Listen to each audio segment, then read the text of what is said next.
Chapter 2065 Synergy. Maybe saying that it was spacetime didn't really do it justice. Instead, it was more accurate to say that they had all been influenced by his cosmos fog, giving them just that added bit of power and control. With his cosmos fog attached to the foundation of these abilities, Ryu got the best of both worlds. On the one hand, his Tao bones allowed him to communicate with the heavens in a way a human shouldn't be able to, but on the other, it also allowed him to exhibit control that a beast wouldn't. It could be said that though the Dragon Emperor was the first existence to show Ryu the sort of power that control could exhibit, control was actually a weakness of the beasts. That was because control relied on influencing the world around you with your own will rather than allowing the heavens to carry you instead. The fact that the Dragon Emperor could exhibit that sort of control at all was a testament to his talent. But he definitely didn't have the innate capacity for it. That was what attached cosmos fog to all of his elemental bone structures did for Ryu. It was like an innate boost to his control, giving him a sort of power the likes of which an existence of his caliber shouldn't have. Ryu already had Lord control despite being a mere omniscient sky god. But with this cosmos fog, his control could dwarf most sovereign control. This sort of thing was mind-numbing. If Ryu had had sovereign control alone, ignoring all of the other improvements to his strength, that last clash with Surreal wouldn't have harmed him in the slightest. In fact, there likely wouldn't have been an explosion to begin with. The world would have been forced to hold. This was just the most important of the synergies, but there were other much more, trivial, but shocking in their own way changes as well. For example, when Cosmos Fog was fused with his ninefold Frostbane bone structure's ability to freeze time itself, there was a mutation. It had to be remembered that ninefold Frostbane didn't actually freeze time, but it instead chilled particles so much that it might as well freeze time.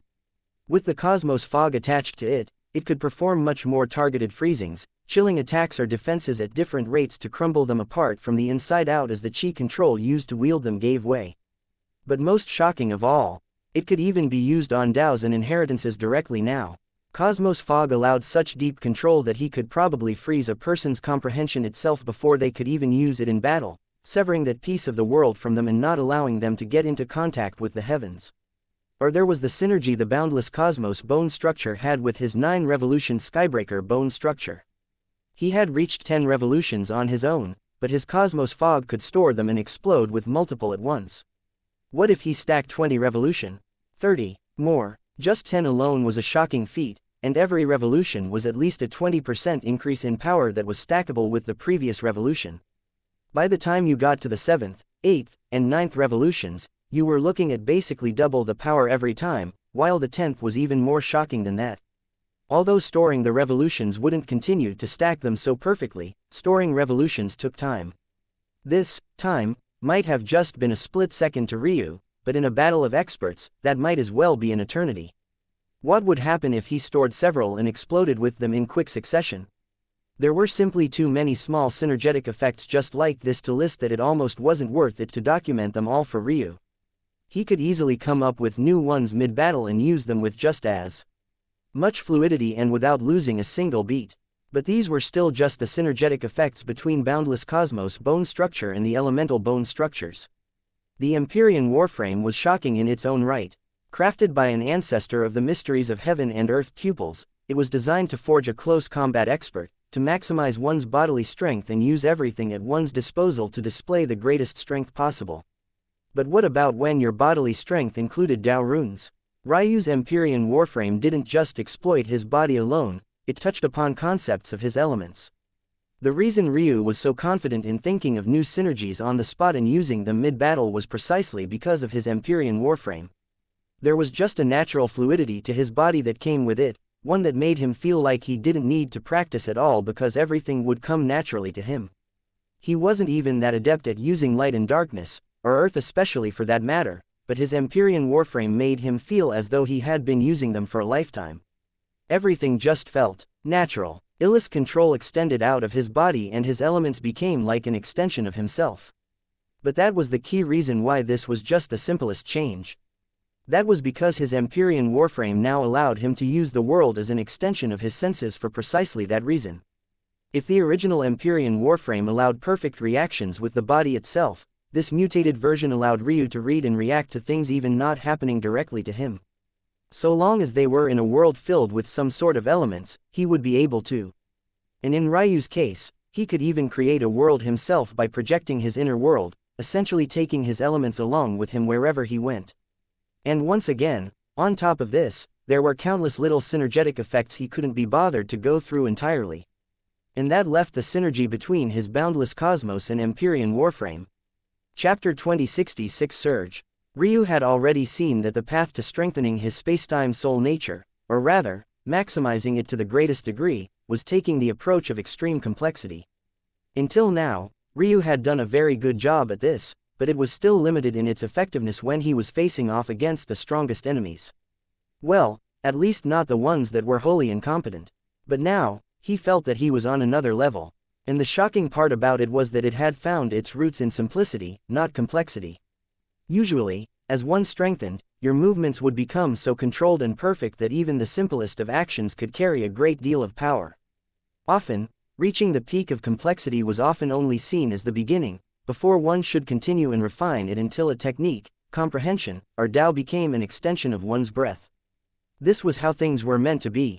But for the first time, Ryu had been faced with a situation where he had to do the opposite. Everyone gained access to a degree of control over time and space once their comprehensions reached a certain level. Even transcendents could already break into the void, a high level of space control.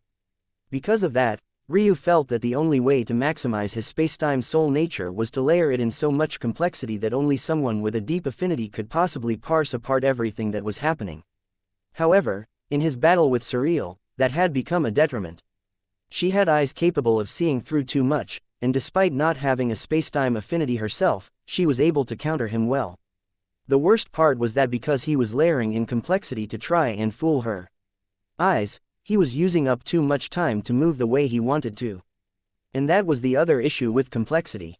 In battle, most wouldn't allow you the chance to gather up your momentum or cast some intricate technique unless you earned it. That was why simplicity was so important. Only the strongest of warriors could possibly explode with 99% of their strength in short, abrupt movements. But now, there seemed to be something particularly unique about his spacetime affinity. Much like how his Empyrean Warframe bone structure allowed him to make the elements around him an extension of himself, why wouldn't space and time be the same? It was like Ryu could be spacetime rather than just control it. It was the flow of his blood, his breath, even an extension of the synapses of his mind. And therein lay one of the most shocking matters here. It wasn't related to all of these fancy bone structures, but rather the simplest of them all. The ice jade crystal body. Ryu had learned recently that part of the reason, or maybe even 90% of the reason for his shocking intelligence was his ice jade crystal body. After he learned that, he even had hopes of returning to it. As great as his boundless cosmos bone structure had been, his greatest asset had always been his comprehension abilities. What he didn't expect was to return to it in this way, but it could only be said that it was truly a stroke of fate.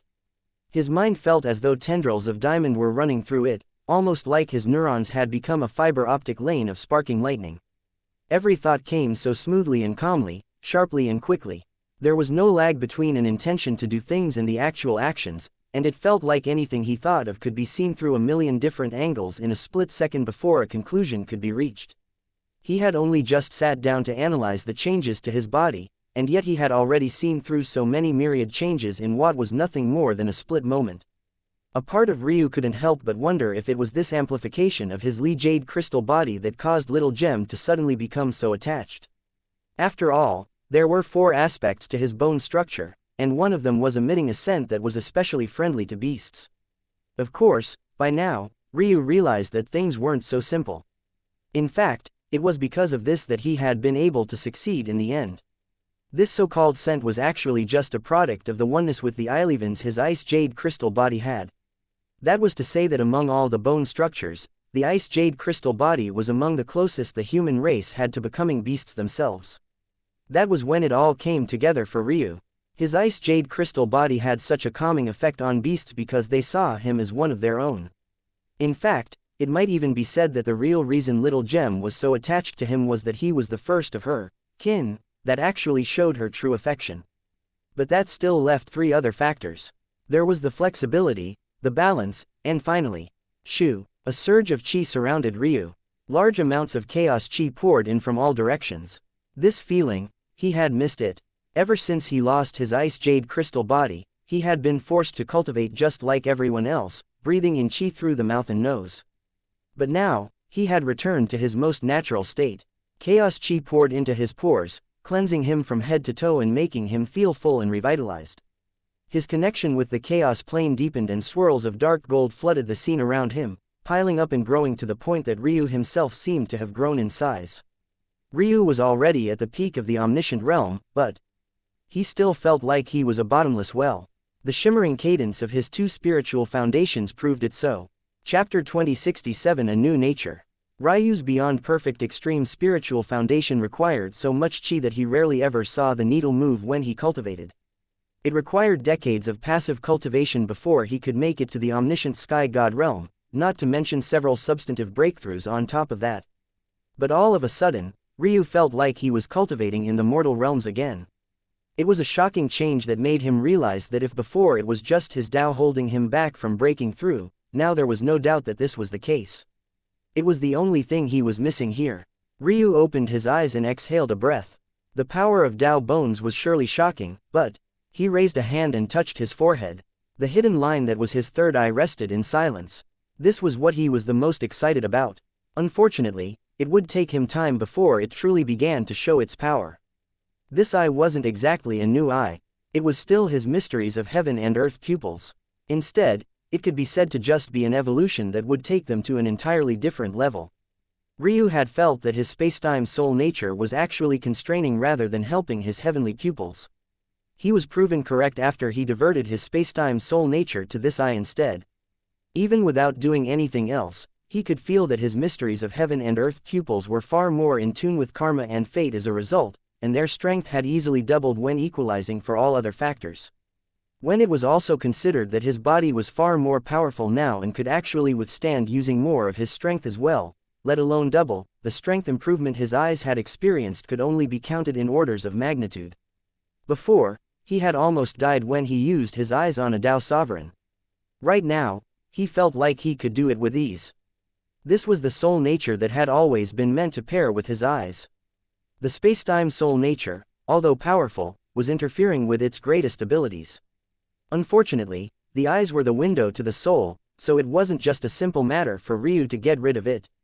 And he also didn't want to. Let alone how powerful spacetime was, just the fact it was likely from his future self was incredibly important. There had to be a reason he had chosen to leave it behind for himself. If he got rid of it, and then needed it later, who would he blame? That only left one option. Make another eye. The process was actually much trickier than Ryu let on. That was because he couldn't just smack an eye into the middle of his forehead and call it a day. He needed to rewire his brain to allow the eye to actually function properly, and he also needed to find a way to make sure each soul nature went to a different eye. After all, the soul natures had all blended together in the past. Technically, even spacetime was supposed to be two separate soul natures. So that was its own problem. Luckily, the words of the dream wraiths had enlightened him to the situation with his brain and how it related to his ice jade crystal body. So while it was reforming, and he was also shaping his bone structure, he had the opportunity to not only reconstruct his bone to allow for the shaping of a third eye, but he could also organize his flesh in a way that was conducive to what he wanted to achieve. The ultimate result was him killing two birds with a single stone, solving both problems at once. That only left one question: if the eye was the same, then what could it actually do? Well, to say it was the same wasn't entirely accurate. What Ryu wanted to do was reconstruct the mysteries of heaven and earth pupils such that instead of working with fate and karma, they instead worked with space and time. This was far easier said than done. After all of the prediction abilities of the mysteries of heaven and earth pupils functioned so perfectly only because it could read fate and manipulate karma. Plus, even if he succeeded, he would just end up with inferior versions of all of his already powerful heavenly pupil techniques. What was the point? However, this also wasn't exactly what Ryu wanted to do. He wanted a new, second form of his mysteries of heaven and earth pupils that could bolster, support, and even increase the strength of his normal mysteries of heaven and earth pupils. Take rob the world of its color, for example. Ryu had been able to manipulate it, turning it into a blade that could act directly on the strings of karma in lines of fate. This was how he had managed to kill a Tao sovereign, albeit with the help of others. He had severed their connection to a fundamental comprehension they relied on, thus rendering them worthless. Ryu had done this to the three-pupil woman as well. This was why one of her pupils had gone dim. He had severed the connection from her. But what if Ryu could mix time into this ability? Instead of just reading the current line of fate, he could layer them with strings of karma from the past, creating even better predictive models that would make the percentages he was working with near or at 100%. Or he could take a peek into the future directly through lines of fate, foregoing the need for the effort at all. Or what if he fused space elements into rob the world of its color, allowing him to strip a person of even their coordination with space, and rendering most of the laws of the world worthless around them? How disoriented would a cultivator be if they couldn't control atmospheric chi properly because they had no concept of what chi was right near them, or millions of miles away? And those were just the worst examples Ryu could think of. Chapter 2068 Silver Star. Ryu exhaled a breath and opened his eyes. The power of his eyes when they were completed would be truly profound. But actually completing them would take a great deal of work. First, he would have to turn what was originally potential back into raw power and understanding. It had to be remembered that when he originally got the Silver Star, he had used it to study it from the outside, trying to grasp the visualization that was attached to it.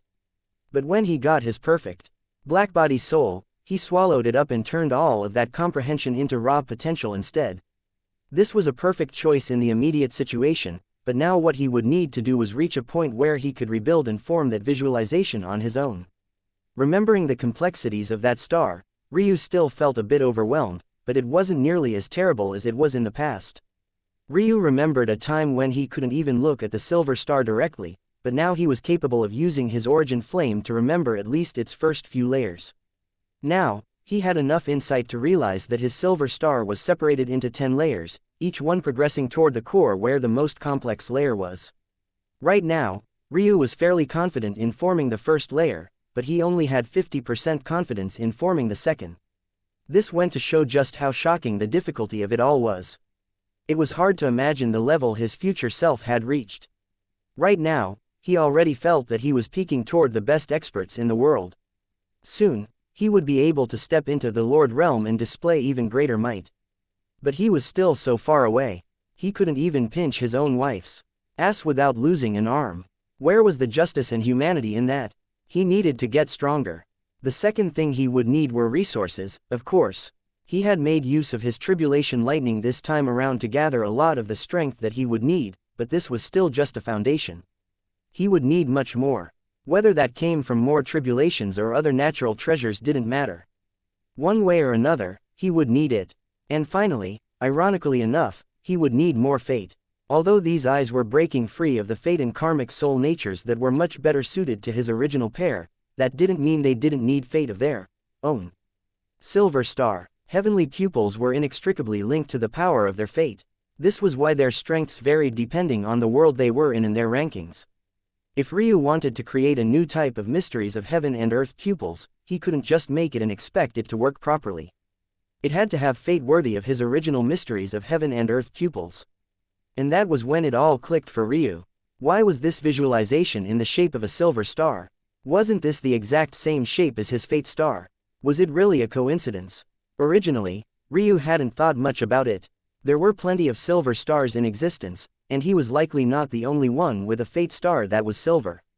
Although they had looked eerily similar, considering the trillions upon trillions of stars there were, he had never felt comfortable drawing the parallel until he unlocked his fate soul nature and realized the truth of the matter. It was forged by him to begin with. Obviously, then, one of the biggest mysteries of the silver star visualization wasn't just the mysteries of spacetime that it held, but also the mysterious connection it held with his original fate star. Right now, Ryu's fate star wasn't moving at all. His fate had seemingly been cut off, and now, according to the eyes of many, he would never amount to anything. Although he seemed to have great momentum now, Ryu knew that the reason he had yet to break into the Lord Realm was only in part due to the fact he wasn't yet satisfied with his Tao. The other reason was because he knew that the danger that would come with doing so was something that he couldn't justify just yet. With his sensitivity toward fate, he could feel a danger that made his spine tingle and his hairs stand on end. He needed to grow more powerful. If he could leap over this hurdle, he was confident that he would reach his goal in short order. If he couldn't, he would likely die. Even so, There was a calm expression on his face. He pulled little Gem down from his head and stroked her soft fur. The little griffin smiled happily, twisted around in his embrace before yawning and settling down into a nap. She had been doing a lot of sleeping these days, and Ryu found it to be somewhat amusing. That was because, like he had said before, he could tell that the little one wasn't nearly as weak as she seemed to be. In fact, her cultivation had already soared in just these first few hours. Just as she was sleeping, she had already returned to the stage of a fourth-order beast, the equivalent of the spiritual severing realm. Of course, this wasn't much for a beast that had just been a god beast.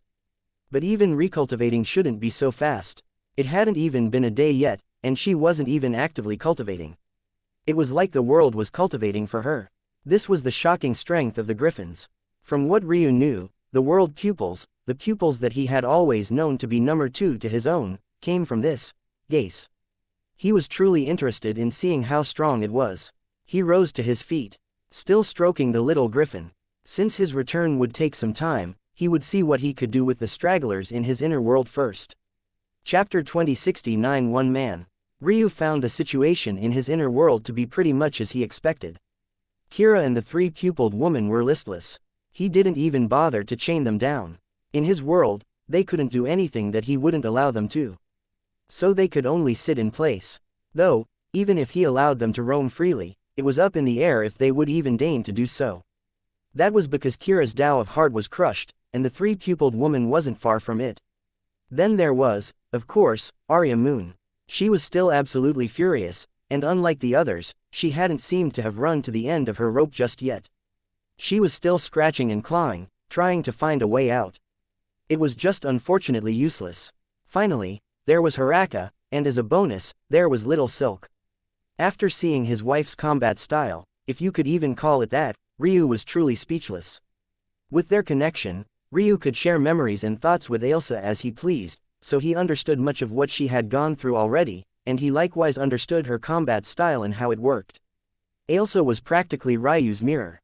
Much like him, she had been born with what seemed like one set of meridians, but it had ended up being suppressed until they both found methods of awakening their second set.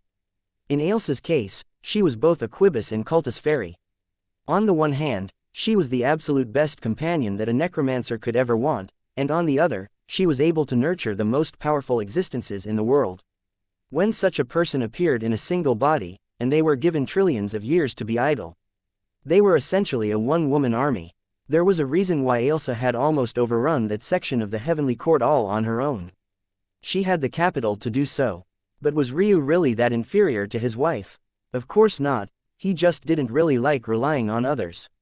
He never had much fondness for the path of necromancy. Originally, when he and Ailsa were mapping out how he might take revenge on the martial gods in Sacrum, he had to lay out several paths toward becoming a one-man army himself, and ultimately, that was a path that he had to take. But it wasn't the path that he most wanted to take. Much like Ryu's dislike of talking after his rebirth, preferring to use his fists when he could manage it, he likewise far preferred to use his own abilities in combat as well. Although he was good at controlling corpse puppets, he always ended up drifting away from the path for one reason or another. Now, however, Ryu felt more assured in himself and his path. Rather than trying to follow the path of necromancy out of necessity, he felt that he could do it with true intent. He felt truly free for the first time in his life. So was his wife better than him in this regard? He didn't believe so. In terms of raw nurturing ability, Ailsa would always have him beat, by miles at that. But in terms of resources, he had perpetual access to two of the most powerful chis in existence, both Chaos Chi and Embryonic Chi, the second of which practically allowed him to rewrite the entire foundation of a person's talent. This was why when he started picking up new recruits, his main focus had not been on their raw strength, but rather their Tao hearts. Empana fit that bill perfectly. As did Arya Moon. Even if it was in terms of nurturing, what could Ryu's eyes not see through? He might not have the systematic methods of nurturing his wife had, but he did have methods of seeing through a person's weakness and targeting them. When all things were factored in, when it came to nurturing, both Ailsa and he were practically awash. They were neck and neck. And honestly speaking, Ryu should be ahead with the weight of embryonic chi doing a lot of heavy lifting. There was no reason why he shouldn't be able to create an army just as strong as she had, and do it even faster at that. This three-pupiled woman and Kira were also decent starting talents. At the very least, they were far beyond Empana in this regard. Kira and his ancient sinew bone structure had a lot of potential that he was simply too cowardly to use, while the three-pupiled woman's desire to steal Ryu's heavenly pupils had given him several ideas on how to best make use of her. The trouble was that not only did he not know where he would suddenly find a bunch of heavenly pupils to try out on her, but both of them had weak Dao hearts that made him hesitate about whether it was worth nurturing them at all. However, in the end, Ryu made a different decision. Wasn't the solution easy? If they had a weakness, get rid of it. How could you remove the need for a Dao heart's influence? That was obviously by turning them into corpse puppets. Why should he keep them alive if their Dao hearts were worthless? Instead, he would refine their corpses using a new method. Then, he would make use of their talents from the afterlife. If their Dao hearts were weak, he would eliminate the need for them entirely. Ryu flipped over a palm, and a book bound in human skin appeared in his hands. By now, he had already read through this book from front to back, and the shocking amount of information in it awed him even in his current state. Now, it was about time he put those actions into practice. His one-man army would start now. Chapter 2073 Methods. Ryu took a step forward and picked up Kira. The man showed only a slight bit of fight in his eyes before he went slack. It seemed that even his fear of dying wasn't enough to snap him out of it entirely. And that made him worthless to Ryu. Kira had no idea that this was the last chance that Ryu was giving him. And, unfortunately, neither did the three-pupiled woman he had never bothered to learn the name of. It wouldn't matter. In the end, they would be completely different people after this. He could keep their names or name them whatever he wanted. Little Gem yawned and opened her large eyes. Their whites seemed to be able to see through the world, and they were filled with an innocence that belied her indifference toward Ryu's actions. How she managed to maintain an innocent facade while also being so indifferent to death and struggle was a true marvel. Ryu picked up the three-pupiled woman, and though she struggled a little bit more, her despair was all too clear. At the very least, unlike Kira, she actually tried to threaten him. "Didn't you hear what I said to him?" Ryu asked, shaking Kira around. "If I had his bone structure, the entire ancient beast race would be my enemy. Do you think I care about your three-pupil clan?" The woman froze, the words on the tip of her tongue becoming akin to burning acid in her mouth. She wanted to spit it out, and yet it had already penetrated too deeply, retreating to her throat. No matter what she said now, would it matter to such a madman? Now, I do wonder why someone like Lamb would keep such useless geniuses around him. You all aren't even very good pawns. I have a feeling that it's because he saw something in your talents that he could make use of. So why don't we find out together? Ryu shook his hand, and the clothing on both Kira and the three-pupiled woman froze over before they shattered before his eyes. The woman shrieked, trying to protect her naked body, but Ryu hardly looked at her. He even found her attempt somewhat amusing. With a flick of his wrist, he tossed them into the air, his thoughts flickering. Until now, he still hadn't decided exactly what method he should use. The first time he refined a corpse puppet, he had used a living method of a Path Extinction Realm genius from Sacrum. She had found a method of refining living corpses that learned to maintain some of their wills and didn't require perfect control over them. This method allowed a body and soul to grow into a new life while also lessening the burden on a necromancer by several degrees. However, for obvious reasons, Ryu couldn't use that exact method anymore. It was ingenious, but it was also the product of a very weak existence. Back then, someone in the Path Extinction Realm was someone that even Ryu could only be extremely wary around, lest he lose his life. But now, such an existence didn't even need more than a thought for him to kill. Saying that he would have to lift a finger was more of an insult to him than anything else. How could he possibly use those methods to refine sky gods? Of course, Ryu was more than capable of modifying it, improving it, and strengthening it based on the foundation he already understood. But he honestly didn't have any interest in it. The more he thought about it, the more he felt like the method that Path Extinction Realm expert had created was just an inferior form of summoner necromancy. It destroyed the soul of a person, just to rebuild an inferior soul that would never be as strong as the original. Sure, the corpse puppet would have more will than the usual brain-dead corpse puppet, but that would inevitably be limited. As for the matter of cultivation, that would only work in Sacrum where there was no emphasis on the Tao at all. It had to be remembered that a secondary benefit of using this method was that the corpse puppets would be able to continue cultivating on their own rather than having to be continuously refined with stronger and stronger resources and materials. However, here, where the Tao was so important, even if they could gather qi, it would be worthless. In that case, Ryu decided that he would divide his puppets into two categories. The first he would keep alive and control through summoning methods. These would be his summons.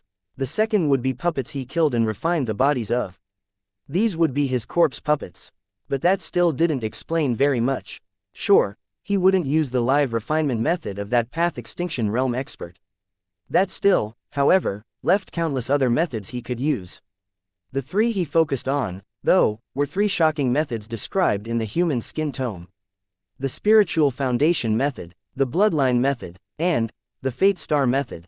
When Ryu was reading these methods, he found it hard to believe that this was a tome that he had ignored for so long, but it was also the case that much of it couldn't be read by him in the first place. It was only after he grew so strong that he could even begin to digest what was before him, and most importantly, that the tome allowed him to read it. Each method was more shocking than the next. The first required using the spiritual foundation of the person to consume them and their lives, replacing their egos with the Tao heart. This wouldn't give them intelligence but instead make them instinctual machines, not much unlike Ryu's own Tao heart that only sought to improve as quickly as possible. The second method only worked on corpse puppets with special bloodlines. It used the ancestors of their bloodline to refine their lives away. And the last, Chapter 2071 IC. The Fate Star method was the most shocking of them all. It was using a person's very fate to refine them into a corpse puppet, allowing one to commandeer the luck of their corpse puppet, incorporate it into themselves, and distribute it as you pleased. Ryu only described these methods at a surface level, but each one was truly shocking. Ryu had to create that one above all Tao method before he could use his Tao heart the way described in this refinement method. And the fact he wasn't struck down choosing such a name went to show just how powerful his self-created method was, and yet here was a refinement method that used the same concept. The bloodline method seemed to be the most lackluster of them all, until one realized that the bare minimum requirement for its use was a Lord-grade bloodline, otherwise, it would lead to a worthless refinement. Lord-grade bloodlines didn't sound impressive. But first, one had to consider that this was the minimum requirement to just get started with the technique. In addition, clans with Lord-grade bloodlines were all exceptionally rare. If one took the true martial world as an example, one wouldn't even start seeing such clans until the 7th heaven, but the problem was that the 7th heaven was ruled by sects, not clans. As a result, even there, one wouldn't see their first Lord-grade bloodline lineages until one entered the 8th heaven, and even then they were sparse and far between. In addition, this Lord-grade bloodline requirement wasn't just a casual one. It required a long line, a lineage that spanned ages. That meant that just being born with a Lord-grade bloodline wasn't enough, one had to have been born into the family for it to work. There were two types of bloodline inheritors: those that inherited what they got from their parents, and those that spontaneously gained their bloodlines, much like one might be born with a random bone structure or spiritual foundation. This technique only allowed the former to function, and that's what made it so shocking. Because once again, much like the most shocking of the three, it relied heavily on fate. And finally, there was the one that Ryu couldn't take his eyes off of, the Fate Star refinement. But there was also a reason he was hesitant about it. For one, everyone's fate was different. Even if their fates would be decent because they were born with good talent, that didn't mean that it was best to use them like this. And second, all of these methods were dangerous. The Spiritual Foundation method, if his Tao heart wasn't strong enough, could end up impacting him and causing his own Tao heart to shatter or have a shadow cast over it. The bloodline method could cause the ancestors to sense him and lash out for trying to harm their descendant. The more powerful the bloodline, the more dangerous it would be. And the Fate Star method was the most dangerous of them all. However, Ryu grinned. I already have no fate anyway. He could use the bloodline method and the Spiritual Foundation method on the woman. But for Kira, only the Spiritual Foundation method would work. Right now, however, Ryu would use the Fate Star method as a foundation, and the other viable methods as a boost. Since he was going to build an army, he would do it the most shocking way possible. The woman tried to struggle in the air, but every time she moved, she found herself exposing more of her naked body, and that only made her more embarrassed and furious. Ryu directly ignored her as his hands moved together slowly. Then in a blinding cadence, he began to swiftly form one hand seal after another. I'll need to modify this here, and this, with a tweak here, I should be able to do both. We'll start with the simpler method and combine the Fate Star method with the Spiritual Foundation method. That will lay the foundation for when I need to add in the bloodline method for the woman later. Ryu didn't plan ahead for this. He had vague concepts in his mind, but he didn't feel a need to flesh them out beforehand because his mind felt like it was riding a shooting star through the skies. His thoughts moved so swiftly and fluidly that combining these complex methods didn't even seem to be that much of an issue. And there was, of course, another reason as well. This book was created by someone who had reached such a high level of cultivation that they began to faintly tap onto the edges of fate and how to manipulate it. Thus, they created these three methods.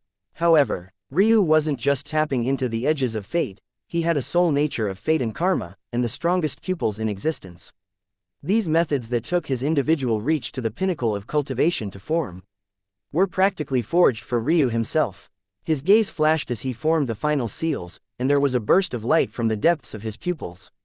Images flickered across his irises until he laid eyes on Kira's Fate Star. It was a blazing ball of bronze. Rings of Eastern Flood dragons circulated it and roared out at Ryu the moment they sensed him.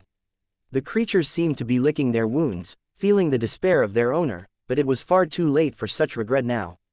You had such potential, and you squandered it by being a coward.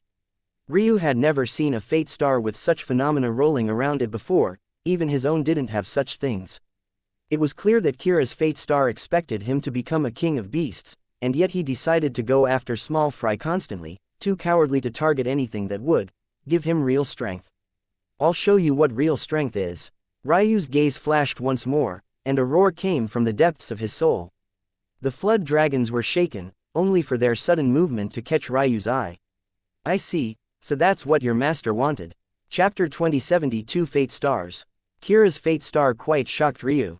In truth, Ryu didn't spend a lot of time looking at Fate Stars. However, compared to practically anyone else in the world, he had the absolute easiest time. Even back when he didn't have a single drop of cultivation, he could use his eyes to peer into fate, let alone now that he had a fate and karma soul nature to match it. However, back during his first life, he had had no interest because his own fate was so bad. He was always destined to shine brightly for a short span and then fall to his death. As for the fates of other people, he never cared to look.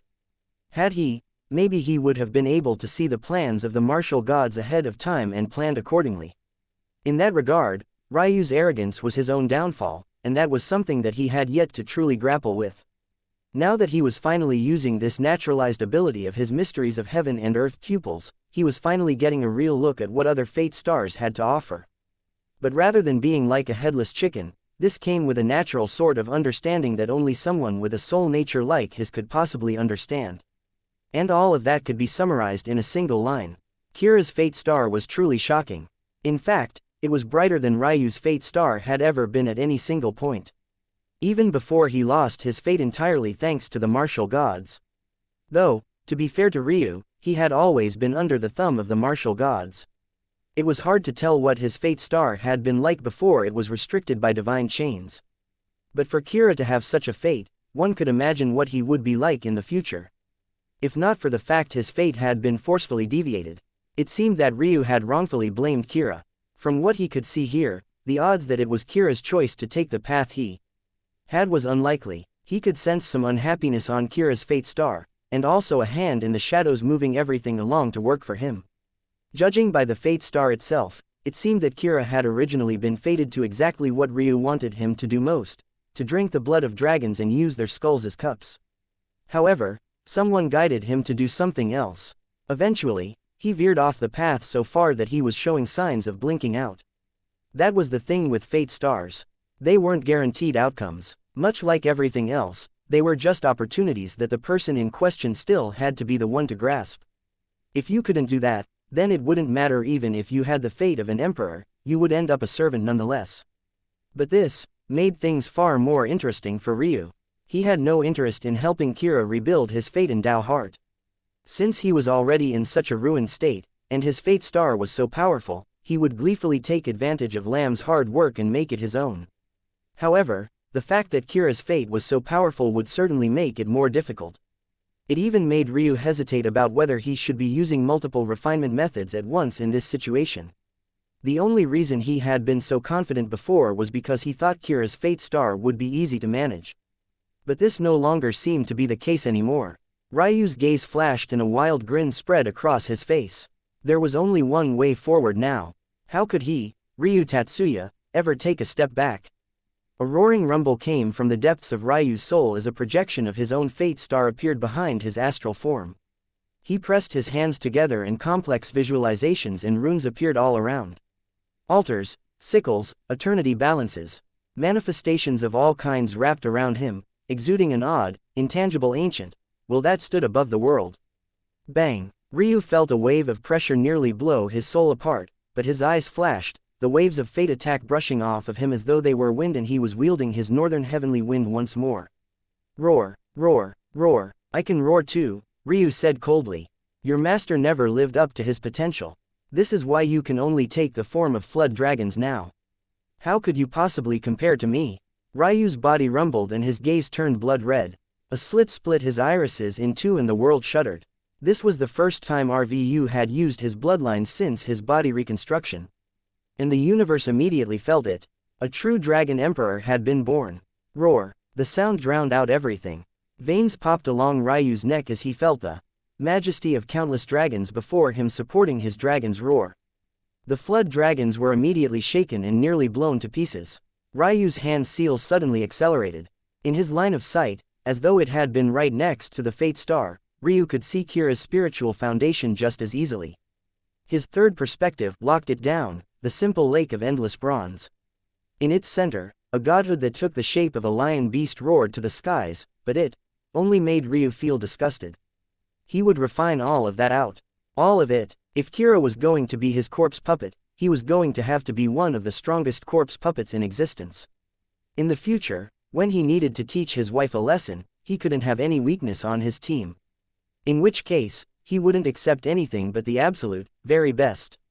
Refine. In Ryu's inner world, a great change was taking place. Chapter 2073 Revert. Ryu's attention was split between the abyssal plane and his inner world. The more he took from the former, the more the latter seemed to be overturned. Kira was writhing in pain, but he was hardly able to move as bronze energies drilled into his body. The three-pupiled woman was shaking as well, but she was far more so in fear. She knew that whatever was happening to Kira now, she would be next. Kira might not care about his life anymore, but she didn't care about her own. Unfortunately, nothing she did would change things. Ryu managed several things at once, the bronze energies sinking deep into Kira's body and looping around his meridians. Every time they completed a loop, another rune would form. Sometimes on his dantian, sometimes on his soul, sometimes in his flesh and blood. The technique of refining a corpse puppet in this case required using their body as a conduit for refinement. From an outsider's perspective, it almost looked like Kira was refining himself into a lich rather than it being Ryu who was controlling everything. And that was part of what made the technique so absolutely shocking, and so difficult to use at that. Other necromancy corpse refinement techniques were external. They used external items to refine down corpses, and often required a person to actually be dead first lest they reject the situation they were in and ruin everything. However, this process required the person to be alive and the necromancer to be strong enough to ignore their fight. Even now, despite what the woman thought, Kira was putting up a little bit of a fight, it just wasn't nearly enough. And as more and more of his fate star and spiritual foundation were refined down into runes, he struggled less and less until the runes finally began to appear on his skin. When this happened, Kira stopped shuddering entirely. He hung there in the air, in silence, his body dangling by some mysterious force. The runes became so densely packed that they eventually layered over one another, and then, all of a sudden, they fused into one. Kira's body shuddered one last time as a faint cry echoed through the air before he settled back down to true silence once more. The world fell into silence around them as Ryu snapped awake, gasping for breath. He didn't expect his first challenge after growing so powerful would come so soon, but maybe that was just the way the cultivation was, and maybe even the way he preferred things to be. The fact that what was essentially just a mental realm method had tired him out so thoroughly went to show how difficult everything was. Though, to be fair to Ryu, He had yet to allow his mental realm and perfect blackbody soul to swell up to accommodate the space his new and improved body would allow it. I'll do that now. Ryu ignored the three-pupiled woman and actually began to refine pills instead. He stepped out of his world, carelessly stole more resources from his wife's sect, and then returned to begin his refinement process. The world, that had only just settled down, had a new tribulation descend the moment after. It seems, I've improved again. It couldn't even be said to be an improvement. Ryu could have asked Hope to refine the pill for him, but he had chosen to do so himself this time on purpose, just to feel out the new differences in his brain. And he was so much sharper, so much stronger, so much more shocking in his methods. It felt like night and day refining pills now, almost like it was refining them for the very first time. To say he had formed a pill worthy of heaven's blessing was an understatement. He had only used materials at the omniscient grade at best, and yet looking at the pill, he was certain that even sovereigns would drool over it. Of course, the only reason this was possible was because he had spent all those months reading all the records his wife had left behind. He also may have shamelessly shared in her alchemy experience over these years as well, but even for him, digesting trillions of years' worth of experience was too difficult to do in such a short time, sharper brain or not. It could be said, then, that the latter played a minimal role in everything, and he did most of the heavy lifting. Ryu shook his head, smiling a cheeky grin and popping the pill into his mouth. His body shuddered and then a smooth aura began to pour out from him. What was most shocking was, he ate the pill before it had a chance to undergo its tribulation. As Ryu was eating it, the bolts of lightning fell from the skies and Ryu absorbed them all, using them to make the pill's effects more potent. Several hours later, Ryu exhaled and his aura shocked the world. The air around him trembled and his mental realm seemed to have expanded to the point it became a fathomless world of its own. This is a threshold, the soul is world threshold. There was a separation between those who were true mental realm masters and those that were just allowing their souls to naturally progress along with their cultivations. This difference, though, was only seen the most prominently after the Lord Realm. But what was most shocking here was that Ryu's soul had yet to break into the Lord Realm. He was only allowing it to expand to the greatest extent it could within the omniscient realm, and yet he was absolutely certain that he had hit that legendary threshold already. Soul as world was a shocking phenomenon where one's spiritual sea and spiritual quintessence grew to the point where it could truly rival a world in size and scope. But this wasn't just some arbitrary measurement. That was because when one's spiritual sea reached this point, it could revert. Chapter 2074 Aren't you? Ryu pressed his palms together and his aura surged. The endless black ocean that was his spiritual sea began to churn. Out from the center of it, a kernel of spiritual quintessence solidified, becoming a smooth black marble. Then, with a rush, his spiritual sea began to churn toward it. Large amounts of spiritual quintessence began to convert, pooling into this polished black marble and allowing it to grow larger and larger. Soul as world was the threshold one could reach, allowing their spiritual quintessence to reach a solid state. At this level, the worries about injuries to the soul became near non-existent. It had to be remembered that whether it was in sacrum or elsewhere, the soul was very fragile. The reason visualizations were used in place of normal soul techniques in sacrum was because it was the only way they knew of to protect the soul from direct harm. This was why the crystal-edged weapons were so shocking. They allowed one to attack with their soul directly, something that wasn't otherwise possible. However, when one reached the soul as world realm, the spiritual sea became almost akin to a spiritual foundation itself, a solid mass that energy could be extricated from. This mass provided an extra layer of protection that the soul wouldn't usually have on its own, allowing for more targeted attacks. When Ryu first got to the true martial world, he was shocked to find that they had soul techniques that didn't rely on visualizations at all. He had wondered how they managed it. But the truth was that those soul techniques were much weaker than they could be precisely because they had methods baked into them that protected the soul. Beyond those mental realm techniques were soul techniques known as world soul techniques. These truly unleashed the power of the soul to the greatest extent. For Ryu, who already had a soul that could pretty much tank most damage and recover easily, this was only bringing him to a whole other level.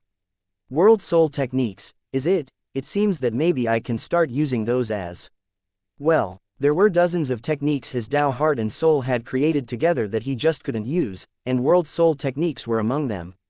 3, to be exact. They were shockingly simple and direct in their efficacy, and all 3 relied on his eyes. The first was a mesmerizing technique, the second was an interruption technique, and the last was a direct attack. The mesmerizing technique confused the mind. It was known as illusory instant. He could pull the wool over the eyes of an enemy. Of course, he described it simply, but this sort of illusion ability was only a few steps shy of Surreal's abilities to truly put this matter into perspective. Against an opponent with a soul that was too weak, he could kill them before they even knew what was happening. The disruption technique was known as sudden flare. It did exactly as its description entailed, sending a flare of disruption into the mind of an enemy to interrupt a technique they were preparing. Finally, the attack technique. It combined concepts of visualization, his god aura, and his soul, to pierce into the mind of an enemy, wiping out a weak soul in an instant. It was known as God's Eye, but to call it an attacking technique wasn't quite accurate, because it would have been just as accurate to call it a defensive technique at the same time. And that was because Ryu's eyes flashed and an illusory shield suddenly reflected in his eyes. Mage Lock. It was an ability he had picked up from the incomplete heavenly battlefield, an inheritance from the Magus Sky God. Ryu had never forgotten about the methods of protection this Sky God taught him, but it just wasn't good enough for him to use these days, especially now that his cultivation had long surpassed this individual. But the concepts worked fine enough. God's Eye took advantage of Ryu's eyes, or more accurately, their durability. Flooding God aura that came from weapons into one's eyes was a good recipe for blinding yourself forever. But Ryu's eyes had survived a tribulation more shocking than what most Tao gods would face. It would be just fine.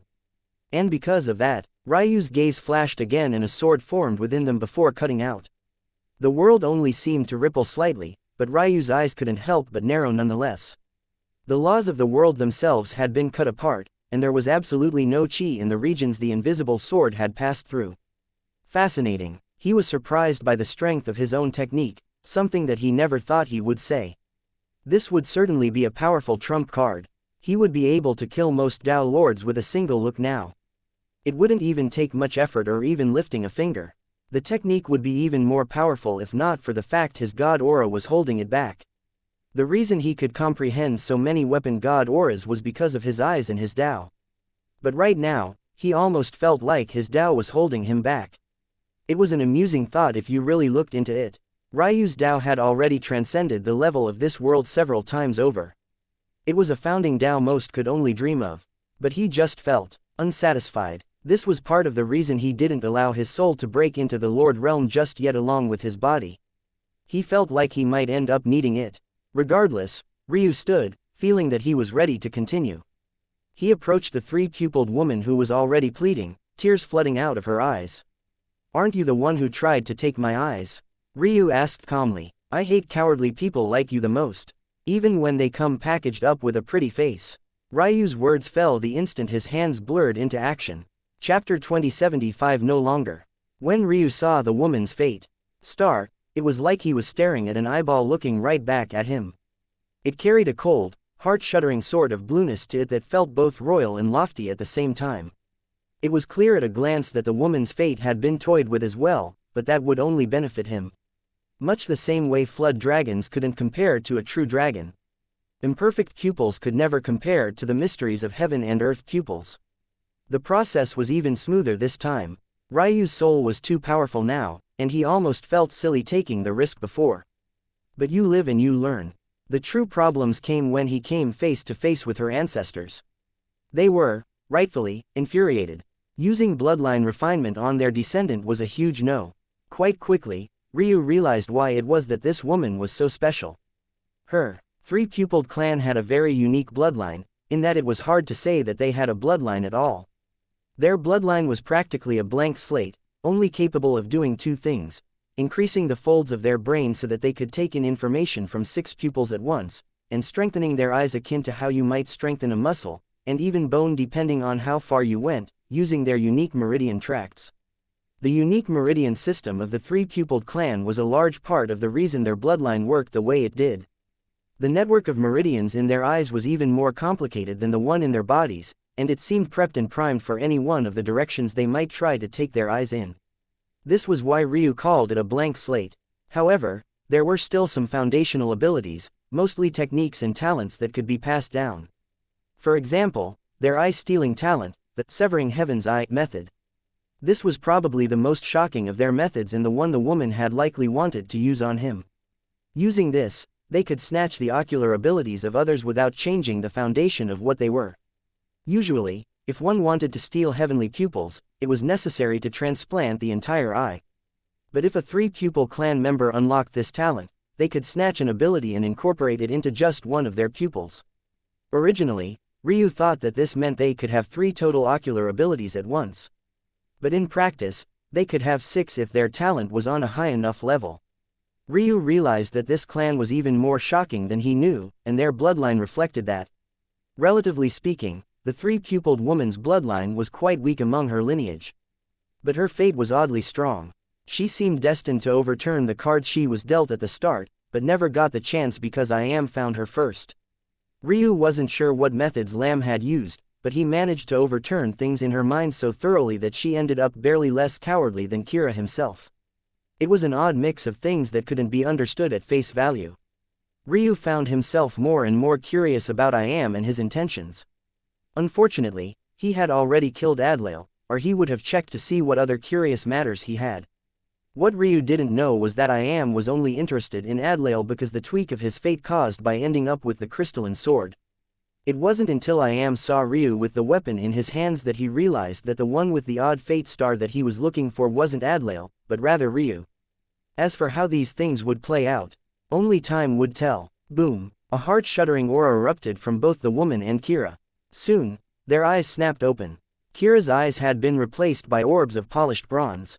As for the woman's, her entire eyeball was blue, shimmering like an exploding nebula. But within, 3 pupils floated, weaving through the pattern. They both fell somewhat limply to the ground. It wasn't until Ryu took control of them that they stiffened up, their strength blooming. Ryu could feel exactly how strong they were, and though he felt it wasn't bad, it wasn't enough. Not nearly enough. Bringing them out wasn't even worth his time right now, even with the current sturdiness of their bodies. He would need to find some more resources for them, namely, blood for Kira, and presumably strong pupils for the woman. I should probably name you. We'll just call you Blue from now on. Ryu controlled them and had them jump into the river of embryonic chi. This would refine out any impurities that remained from their last lives, and it would also set the perfect foundation for their improvement into the future. Pop! The sound caught Ryu's attention and he looked above his head to find Little Gem waving her little paw around. Ryu caught something out of the corner of his eye and was speechless to find that it was a jar with a pair of eyeballs inside of it. This can't be. On Sacrum, they were the 13th ranked heavenly pupils, also known as the heavenly reflection pupils, and probably one of, if not the strongest defensive heavenly pupils in existence. Its foundational ability was reflect 20% of an enemy's attack strength, no matter what, would be reflected so long as the user had eyes on it. However, it also had far more powerful abilities, such as Absolute Reflect, which allowed the full reflection of an attack that was completely understood by the user, or Reflective State, which allowed the user to enter a battle form that allowed the power of the enemy's attack to be gathered and used in their own attack, or Mind of Aegis, which summoned a shield for the mind and made a user of these pupils immune to all mental attacks and assaults on the soul. And these were just the directly defensive abilities. It still also had some auxiliary and attacking abilities. Ryu was stunned that Little Gem would just directly give him such a thing. Before, that is, a large amount of ancient beast corpses began to appear, including griffins. Looking at the sight that was before him, Ryu suddenly realized he wouldn't need long to upgrade them at all. Chapter 2076 Willing. Ryu settled down. The more he thought about it, the more it made sense for an expert of Little Gem's caliber to have these sorts of treasures on her person. She had probably thrown away more wealth than Ryu had gathered in his life. To be a Tao god who had lived for so long just came with that sort of territory. In fact, that was the case even if you were just a normal Tao god, let alone if you were an existence that stood above even more Tao gods. Still, this left Ryu a bit confused. If Little Gem had such free reign, then what had stopped her from coming to Ailsa's side all this time? Was there some disagreement between Ailsa and Little Gem? Ryu didn't believe so. He would have seen it in Ailsa's memories. And from what he could tell, their relationship was just fine, albeit a little stiff after not seeing one another in so long. That meant that there was likely something else stopping Little Gem, and it was most definitely related to someone even more powerful than her. The Griffin world of this quadrant of greater existence was most definitely among the most powerful worlds regardless of location and Dao ceiling. Whoever could rule such a world would definitely be an existence that was comparable to Ailsa at the very least. But therein lied something of interest. Little Gem was a cursed being. The fact she had managed to break that curse should make her unfathomably powerful. So, was it that Ailsa's potential was still able to suppress and surpass Little Gem's? Or was it that someone had suppressed Little Gem? Ryu's eyes narrowed. He was certain that Little Gem was able to talk by now, but the little one hadn't said a single word since returning to his side. There was definitely more to this that she just hadn't gotten to. And clearly, the reason for that was because Ryu was still too weak. All right, Ryu chuckled, reaching up and stroking Little Gem's fur. In that case, he would focus on other things first. He still had 2 men to make suffer particularly horrid deaths. Ryu lost himself in his work. The more he practiced necromancy, the more he realized just how much he liked it. In his first life, the secondary professions he picked up were just a means to an end. He wanted to make himself useful, and the idea of rotting away on the shrine plane every day for the rest of his life was suffocating. So he had done something about it. He spent over 90% of his most formative years in the Tatsuya library, gathering up knowledge about herbology and formation mastery, becoming the best rune master on Sacrum. He couldn't find that love because he had always preferred to do something else. He wanted to be the man swinging a spear and standing above the skies, not some court minister in the background scrounging up what he could through his little schemes and his sharp tongue. That was why during his second life, for the vast majority of the start of it, he didn't even care to practice with any secondary professions at all. He just relied on what knowledge he already had, but he never made a grand effort to sharpen his skills or improve. It wasn't until after what might even count as his second rebirth that he began to change a bit. He dabbled more into alchemy, learning what he could about it, and he was forced to refine his skills of other subjects more in the true martial world because that world was several levels above Sacrum in terms of foundation. But now, he had settled down even more than that. He found that refining corpses was like the world forcing him to bring all of his secondary profession knowledge together. Alchemy, formation mastery, herbology. In fact, after he reached a certain point, he realized just how important blacksmithing would be as well. If he didn't equip them properly with weapons and armors, how would they reach their best potential? These corpse puppets wouldn't be like his summons. They would only grow based on the resources he put into them and how well he executed his refinements. They were practically like pills in his cauldron. How far they went was dependent on him. And then there were his summons who still had their own Dao hearts and paths of cultivation. If he wanted to maximize them, there might be an argument for not giving them the best weapons possible. However, he still hadn't decided that with any certainty just yet. But these thoughts allowed Ryu to actually delve into a new form of refinement that left him fascinated. Was it possible to create armors that directly fed into or benefited from one's talents? Could he use his knowledge of bloodmancy to form armors? Could he build a helmet for Blue that would allow her to maximize her eyes more? Or maybe deepen her well of focus chi? Maybe he could create an armor for Kira that could siphon away blood essence on its own and replenish his vital chi. The thoughts and possibilities were endless. And since he was a throne, he didn't care and used the resources of the rebirthing cultist sect with impunity, jumping from one idea to the next as though he was having more fun than he was doing any serious cultivation. There was a broad smile on Ryu's face at some unknown time. He had completely forgotten about everything else as he siphoned his way from idea to idea. He even wondered if he should go and steal more shrines from the fiends to create more powerful weapons. But in the end he decided against it for 2 reasons. For one, there was probably a reason Ailsa didn't go all the way in wiping them all out. There were definitely more secrets holding the fiends together. Even if they had lost this battle, there was no telling if they had really lost the war. And second, Ryu didn't have time to set up the sort of scale he would need to refine the false shrines. It had to be remembered that last time he had to commandeer an entire domain before he could succeed. Due to that domain couldn't even be used properly for at least the next few millennia. For now, he would just have to stick with what he had, and the results weren't bad. He ended up creating a half-dozen armors, 3 for each of them. On top of that, he created another half-dozen weapons. Well, he created more than that, it was just that he had scrapped the others because they weren't up to par with what he wanted. Alright, Ryu stood, feeling that he had spent almost too much time on these two corpse puppets, and he had neglected his summons too much. Between building their armors, and allowing Kira to absorb a great deal of ancient beast blood, and Blue to consume the 13th ranked heavenly pupils, it was about time his summons got some attention too. Not long later, Ryu stood before Arya, Hiraka, and Empana. Arya was still writhing around like an infuriated wild animal. It could only be said that her energy was truly great. Unfortunately, it wouldn't make much of a difference. Of them all, Empana was lagging behind the most.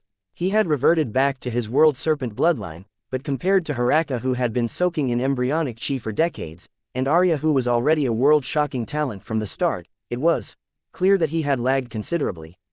However, comparatively speaking, Empana was also the one among them with the fiercest Dao heart. And Ryu had an idea for that. Empana, it will take you time to catch up to them, normally speaking, that is, but I have an idea for a new cultivation system and you are perfect for it. Empana was taken aback, not quite knowing what to say. If it was anyone else who was speaking about a new cultivation system, he might look at them as though they were a fool. How long had the current system existed for? Who was arrogant enough to say that they had a new method? I am willing, Empana said. Ryu's gaze sparkled. Little Gem lazily yawned and then waved a palm. A strong world energy descended, and Empana found his cultivation being stripped from him layer by layer, piece by piece. He was stunned. The amount of people who wanted a chance to recultivate amounted to probably 100% of the population. Who could say that they had taken every step perfectly? Stay sharp, Ryu said coldly. I will now transfer the method to you. Whether you can make it to the very end will be dependent on yourself. You have all the resources in the world here. If your Dao heart is strong, you will thrive. If not, you will fall here. Chapter 2077 Clumsy. Ryu squatted on the balls of his feet, pulling Arya up by her collar. She spat at his face, but it was blocked by a barrier before it could even exit her mouth a few inches, before being incinerated to ash. Ryu didn't say much, only pressing a palm to her forehead. Get out of my head. Arya roared, her one bronze eye and the other icy blue one flashing wildly. Unfortunately, it was useless. Her soul was far too weak in comparison to his own, and she was ruthlessly suppressed in a single bound. Soon, she found a magus maze in her mind, one that forced her to listen to all of Ryu's orders and also revealed all of her thoughts to him. Before, Ryu hadn't had a proper summoning heritage, so he didn't actually end up formally making Hiraka and Empana his summons just yet. It was just that he was fairly confident that they would always listen to his orders. However, after studying the human skin tome, he had come up with his own summoning method. He had never tested it before, but he had decided to use it against the most unruly of his summons. In the end, he turned out to be correct and everything went smoothly, not that it was much of a surprise for him. He let go of Arya's collar and stood up. Get up, he said calmly. Gritting her teeth, Arya complied. Ryu began to control her to take various actions, and eventually, the two began to spar. Wounds began quickly accumulating across the petite fiend's body. She suffered again and again, and the rage in her eyes was quickly becoming helplessness. Ryu had allowed her to attack at her full power for a while, and she had thrown everything she had at him, but it was still worthless. It was like they weren't even in the same league anymore. The separation between the two was so enormous that she couldn't even see the peak he stood on. She had once been a great genius that many drooled over. Her own clan was willing to give her any and everything she wanted just to make sure she remained happy. And yet now, you only control sovereign earth and sovereign ice chi, not even ancient earth and ice, let alone primordial chaotic earth or primordial chaotic ice, Ryu observed after Arya collapsed with exhaustion. Arya grit her teeth. That was actually a great pride. Why did it sound like an insult coming out of Ryu's mouth? She had never felt so humiliated in her entire life. Your sovereign earth and sovereign ice are also both quite weak. They seem to be restricted by this world rather than being the best representations of themselves. Ryu had already noticed that his chaos chi varied in strength depending on the world he was in. Clearly, this was the same for Arya. It sounded quite shocking that Arya would have chi that was so weak. It had to be remembered that chi in this world was separated from fragmented up to God, and then beyond God there was still ancient chi and primordial chi beyond. Then, sitting beyond that was chaos chi or essence. Arya didn't even have God chi, she had sovereign chi. And that was a chi level you would start finding on the 8th heaven, and see most often on the ninth heaven. For a genius of her caliber, this seemed out of place. But this made sense to Ryu. After all, what really gave Arya her strength was the fact that she was a chilled, that being that she had not just one element in her body like most fiends, but rather two. Because of this, even when she faced geniuses who controlled one type of ancient chi, they weren't a match for her. So what would happen if Ryu allowed her the chance to control primordial chaos chi? In truth, it just might kill her. It had to be remembered that the reason why there were so few dual elemental fiends was because those that were born often died early, unable to withstand the pressure that came from their talent. Although Arya had already made it to lordship and had passed that period of volatility, as a result, forcing her to change her foundation now would definitely push her toward the edge. However, Ryu didn't care. "You're weak," Ryu said. Arya clenched her jaw, but for once, she said nothing at all. "I will give you an opportunity too. If you survive, good. If you don't, good. Your life and death means nothing to me." Arya's gaze became deathly sharp. Every fiber of her being wanted to tear Ryu to pieces, but she didn't even have the strength to lift a finger. "Good luck." Arya's eyes widened. It couldn't be that he wanted to put her through something like that right now, right? She was completely spent. She had no more energy whatsoever. Arya's screams filled the skies as blood poured out from her pores. But by this point, Ryu had already turned his attention to Hiraka. The blue-skinned fire giant woman looked beautiful as always, and she was actually wearing more clothes this time. It seemed that her talk with Ryu had given her a bit of a light bulb moment.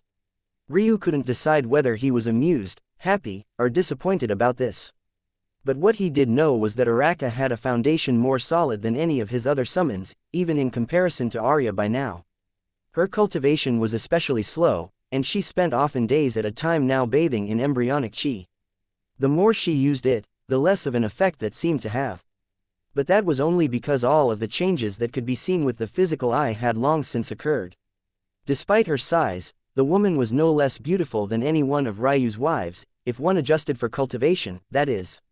Right now, Hiraka was still only a perfect sky god, a far cry from many of his wives. But she seemed to have budding potential ready to burst out at any time.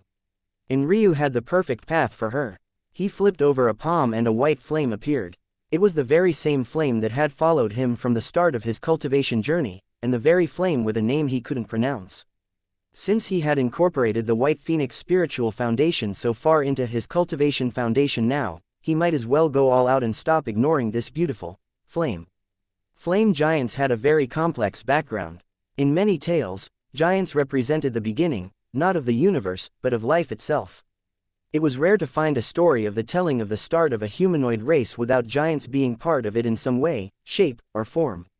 They were often painted as a naive race, one without much intelligence, and one with an almost careless clumsiness that might either bring hope or destruction to a world. The fire giants embodied precisely all of that. The clumsiness of the beginning, a budding chance for a future, they were the true Prometheus. For a race like this one, it could be said that this white flame was exactly what Hiraka needed. This white flame that Ailsa had only described in a single line.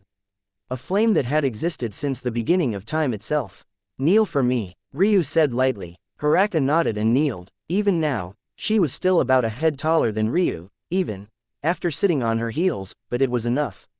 Ryu pressed a palm forward and touched the center of her chest. With a flare, a white phoenix appeared behind him. Hiraka's body was practically an open chasm, ready to be molded to Ryu's image. Her meridians were as wide as oceans and her blood vessels were as open as skies. She was ready. Ryu came out of his inner world, slowly opening his eyes while still within the rebirthing cultist sect. He stood and strolled out, ignoring most of the people he came across until he found himself in front of Wobbling Fairy's courtyard again. After some thought, he just directly barged in and closed the doors after him. He found the little fairy woman rocking in a chair, back to her usual innocent, drunk self. She looked up to see Ryu and gave him a big smile, but it felt fake. Not because there was a hidden darkness behind it, but rather because this was the smile she would likely give anyone who had just barged into her courtyard like that. It was like she had completely lost any semblance of a backbone she had, turning into a puppet of a woman only there to smile and act the part of a fool. Ryu found himself standing before her in silence, his mind seemingly trying to work something out. Chapter 2078 Who? Ryu didn't say anything for a long while until he pulled up a chair and sat across from her in silence. Looking into the eyes of this woman, he could feel that she had a story. It was just that he didn't care to find out what it was before. The reality of the matter was that he didn't particularly care about Wobbling Fairy. He couldn't drum up sympathy for a woman he had no affection for. It also didn't help that he seemed to have decided that he was a hypocrite now. But what was a hypocrite if not self-contradicting? He did things according to how he felt. If he had forgotten about her, he wouldn't have even minded leaving this world without saying goodbye. He wouldn't have felt the need to come here at all. But since he had remembered how, why wouldn't he? Wobbling Fairy looked at him with a somewhat silly smile that hid everything about her true self deep within her body. She didn't seem to be a woman he had slept with before at all, but maybe that only made sense. By now, it had already been decades since the last time he saw her. Time flew by at a blazing pace, and yet here she was, still sipping her wine and staring out into the world without much focus at all. There was silence between the two of them for an entire 3 days. Neither one said a word, though Wobbling Fairy offered Ryu wine several times as though she had forgotten that he had rejected before, or because she thought he might have changed his mind. There was something particularly innocent about her current appearance, an appearance that made her the darling of the rebirthing cultist sect, one that made everyone want to protect her with their lives. She looked like a woman who still carried a bit of baby fat on her cheeks, but she had an undisguised beauty nonetheless. It was likely she was being pulled in 2 different directions at once, one side toward an elegant maturity, while the other was holding on to a childhood that Ryu knew nothing about. Maybe Ryu could have looked through Ailsa's memories to find out Wobbling Fairy's past, but his Dao heart seemed to have kicked in again. The idea of relying on a wife he had yet to capture back to snag another one didn't taste right in his mouth. So, in the end, after accompanying Wobbling Fairy, he stood and extended a hand. Wobbling Fairy looked at the hand a bit confused, almost like a curious child. She had such a pure innocence in her gaze that Ryu felt even his own heart soften. A part of him was telling him that this wasn't the real woman beneath it all. But after 131, observing her for so long, he realized that while it was true that there was a very real piece of her that was buried, this piece was no more real than what he was seeing right now. Both women were Wobbling Fairy. It was just that she wanted to forget another half of her. That innocence, that purity, not of body, but rather of mind, it reminded him a lot of Yana. Wobbling Fairy was still blinking in confusion, but she took Ryu's hand nonetheless, blushing slightly when she felt his warmth. That was when Ryu realized, this version of Wobbling Fairy truly had no idea what happened between them. When he understood that she had accommodated him all these days, while he just sat there staring at her in silence, without saying a single word or complaining a single time. Ryu sighed and pulled Wobbling Fairy into his embrace. The fairy was taken aback, not expecting such a thing. The blush on her cheek became even more furious and for the first time, she struggled a little. Ryu could remember the words Wobbling Fairy had first spoken to them when they met. Well, her projection, anyway. I don't like you. You're too arrogant. Ryu could imagine that her current self probably felt much the same way. Or maybe she felt that his current self was different from the one she had met all those decades ago. Wobbling Fairy might not have memories of what happened between them, but she could more than likely feel the closeness that came from facing a man who had her primordial yin in her. Wobbling Fairy was completely flustered, not knowing how to deal with this situation. For as long as he could remember, she had been under the protection of her sisters of the sect. Whatever had happened in her past, at the very least, couldn't be remembered in this state. As such, she had 2 personalities, one that grew up with those memories and one that didn't. The current her was practically a blank slate. Although she had felt that it was weird a man would come to her courtyard, all but barge in, and then accompany her for so long, the only thing she was actually sad about was the fact that he didn't want to accompany her for a drink. However, after a slight struggle, tears began to pour out from Wobbling Fairy's eyes for reasons she didn't understand. She was now just as stunned by the hug as she was her tears. But soon, her lips were quivering and her throat was hiccuping, her sobs choking out as she began to cry harder. Ryu didn't say anything, not even bothering to catch the wine she had accidentally tipped over and spilled all over the ground. He didn't know what this woman's story was, but what he did know was that he hadn't felt right just leaving her here, so he had come. And now that he was seeing such an innocent soul in this state, he found himself feeling angry. A flash of fury lit in his eyes before he reeled it in. Who was making his woman cry like this? Chapter 2079. Stop. Wobbling Fairy's sniffles only came to a slow stop hours later. I'm sorry, I don't know. Wobbling Fairy seemed taken aback by her own words, and soon enough, when Ryu looked down, he found that a lot of the pure innocence in her eyes was gone. But he had already expected this. The reason Wobbling Fairy always had wine on hand was because her body was too special. Even wine that could knock a Tao god out could be purged as impurities from her. If she wanted to stay drunk, not only did she need especially strong wine, she needed to be sipping at it constantly. After spending hours on nothing more than crying, it wasn't a surprise that she had slipped out of her drunk state. But what was surprising to her was that she had spent so long focused on crying that she didn't even realize when she slipped back into her real self. Usually, the demarcating line was clear as day to her. But this time, it wasn't until she spoke that she realized the change. Ryu loosened his grip on her and looked down at her tear-stricken face. There was a calmness in his eyes that made her even more confused. Should she be offended by how casually he was taking her grief? Or should she feel safe leaning against such a pillar of support? She didn't know, and she also didn't know how much these thoughts were being colored by her dislike of Ryu either. That was until Ryu cupped her cheeks and wiped her tears away with his thumbs. For some reason, Wobbling Fairy found herself not resisting, and the confusion in her eyes only deepened. What if this wasn't related to Ryu at all and she was really just so fragile that any hint of kindness had left her in a middling mess? Of course, she had received her fair share of kindness in her life, but was it the right kind? Was it kindness directed at her real self? Or was it the innocent version of her everyone seemed to like being around? Even for Ryu, it seemed that the only reason he was giving her a chance now was because of that innocent side of herself. Sometimes living creatures are contradictory. Ryu suddenly said softly, "It's perfectly fine to clash with even yourself. There is no one person in the world that has a perfectly linear train of thought. Don't think that you either have to be one thing or the other." Wobbling Fairy's eyes widened. Suddenly, her eyes were brimming with tears again, but she quickly wiped them away herself, feeling that it would be too embarrassing if she started crying again. "You're coming with me," Ryu said. Wobbling Fairy was so numb to all the surprises that she didn't even quite know how to react to this one. "You're coming with me," Ryu said. He didn't usually like to repeat himself, but for his women he seemed to bend his own rules all the time. What? Why? Wobbling Fairy didn't know how to react. Why wouldn't a wife travel with her husband? Wobbling Fairy didn't even know what to say. Hadn't she already told Ryu that she wouldn't be his wife? How could one man be so shameless? "Let's go." Wobbling Fairy found herself being tugged along. "What is your name?" Ryu asked. "Your real name." Wobbling Fairy opened her mouth to respond, and then froze as though she had forgotten the answer. Her brows furrowed. "You know your last name, at least." "Right," Ryu said with a grin. Wobbling Fairy was rendered speechless again. But before she could react, her waist was swept into Ryu's arm and he appeared high above the rebirthing cultist sect. Almost instantly, several gazes landed on the scene of the blushing Wobbling Fairy and Ryu, whose face seemed to be almost a little too proud right now.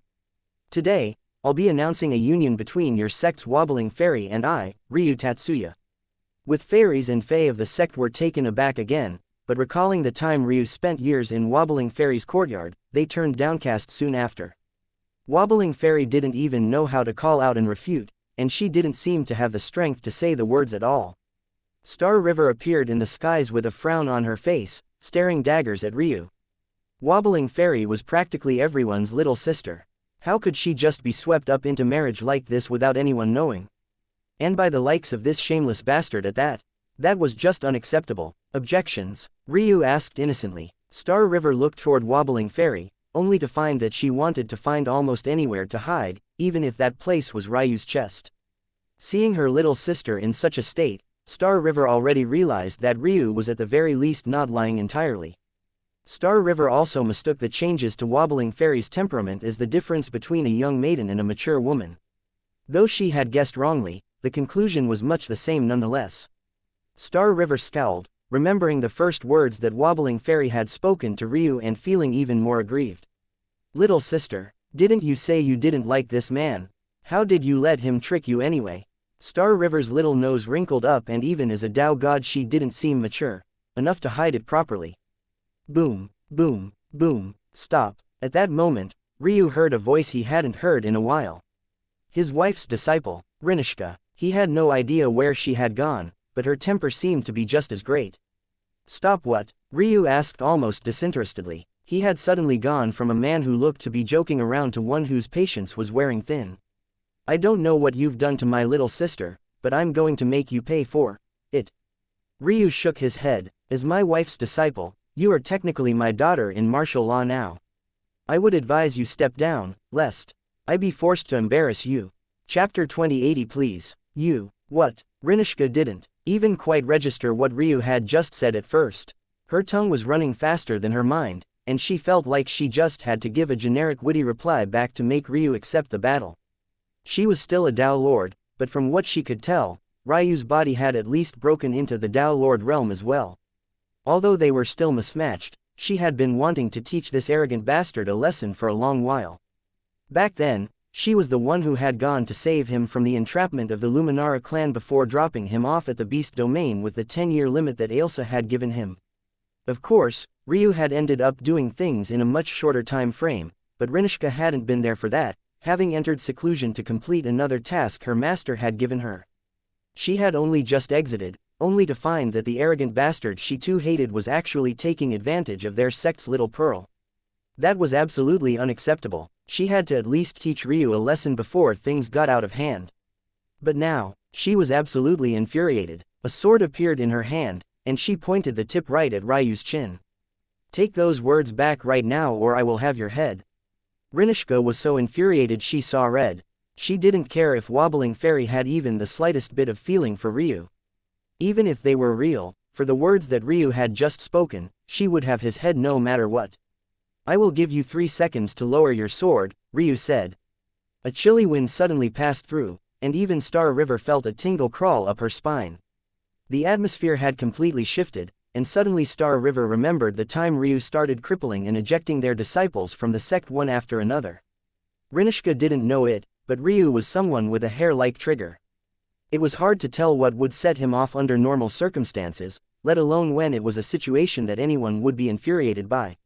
No cultivator with the slightest backbone would be okay with someone pointing a weapon at them, let alone Ryu.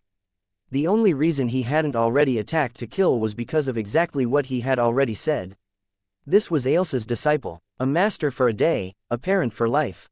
If she was Ailsa's disciple, then for all intents and purposes, she was by extension as important to Ailsa as a daughter would be. Ryu very much doubted that Ailsa would take in any disciple casually. By the same token, Rinishka was also almost certainly a powerhouse amongst lords. As for how good she was, Ryu never bothered to find out. He didn't care, but if she made him find out, things wouldn't necessarily end well for her. Not at all. Rinishka was only more infuriated by Ryu's words, and she suddenly pierced forward before anyone could say anything. Her fury seemed to have risen to her head. Not only was Wobbling Fairy important to her, but Ailsa was no different from her own mother. Ailsa had once spoken about the kind of man her husband was. In fact, Rinishka might be the only one who knew that Ailsa was truly married at all, while everyone else could only speculate and draw baseless conclusions from rumors. The man she envisioned was nothing like Ryu at all, and he certainly wouldn't be picking up women in the sect of his own wife while he had several more women at his beck and call on top of that. Rinishka only realized that she might have gone too far halfway through, but even so, her fury wouldn't be abated. Rather than slowing down, she accelerated. There was only a small gap between her sword and Ryu to begin with. And yet, her sword passed through nothing but air. Ryu didn't even look like he moved, but the distance between the sword and his neck remained the exact same. He still held Wobbling Fairy's waist in one arm, while his other didn't even budge in the slightest. He looked as calm as could be, indifferent to the world. And yet, there was a chilling cold that pervaded the air. Die, he said indifferently. The air exploded and then, Poochie. Rinishka's eyes widened as she grabbed at her throat. At some unknown time, a sword had torn through her throat, blasting out a hole through the back of her skull. Rinishka. Star River screeched. Rinishka. Wobbling Fairy's eyes widened, but the grip Ryu's hand had on her waist was so tight that she found herself frozen in place. Star River caught Rinishka, her eyes filled with a light of panic. Blood covered her hands immediately, and she seemed to have forgotten everything she knew at that moment. It was only after panicking for several seconds that she seemed to recall something and hurriedly pulled out several pills, stuffing them into Rinishka's mouth. But the blood continued to pool. Please. Wobbling Fairy tugged on Ryu. For some reason, she felt that she could stop this. However, when Ryu looked over to her, she felt like she had descended into an ice cellar. She had seen it clearly just now as well. Rinishka had definitely tried to kill him. With her cultivation, she had more than enough time to react, but she had still chosen to double down. Maybe that was because she realized that she had already offended Ryu beyond the point of return, but did the reasons matter when she had already acted with such impunity? There was simply no going back. Wobbling Fairy's eyes began to brim with tears again. Please, please. To Wobbling Fairy's surprise, Ryu's expression suddenly softened. All right. With a flicker of his eyes, the pills Star River was using suddenly began to work properly. Chapter 2081 An Angel's Descent. As Ryu had expected, Rinishka was quite powerful. But there were several things working against her that Ryu had seen through. For one, she was too arrogant, and that was coming from Ryu. She really thought that just because she had her blade out like that, and that she was close, that his head was actually just on a platter for her taking. Second, there was a Tao god right there. By default of Star River's presence, lords and sovereigns couldn't even begin to use their control, leaving her unable to use her full strength. Third, Star River couldn't affect Ryu's control at all. That was because when it came down to it, if he was truly desperate, Ryu could always use his chilled of order constitution, which would allow the laws of the world to work for him. As though that wasn't enough, he still had his own inner world. Rinishka had all of these disadvantages active before she even attacked. By then, it was easy for Ryu to use a 1-inch, 1-mile principle to make her feel like she had stabbed at air. His control over spacetime was leaps and bounds beyond anything it had been able to do in the past. And then there was the final attack. That was nothing more than fate reversal, on a much higher level than anything he had ever displayed before. And the reason he could do it was precisely because Rinishka couldn't use her control. Usually, Ryu had to get injured first before he could use fate reversal. But this time, he used his fate and karma soul nature to pick out a different timeline, one where Rinishka's blade had succeeded in killing him. Then he reversed that one. This was one of the more powerful abilities that his new spacetime mysteries of heaven and earth pupils could allow him to access. Unfortunately, this time it only worked because Rinishka couldn't use her control. But when his eye was complete, it wouldn't matter what control his opponent had. The world would be his oyster to do with it what he pleased. This time, your life was saved because my wife pleaded for you. Nothing more, nothing less. The next time you piss me off, I won't be nearly so kind. Star River sighed a breath of relief when Rinishka finally showed signs of healing. She couldn't help but feel rage when she heard Ryu's words, but she really didn't know what to do. Of course she was biased toward Rinishka, but this time, she had truly gone too far. She didn't even know if she could even blame Ryu had he killed her outright. It's time. I'll return with you to my home, Ryu said with a smile toward a somewhat dazed Wobbling Fairy. It was clear that she was shocked that Ryu had actually listened to her words. She could tell that just moments ago, Ryu truly had every intention of killing Rinishka, even if it infuriated Star River. You'll get to meet my parents. Who knows, maybe my father will scold me again for bringing too many women home. But I know my mother will be happy. Wobbling Fairy blushed. What was this man talking about? The rest of the sect could only watch as Ryu vanished with Wobbling Fairy by his side. Ryu? Wobbling Fairy asked softly, the confusion in her eyes still very much there as they strolled through the skies toward their final destination. Yes. Why? Ryu blinked. Why what? You? Wobbling Fairy was speechless. Did she really have to say it out loud? Ryu laughed. I'm waiting. What do you want to ask? Wobbling Fairy grit her teeth. Why did you spare Rinishka? Isn't that what you wanted me to do?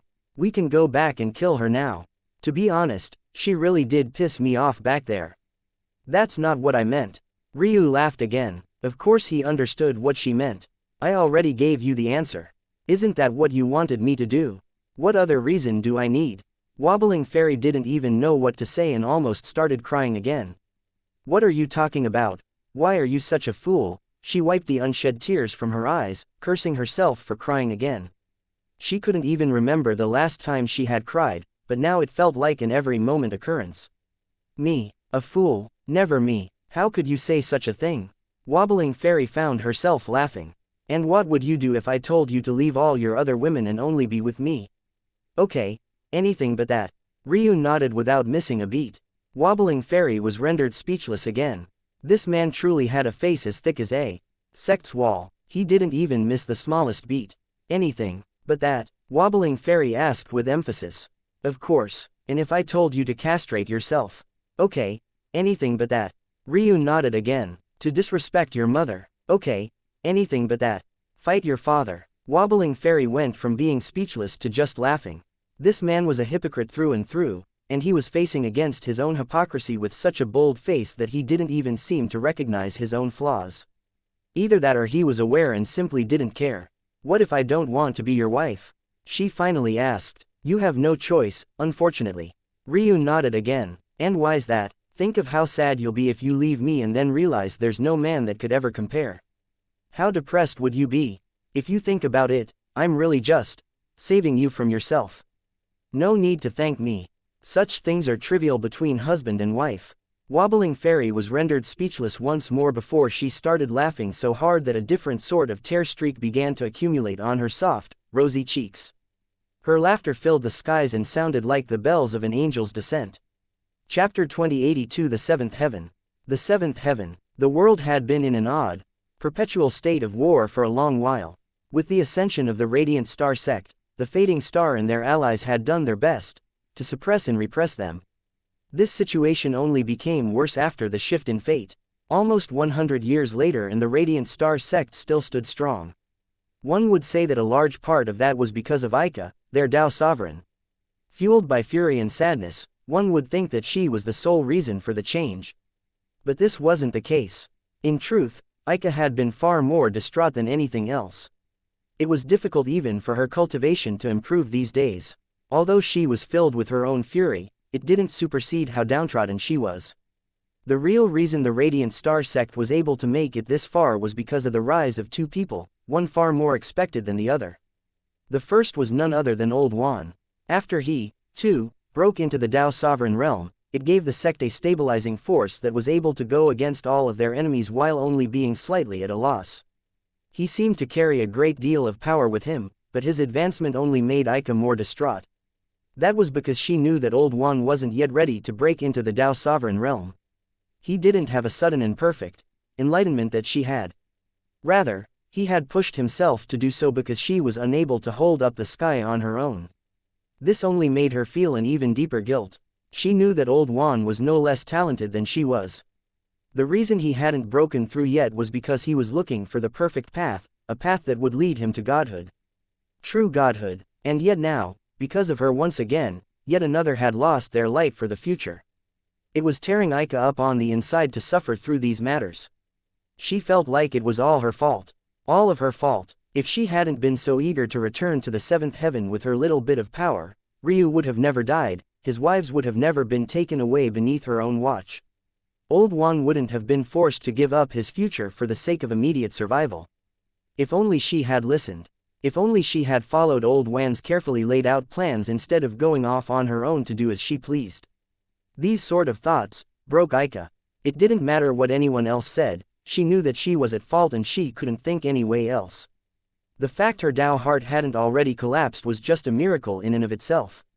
But maybe the only reason it hadn't was because after being so useless, she couldn't bring herself to become a worthless bag of flesh. If nothing else, her cultivation was all she had left to atone for everything she had done. This one thought was the only thing keeping her small frame from collapsing in on itself. Well, that and the fact their sect gained a new beacon of the younger generation to help them hold up the skies. Jojo. Watching Jojo grow, diligently guiding her in all the ways she could, was about the only thing that could make Aika smile these days. And it could be said that Jojo was the true reason they had yet to collapse. For a sect, what they needed wasn't just immediate strength, but they also needed a light of hope for the future. With Ryu dead, and Selhera stolen away, they hadn't had a backbone left on the latter front. Until Jojo began to shine through with her talent, her sword and her armor leading her way. In just over 70 years, Jojo had managed to cross several thresholds of cultivation, reaching the omniscient realm. She had a half-foot into the Lord realm already, and it seemed like she could break through at any time. But she was still unsatisfied with her Tao of the sword. It had to be remembered that anyone following a pure weapon path would always have a harder time than their predecessors. That was because in order to forge their own path, they had to shed away the tugging fate of all those that followed before them. It could be said, then, that those following weapon paths had the slowest cultivation of all of their companions. This was why Jojo had been the last among Ryu, Selhera and herself to break into the true Sky God realm. But between Ryu's death and the current time period, it seemed as though she had grasped something. Fleeting though it might be, she was the sole reason the younger generation of the Radiant Star sect wasn't overrun by the powers that surrounded them. A pillar of the older generation and a pillar of the younger generation was all that separated the Radiant Star sect from true destruction. And as the battle was strung out, the ferocity of things began to lull into a low simmer. The Fading Star sect and their allies changed their methods and began to apply a slow, consistent pressure against the Radiant Star sect instead of looking for a sudden blow, and this change had led up all the way until today. A day when explosive news reached their ears from the 8th heaven. Starlight, chosen of the Fading Star sect, had returned from his master's tutelage. This was already explosive news in and of itself, because many were aware that Starlight's master was a powerful existence of the Tao sovereign realm. But what was more important than that was the fact that Starlight himself had managed to become a lord. Suddenly, the situation of the 7th heaven was embroiled in yet more chaos. Chapter 2083 Rage of the Heavens. 2083 Rage of the Heavens. Maybe a lord didn't sound very impressive. If two sovereigns in Ica and Old Wan couldn't change and stabilize the situation, then how could a mere lord do so? But there were two main issues to account for here. First, the 7th heaven didn't have many lords to begin with. Jojo was able to have a huge impact despite still being in the omniscient realm. It wasn't until the 8th heaven where lords became a bit more commonplace, but even then, there might only be one in several trillion cultivators. These weren't existences that just popped up everywhere even if Ryu's life now made it feel like it was so. And second, Starlight was far from a normal lord. Starlight was under the tutelage of a hegemon of the 8th heaven. It was also said that he was granted the chaotic silk meridians from this master of his, and as a result, his power had grown at an exponential rate the more perfectly he assimilated with it. But these were just external matters. Sure, a powerful master would likely not raise a useless disciple, and powerful talent likely wouldn't forge a mediocre genius. But these weren't the matters that should be considered the most. Instead, what had caught the attention of the world was Starlight's tribulation. In the cultivation world, tribulations could be triggered by a great number of things. Sometimes they were artificial, like what Ryu had experienced when his Tao first broke through on the 1st heaven, or sometimes they were natural, like all the times Ryu had caused tribulation pill clouds to descend. However, there was a third category of tribulations, one that was unavoidable and the very reason why the crossing over from omniscient to lord was such an enormous hurdle. Cultivation tribulation, also known as the Rage of the Heavens tribulation. The control a lord had over the world was so far beyond what lower sky gods could match that this seemed to be the only appropriate response by the heavens. The lord realm was a tipping point, a point where cultivators began to take more than the heavens could easily return. As such, the rage of the heavens was called down, causing an exceptionally high death rate. It could be said that for every 1,000 omniscients that even reached the threshold to trigger a lord rage tribulation, 1,000 would die. It wasn't until you began to get into the 6 and 7 figures that you might get 1 or 2 survivors. And this was often regardless of talent and background. That was because the rage of the heavens couldn't be fooled. Everyone had the same odds of survival. These matters, though, could be skewed. If everyone had the same odds of survival, why did it seem that so many geniuses could weather the storm? And that was precisely where the danger Ryu felt lying on the horizon came from. These geniuses could survive the tribulation because they had the fate to do so. They were granted blessings by the heavens that gave them slightly higher odds of survival than all others, and this was precisely what they relied upon to reach the realms they did. But Ryu, he had no such fate. That said, this matter wasn't about Ryu. In the documented history of Rage of the Heavens tribulations, there were many separating tiers, and usually, this decided just what kind of shocking existence would be birthed on the other side, should this existence survive, that is. The first tier was known as the Foundation's Rage Tribulation. This tribulation was the most normal of them all and only required one to survive a normal barrage of lightning. Whether it was a first revolution's foundation's rage tribulation, or a ninth revolution's foundation's rage tribulation, would decide whether one had to only survive a single volley of lightning, or 9 of them. It could be said that in the history of the true martial world, basically no one got first or second revolution tribulations. That was because of the unique geography of the landscape. Lords almost never appeared beneath the 7th heaven, and those above this threshold all met certain standards of cultivation and talent that weren't easily falsified. As such, the 3rd revolution was considered the standard of a normal lord. If one was a 6th revolution lord, you were leagues beyond a 3rd revolution one. It could be said that a lord of the latter caliber could one-shot one of the previous caliber. However, this gap wasn't large enough for a 6th revolution lord to defeat a 3rd revolution sovereign. That said, a 9th revolution lord might be able to fight a very close battle and just barely lose to a 3rd revolution sovereign, assuming that they were already at the peak of the lord realm and the sovereign wasn't very far into the sovereign realm. However, it was said that Starlight wasn't a 9th revolution lord. He was an elemental rage lord. Above the revolution's rage lords were the elemental rage lords, existences that didn't just face lightning tribulations, but elemental tribulations. In fact, not only was Starlight an elemental rage lord, he was a 7 revolution elemental rage lord. With a normal 7 revolution rage lord, they would face 7 volleys of lightning, each one growing progressively more powerful. This would amount to a total of 63 lightning bolts with 9 for each revolution. However, elemental rage lords faced off against wind tribulation, fire tribulations, water tribulations, and finally, earth tribulations. They didn't have 7 volleys. They faced off against 7 times 4 volleys, for a total of 252 different assaults on their life, each from a different walk of life. The elemental tribulations weren't just difficult because of the number, but rather also the variety. What cultivator could boast perfect immunity to all of the elements? Eventually, whether it was wind, fire, water, or earth, you would run into a combination or a variation of these elements that you couldn't defend against, and this was the tribulation that Starlight had made it through. Chapter 2084 End of the Road. According to the record of the true martial world, an 8th revolution elemental rage tribulation was the highest to ever appear in recorded history.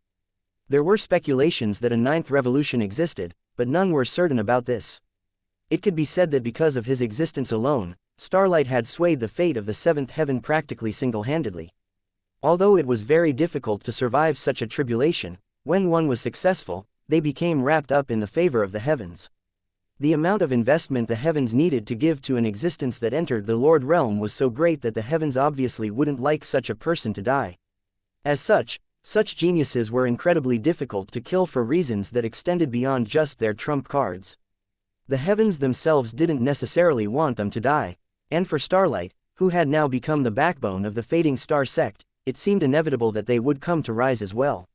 It was under this situation that the pressure on the Radiant Star sect reached a completely new level.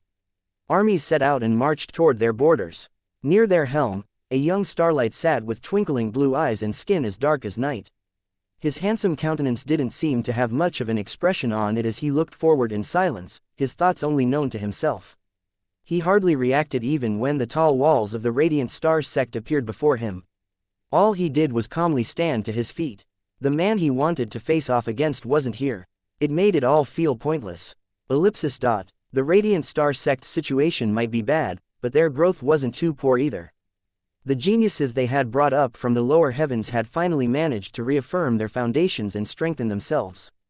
They had been mostly chosen for their character, and with the resources of the Radiant Star sect constantly being poured into them in these hard times, they had done well enough to overturn their situations. In addition, some of these disciples had even been granted the opportunity that Ryu was once given to take on the Radiant bloodline. Thanks to this, their talent had undergone a fundamental change as well. While it was true that Old Juan and Jojo were the ones upholding the skies, they played a strong part in it all as well. These disciples gripped their weapons, looking out into the distance. Unlike the past, they didn't have a hint of fear on their faces. They were battle-hardened, and the number of them that were left were all the ones that had already been through more life and death situations than they could count. While it was true that many had died, it had shed much of the weakness of the sect. Even so, when they laid eyes on the calm Starlight in the distance, some of them couldn't help but pale. Though their faces were still filled with determination, they couldn't control the impulse of their bodies. This was simply the natural reaction of their hearts. This man was powerful, more powerful than any one of them. They had a feeling that even if they were in the Lord realm as well, it wouldn't make the slightest bit of difference. Just what did it feel like to face off against an elemental tribulation? To feel as though the skies were falling down on you and Mother Nature herself wanted your head on a pike. To face off against such danger and yet come out on top in the end. Wasn't that what Starlight had done? Against such an enemy, could you even raise your head up properly? He had seen to the ends of the heavens and come out alive. How could they match up against his momentum? Jojo stood on the wall silently, her great sword on her shoulder and her armor reflecting in the dreary sunlight above. The rays barely peeked through the crowd, cascading down with a gloominess that fit the atmosphere. The forests around their sect had been leveled once again, leaving nothing more than a clear lane for their enemies to make their way forward. She could feel the pressure from Starlight as well. It was why her brows were furrowed. The gap between Omniscient and Lord was far too large for anyone to bridge in her estimation. But against an opponent like this one, it was even more impossible. The only person who could match up against Starlight was Samson, but Jojo's senses now were completely unlike what they had been in the past. She knew for a fact that Samson stood not the slightest bit of a chance against Starlight. He would be lucky to last a few exchanges. As for Samson himself, high in the skies above, Aika stood with a pale face. It didn't look like fear, but rather fatigue. By her side, there was Old Juan, and across from them, there were two sovereigns. One of them was the ancestor of the Fading Star sect, Sovereign Black Worm. But the other, he was a man who Ryu had never seen personally, but he would surely recognize nonetheless. He was none other than the chaotic space sky god, Starlight's master and the very man whose inheritance Ryu had turned down with disgust. The chaos space sky god looked like a man with a single foot in the grave already. His wrinkles drooped down his face and his eyes were a murky white. With how hunched his back was, one would think he was bending over to smell the roses. And yet, there was a chaotic fluctuation of space rippling around him that filled one with a sense of imminent danger. He might have a foot in the grave, but he was still a peak Dao sovereign while Aika and Old Juan both were just lower Dao sovereigns. They were already struggling with dealing with Black Worm alone, but now it felt like the end of the road. Chapter 2085 indeed. Standing in silence, the four sovereigns faced off against one another, but chaotic space didn't seem to care enough to look them in the eye. Instead, he was staring down through the clouds before, a light smile on his face as though a grandfather watching his grandson soar through the skies. Of course, the person he was watching was none other than Starlight, his disciple. The old man seemed to have completely forgotten about Ryu's existence, but how could he not? With a disciple who had cleared the seventh revolution of the elemental rage tribulation, he would be able to gather up quite a large amount of fate as his master. This way, the door to Dao godhood had creaked open just the slightest bit. All he needed to do now was wait for an opportunity to walk right through it. As for this, he saw it as nothing more than a farce. Soon enough, he would be able to get what he wanted. He was here as nothing more than a formality. Aika grit her teeth, the last flickering embers of the fiery temper she once had trying to stoke themselves again only to be doused by the cold, harsh reality of what they were facing here. Her inability to control herself had gotten them here. At the very least, she could control her temper now and give them the smallest bit of a chance, hopefully. She gripped her fists tightly, a tear rolling down her pale cheek. Down below, Samson gripped a heavy glaive in his hand and took a step forward. Much like Jojo had said, there was only one path to take right now, and that was the path of battle. This was a fight he had to win no matter what. Even if he didn't know how he would do it, he would have to find a way. He landed on the ground and faced off against the army, trying to build up momentum for himself. But even while just sitting there silently, Starlight felt crushing. Samson felt his knees almost go weak as cold sweat poured down his back. While to another, he looked as though he was standing ramrod straight. Those that knew him well knew that he was approaching the very edge of his limits, and Starlight hadn't even moved yet. If this is all you can bring forward, what is the point? Starlight said indifferently. Where is Ryu Tatsuya? The echoes of something rumbled through the skies. Samson gritted his teeth, remembering when he had butted heads with Old Juan over Ryu's death. Even now, he hadn't broken the news to Aika that Old Juan was the one who was responsible for Ryu's death. She was already so broken, he had no idea how he could even begin to do such a thing. Seeing that Samson didn't answer, Starlight shook his head. I will ask you one more time. Know that I don't have the patience for your nonsense. If you cannot answer, then say you do not know. If you lie to me, I will only make your death more painful. Samson clenched his teeth, expecting to hold his ground, but the creaking of his knees and the cold sweat that permeated his back overwhelmed him. His Tao heart shook and he suddenly found himself speaking before he could even control himself.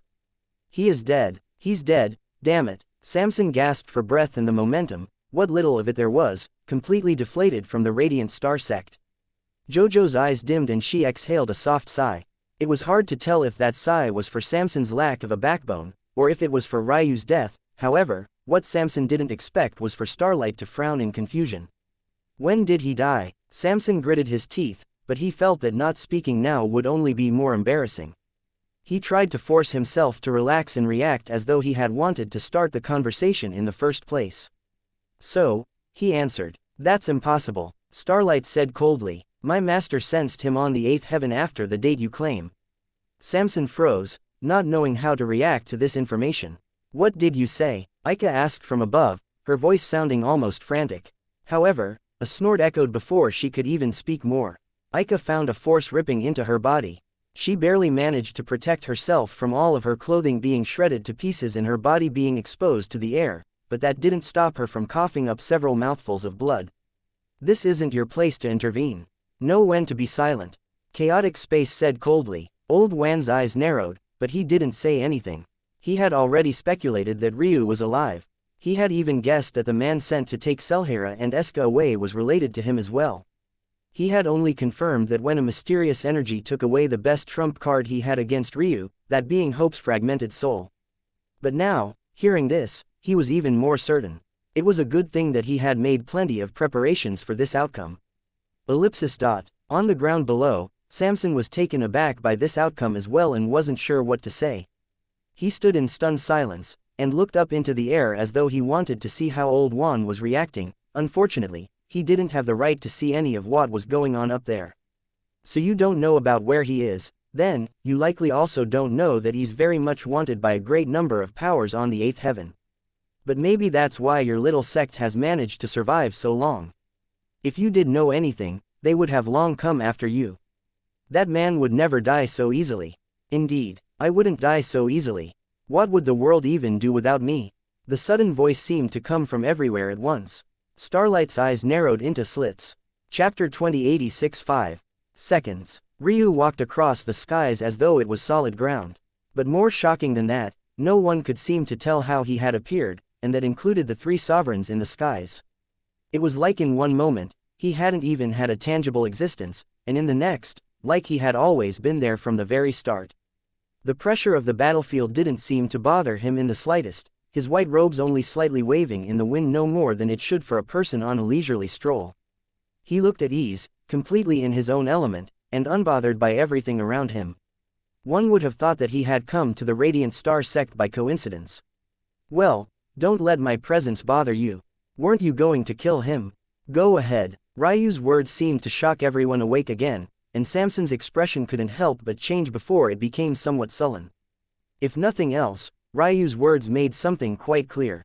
If others thought that he was here to save the Radiant Star sect, they were sorely mistaken. At best, he was here to pick up a few more worthy summons.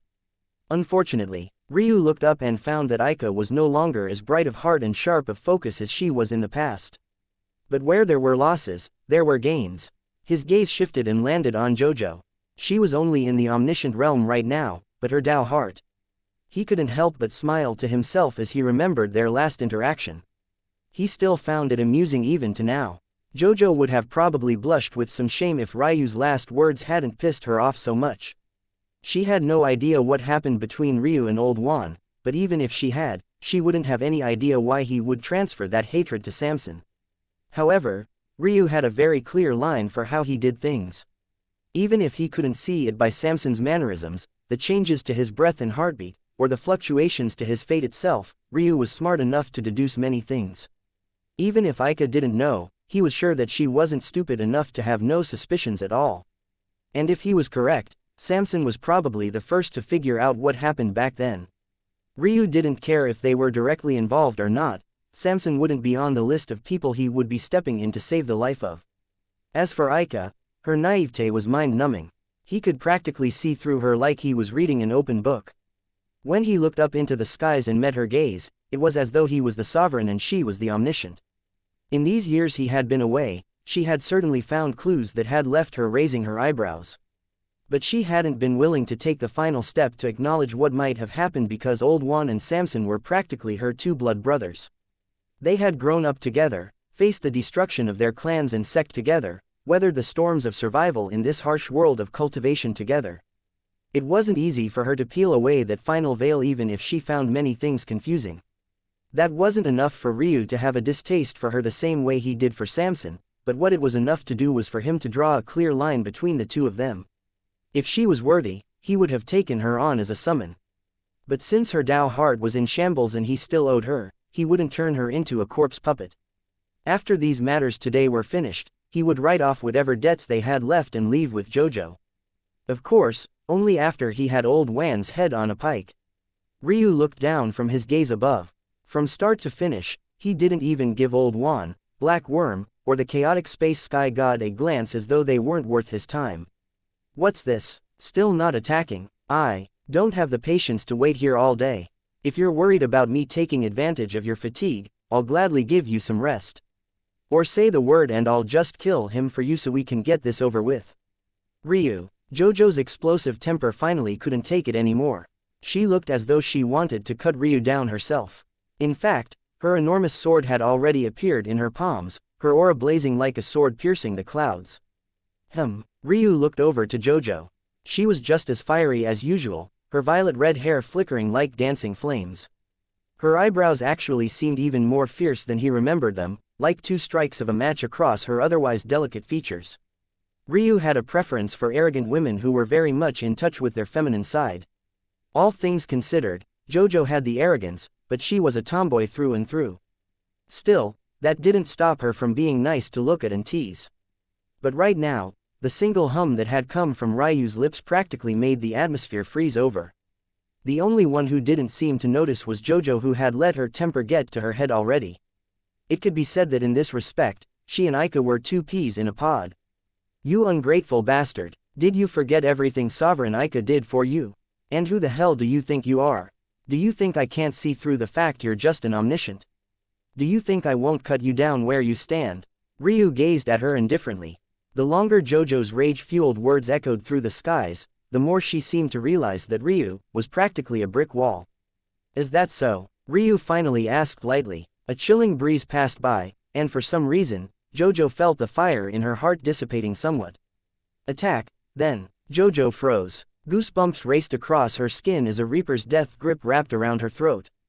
But it was then a blazing intent rumbled through her soul as her Tao heart shattered her fear apart.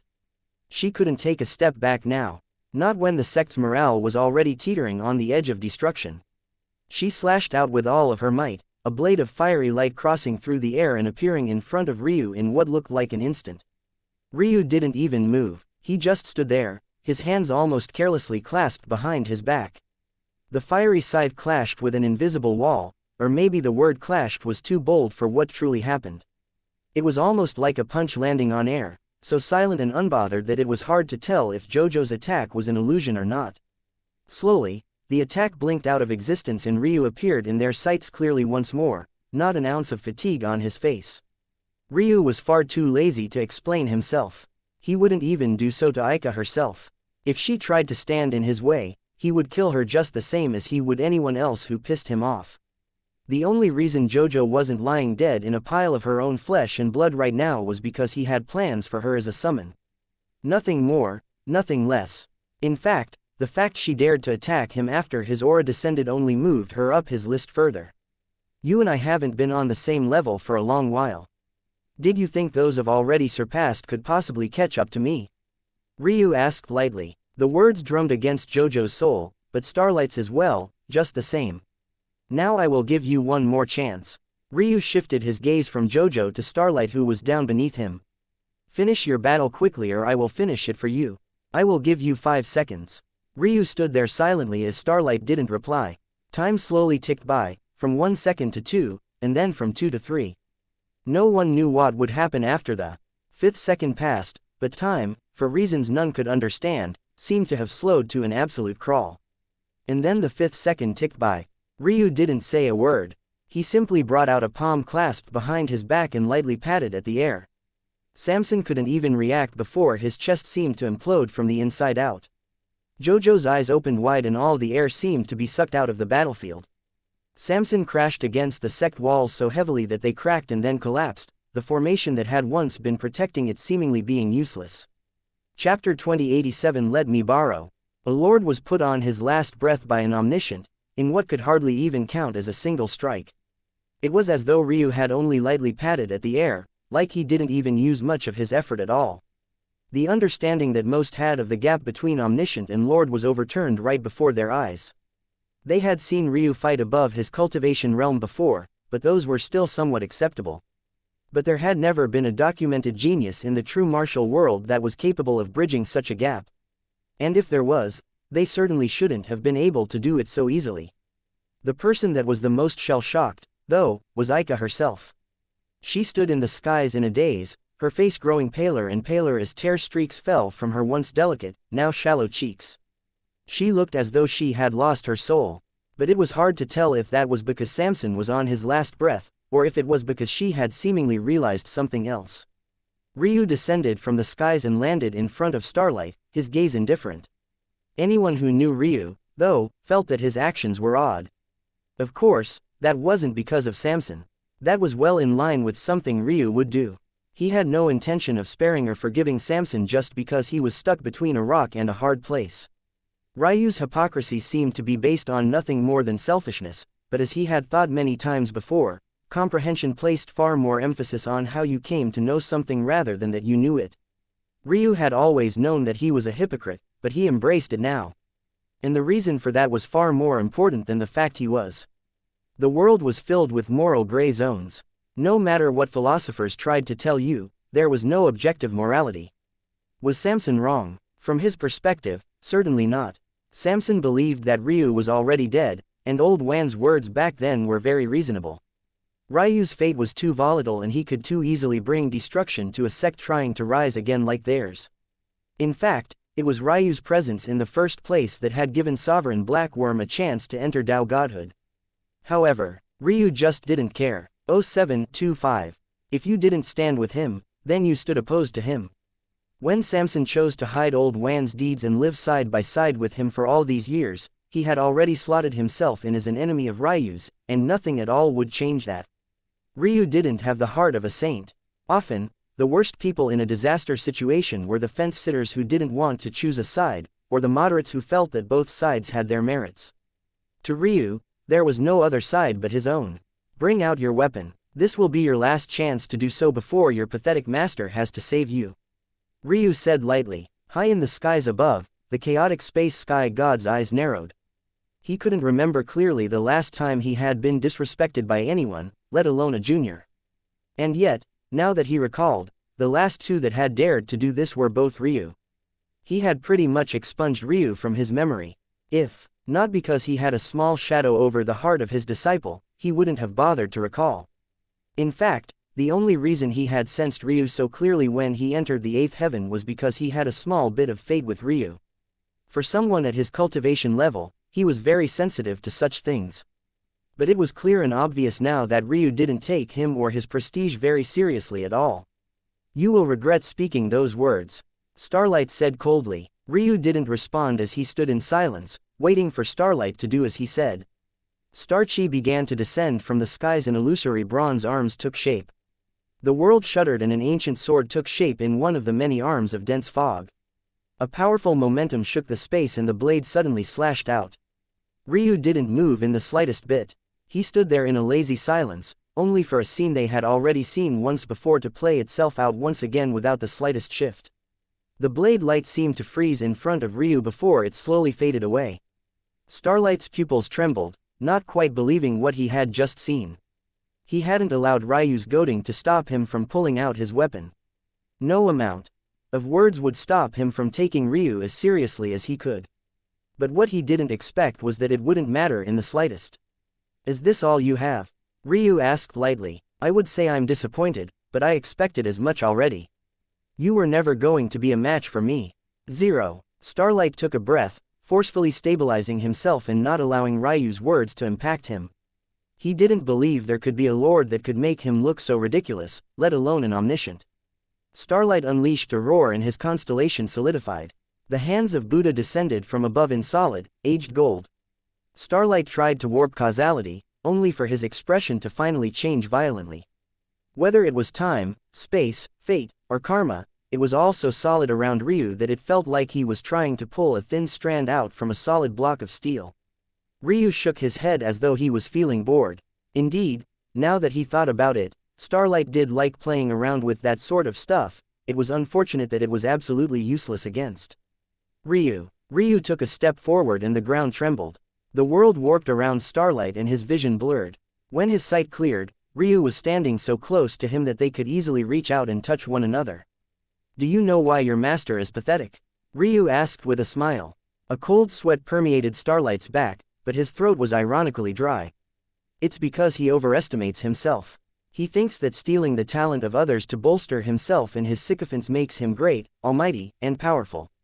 He's a coward who can only rely on others to bolster his chances at breaking through. He's the most spineless sovereign I've ever met in my life.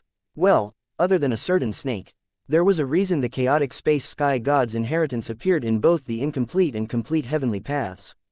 Both times, the coward had been at the end of his life and he hoped to rely on others to help him break through. First, he had faced the bottleneck of the Lord Realm and managed to succeed in breaking through. Now he was facing the bottleneck of the Sovereign Realm and was trying to use Starlight to do the same. In truth, he was already close. The amount of fate that Starlight had gathered just based on his tribulation alone was massive. In all likelihood, it wouldn't take more than a few months before the chaotic space sky god began to feel his bottleneck, loosening once more. But it would be a real shame if Ryu ruined that. Ryu raised a hand up. Slowly and Starlight explosively retreated, only to find that he was still standing in the same place.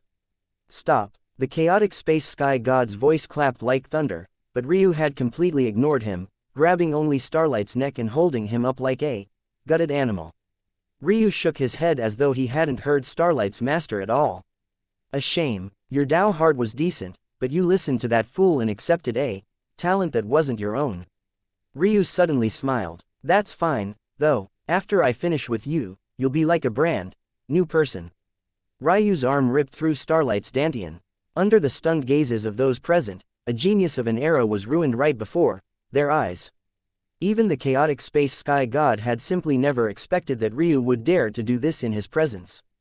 At that moment, it felt like Ryu's smile was nothing more than the image of a devil. Ryu slowly pulled his hand out of the convulsing Starlight's body. There was a sudden twist of space and Starlight vanished.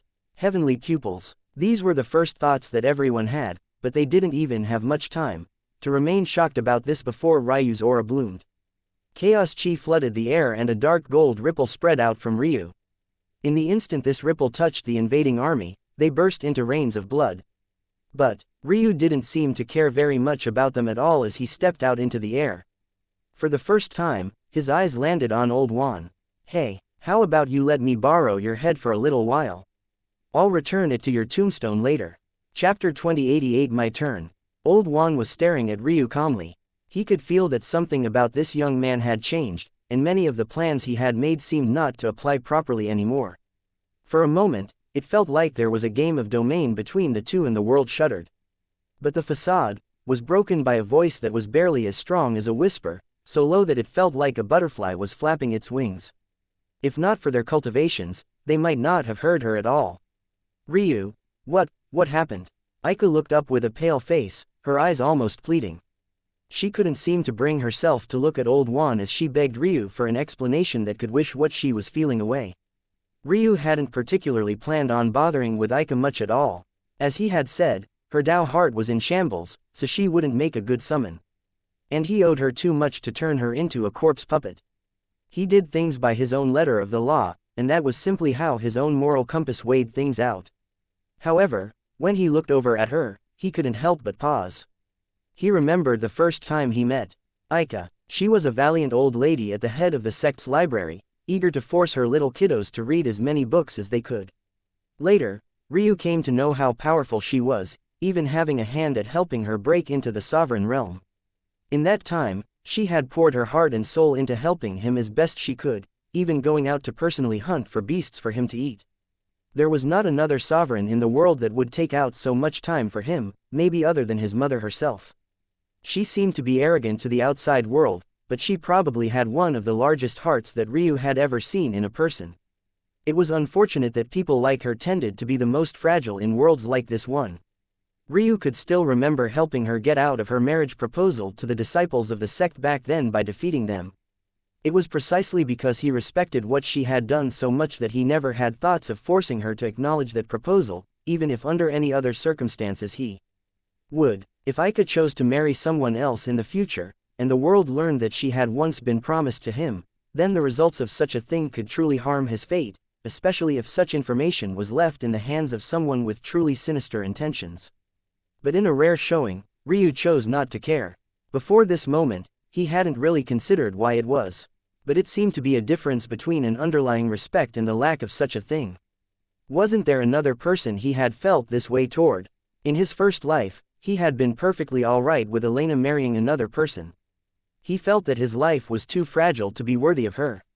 He didn't feel rage or discontent at the idea, he just wanted what was best for her, the first woman he had ever truly loved. Could he say that he loved Aika? No, he had never really looked at her that way. Maybe that was because he had first seen her as an old woman, or maybe it was something less superficial than that. Respect. Ryu gazed at Aika for a long while. He stood there among four sovereigns as though he belonged, almost carelessly giving his back to two of them as though any attacks they might make were entirely inconsequential to him. He took a step forward and his shadow loomed over Aika. When she didn't have a cultivation realm that made him feel suffocated, it felt a lot more like he was just looking at a frail woman. She was barely over 5 feet tall and her frame was slight. Her personality had once made her feel much larger than she was, but in the end, right now she looked like nothing more than a petite young woman. Ryu smiled and actually reached out, ruffling her hair. Aika was stunned, not quite knowing what this meant. But it seemed that her heart decided for her. She burst into tears, choking sobs she had been holding back on for a long while coming out in waves as she found herself tightly holding onto Ryu. Ryu's brows raised but he ended up shaking his head. He rubbed Aika's back lightly. "I like the way you do things," Ryu said suddenly. Aika's shoulders trembled, but her tears were still coming out in too large a torrent for her to respond. Anything she tried to say would just be choked down by more sobs. "I've never blamed you for your recklessness. In fact, I quite like it. I'm not a fan of sitting around in the shadows, plotting and scheming. Though I would surely be able to do so better than anyone else, I'm quite stubborn. I knew for a long while that there was an issue with old Juan." Aika's trembling became fiercer, but once more, she didn't respond. However, I ignored it. I thought that defeating him in domain would have taught him the lesson he needed to know. But in the end, I overestimated myself it seems. At least in this tiny, insignificant frame of time. I didn't want to face the reality of having to plot and scheme my way through the next 100 years to deal with a snake in the grass because my ego didn't want to allow. And in the end, I suffered for it. And it seems like you have as well. Ryu gripped Aika's shoulders and wiped her tears away with his thumbs. He smiled broadly, one that seemed capable of replacing the sun in the skies. "You've protected me for many years. Now, it's my turn." Chapter 2089 Same level. Aika shuddered once and her body vanished, appearing beside Jojo down below. Her figure swayed, but her disciple was able to quickly catch her. Jojo looked up into the skies with complicated feelings swirling in her eyes. She still didn't know exactly what had happened, but there were more than enough clues in Ryu's words. Was there something wrong with old Juan? Judging by Aika's reaction and the fact she didn't even try to refute, it could only mean that there was at least some truth to it. In that case, could it be that Samson was also a problem? Her heart shook as she looked down toward Samson. The man was all but dead now. The only reason he wasn't already was because his Lord Realm cultivation was barely keeping him alive. And yet, it was precisely because of this cultivation that it was so shocking that he seemed to be on his last legs. Samson, somehow, couldn't seem to heal from Ryu's attack. High in the skies, Ryu turned to face Old Juan with his hands clasped behind his back and his intentions still firmly placed to ignore the two sovereigns behind him. Old Juan still looked calm. He had the very same face that Ryu could recall. That amiable old man who was willing to be the butt of the joke so long as everyone else was happy. He played the role well. It was just that he had never fooled Ryu. If before their game of domain it was nothing more than speculation for Ryu, after forcing Old Juan to play a simplified version of the game, there was nowhere for him to hide. Ryu had felt the truth of his incisiveness, that hidden snaking tail that Old Juan had always been carrying with him. And now, he finally faced off against the man. I never expected that you would actually have such powerful backing, Old Juan said slowly, obviously referring to Ryu's father. I'm more surprised that you dared to stay here despite knowing that. A cowardly rat like you should have scurried away by now, don't you think? I think we both know this was the best choice. With your arrogance, you wouldn't allow anyone other than yourself to kill me. And if your father listens to your words enough to allow you such willfulness, then he very clearly loves you very much. What will he do once your soul is in my possession? Ryu burst out into laughter, the booming cadence of his emotion pealing across the skies and darkening the clouds. Rumbling shook the very earth and sparks of blue lightning danced across the darkening clouds. Ryu's storm talent seemed to activate on its own and the entirety of the seventh heaven responded to his call. He laughed so heartily that it seemed like he had truly heard the greatest joke in the world just now. Chaos chi continued to spill out of himself in waves, powerful, surging chi rampaging about and shredding the laws of the real plane apart before replacing them with Ryu's own thoughts and feelings. Such Ryu's presence alone seemed to tug the world in ways that couldn't be imagined. I don't think you understand what I came here to do, old bastard. This isn't a bid for revenge. I came here to slaughter pigs. I'll have you on my chopping board soon. I'll make you experience every inch, every shuddering horror, of your body being refined into a puppet. You tell me, after your soul is dead and gone, and your eyes are a lifeless husk of what they once used to be, will your clever, witty retorts still be there? I'm eager to see. There was a flash in Ryu's eyes before his aura exploded. Heaven's gate, open, rumble. The seventh heaven began to break apart at its seams. An all-encompassing formation that suffocated the worlds below suddenly appeared as though trying to constrain and control something, but Ryu's momentum was so great that it had only appeared for a few seconds before it suddenly shattered apart. Those across the seventh heaven looked up in horror. It felt as though they were watching the dome of heaven collapse. Beautiful arrays of shattering glass falling from the skies in rains of energy and chi. The moment the seventh heaven's dome of heaven collapsed, it was as though a chain reaction had been triggered. The sixth heaven, the fifth, the fourth, down all the way to the first. In that moment, artificial suppressions on the Taos were torn apart as though they had never existed before, and a rain of energy fell onto all the worlds. What no one seemed to have realized before was that these domes of heaven didn't just manifest from nothing. They needed energy to run. And where else could that energy come from, if not the worlds they were attached to? It wasn't just the lower heavens that were suppressed either. In order to keep such a large array that covered an entire world active, even the ninth heaven took a large hit to their chi and law quality. But now, the entire operation came crashing down because of a single man. The moment the seven lower domes of heaven collapsed, the eighth heavens shuddered before it shattered to pieces as well, falling in a rain that collapsed to the ground below. And then, the ninth heaven began to shudder as well, shaking and quaking at its very seams. Ryu took a deep breath, bringing his arms from behind his back and raising them wide as he basked in the changes to the world. A smirk curled his lip as he felt a shudder behind him. The true martial world's heaven unleashed a torrent of energy, and soon, it had taken a step forward, reaching the same level as the fiend world, and then it took another step forward, surpassing the fiend world by a step, and then it took another step forward, surpassing the fiend world by two. And then it took yet another step forward, reaching the same level as the griffin world. Chapter 2090. Don't you love? Ryu's laughter echoed through the skies as though he relished in the chaos he was bringing down onto the world. He had thought that something like this would happen. In fact, the very first time he saw the formations that artificially suppressed the Tao, he realized that something like this must be going on. The only reason he hadn't acted on it was 1, because he didn't have the capability to, and 2, because he didn't have a full scope of understanding of exactly what was happening. It wasn't until Ryu learned that there were higher-level worlds that things finally began to piece themselves together for him. He had gotten a lot of clues about just how dangerous the martial gods were, but he couldn't understand why the martial gods would settle down in such a weak world if there were much stronger ones around them. Logically, it was probably to hide away, but if that was the case, why not choose weaker worlds than this one? All things considered, the true martial world wasn't so bad. Plus, there was Sacrum, which they seemed to have great interest in. But despite having such interest, they only sent Alina's mother to handle things and never really put much effort into taking Sacrum over. If the martial gods had really wanted to go all out with their efforts, Ryu would have truly never had a chance. It wouldn't have even been close. But the martial gods always seemed to do contradictory things. They sent people to Sacrum, but not their best or their greatest. But then they targeted Ryu to stop him from tapping into his full potential at the same time. Why go so far for one thing, but not the other? That was when Ryu finally got the final piece of the puzzle. The Heavenly Court. The moment Ryu felt them, and they spoke about him returning to the Heavenly Court, he understood. The martial gods never targeted him because they feared his potential so much. He bet that they were so arrogant in their own abilities that they couldn't even be bothered under normal circumstances.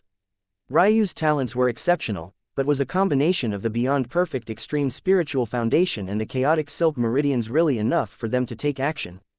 The answer was no. The more Ryu learned about the world, the more he realized that there were many talents out there with abilities comparable to him. Even beyond him. Well, maybe not anymore. Right now, there were likely only a handful of true chosen of his generation that could stand toe-to-toe with him. That said, it could even be said that the only reason Ryu had reached his current level was because of the attempts at suppression of the martial gods. But unfortunately for the martial gods, the only reason they had even attempted to suppress Ryu in the first place was in order to stop the heavenly courts from finding Ryu's whereabouts, because finding Ryu would also mean finding them. The martial gods and the heavenly courts, truly a match made in heaven, and somehow Ryu was trapped in between. The martial gods had sensed before the heavenly courts that Ryu was a chosen, so they chose to suppress him to stop the heavenly courts from sensing Ryu before they were prepared to face off against them once more. In the end, they had managed to delay these matters for hundreds of millions of years. And now, with the tidal steel coming, Ryu had a feeling that the martial gods were more than prepared now. Maybe that was even the real reason they had let it go so easily when Primus unchained his fate star. Not only was Ryu's fate already ruined by years of being sealed and suppressed, but they had already long since bought themselves enough time. Ryu could feel that the fate of this tidal steel appearance was pulling the currents of the world hard. Whatever the martial gods were planning, the other foot would certainly drop when this tidal steel appeared. But that was just fine by Ryu. He grinned so fiercely that his rage shone through. To think that all this time, he was nothing more than a pawn to these people, nothing more than an inconvenient chess piece they had to move to the side just for the sake of buying themselves a few thousand years, a time that was nothing more than a blink of an eye to these experts. In Sacrum, a few 100 million years wasn't even enough to make it to the mere cosmic seed realm for even the best of geniuses. But they had ruined his life, destroyed his clan, killed his grandparents. All for such a small time frame. Ryu's laughter, filled with fury, only continued to billow through the skies. Raging lightning peeled across the darkness, the violent upswings of the wind knocking down trees and nearly blowing even lords off of their feet. At that moment, the shuddering auras that Ryu felt behind him shifted again. But he didn't even bother to look. He already knew what was happening.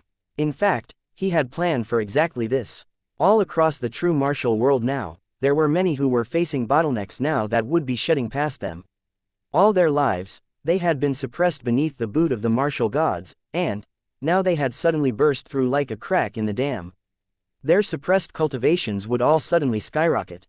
World Sea Realm experts would trigger their tribulations to enter the Sky God realm, one after another. False Sky Gods would become true Sky Gods. Omniscients would become lords, and sovereigns would become gods. Boom, boom. The auras of Sovereign Black Worm and Sovereign Chaotic Space shuddered and they looked down at their Dantian in shock as they broke through the thin paper veil that kept them separated from the Tao God realm. Boom, boom, boom, boom. The skies shuddered and quaked as not one, but two tribulations descended from above at the same time. Ryu stood in the middle of it all, his arms spread out wide as he faced off against Old Juan, whose pupils had constricted into pinholes. What is it, Old Juan? Are you very surprised? The darkness of Ryu's voice hung high above, seemingly suppressing the world around him. I'm sure you had many plans, many contingencies. Maybe you even hid certain fail-safes in my body when you saved me the first time. I must say, your abilities are quite exceptional to be able to hide something from me for so long. Old Wan's eyes narrowed. Back then, Ryu had accidentally broken into hegemony with his Tao and a tribulation sparked from the dome of heaven. He hadn't been ready for it and he nearly died. It was Old Wan that had saved him. In the time that Ryu had been out, there was no telling what Old Wan could have done to him. Ryu had taken his time to go through his body carefully, but he had found absolutely nothing at all. But he simply didn't believe that someone like Old Wan could possibly have given up such an opportunity. That could only mean that Old Wan had used a method that Ryu simply didn't understand. Ryu thought that after completely reconstructing his body, he would get rid of whatever lingering danger there was. But it was still there. He had to hand it to Old Wan. Whatever method it was he relied upon, it was truly shocking to an extreme. Ryu could have let his father kill Old Wan, but somehow he felt that even this wouldn't guarantee the man's death. Plus, Ryu was nothing if not stubborn to a fault. He liked to do things his way and only his way. He had promised to himself that he would be the one to personally kill Old Wan, and his thoughts and feelings were the only ones that mattered in the slightest. Since he had said that he would kill Old Wan, he would do it personally. And as he had said, he would do it like he was slaughtering a pig. He would make him regret every bit of the last moments of his life. For a long while now, Ryu had been unsatisfied with his Tao. But now, he would take matters into his own hands. According to both etiquette and just in order to preserve one's own life, standing within the tribulation of another was little more than a death sentence. There was a reason why Ryu hadn't been targeted by others when he was undergoing his. But now, Ryu planned to stand beneath not just one, but two of them. And he didn't plan on allowing Old Wan the chance to escape such a fate with. Why are you backing away? Ryu asked, looking down to Old Wan again with a menacing light in his eyes. Don't you love taking advantage of tribulations? Here, let me give you another chance. Ryu triggered his own Lord Tribulation. Chapter 2091 Slumber. Ryu looked like an absolute madman. But when your goal was to stand across from your own terrible fate and flip the table, there was only one way to do that. And that was precisely to be a madman. Ryu wasn't just doing this for the sake of revenge. He was confident in his abilities to deal with Old Wan. Even if the man had a trump card hidden away in his body somewhere, it wouldn't make a difference to Ryu. The fact of the matter was that no matter how well hidden the trump card, the moment it was activated, it would have to reveal itself. The moment that happened, Ryu would have the chance to overturn everything. He simply didn't believe that there was anything Old Wan could do to him that he would be unable to counter. Ryu simply had too many trump cards and too much flexibility. He had seen so much of the world, and even until this day, his strongest abilities were probably that of being a ruin master. Although it sounded crazy to be unbothered by something he knew existed but couldn't find, this wasn't just unbridled arrogance on Ryu's part. The fact of the matter was, if Old Wan could have used it to kill Ryu directly, or take control of him, he would have done it already. In addition, anything that could hide from Ryu's senses had to be particularly special. But what special meant in this context was actually quite constrained. This was almost certainly a case where Old Wan was foregoing power and potency in exchange for secrecy. However, because Ryu knew that there was something lingering in him, one of the biggest reliances of this hidden method was already destroyed before it could even take action. The only thing he could praise Old Wan for was the latter's insight. Back then, Ryu hadn't even been a match for the weakest disciple of their sect, and yet Old Wan, despite having him unconscious right in front of him, still decided to use such a rare, unheard of method. However, that was the only praise he would receive from Ryu. From here on out, Ryu would simply do everything in his power to make this man's life a living hell. And he didn't mind relying on 3 tribulations at once to do it. Old Wan froze as he found himself locked onto. It wasn't from Ryu, but it might as well be. Somehow, Ryu had redirected the fate of the tribulations in the surroundings to lock onto Old Wan as well. At that moment, a 4th tribulation triggered. Do you think I cannot tell that you are still a lord? You're too selfish to take such drastic measures that would ruin your own future. So how about I ruin it for you? For the first time, a trace of emotion sparked in the depths of Old Wan's gaze. Rage. Ryu could feel it form a piercing tide that nearly thrust through his heart. Anyone else would have been taken aback.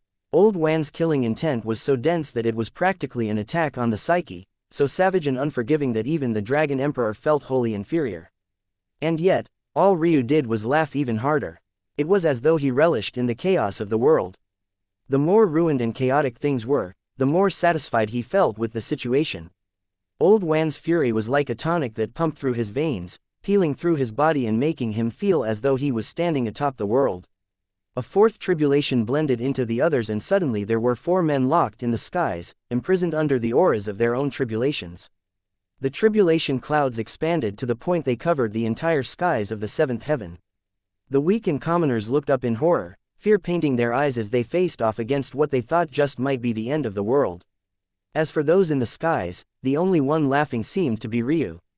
At first, Black Worm and Chaotic Space felt excited. They had been pining after the Tao God realm all their lives. But they never expected that they would be used like this. They didn't know what Ryu's purpose was, but they were experienced enough to know when they were being used. Worst of all, Ryu didn't even look toward them a single time, as though they were nothing more than pawns to be used at his own leisure.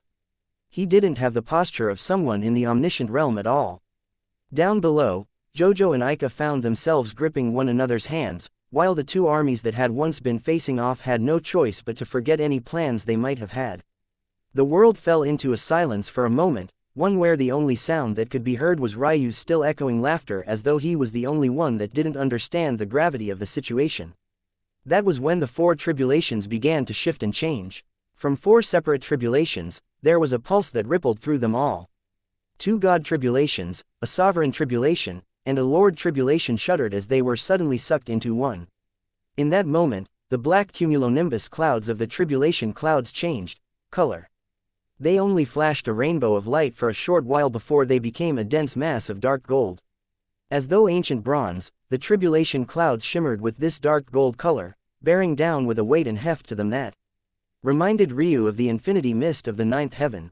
However, this dark gold particle cloud felt even heavier than that by not just a single order of magnitude, but several. And yet, it moved with the fluidity of a cloud. Staring at it from down below, it was like watching a creature the size of a world slowly awaken from its slumber. Chapter 2092 Vanguard. Just because the highest level tribulation of the true martial world until now had been an 8th revolution elemental rage of the heavens tribulation didn't mean that this was the highest form of tribulation there was. In fact, Ryu had already faced higher.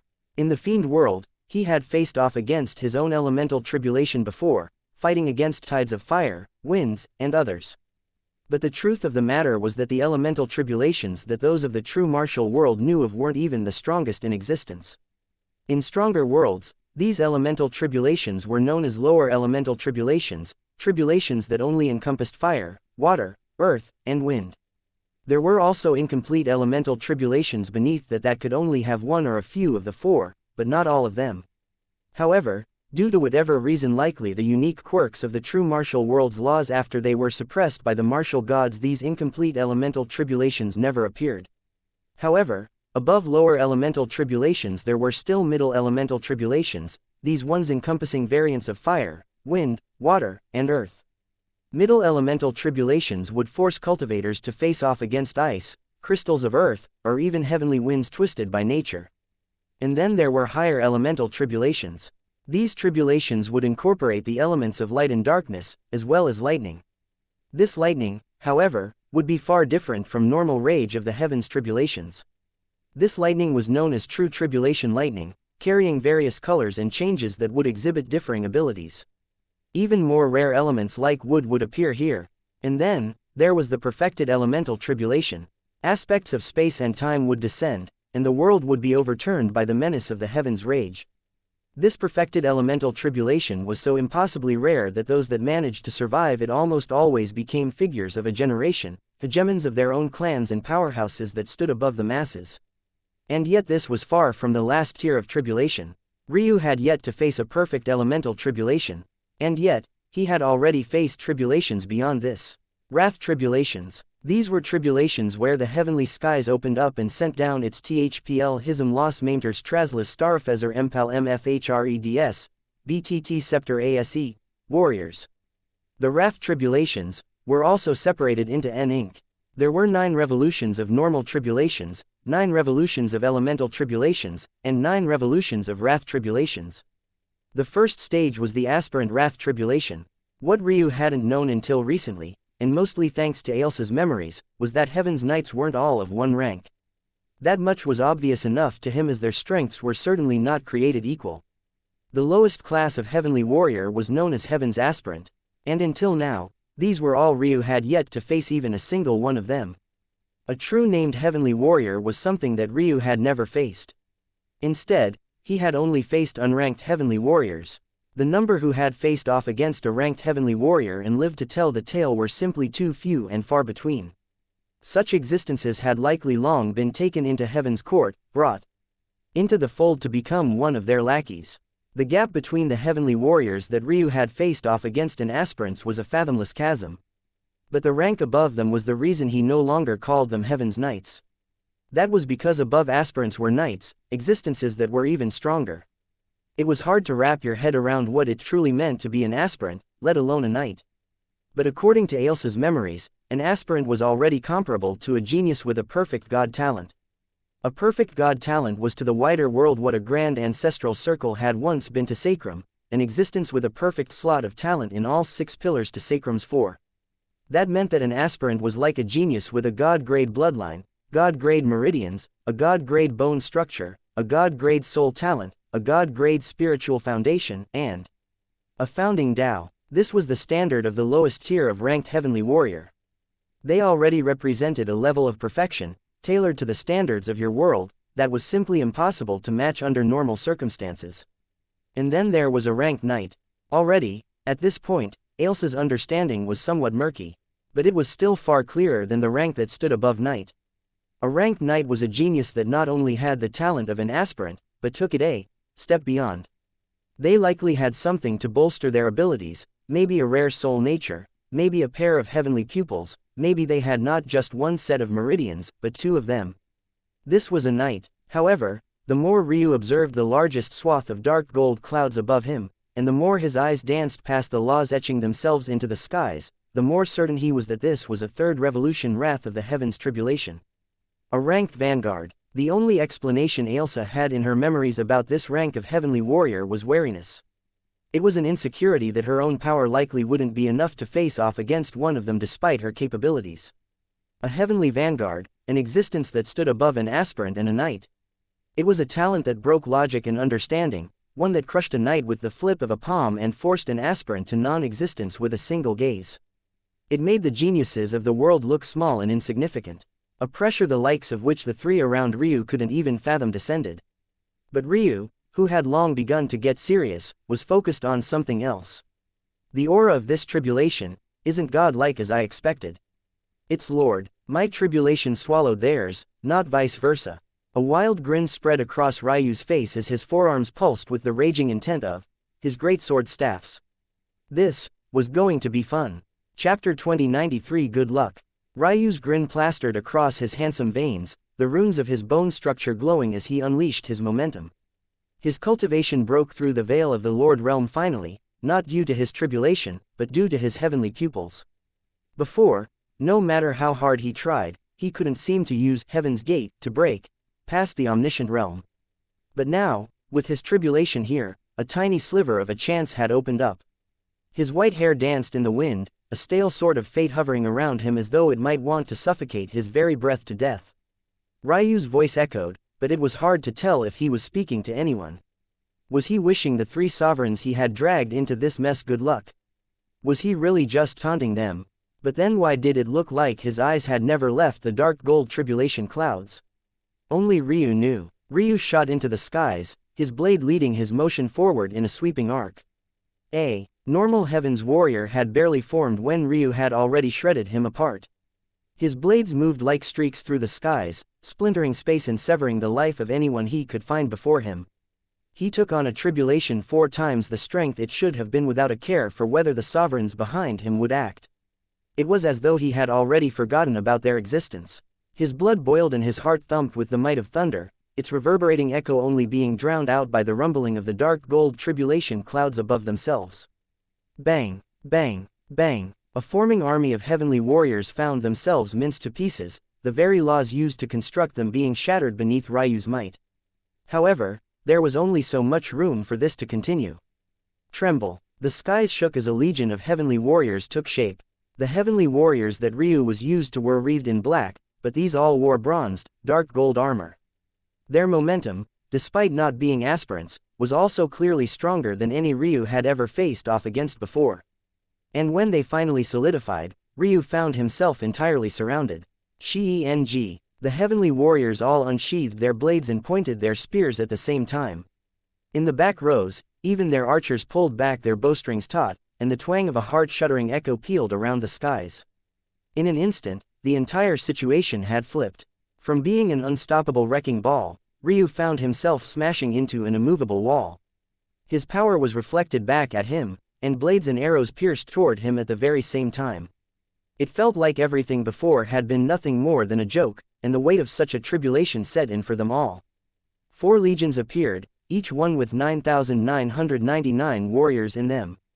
Not only had Ryu only managed to kill a few hundred from a single heavenly legion before they solidified, but their momentum seemed to combine into one when they had an army formation. They might not have been aspirants, but any single one of these heavenly warriors made a genius, even of JoJo's caliber, feel insignificant.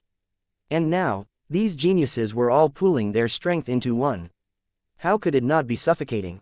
Ryu's eyes blazed with battle intent as his heavenly Dao tree bloomed into existence. His chaos chi danced in the skies, clashing with the dark gold of the army around him with his own. Standing there in the midst of an army of thousands, each one carrying the weight of the moniker of genius on their backs, Ryu should have been small and insignificant. And yet, it felt like he was something more than belonging. He stood above. His white hair danced in the air, and his Lord Realm cultivation bloomed like a lotus slowly peeling apart in the skies. A suffocating might erupted from the depths of his bones as he slashed out. His 9 revolution skybreaker bone structure bloomed, and his one strike became 1, 3. The cascade of thunderous echoes matched his blade. Every time one shook the skies, the scythe of energy would double in size until it went from just 3 meters from tip to curved tip, to 24. Ryu, who should have collapsed beneath the pressure of so many attacking at once, instead shredded apart the scene before him. The heavenly warriors felt their combined formation collapse under the sheer power of Ryu's strike.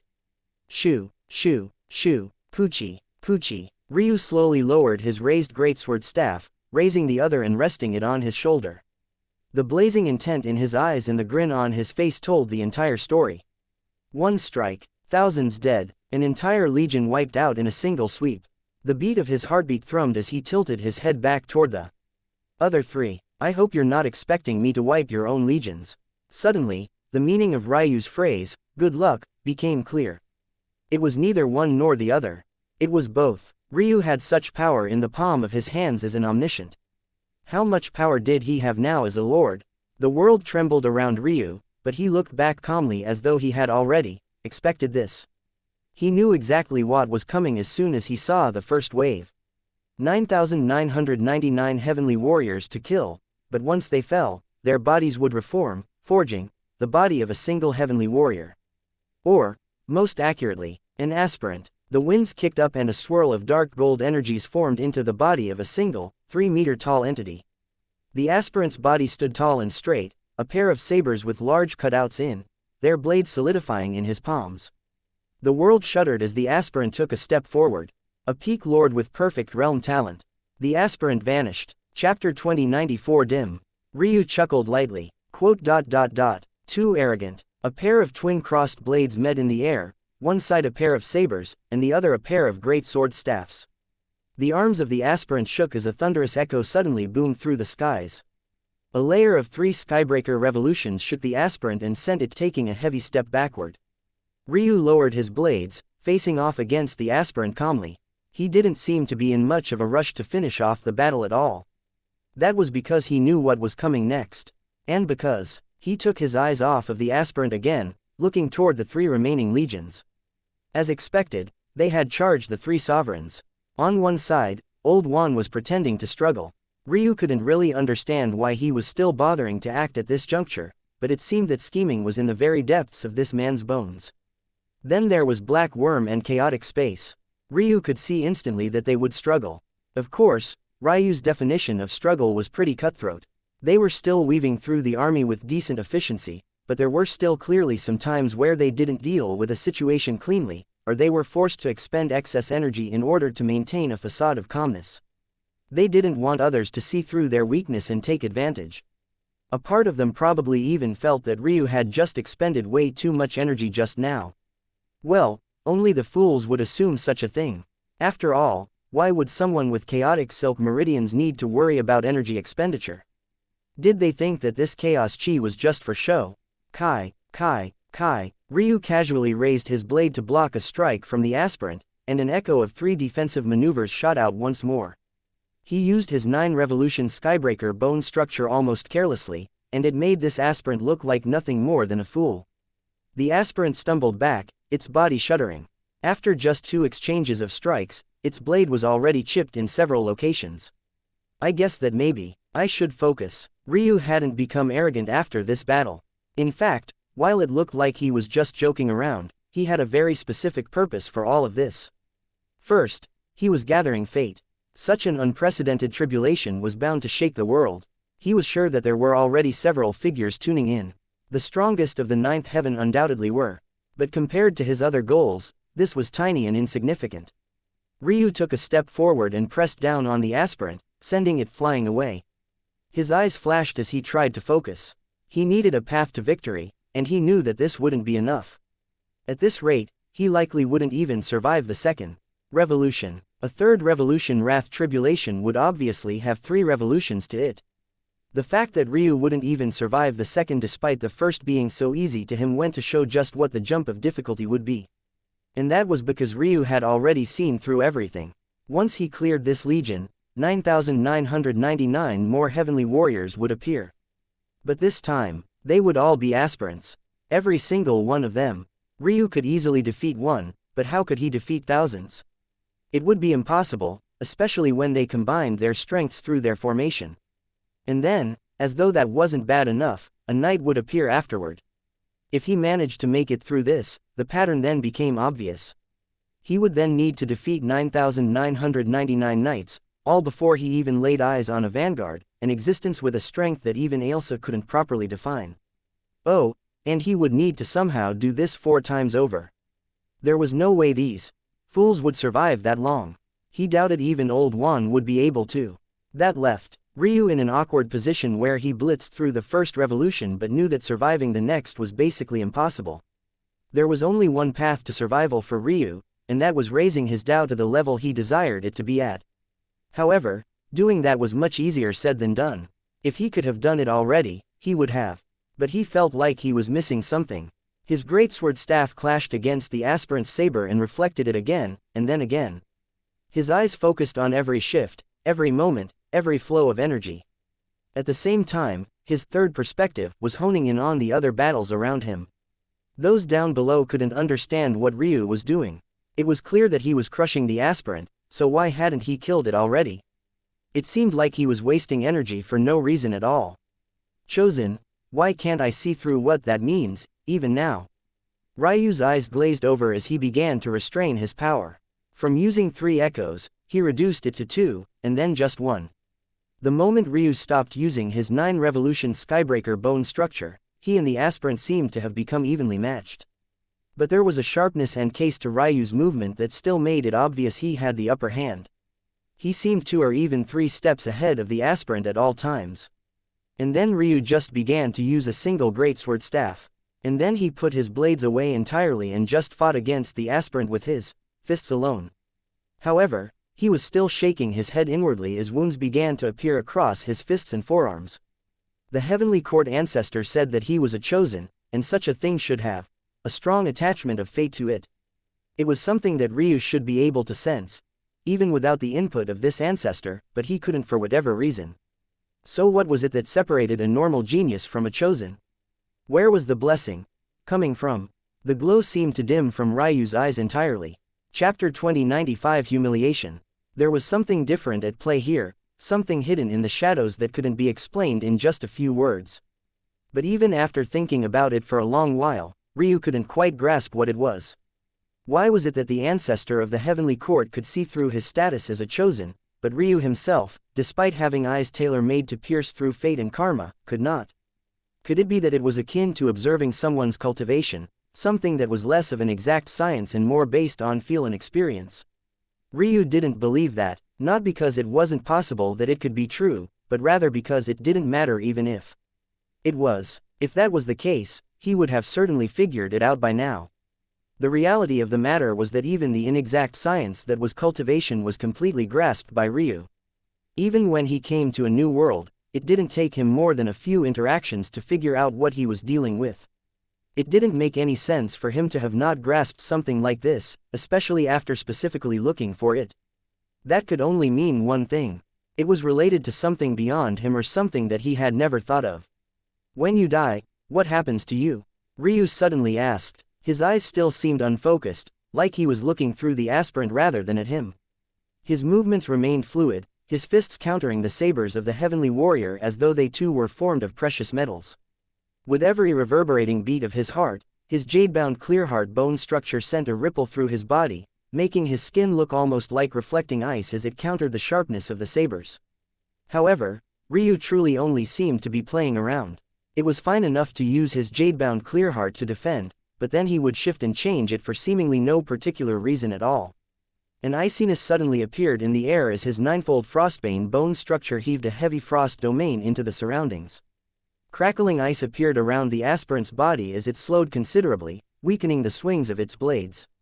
Then, as though he was bored of doing this as well, Ryu swapped to his eternal dawn bone structure, radiant golden lights coming from his bone as he shifted with a blinding speed and sent out piercing beams of light that reflected off the sabers, surfaces and sent them reeling backward. He danced and swapped between his bone structures like he was doing carnival tricks more than battling. Anyone who was systematically observing the battle to try and understand Ryu's battle tactics would quickly find themselves confused. It didn't even make sense for Ryu to swap from using his 9-revolution Skybreaker bone structure, but if he wanted to, fine. Under normal circumstances, that is. The main issue right now was that the Heavenly Knights were able to learn from one another. They already understood all of Ryu's talents, but not how he might use them. Right now, every time he displayed a new skill, the aspirant grasped it and began to learn to counter it. The experiences of this aspirant would then be passed on to the others. To make matters worse, even if the Heavenly Warriors weren't capable of doing this, the fact that Ryu was allowing Old One and the others to see all his trump cards didn't make any sense either. And yet, he continued to do so. His question lingered in the air, but the Heavenly Warrior didn't respond. Ryu was certain that it could talk. If those unranked Heavenly Warriors could, then this aspirant most certainly could as well.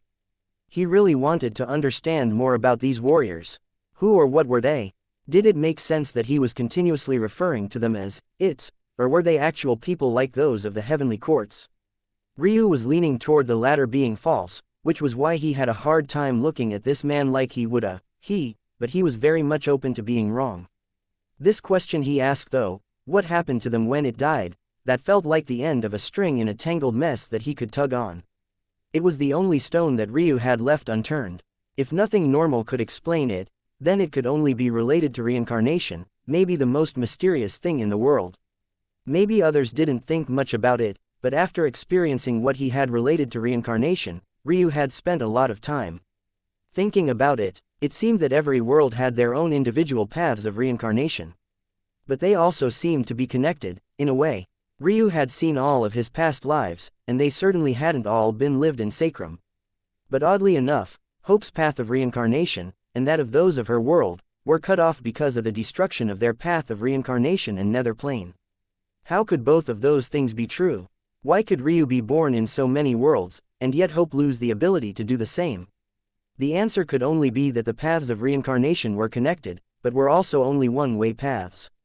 But that still left the question of, were there really just a set number of souls throughout existence? Had the world just been spawned with trillions upon trillions of sparks of life and they all separated themselves honestly through the worlds of existence? That made no sense. Existence sparked from nothing, and if that was the case, then there couldn't have been anything that came before it, and naturally that would mean that life existed the way it did now only because something had created it. And that process, That process of creation was likely precisely what Ryu didn't understand. You see, I've been patient, Ryu said slowly, but I'm really going to need you to answer. The dullness in Ryu's eyes suddenly sharpened and his Tao bloomed across the world. The Taos of those in the true martial world had yet to even catch up. However, Ryu's own Tao had long since reached the ceiling here. The aura of a peak founding Tao bloomed, but it was still very much in the omniscient realm. It seemed that even his heavenly pupils weren't able to push him past that level. But in reality, Ryu hadn't allowed it to. Right now, the paths he could see through fate didn't carry what he wanted. He wanted something beyond fate. Something beyond reincarnation. If he wanted to stand at the peak of the world, he couldn't just rely on his own talent, he had to do exactly what he had done with his bone structures, superseding logic and conventional understanding. Ryu was more confident in himself than anyone could ever claim to be. He was certain that he was on the right path, that the secret he was looking for was down this road. Now, he just needed to grasp it. Ryu's figure suddenly exploded in speed, clouds pulsing with gorgeous blue-green veins appearing beneath his feet as he soared like a dragon. His azure cloud vein bone structure pulsed with life as he appeared behind the aspirant, grabbing onto a piece of its armor and viciously ripping down. Crack! The armor tore off, the aura of dragon's claw coming from Ryu's hands as he formed a vice grip on another and ripped down as well. The aspirant spun around, swinging its sabers at Ryu's head, but Dark Moon Veil manifested and the weapon seemed to pass right through Ryu's shadowy figure as though he wasn't there at all. All of a sudden, the aspirant found its chest bared to the world. Of course, this was hardly an issue, it was a man, after all. What was more interesting was that its skin was an unnatural bronze color as though it was forged from the metal, or was maybe circulating an odd technique. Ryu attacked with a figure, piercing a hole through the aspirant's clavicle as though to test something. However, it seemed perfectly normal. Skin was pierced, bone was broken, blood flowed naturally, but there didn't seem anything else to observe. It's deeper. I need to find a way to. Ryu was lost in his thoughts as he flickered around the aspirant, and soon the man found himself completely naked, being dissected before the eyes of all those watching. The tribulation. Horror didn't seem to be enough to describe the emotions of those watching. It was like they were watching the heavens themselves being humiliated.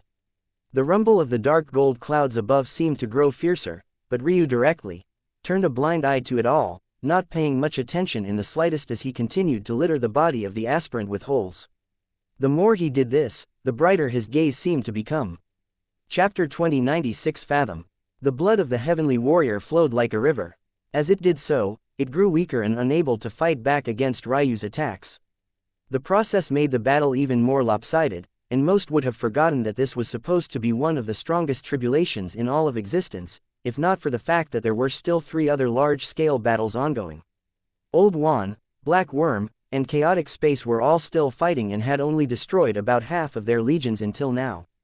Unfortunately for them, they weren't able to destroy the formation immediately like Ryu had. As such, they had no choice but to take a slower approach to deal with these large swaths of enemies. But that was precisely what made things so shocking. Could Ryu really be so much stronger than 3 existences on the verge of entering the Tao God realm? Of course, what they didn't know was that Old Wan was only breaking into sovereignty. But it could be said that the man was quite obsessed with putting off a facade, a far cry from Ryu, who seemed to be displaying all of his trump cards one after another and allowing Old Wan to build a comprehensive understanding of his abilities. Suddenly, Ryu came to a stop. The aspirant thrust a saber at his chest, only for it to barely pierce his skin before coming out to a stop. Ryu, who was still lost in thought, subconsciously felt his muscles tense in defense, and the cracking saber finally couldn't seem to hold up anymore, causing it to shatter to pieces. It was another shocking sight, but it seemed like Ryu wasn't paying attention at all as he raised a hand like he was pulling on the strings of a puppet. Kai. The aspirant froze, the blood in its body freezing taut. Ryu shifted his fingers and the aspirant moved, beginning to do all sorts of ridiculous things. It reached down to touch its toes. Then it turned around and shook its hips to the skies. It only made things 10 times worse that the aspirant was butt naked. At this point, this was something worse than humiliation. Most couldn't even bear to watch anymore, some even believing that Ryu was just doing this to squeeze as much fate as he could from this event. If he was alone, people might think that the tribulation was just a joke, but how could they when there were 3 others there for comparison's sake? It worked. Ryu nodded to himself. Right now, he was using bloodmancy.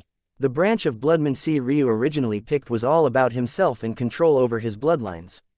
It was what had opened the path of control he had now, and also what allowed his bloodlines to bloom into their more powerful state, was. In fact, without bloodmancy, Ryu wouldn't have been able to reforge his bone structures the way he had. The fact he had a living spiritual foundation only played a part in that. A large part, but still only just a part. However, bloodmancy had many paths that were much more like necromancy. And this was one that Ryu had casually chosen. The bundle of fate his master had left for him in order to guide him in the principles of bloodmancy was already entirely analyzed by Ryu. Even if he had never practiced this path before, he was still able to grasp it. Now, this aspirant was entirely under his control. Will it work? Ryu mumbled to himself. With his free hand, he pointed out a finger to the side and a heavenly warrior that Black Worm was swinging. A blackened glaive had vanished.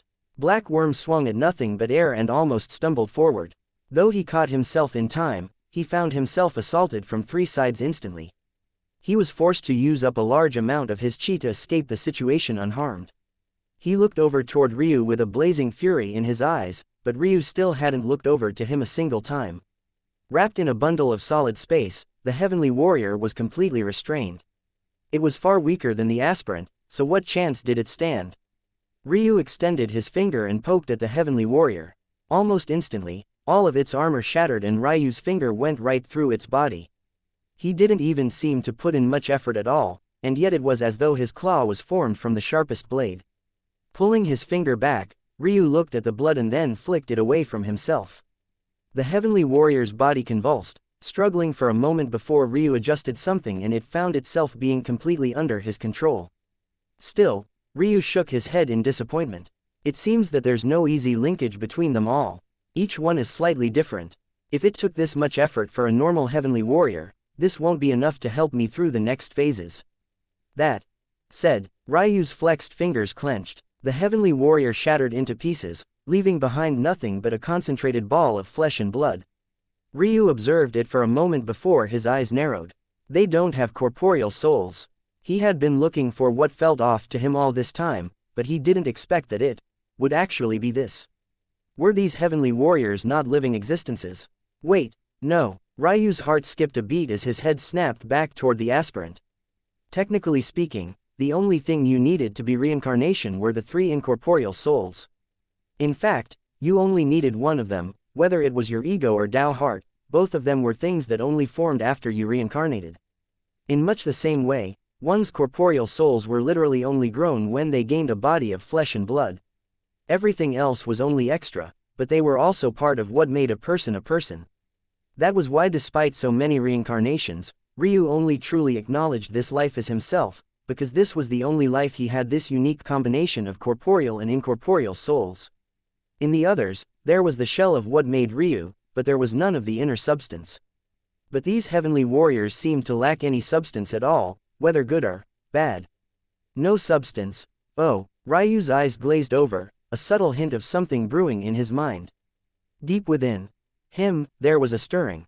And then he sensed it. In the distance, Old Wan's head turned over and his body suddenly became nothing more than a streaking shadow. In a silent bid for Ryu's life, he struck at the very moment.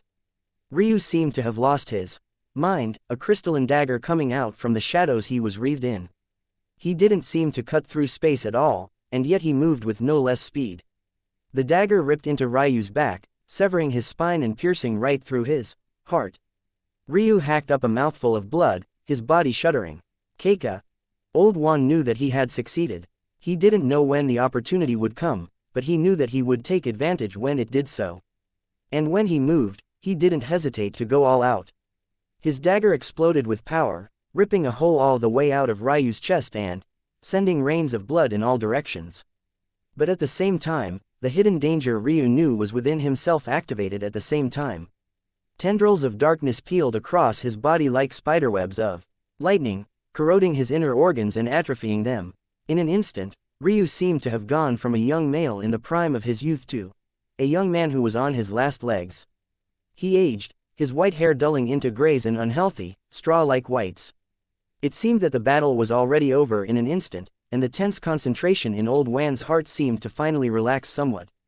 As for the tribulation, he didn't even seem to mind it very much at all, almost as though so long as Ryu was gone, everything else would be much easier.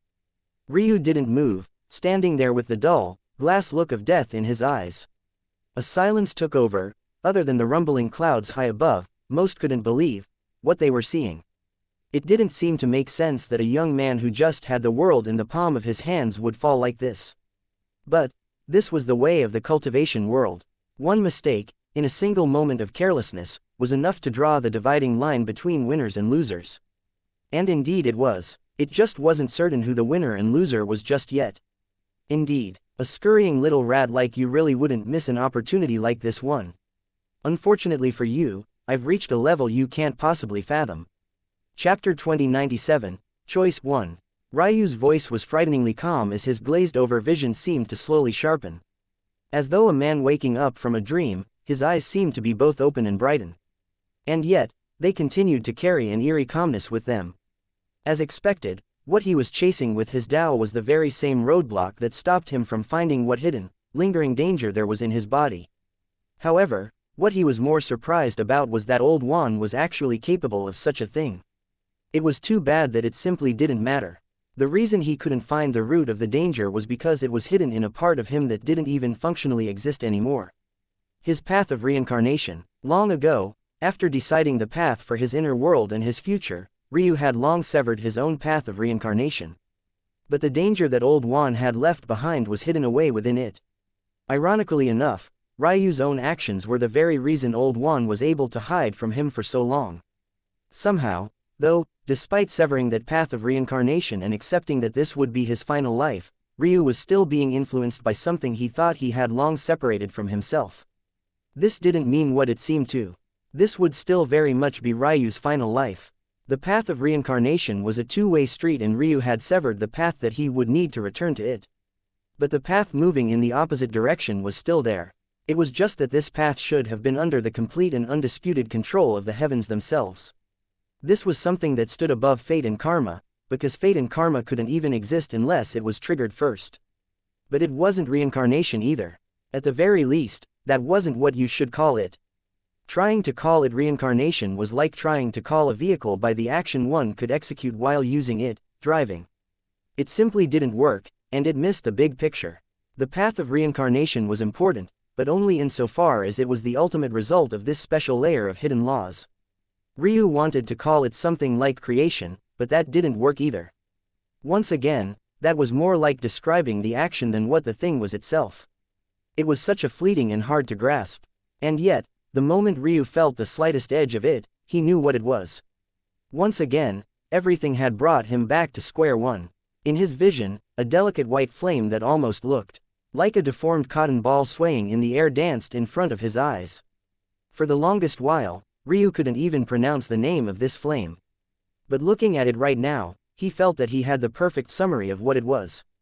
Spark. A spark of life, an impetus of creation, the starting fuse of reality and the dividing line between a world cascaded by an endless darkness and nothingness, and one filled with thoughts, hopes, souls, and aspirations like this one.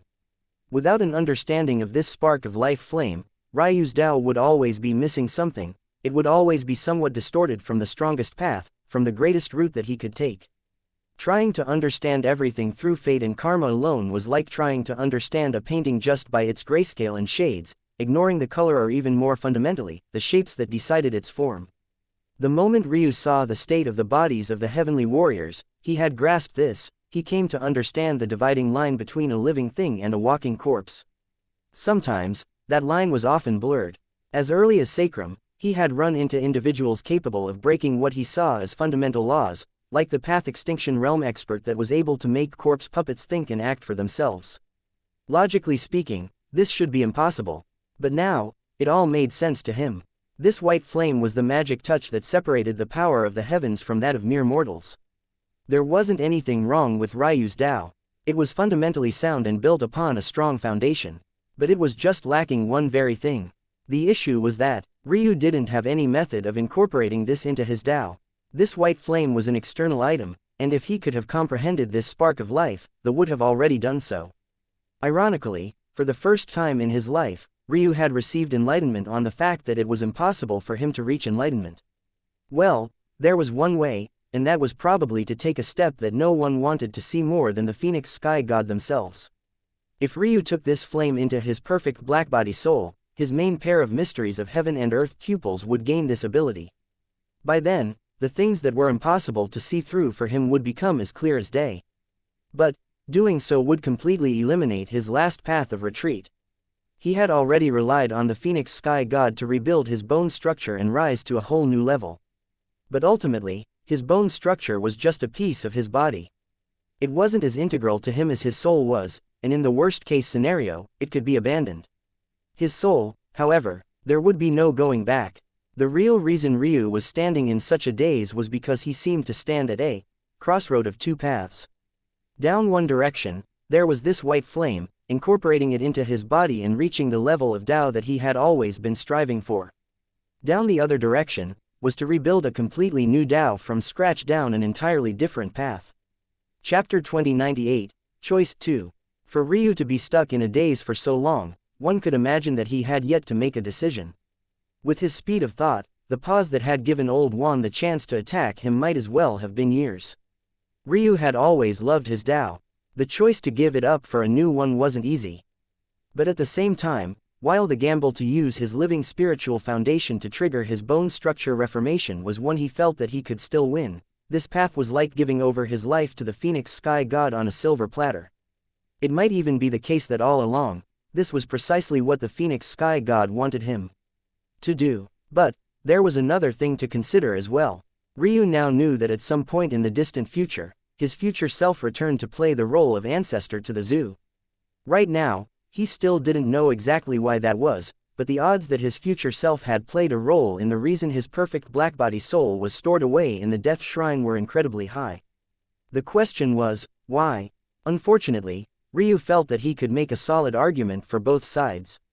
Maybe his future self had wanted to protect his perfect blackbody soul so that he could use it right here and now to absorb this spark of life. But then on the other hand, maybe his future self hadn't wanted him to have his perfect blackbody soul until after he realized that the Phoenix Sky God was a danger to him. After all, Ryu hadn't found his perfect blackbody soul until after the backlash the Phoenix Sky God gave him for trying to communicate with his old spiritual foundation. It was only after that event that Ryu became clear of the fact that the Phoenix Sky God was likely not his friend and just might still be alive to this day. If this latter case was true, then his future self probably only wanted him to use his perfect blackbody soul to absorb the spacetime silver star and build a different Tao based on it, avoiding the path the Phoenix Sky God wanted him to take. Both sides could be easily argued, and they both had incredibly strong points. Ryu took a deep breath as though his body wasn't rotting from the inside out. At this point, he had still yet to speak those words to Old Juan, weighing the decision in his head time and time again. But then he thought of a profound question. If he rebuilt his Tao, what path would he even take? There was no path of comprehension that could even remotely match the path that he was on now. So building a new Tao based on bolstering his comprehension abilities like he had this time would be foolish of him. He would just be creating an inferior product. So whatever Tao he forged would have to take a completely different direction. There were many paths to take, ones of attack, of defense, of control. Maybe this might not be so bad. After all, even without his Tao, the natural ability of his eyes to comprehend things would still be quite potent. At that point, maybe he could have the best of both worlds, a powerful comprehension ability and a powerful, insert Tao here. But Ryu had built too many things on his Tao. He had so many Tao methods already, many of which he had spent years refining for them to reach their current strength. And how long would it take to rebuild his Tao? What would even happen with this tribulation if he chose to take such a path? Would he have to try and squeeze through a victory first, and then rebuild his Tao after the fact? But would he even be able to survive? Ryu dismissed the thought. He wouldn't make his decision based on that. This would be his final life. If he made a decision about the future of his cultivation based on immediate life and danger, maybe it would be smart, but it would be completely unsatisfactory to him. His path to the peak of the world wouldn't be decided by a moment of weakness. He refused, and it seemed with that thought alone, Ryu had already made his decision. If the Phoenix Sky God wanted to dance, then they would dance. Ryu's comprehension was too important to him. In fact, it was the only reason he could even stand here and think of all these things. Without it, he probably still wouldn't know or understand the true reality of the white flame and what it represented. Without his comprehension, he wouldn't be able to have 10 bone structures. Without his comprehension, he wouldn't be able to make such perfect use of his soul natures. Without his comprehension, he wouldn't have formed so many Tao methods so quickly. He had managed to do all of this with what he considered to be an incomplete Tao. So what would he be able to accomplish once it was? At that moment, the flame deep within Ryu's eyes flickered, and from the depths of his spiritual sea, he allowed his perfect black body to swallow it whole.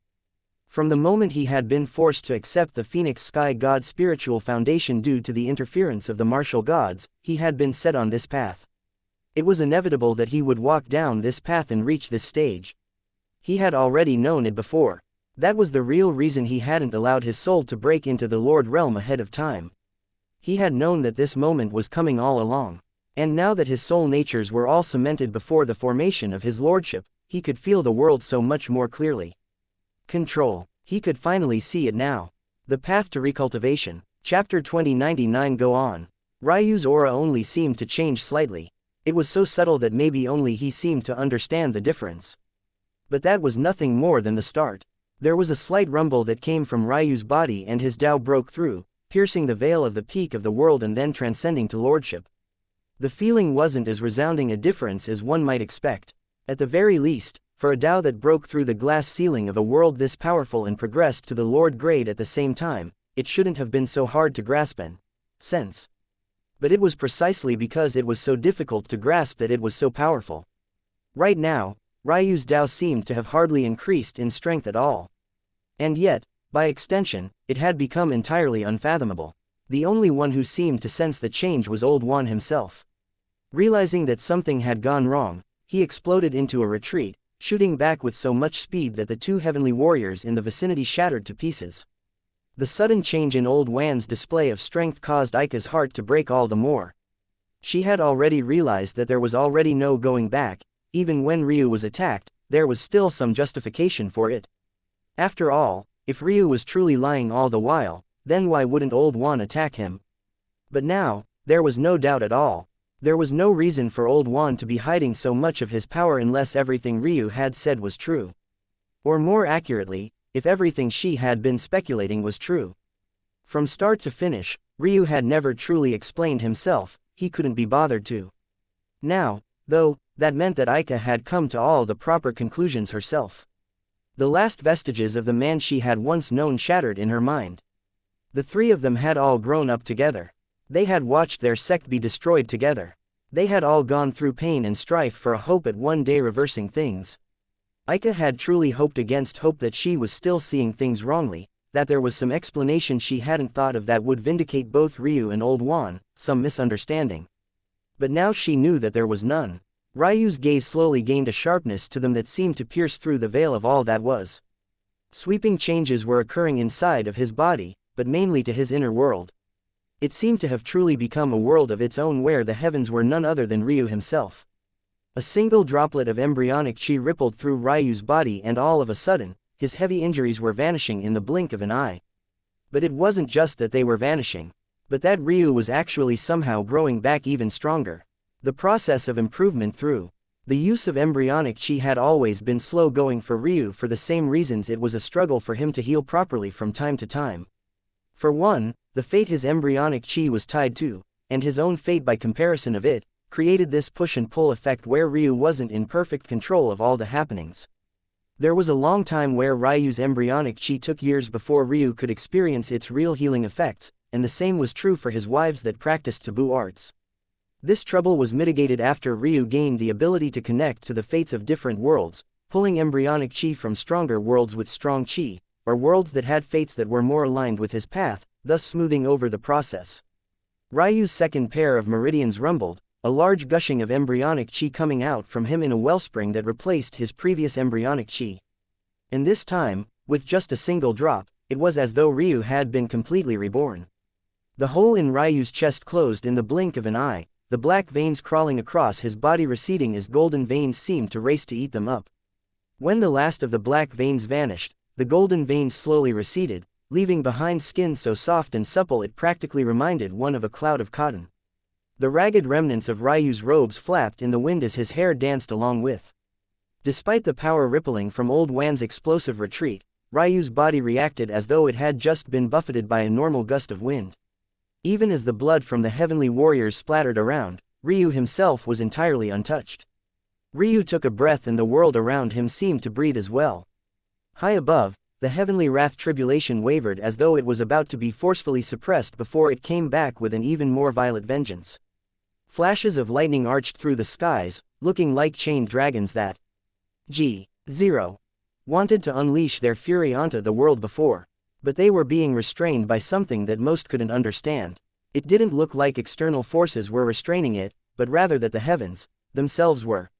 Rules, fairness, law. Staring up at the skies, Ryu's lip couldn't help but curl.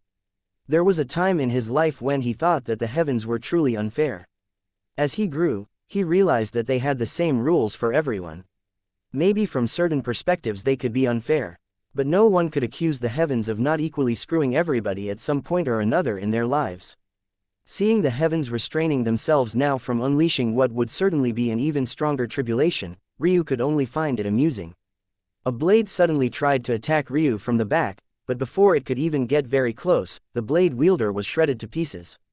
After abandoning his legion, it was only natural that they follow up by coming to this region. Now, they were trying to surround both Old Wan and Ryu. Although Old Wan could have easily dealt with them, he was hoping to use them to slow down Ryu to at least a small extent. However, the heavenly warriors couldn't even touch Ryu before they were shredded apart by Ryu's cosmos fog. The gray fog carried a primordial character, so heavy and dense that it almost reminded one of infinity mist. And in truth, when rays of light hit it just the right way, there were odd hints of blue to it that didn't seem natural. The moment the heavenly warriors touched this fog, the droplets tore through them as though each individual particle carried the weight of a world concentrated into a tiny dot. Ryu didn't even move, his expression calm as ever as his head turned toward Old Wan's retreating figure. Your chance to run was long before I returned, but you chose to stay here, hoping to use me to deal with my father. You think yourself to be so clever, how about you use that mind of yours to realize that you're trapped? Ryu took a step forward and the cosmos fog around him spun. Just hovering there silently, it already shredded through the heavenly warriors foolish enough to run into it, even attacks from afar were torn to pieces. All the while, Ryu remained unhindered. The color of his cosmos fog suddenly changed and from a subtle blue, a subtle green-gold took form. With another step, Ryu's body truly became akin to a wind. Wrapped in his cosmos fog, he appeared before Old Wan in an instant, almost carelessly patting at the air with a palm. Old Wan was sent flying, his chest collapsing in a cave of bone and gore. He fell from the skies like a meteor, and to add insult to injury, the waves of heavenly warriors rushed after him, raining down attacks. The color of Ryu's cosmos fog changed again. He aimed a palm downward, his expression indifferent. A pulse of golden light gathered on his hand before it suddenly erupted, tearing through the skies in a laser beam of gold. Old Wan was pierced right through so fast that his downward speed didn't even increase. It was as though his body was as thin and sparse as the wind around it. Old Wan crashed into the ground with such force that the wave of earth took out several heavenly warriors, crushing them in exchange for the shattering of every bone in his body. The world trembled every time Ryu took a step as though it could no longer withstand his presence. Old Wan coughed up a mouthful of blood, his body shuddering as he tried to push himself up. Even now, his eyes were cold and emotionless. Ryu smiled. Go on. Show me why you still think you have a chance to survive. Old Wan didn't say a word, but he obliged. The world rippled around him as starlight began to collect. Whoosh! An enormous domain board covered the seventh heaven. Chapter 2100. Try again. Ryu stood high in the skies with his hands clasped behind his back and his aura surging. His cosmos fog billowed around him, for from time to time, it would grow so thick that nothing more than a pair of hovering silver eyes could be seen, shining so brightly that it cut even through this primordial fog.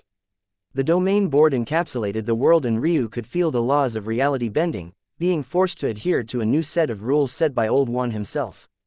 The Tao surged and fused with this Tao method, combining into one to a heart-shuddering momentum. That immediately shattered. Old Wan's pupils shook as his doubt tried to influence jurisdiction over Ryu and the area around him. They had only slightly come into contact with the cosmos fog before they collapsed, shredding themselves to pieces. Old Wan stumbled back, coughing up a mouthful of blood. The blood came out foul and black, and his body seemed to have lost tens of pounds in the blink of an eye. Ryu looked around him, feeling partly amused. Trying to set new rules of reality while his cosmos fog was active was like smashing an egg onto a rock. What Old Wan had built his entire Dao on was just a small branch of Ryu's own. Maybe if his Dao had been more powerful in this focused niche, it would have had a great effect. But right now, there was only really one outcome to be seen from all of this. Ryu reached out a palm again before slowly condensing a fist. His cosmos fog tinged blue and concentrated into a point, forming a lance so large it looked like it was meant to drill through a city rather than a single man. The drill of cosmos fog rotated once and space shook before was forcefully condensed by Ryu's might. The lance shot forward, appearing before Old Wan in the blink of an eye. Everywhere it passed, the remnants of Old Wan's Dao method were shredded to pieces. The tip of the lance cut into Old Wan's body, the weight of a world falling down on him from above in a suffocating momentum. Sparks flew as Old Wan seemed to put up some token resistance. For the first time, there seemed to be some true panic in Old Wan's eyes. But all of this was relative.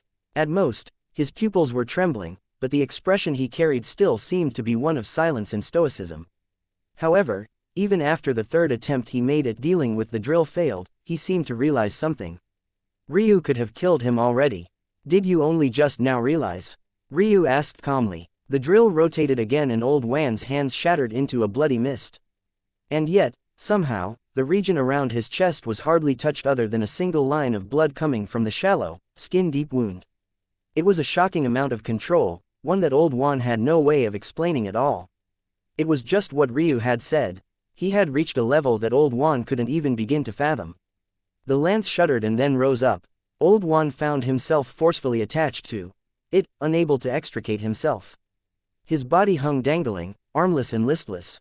A heavenly warrior, suddenly, made it through and pierced their weapon through Old Wan's body before they shattered. Then came another, stabbing once again before the pressure in the region crushed them. As the lance shrunk down from its enormous size, Old Wan's body was stabbed through again and again, blackened blood rolling down his body. Soon, the lance was no different from the size of a normal one and Ryu carelessly held onto its handle as though it didn't carry a shocking amount of density to it. I see, you're like that one, Ryu said slowly. He still hadn't forgotten about the man who stole Nemesis away. There would certainly be hell to pay for that as well. What pains he had suffered was just the beginning. But Ryu didn't expect that Old Wan would be hiding away corpse poison in his body as well. It seemed that even when he overestimated what sort of vile existence Old Wan was, he had still undershot it. The sort of things someone would have to do to unlock corpse poison was akin to making it certain that you could no longer be counted among humans. You were nothing more than a vile creature, a spawn of hatred forged from your own sick, twisted desire for power and control. You were a cancer, a blight on the wall. Oh, so you know what this is?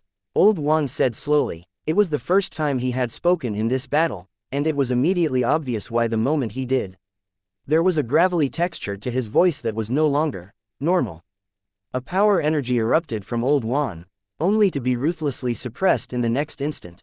Old Wan coughed out a mouthful of blood, a terrible backlash rattling his brain. So this is what you wanted to rely on? Ryu asked. Truthfully, it might actually be a little bit interesting to try and refine a corpse with so much corpse poison in it. I can't be bothered to form corpse poison myself, but this might be a little interesting, no? You? How? Well, you don't really need to know more than I've already told you. Usually, I really don't like repeating myself, but I'm also a hypocrite who loves that look on your face. Like I said already, Ryu's gaze sharpened. I'm on a level right now that the likes of you cannot fathom. The lance rotated once again and blood flew out from the many wounds on Old Wan's body. You have no idea what you're doing. Old Wan wheezed out. I don't. I'm pretty sure I'm in the process of torturing you. Isn't that obvious enough? A flash of rage sparked in Old Wan's eyes. He knew that Ryu understood exactly what he meant, but he was being purposely obtuse because he didn't care about Old Wan's thoughts and emotions on the matter. He just wanted to watch the man suffer. The fact that Ryu had run into more than one corpse poison wielder in his lifetime was enough to point out that there was certainly an issue here. Though two was only enough for a coincidence, Ryu was also someone who could see through fate and karma. So he could feel the link between Silent Quibus and Old Juan quite clearly. Well, he had only been able to feel it after he fused with the spark of life flame, but the when no longer mattered. Whatever connected Old Juan and Silent Quibus was definitely not normal. There was surely something nefarious playing behind the scenes.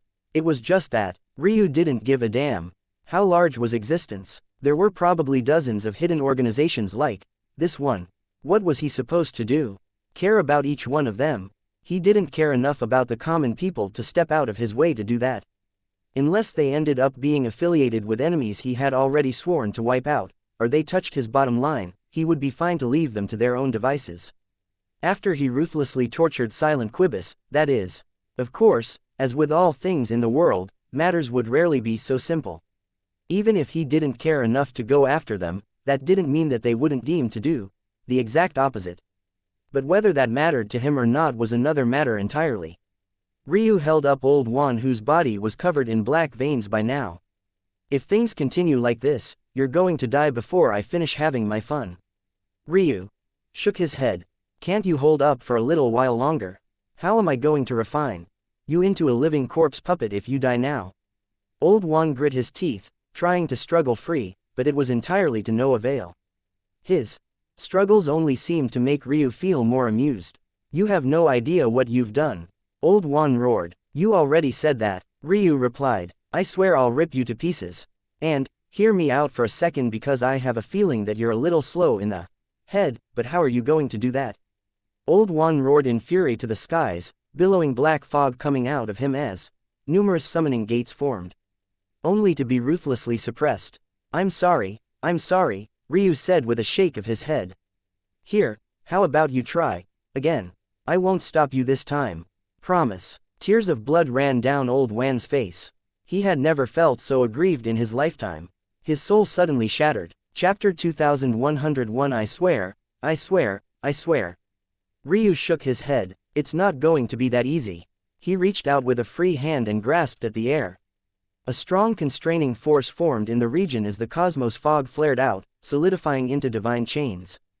At that moment, invisible sparks of spiritual quintessence were forcefully condensed and the countless pieces of Old Juan's soul were pulled together until they were trapped into a small, vaguely humanoid form. As early as the pre-sky god realms, a soul should have already gained its final form. But the fact that Old Juan's was only vaguely humanoid and not entirely so painted a different sort of picture. The man had several heads coming out of his soul, grotesque, cancerous growths pulsing like flesh and flamed flesh across it. One's soul was meant to be the truest reflection of oneself, and it was often the purest part of the body.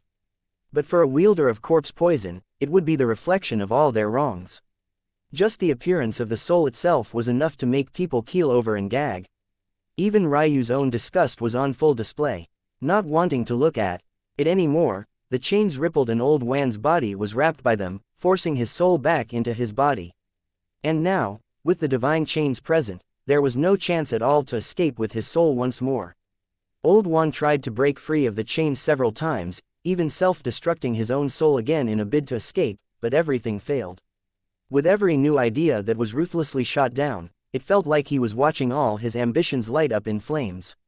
To make matters worse, everyone had seen his true face now. There was no denying the form his soul had taken. No amount of inbuilt trust or years of manipulation could hide what he had become. Even those that didn't know of what corpse poison was would likely never trust Old Juan in their lives again. There was an ingrained disgust for such an aura that couldn't be explained in just a few words. This was instinct. Beneath the chaos, there was a single hollow echo of laughter that almost no one heard. Samson, leaning against the sect walls on his last breath, was the one who laughed this sad chuckle. Although he had never truly sided with Old Juan or co-signed his actions, his inaction might as well have been an endorsement. Many people heard throughout their lives about matters like this one, how it was never the perpetrators who carried the sole blame, but how those that sat by and watched deserved just as much culpability. In truth, Ryu would never co-sign such a thing. He didn't feel a need to beg Samson to stand on his side or not be a fence-sitter. He always planned to get revenge for himself and his wife personally. Even so, that didn't mean that he would accept Samson's actions either. When he did things, he acted based on his own moral compass. The world was filled with way too many shades of gray. He was too focused on reaching the top of the world and didn't have the patience to care or consider the points of views of others. As such, though he didn't bring Samson along to experience the same fate as Old Juan, he didn't plan on sparing him either. What maybe no one expected, though, was for Samson to raise a palm to his head and shatter his own skull and soul before Ryu's blow could take his life, the last bitter chuckle hanging in the air for only a moment before the booming cadence of the tribulations above swallowed them up. Ryu's gaze swept down from Old Juan to the now headless man below. He didn't react much to this at all, but at the very least, in his heart, he gave Samson a slight tick upward. As for how useful that was, it wasn't at all. The man was already dead and there was no coming back. Samson, Old Juan's roar layered with the voices of thousands. Some were the voices of women, some of children, and some of men with both high and low-pitched cadence. It sounded less like a single man had spoken, and more like an entire stadium of people had roared out. The fury and sadness of Old Juan's voice sounded real. But whether it was or not, Ryu couldn't be bothered to care very much, even when tears began to stream down Aika's face. Both Aika and Ryu knew quite well that it wasn't just because he was embarrassed that Samson had done this. Taking his own life also gave Aika her own way out. It was a way to justify it to her in case she really wanted to follow Ryu after all of this. It was clear and obvious that whatever chance the Radiant Star sect had left would be on Ryu's shoulders. At the end of the day, he was still their throne. It was also precisely that made Ryu's victory against Old Juan so shocking. As a throne, Ryu was able to use his throne status to suppress those of the sect. Old Juan was probably prepared for such a thing, but Ryu had no need of his throne to deal with the likes of him. Ryu turned his attention away from the dead Samson toward the writhing Old Juan. He seemed to have truly lost his mind, even going as far as to try and use his teeth to take a bite out of Ryu's neck. I almost don't want to turn you into a corpse puppet. Wouldn't that be a stain on my name? But I'm also a man of my word. Ryu smiled as the lance dispersed from his hands. He pressed his two palms together before his aura surged. The chains around Old Juan constricted and clamped down, suffocating his airways and meridians. Even his blood didn't flow as he wanted to. Tell you what, maybe I won't ever use you as one of my puppets. What do you think? Would that make you feel better or worse? Old Juan snarled at Ryu, the veins in his eyes having turned entirely black. A damning non-answer if I've ever heard one. Ryu clicked his tongue as his vision blurred. Soon, he had sights on Old Juan's fate star and he was planning on using the bloodline refinement method as well. After all, Old Juan's bloodline should be decent as he had at least half of the dual radiance bloodline, the very bloodline Aika was born with both halves of. Old Juan's fate star, though, it wasn't a star at all. It was a dense black hole that seemed to have lost all life, and yet carried such strong suction forces that Ryu's consciousness was almost torn out of his. Interesting, is this because of corpse poison? Or is it because of something else? Suddenly, Ryu was a bit eager to try. No, something feels off. This won't work properly. The methods documented in the human skin tome couldn't seem to properly latch on. Here. Interesting. This is related to the chaotic reincarnation that triggers the appearance of corpse poison. So the refinement method isn't perfect, but the nether spiritual quintessence in Ryu's spiritual sea churned. He hadn't used it much since he got it, but now he seemed to have found the perfect opportunity to do exactly that. The fate black hole pulsed out, nearly blasting Ryu's soul apart. But Ryu only grinned when the faint cracks appeared across his perfect blackbody soul. These injuries were nothing at all. A white flame danced in the depths of Ryu's eyes as he rapidly changed the foundations of the refinement technique in real time. His mind moved far faster than his hands despite the latter leaving nothing but blurs and afterimages in their wake. Everything flowed so smoothly that even Ryu himself almost couldn't believe just how easy it all was. There was a shudder across time and space before Old Juan's body began to convulse. Soon, the roars of fury and sadness became ones of pain and rage. Don't let me get my hands on you, Ryu Tatsuya. I swear, I swear, I swear. Old Juan's curses filled the skies, but with every moment, his life only further slipped away. Chapter 2102, Shadow. The screams and roars of Old Juan slowly faded until there was nothing left but a black husk. Ryu was quite surprised by the result as well. He had only tweaked the method so that it would work on Old Wan's fate black hole. But it had turned him into something that was once again only vaguely humanoid. This time, it wasn't because there were cancerous growths or anything of the sort, but rather because Old Wan just looked like a three-dimensional shadow. And yet, it ironically felt as though he had no depth to him at all, as though he was just a representation of nothingness pinned directly into the middle of the world. Ryu removed his chains from around Old Wan's body, but the shadowy figure instantly thrust a palm that turned into an axe midair right at him. Ryu raised an eyebrow before casually flicking the axe away with a finger. There was a clash that resonated through the air as though two blades had collided, and then Old Wan stumbled a step backward. Oh, looking down at his finger, Ryu was a bit surprised. There was a nick there. But with Old Wan's current strength, there was no way that he should be able to injure him at all. This was a bit of a shock for Ryu. What was also interesting was that this shadow should be his corpse puppet right now. It was refined by Ryu, and it should have his soul imprint on it. In fact, after double-checking, Ryu was certain that his soul imprint was indeed there. But his own corpse puppet still wanted to attack him. Fascinating. After failing the first attack, the shadow actually got down to one knee and bowed to Ryu respectfully. So this is the opposite of embryonic chi. Ryu circulated a droplet of embryonic chi to his figure to counter the corpse poison. However, he was far more interested in this Old Wan shadow's reaction. First it attacks him, then it professes its loyalty. Ryu chuckled. You want to devour me? I guess that makes sense. You're nothing but a bundle of instinct. I see, I've stumbled into a new form of corpse refinement. The key to the difference here wasn't the fate black hole, or at least not directly. Instead, it was the corpse poison. Old Wan now was a lot like the Heavenly Warriors, a bundle of instincts that had a soul, but only in part. The difference was that Heavenly Warriors were likely refined from embryonic chi, while Old Wan was the opposite. The question was it worth it? Should Ryu try to refine Kira and Blue once again using embryonic chi? There would definitely be trade-offs. The corpse puppet wouldn't necessarily be stronger, and there would always be a hidden danger when controlling too many of them. The main benefit of this refinement method was that the load of computation was taken off of the necromancer's hands. But Ryu's computation was his best ability. The number of corpse puppets he would be able to control in the future, coupled with the fine detail he would be able to control them with, would set him far apart even from his own wife. Eliminating the chance to use that was more foolish than not for him. The only reason he wanted to make summons at all at this point instead of focusing entirely on corpse puppets was because of their strong Dao hearts. That was the offsetting measure that made them worthwhile. But obviously, this method wouldn't have that.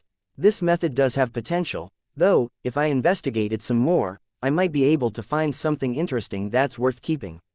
I know too little about corpse poison to make a proper assessment, while embryonic chi is still a mystery I have to delve into. It wasn't lost on Ryu that he had an entire half of his meridian system that he didn't quite understand. Was all his second set of meridians really capable of just producing embryonic chi? Or were there other secrets he didn't understand? The answer was possibly no. But he would have to investigate it first to find out. All right, Ryu said slowly, exhaling a breath and looking up to the skies. Go wipe out this wave. I have more dancing clowns to embarrass. The shadow flickered, its body concentrating into a beam of black that shot over the horizon. It appeared on the battlefield of the chaotic space sky god, ripping through the heavenly warriors as though they were nothing more than plastic dolls. This shadow wasn't much stronger than Old Wan. In fact, because it lacked the man's Dao and Dao methods, it was actually weaker. But this just went to show just how much strength Old Wan had been hiding. And also just how much stronger Ryu himself had become. In front of him, even this level of strength was nothing more than a joke. Soon, all the heavenly warriors were wiped out. Let them fight the aspirants. I want to see how they do. Ryu said with a smile. The shadow flickered and vanished, returning to Ryu's side and then vanishing into Ryu's own shadow. Oh, Ryu raised an eyebrow, but he didn't say much. It hadn't literally vanished into his shadow, it had instead just made it seem like that. But what it had done was slip between the layers of space and time, nestling itself in there. Ryu felt amused by the antics of the shadow. It seemed to have a personality of its own, which was odd. The more curious Ryu became, the more he wondered if he should make an enemy out of this organization just so that he could experiment some more with the corpse puppets he could form out of them. As he was lost in thought, the battle between the chaotic space and black worm sky gods against the aspirants erupted. The third aspirant, formed from Old Wan's legion, was easily caught by Ryu so as not to interfere with their battle. "Can't you see they're doing their best? Don't interrupt them." Though Ryu was joking around, he really was evaluating their performance. After all, he had to decide whether they were worthy of being his corpse puppets or not. Chapter 2103 Odd. Ryu observed the battle in silence for a long while. Odd. Ryu's gaze became entirely focused on chaotic space after a while. He gazed toward the man, feeling that there was something that was a bit off. According to his assumptions, chaotic space should have chaotic silk meridians. But Ryu couldn't sense such a thing. To be fair, this was the first time Ryu was actually seeing the man in person. But by extension, it was even weirder that chaotic space would be willing to hand out these meridians to his disciples, but have nothing to do with them himself. I'm also fairly certain that he said he had these meridians himself. So why would he bother to lie about such a thing? Ryu's gaze shifted away from chaotic space and landed on Black Worm. If anything, the man truly lived up to his name. His abilities were concentrated in his body, and his recovery abilities were frightening considering its ratio to his power. Of course, nothing would be able to match up to Ryu, who literally had embryonic chi in his body. But the fact that Black Worm's recovery abilities could intrigue him spoke for itself. However, that was all. Whether it was Black Worm or chaotic space, neither was really worth Ryu's time. From what Ryu could tell, chaotic space was trying to create a Tao that could replace the function of chaotic silk meridians. Maybe the reason he had never fused was because he was looking for a way to trigger his own, not much unlike how Ryu had triggered the blessing of so many meridians. It was an interesting path, but after not grasping it for so long, he probably never would. Ryu could guess that chaotic space was probably hoping that his breakthrough into Tao godhood would be what he needed to leap over that final hurdle. But Ryu knew that it wouldn't be enough. The man's comprehension wasn't nearly deep enough for any of that, and honestly speaking, even if chaotic space was able to do it. So what? Ryu didn't have much interest in having a corpse puppet that shared his own meridians. 1 access point to 2 access points to nigh infinite chi didn't make much of a difference to Ryu at all. The chi of a corpse puppet would always come from its master. That was one of the key differences between corpse puppets and summons. Even if chaotic space had control of a gateway, it would be marginally casier. Ryu could imagine a situation where turning chaotic space into a general of his corpse puppet army or something of the sort might allow for easier connectivity between the rest of his corpse puppets, especially as their numbers began to reach the astronomical margins of his wife. But, in order for that idea to work maximally, there would have to be more than one chaotic space. It would have to be organized a lot like a real army, where there would be a general like chaotic space to every few thousand corpse puppets. Ryu could see a world where that would be very useful, using these chaotic space puppets as jump points for his chaos chi and using them to fuel larger numbers of corpse puppets with greater fluidity and efficiency. But there was only one chaotic space. Ryu couldn't be bothered to care. With a wave of his hand, a bow appeared. Chaotic space didn't even sense the danger coming. He had been paying attention to his surroundings, but for some reason, Ryu seemed to have disappeared at that moment. If one looked in his direction, they would see with their eyes that he was very much still there. However, their other senses would pass right through him as though he didn't exist at all. In a casual display, Ryu had displaced his own karma, ironically creating what could be the foundation for one of the most powerful assassin inheritances in existence on a whim. Ryu calmly pulled his grandfather's bowstring back, releasing with an equally calm exhale. The arrow tore through the skies and chaotic space suddenly froze. Ryu didn't bother to speak words of subterfuge. He didn't feel the need to grind chaotic space's loss in his face or remind him of how arrogant he had been in the past. When they first met, Ryu rejected this man's inheritance because he couldn't be bothered to care about him. His own pride had always been more important than this man's existence. And now, Ryu couldn't be bothered to look him in the eye as he died. Without so much as another glance, Ryu turned toward Black Worm, pulling his bowstring back. If he could share his chi with his corpse puppets, why would he care about one that focused on recovery and being an unkillable cockroach? It was entirely worthless too. In that case, Black Worm could die too. A silent arrow streaked through the skies once more and Black Worm froze much like chaotic space had. The two men stood in the skies for a brief moment, not even reacting as the aspirant before them hacked them to pieces. There was a moment of shock below as these two oligarchs of a generation fell from the skies in bits of flesh, bone, and blood. Even when their deaths echoed through the thumps on the ground, no one seemed to know how to react. Ryu loosened up his shoulders and limbs, putting his grandfather's bow away as he stared up to the skies as though the aspirants weren't now charging toward him. Down below, Aika's eyes brimmed with tears. Never did she think that the man that had haunted her nightmares for so very long would die just like that. She had thought that with time, she could eventually be the one to claim victory, to finally get revenge for all her dead family and friends. But seeing things end like this, a bitter sweetness seemed to want to erupt from the depths of her throat. Rumble, Chapter 2104 Copy. Ryu stared into the skies above, seemingly oblivious to Aika's thoughts and emotions. Calm, he could feel the tribulation unleashing its truest wrath as the aspirants were shredded apart by his cosmos fog. It seemed that this was where his true tribulation would begin. Let me see if you're still able to push me to my limits. The arrogance of Ryu's words caused the skies to rumble once more. 4 legions appeared high in the skies, and those that hadn't already understood what was about to happen felt like their worlds were being overturned. 1 aspirant was already enough to push Black Worm and Chaotic Silk, 2 men who had pierced the veil to the Tao God realm, to the limits. As long as they had passed this tribulation, they would have been able to be respectfully called God by their peers, but now, almost 40,000 of them had appeared, looming in the skies with menace as they faced off against a single Ryu. Each and every one of these existences represented the strength of a pinnacle genius of this world. And because Ryu had undone the seal, that meant that the standard they were powerful to had also been adjusted. This was precisely why Black Worm and Chaotic Space had struggled so much. If it had been geniuses of the standard they were used to, the old rules of the difficulty of jumping realms would still apply. Unfortunately for them, they weren't so lucky. Now, Ryu would have to face off against them all alone. But that was precisely what he wanted. Come, the 4 legions shot forward as though each one was a single man unto themselves.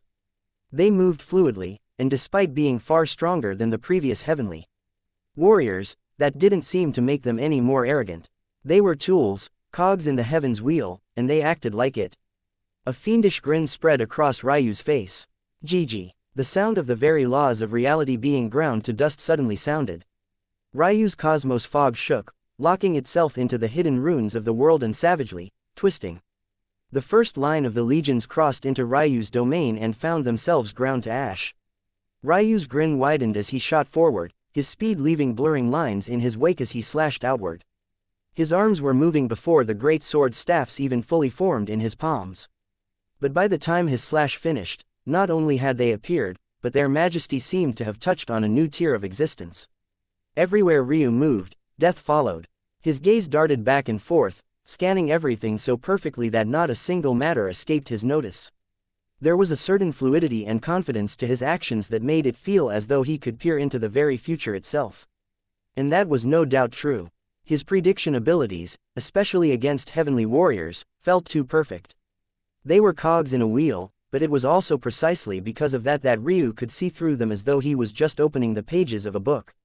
Ryu's wild laughter filled the skies as his cosmos fog shifted and changed to his whims, mapping onto his natural treasures and tapping into a great deal of their power.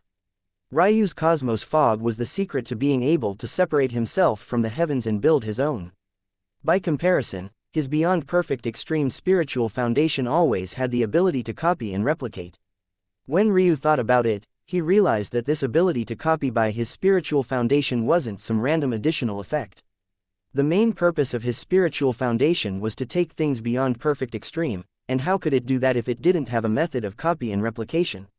It was such an obvious thing that Ryu had never really put into words before, but now that he had another equally as simple thought. What if he combined the abilities of his 2 talents? Ryu had already been able to multiply how much cosmos fog he had with his spiritual foundation in the past. Now, he just went one extra step forward. Even if his body couldn't withstand his natural treasure just yet, his cosmos fog was about to tap into a full % of their abilities.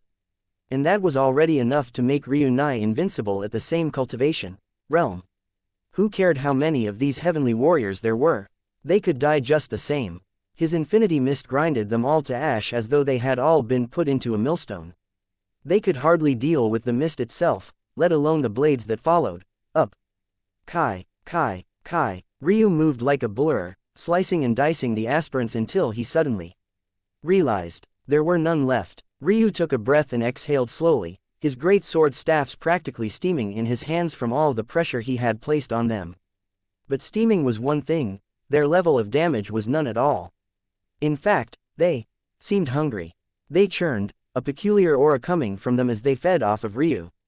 From time to time, they would nip at his cosmos fog, absorbing small pieces of them into themselves before they went dormant again, almost like naughty children snickering in the corner while thinking their parents hadn't already seen them.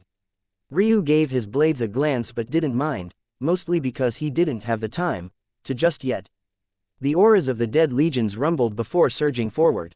Clang, clang, clang. Armors constructed themselves in the air until 4 existences who could only be called demigods took shape. Each one was either handsome or beautiful beyond compare, and unlike the others, they actually had faces to them instead of hiding behind heavy sentry helmets. All of their eyes locked onto Ryu at once, their valiant auras causing the air to solidify.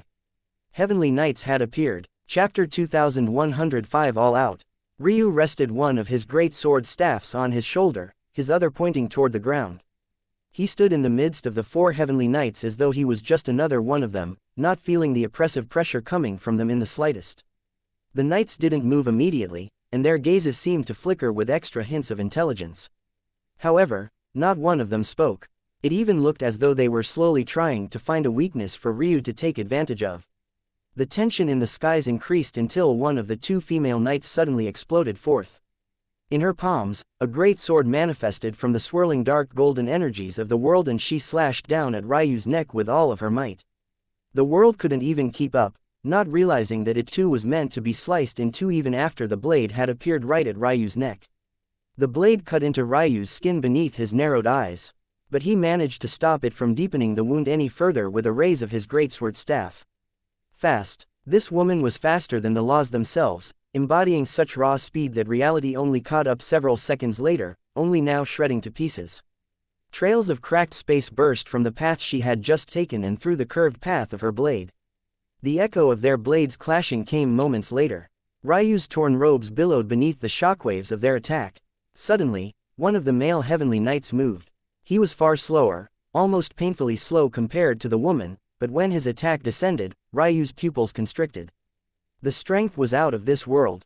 Ryu felt that even with his current bone structure, facing that attack head-on would take everything he had. But he had yet to activate his bloodlines or enter his battle state, and he definitely didn't have the time to do it now. Truly strong. Boom, boom, boom, boom, boom, boom. Ryu raised his blade and erupted with 9 revolution skybreaker. His one attack became 6 before he finally managed to make the Heavenly Knight take a step back. But the rattling in his wrist made him feel like it was on the verge of collapsing. Ryu took advantage of the momentum, shooting backward. So this is why they're so powerful. Knights were a step beyond aspirants who already had a perfect slate of talents. They would usually have a mutation of some sort that made them particularly strong. The best way Ailsa's memories described them was like giving an aspirant with perfect talent a variable like heavenly pupils or a special soul nature to benefit from. In this case, the abilities of these 4 knights were shockingly simple, but they were also mind-numbingly effective. Speed faster than the laws. Strength heavier than the laws. Senses so piercing that they couldn't be fooled. Chi control so vast that they never seemed to run out of energy. It didn't take long before Ryu understood all 4 of their abilities, but that didn't make them any easier to deal with. It seems that, I really will have to go all out so early on. Ryu knew that there was one final wave after this one where instead of just 4 of these existences, he would be facing almost 40,000 of them. He had been looking for a weakness, but now he understood that there was no simple solution to find here. The only path forward was absolute strength. Ryu's bloodlines erupted, his body shaking as scales surged across his skin. Horns grew from his forehead, piercing toward the skies as wings burst from his back. Ryu gained a sharpness to his eyes that wasn't there before. He stomped down and the air beneath his feet seemed to explode as he suddenly left a line of afterimages in his wake. He appeared before the speedster, his wings flaring out. She calmly tried to retreat, her legs carrying a shocking burst of power to them. Even when Ryu tried to use his spacetime soul nature to extend the space behind her, she always seemed capable of stepping beyond it. As he had learned from the very start, her speed was beyond laws, including those of his own. That said, it wasn't beyond karma and fate. It was just that Ryu had no Casey way of targeting her directly normally. But that was what his eyes were for. Fate reversal. The woman had just crossed the barrier of Ryu's spatial distortion when she suddenly found herself standing in the same spot. She didn't even have the time to react in shock before her head was sent flying into the air. Ryu's eyes left silver streaks in the air as he rapidly turned his head to the side, the large hammer of the Strength Knight already tearing into the skin of his back despite still being 3 meters from touching a hair on his head. Ryu stabbed out backward toward the already dead speedster as though he had lost his mind, but the flicker in his eyes told a different tale. The head of the speedster magically reattached, only to find a blade running right through her body. At the same time, the Strength Knight found his head flying into the skies. Ryu kicked out, sensing the Strength Knight flying toward the Perception Knight. His greatsword staff flickered, deflecting an arrow from the Chi Knight and slashing out with his other in one fluid motion. A shudder came from Ryu's meridians and his eyes flashed. Rob the world of its color. The Chi Knight tried to gather energy for a defensive maneuver, only to suddenly find all the Chi in the world stripped away. She was sliced in two without Ryu even paying much attention to her at all. Ryu's body vanished from the bounds of fate once again, suddenly appearing behind the Perception Knight whose vision was obscured by the flying Strength Knight. Chapter 2160. Ryu's blade ran right through the body of the Perception Knight. He didn't even understand what happened. His senses were supposed to transcend the laws, and yet, he had somehow lost track of Ryu entirely. Ryu pulled out his blade, the amusement in his eyes having long faded to be replaced by a hollow coldness. His silver eyes shimmered with life and vitality. Today, he would show people the might of the number 1 ranked heavenly pupils in existence. He, Ryu Tatsuya, could only ever be ranked first. All those that thought he deserved anything less would only face his wrath. The dark gold clouds above shook as Ryu exhaled a steamy breath. Sparks of flames lit in the smoldering heat, dancing like dying embers before vanishing into the howling winds. Gray, heavy fog rotated around Ryu in a grinding formation that seemed capable of compressing even a star into a black hole. The echoes of Ryu's raging heartbeat thrummed across the skies as his blood surged like tsunamis in his veins. He held out his greatsword staff, feeling the weight of the world's expectations. He knew that there were quite a number of people watching now. In fact, that number had only, certainly, grown. As the commotion grew, and the weight of this tribulation truly began to set in, this was only the natural course. Then they began to appear. The heavenly knights took shape one after another, each one carrying auras no less powerful than the 4 that Ryu had just fought, and their myriad of abilities were even more numerous and unpredictable. A solemnness fell over the radiant star sect. Ryu's breathing steadied and his heartbeat seemed to stop for a small moment. Lines of fate. The world turned into bundles of white, gray, and black in his vision. The only way he could win this was for every strike to be a death blow.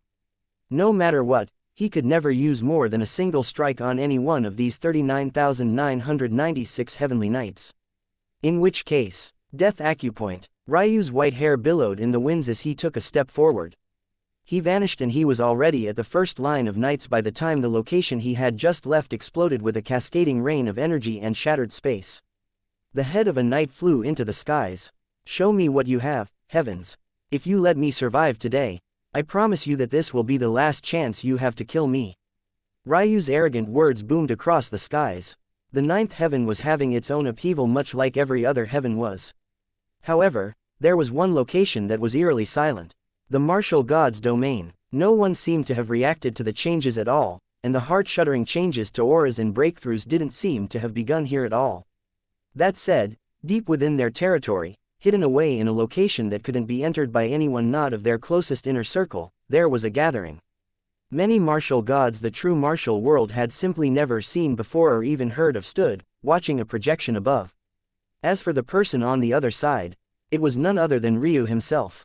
Among this unknown group of martial gods, there were a few that were actually the exact opposite, shocking experts whose names resonated so far and wide that their presences alone seemed to cause fate to churn and spin in their favor. In this group, there was Alina's father, Zalvador. Zalvador stood silently with his hands clasped behind his back, several of his wives around him. He stared ahead as though he was looking through the projection rather than at it. Even now, his aura was still very much at the Lord realm. It was odd for a man of his talent, but he hadn't improved in the slightest in all these years. However, judging by the sheer amount of respect he still commanded, this didn't seem to matter much to those around him at all. Not far away, the only one that seemed to have a gaze that flickered with the slightest hint of emotion was Elena herself. This matter had triggered entirely unexpectedly. They had been called here to prepare for the title steal event when things so suddenly and abruptly changed. And now everyone was silently watching her husband. There was a weight on her chest that she couldn't explain. Too many things had happened in the last several decades that she couldn't even begin to wrap her head around, and now it just felt like it was much too late to reverse things. However, as she stared at Ryu, her apprehension began to slowly wind down. Trust. She could still recall Ryu's smile when she tried to beg him to turn away from the martial gods and to just let things go. She had really thought that he would die that day, but he didn't. This time, her apprehension wasn't because of the tribulation that Ryu was currently fighting against, but rather what would surely come after the fact. Ryu was about to enter a stream of danger that he wasn't even prepared for.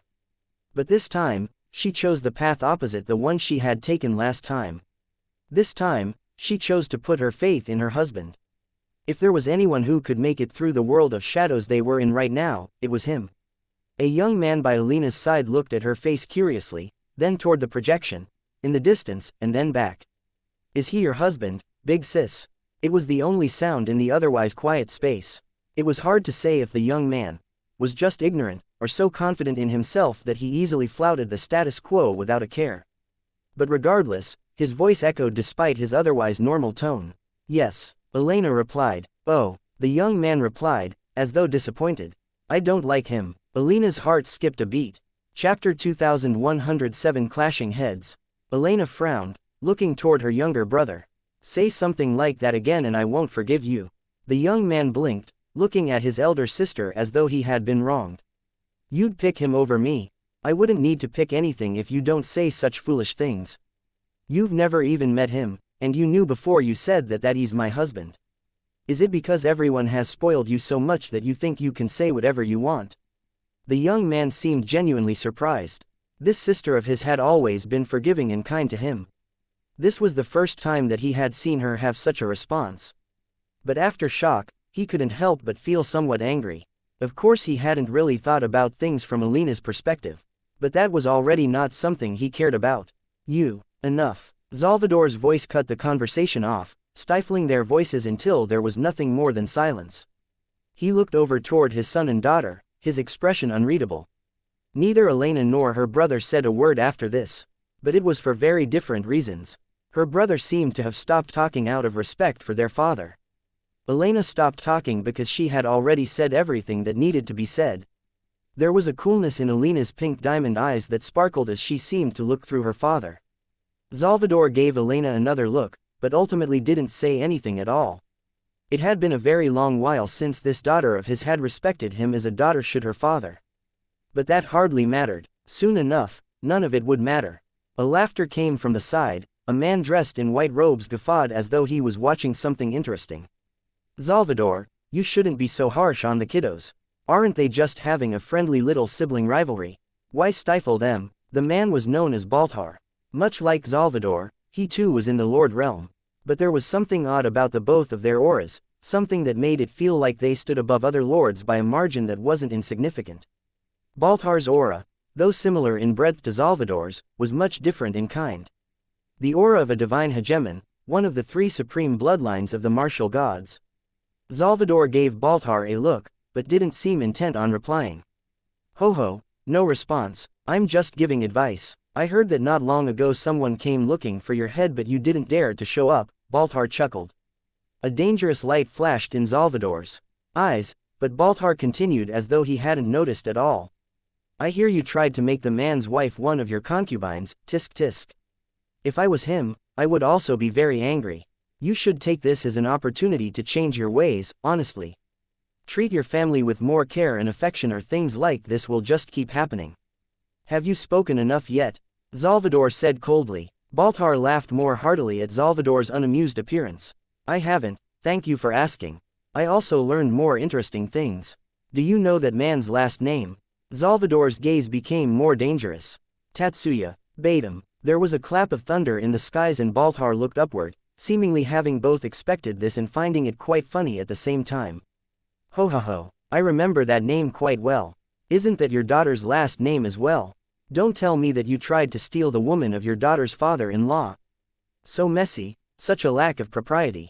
Alina's own gaze became colder, but it was filled with disgust toward her own father and wasn't aimed toward Baltar at all. Although Baltar was only doing this because he had a particularly deep-seated rivalry with Salvador, that didn't change the truth of the matter at all. Xianxia. Salvador's wings suddenly flared out in a majestic, silvery white light. However, to the common man, it sounded as though he had just unsheathed two blades. If you would like to die an early death, please continue speaking.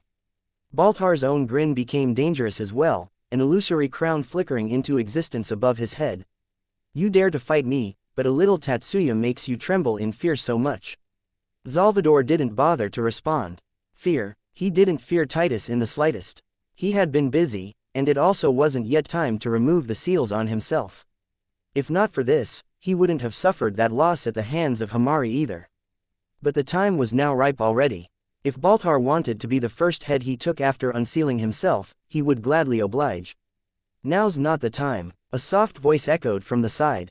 A woman, fair and elegant, and so petite one would be hard-pressed to see her as a day over 18 or 19 years old. However, there was an ancientness to her that was hard to explain, almost as though the flickering image of an aged, wizened woman was constantly being projected into your mind instead of the fair skin of the woman before them. Solara of the divine chains.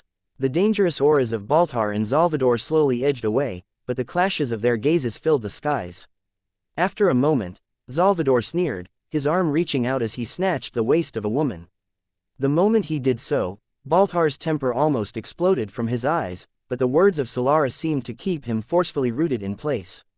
It's been billions of years and you're still not over it, it seems. Salvador kissed the woman's head, breathing in the scent of her hair. The woman wasn't very beautiful. Well, by mortal standards, she would be enough to topple nations. But by the standard of cultivators, she was very average. She had a cold, indifferent sort of attitude, one that made her particularly difficult to read. Even after her husband showed her such affection in public, she hardly reacted at all.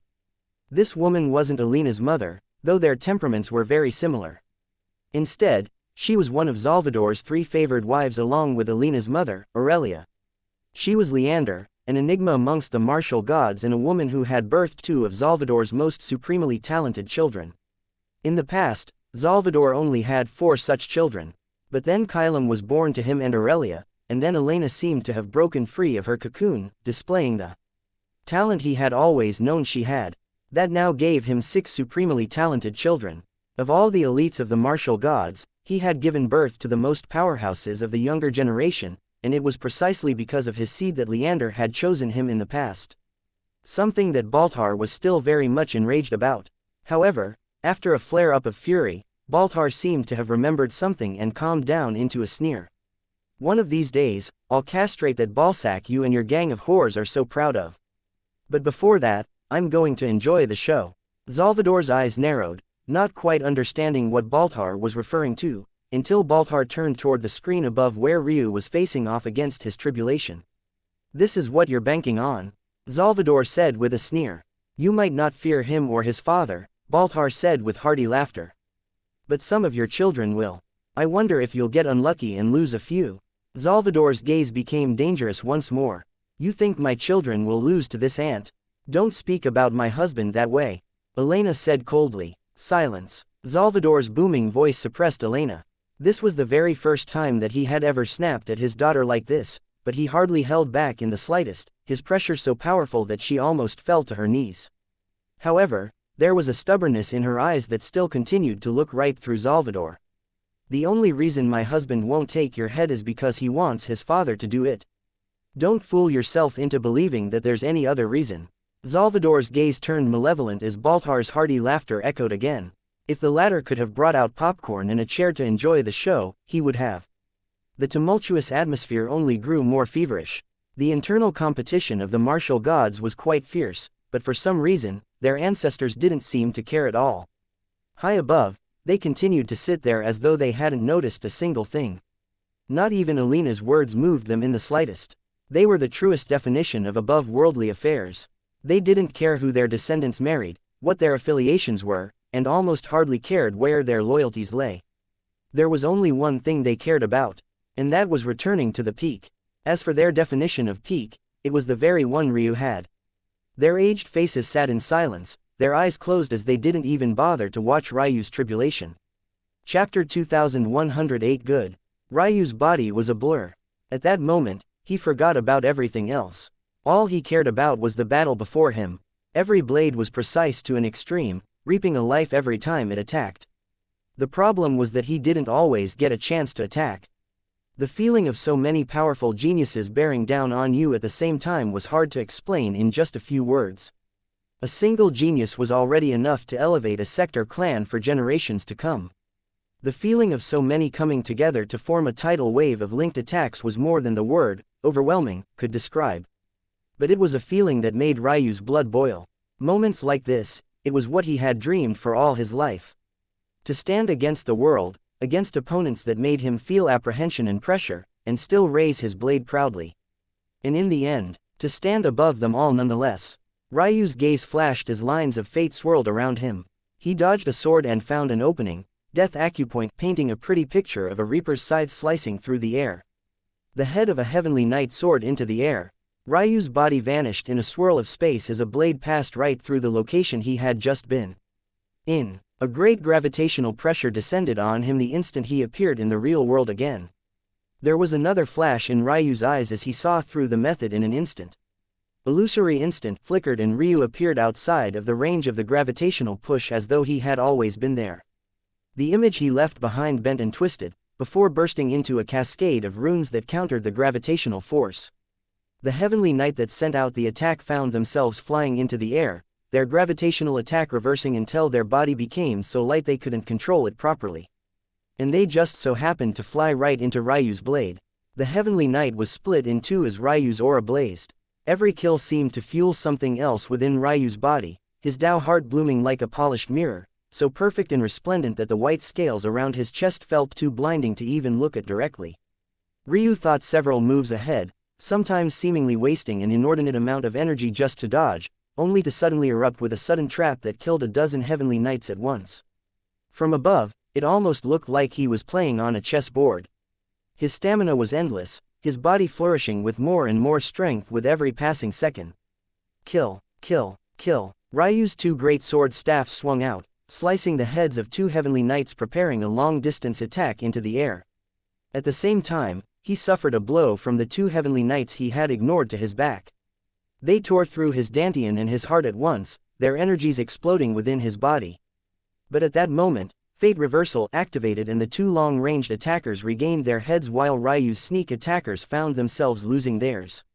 In one move, he killed his sneak attackers and disrupted a powerful attack. Even if the long-ranged attackers regained their heads, the backlash to their disrupted technique wasn't avoidable. Ryu's chi erupted and the blades in his body were forcefully ejected. He didn't even bother to circulate his embryonic chi, using Fate Reversal again, but this time the power seemed to be controlled onto his blades. A swirling power of fate shook the air, the scent of death lingering along with it. There was no doubt that the wounds he had just suffered would have been capable of killing almost anyone else, and this concentration of power wasn't something that he was in a position to waste. So why not share it? Fate Reversal and rob the world of its color combined into a suffocating end. One carried the scent of death, and the other dismissed all the laws of the world to the point even chi could no longer thrive. Ryu unleashed a roar, unleashing his slash at seemingly empty air. But in his eyes, he was aiming for the very line of fate that connected two legions together as a single unit. The heavens above were completely infuriated. Unable to hold back any longer, a bolt of dark gold lightning pierced downward, carrying a mesmerizing power that could even kill a heavenly knight in an instant. Ryu seemed to have already expected this result. His body spun, the torque of his hips sending out an upsurge of power as he pierced out with all his might. His lightning Qilin talents layered onto one another as he used his blade as a lightning rod to inject his body with this wrath lightning. Ryu's body continued to spin, the lightning churning through his body and into his meridians. His chaos chi spun and changed, becoming primordial lightning chaos chi. 9 Revolutions Skybreaker thrummed once more as Ryu's blade went from pointing to the skies to the army below. His gaze flashed and a malevolent intent erupted from the depths of his soul. 9 Booming, thunderous, cascades shook his body and his arm almost shattered beneath the impact. Ripples of blackened lightning shot through the air, ripping through the legion that now lacked any sort of communal support. Without the formation backing them, their ability to rely on one another to fight back against Ryu's strength hit rock bottom. Heavenly Knights fell by the dozens after the first boom, then by the hundreds soon after. The ripple of lightning grew weaker as it spread outward, but the support of 9 Revolutions Skybreaker made it feel like its power was endless. Ryu coughed up a mouthful of blood, but he forcefully withheld the lingering lightning in his body, circulating it up all the way to his eyes. God's eye. At that moment, while he was still high in the skies above the legions, countless weapons formed from above, so powerful that Ryu's seemingly indestructible eyes began to bleed. Die. The weapons rotating with the subtle hint of a weapon god aura no one had ever sensed before descended, shearing apart the remainder of the 2 legions. Ryu gasped for breath and he could feel his eyes blurring, but he still vanished, dodging an arrow that had been prepped to tear right through his head. Tears of blood ran down Ryu's cheeks, veins popping in his eyes as they strained themselves to the limits. 2 legions down, 2 more to go. Ryu's momentum was only increasing, his injuries seemingly only fueling his desire for battle. Images of roaring dragons and stomping Keelins appeared to his back, the mighty air of a phoenix soaring through the skies layering through them all. Ryu's blades shook and he stomped a foot, shooting forward and leaving a blazing arc of black and gold in his wake. His wings flapped once and land hundreds of kilometers beneath him shattered to pieces as though a bomb had just gone off. Xiang, Xiang, Puchi, Puchi, Puchi. Ryu's Tao heart became as blinding as the sun. The world bent to his whims and the power of his cosmos fog only seemed to increase with it. Violent, relentless, suffocating, like a wild beast prowling, Ryu's strength continued to increase at an astonishing rate. His cultivation wasn't changing in the slightest, and he didn't seem to be comprehending anything new either. But for some reason, his blade was becoming sharper, more incisive. Every use of death acupoint came smoother, more perfect. Every head he shot into the air became another stepping stone on his rise to the top. Ryu howled to the air, a maddened swirl of faith trembling around him. At that moment, the slumbering martial god ancestors seemed to finally stir, sensing something. They didn't look at the projection, as though they could see right through the world itself to lay their eyes on Ryu directly. The sudden pressure almost caused Ryu to falter in the skies. Almost. Fetters wrapped around Ryu's body crumbled to pieces as his Tao heart bloomed with an undisguised majesty. In this world, there was only room for a single man at the top of it all. And he had sworn long ago that man would be him. White flames shuddered in the depths of Ryu's body and white heavenly runes flourished. Ryu's blades cut across space, cut across time, cut across fate and karma themselves, only to cut down upon the fundamental root of the world itself. His great sword staffs couldn't seem to withstand the burden of his control, fissuring along their blades. But the scythes of energy that tore across the world, fusing into a mighty descending blade that swirled with colors of black and gold, shredding everything in its path apart. Judgment. Ryu's own body seemed to be fissuring at the seams, but he laughed heartily to the skies, tears of blood still running down his face as he laughed at his tribulation clouds. Give me everything you have. The words were met by a cascade of 4 booms. However, the 4 heavenly vanguards that should have appeared didn't. The runes that were meant to form them shuddered and were suddenly sucked together, forming a single, looming giant. Ryu's laughter didn't cease as he felt the changes. If anything, it grew more boisterous. Good. This wasn't a heavenly vanguard. It was a step above. A sentinel had appeared. Chapter 2109-10-1. Aspirant. Knight. Vanguard. Sentinel. A vanguard was already beyond what Ailsa's memories could properly describe, a talent the likes of which might never appear in a world's entire history. If a knight was already a perfect talent in all aspects, while also having additional bonuses like heavenly pupils and such, then what about a sentinel that was 2 ranks above? The heavenly warrior was wreathed in dark gold, an aura so thick hanging around it that it wasn't easy to tell where it ended and where its armor began. There were 2 horns that extended from its forehead, but much like with its aura, it was hard to tell if it was only there as a cosmetic attachment to its helmet and face guard, or if it was there to make room for real horns that were hidden beneath. A pair of long, dark gold, metallic wings extended from its back. The feathers weren't shaped like feathers at all, but rather looked like long, slightly tapered, straight blades. The sentinel's armor was finished off with the face of an angel, not in beauty, but rather stoic loftiness. Standing there in silence, with golden orbs for eyes, it felt as though it could stand at the very peak of the world, bearing down its will on all those it felt to be lesser to itself. The strength, the power, the valiance. Everything was perfect. But Ryu just laughed, holding out his great sword staffs. A hint of his earlier seriousness faded away as he allowed his mind to relax. When the Night Legion battle began, he had entered a state of utmost seriousness, scratching and clawing for every advantage that he could get. However, right now he felt that the heavens had made the most foolish decision possible. Others would find it absolutely idiotic for him to say so, but he would feel more apprehensive against 4 vanguards than a single sentinel. It had to be remembered that fighting against multiple enemies at once as a sky god was incredibly difficult. Even when there was a seemingly massive power disparity between 2 sky gods, the matter would be firmly placed into perspective when facing off against 2 or more of the same. The reality was that even if a sky god felt so far and beyond another, the true difference in strength between them might not be more than 10%. But this 10% difference was enough to be one shot. Why was this? On the surface, it sounded ridiculous. But this was the reality of control and its importance at these higher levels. Even if a person was just 1% stronger than another, a gap in control could mean near instant death. The heavens couldn't parse out its laws so easily. You either gained all of it, or none of it. So why was this a problem when facing multiple opponents? It was because they could coordinate their control. This was why even if you could one-shot a sky god, you wouldn't necessarily want to fight 2 such sky gods of the same strength, let alone more. The pressure that had been on Ryu while fighting so many enemies at once could only be said to be tremendous.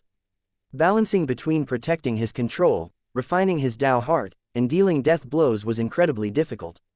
Often, he had to maneuver around the battlefield like he was playing a game of domain just so that he could pull a target out from a range where they could rely on those around them and finally kill them. If Ryu had been facing off against 4 vanguards, the difficulty would have been even higher than facing off against the 4 legions he just had. Not only because they were more powerful, but also because he was just one person and there was a point of limited return when the numbers grew too large.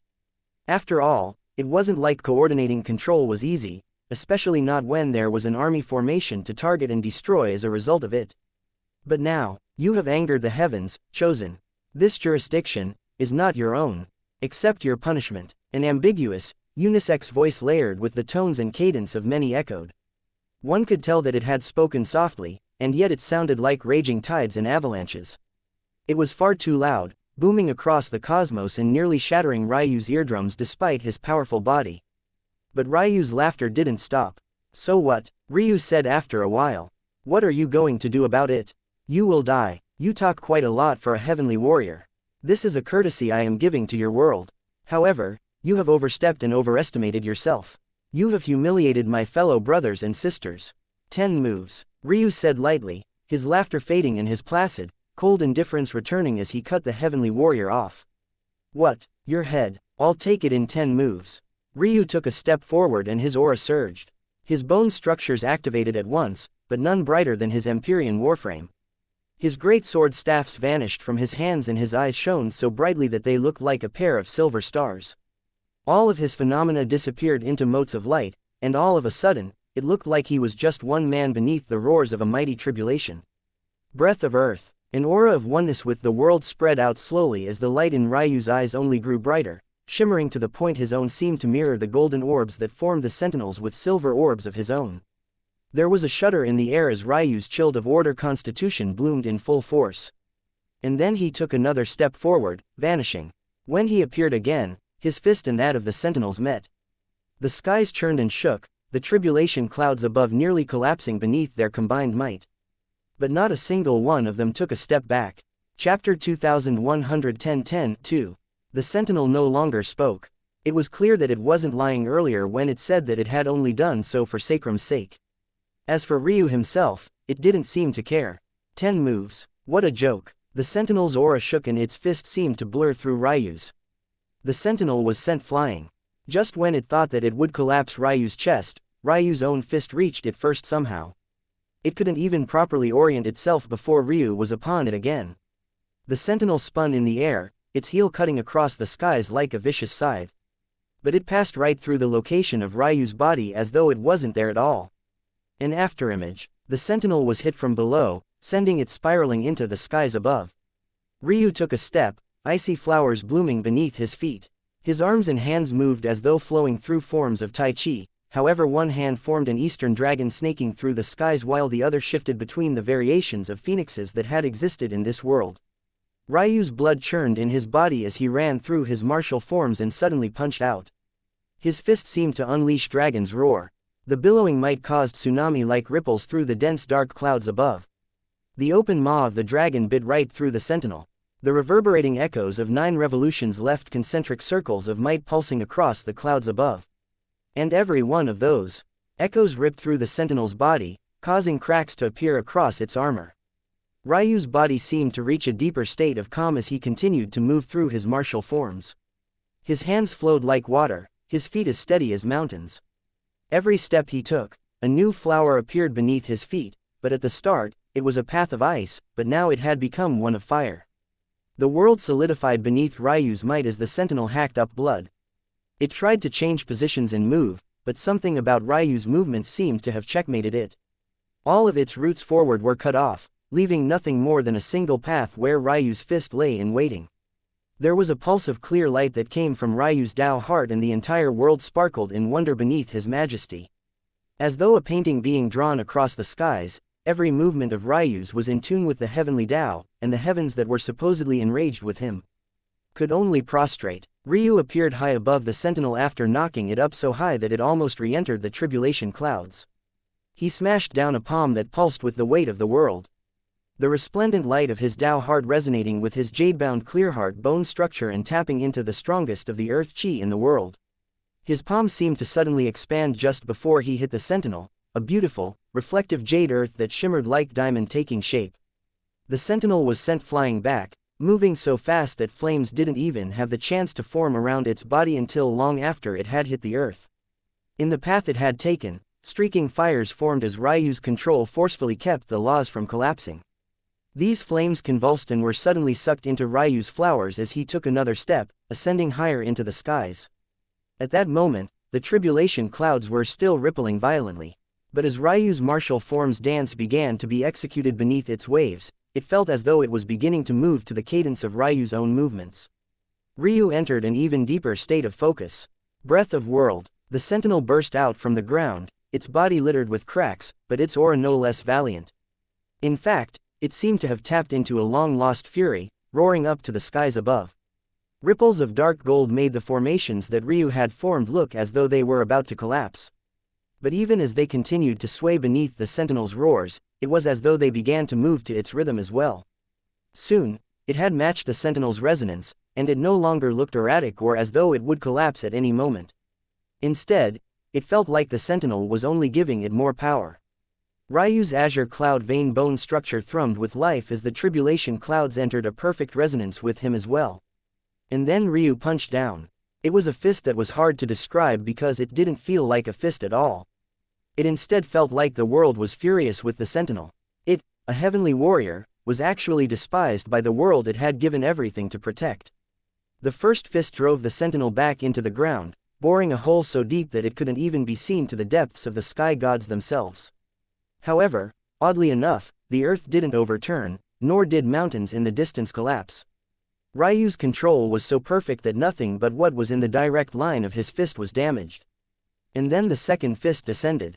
The sentinel was driven even further down, its body long collapsed, and its existence no longer detectable by the masses. But Ryu's senses weren't so easily fooled. In fact, his third fist never stopped at all. The flowers of various elements around him finally bloomed, forming a complex formation high in the skies that churned and then fused with the heavenly tribulation. Ryu's final fist clenched as he pierced down. Rippling waves formed around his knuckles as his control showed the first signs of wavering, but this didn't last long before the elements combined into a gauntlet of radiant gold. Ryu's fist tore through the sentinel in the seventh heaven. The citizens of the sixth and seventh heaven watched on in horror as a heavenly warrior was shredded to ash. Chapter 2111 Overestimated. The world fell into silence. For a moment, it seemed that there could only be one man that stood at the very peak of it all. Even those that would usually be the most resistant to such thoughts found themselves involuntarily accepting it. Although it was for just a moment, this moment was likely one that they wouldn't be able to forget for a lifetime. The bright glow in Ryu's eyes slowly faded away, and his meditation state faded along with it. I guess I overestimated you. You only lasted 7 moves. Ryu's voice echoed through the silence, riding the last waves of the rumbling tribulation clouds. His scales faded and he opened his arms wide to the skies. A grin spread across his face. Don't be shy now. If you force me, I'll just have to take it myself. The moment Ryu's voice faded, a blessing descended from the skies. The pillar enveloped him completely, so large and all-encompassing that it ran through the hole that Ryu had just formed, piercing into the 6th heaven. However, Ryu himself didn't seem to care as a broad smile hung from his handsome features. He hadn't felt this good in a very long while. The ability he had used to finish off the sentinel was actually one of the few borderline techniques. It still wasn't quite refined yet, which was why he struggled a bit with it, having to incrementally raise his state of meditation rather than jumping to the highest state immediately. If Ryu wanted, at this point, he could even reach the highest state of meditation there was. But it had been a very long while since Ryu had even relied on this broken ability of his heavenly pupils. Because he simply didn't need it. Honestly speaking, most of the time, Ryu's raw comprehension prowess was so excellent that using his state of meditation was like overfilling a cup. Was that the point? The last time he had relied on it heavily was when he was creating his body realm cultivation method, but even then it was hard to do so. Ryu realized then that he had reached a bottleneck of diminishing returns. His mental capacity was so great on the one hand, but on the other, precisely because of that, the boost that states of meditation gave were too large for his focus chi to handle. The benefits one got from states of meditation weren't consistent across the board. Different people would gain different levels of insight depending on their abilities and also the world they were in. A state of meditation usage in sacrum weighed very differently from one in a powerful world like this one. This was all to say that one of Ryu's best abilities had become worthless because he was ironically too powerful. One might think that Ryu's new Dao had fixed things, but actually, it only made things worse. This was because with his new Dao, Ryu's mental capacity had reached a completely new tier. Because of that, the boost he got from states of meditation was even higher than ever before, and his focus chi was even less capable of keeping up. It was a vicious cycle that Ryu didn't quite have a solution for. Although improving in cultivation would improve focus chi, it was limited. Usually, the only reliable way to increase focus chi was time. Unfortunately, though Ryu's cultivation speed was quite slow compared to most, he had still lived too short a time. While his cultivation was now only just ascending to the Lord realm, his mental capacity needs were already well into the Dao God realm. When one looked at things like that, then Ryu really didn't have enough focus chi to go around. It could be said that this was the real bottleneck between himself and his truest, fullest potential. So, he had found another way to use it. Empyrean Warframe. It was the bone structure Ancestor Mysteries had used to defeat the War God Heavenly Pupils. Baked into its very foundation was a shocking close combat ability that relied on instincts to read and react to one's opponent, offloading the pressure away from one's mind to one's body. This was the very close combat bone structure that Ryu had originally dismissed, but had recently chosen to make a part of his foundation. The Empyrean Warframe was already capable of relying on his eyes to boost their strength, so Ryu just took it a step forward. If he used focus at the same time, entered a state of meditation, and his chilled of order constitution as a secondary bridge, then he could offload even more of the computation of the battle onto not just his body, but the heavens themselves. In that state, it made one feel as though they weren't just fighting against Ryu, but against the heavens themselves. And as of now, it was Ryu's strongest state, give or take a few trump cards. And much like Ryu had said it would, it defeated a sentinel within 10 moves. Unfortunately, this state was very difficult to use against more than one opponent because the computational rigor needed to calculate for more than one person increased exponentially with every leap forward. Ryu even had to dumb down his own abilities while using it, which was why he had put his great sword staffs away. If he increased the difficulty any more, he would have run out of focus chi. But by the same token, if he hadn't defeated the sentinel within 10 moves, then he would have run out of focus chi just the same. This was why Ryu had laughed when the singular sentinel appeared. It was like the heavens were handing him a victory on a silver platter, one that he would gladly take. And now, he would claim this opportunity to recultivate from the very start. When he had said that this would be the last chance the heavens had to kill him, he meant it with every fiber of his being. Chapter 2112 Control 1. Ryu crossed his legs and sat in the skies in meditation, his focus deepening as much as it could without touching onto the bounds of a state of meditation. He didn't have much focus chi to work with left after entering his Empyrean state, so he would have to make do with this alone. But he had endless confidence in himself nonetheless as his aura began to regress step by step. Time flowed around him, fusing with his embryonic chi. As expected, the reason why this was the perfect time to do this was because Ryu knew that this tribulation was precisely what he needed to revert back to his previous state. When one completed a tribulation, the heavens would undergo a process of undoing your bottleneck for you. After all, the heavens were the blockade ahead stopping you from stepping into the royal realms. It was only by breaching this gate yourself and being bestowed the right by the heavens that things would work out. But Ryu was taking advantage of this bridge that the heavens were building with his own cultivation realms to reverse everything. That was because this gateway could be used not just to sense the Lord realm, but to also sense every realm that came before. As for why that was, it was obvious. Every cultivation realm was built upon the previous one. While it was the case that cultivators conveniently separated them, the reality was that the heavens didn't see such a separation at all.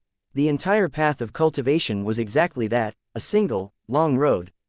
Starting at awakening, Ryu's body reverted to that of a mortal.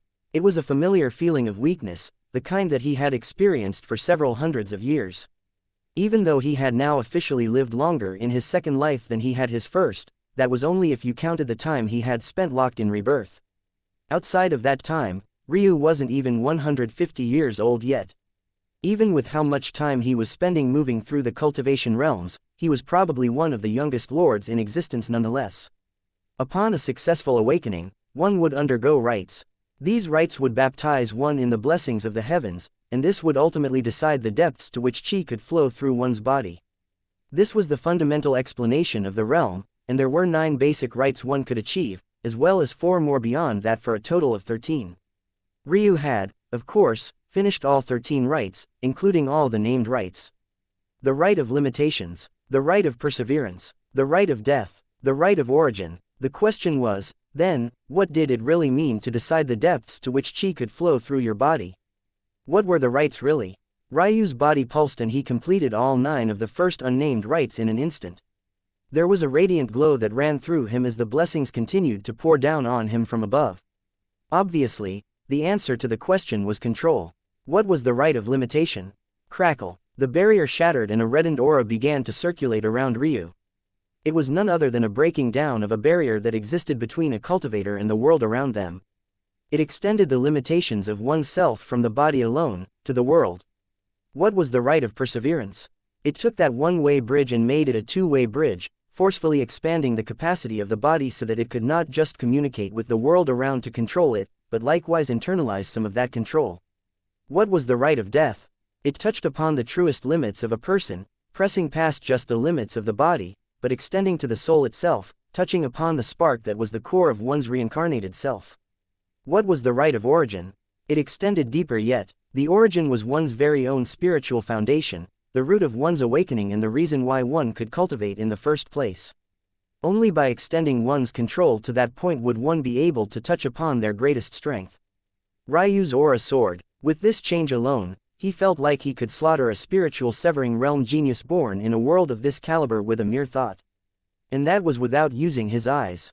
Back in Sacrum, even with all of his talent, even a chi refinement realm ant could crush him while he was in the awakening realm, let alone a spiritual severing realm genius. But this was the gap between a cultivation system built on control and one that wasn't. Ryu's aura shifted as he broke through once more. Pulse opening realm. Many in Sacrum believed that this realm only had 4 pulses, but there were actually a total of 6 of them. This realm opened up the meridian channel system, allowing one to begin using chi to more than just strengthen the body, but also give a path toward one day using chi-based techniques. With this realm completed, most of one's meridian channels would be opened up. However, what was neglected was connection with one's spiritual foundation.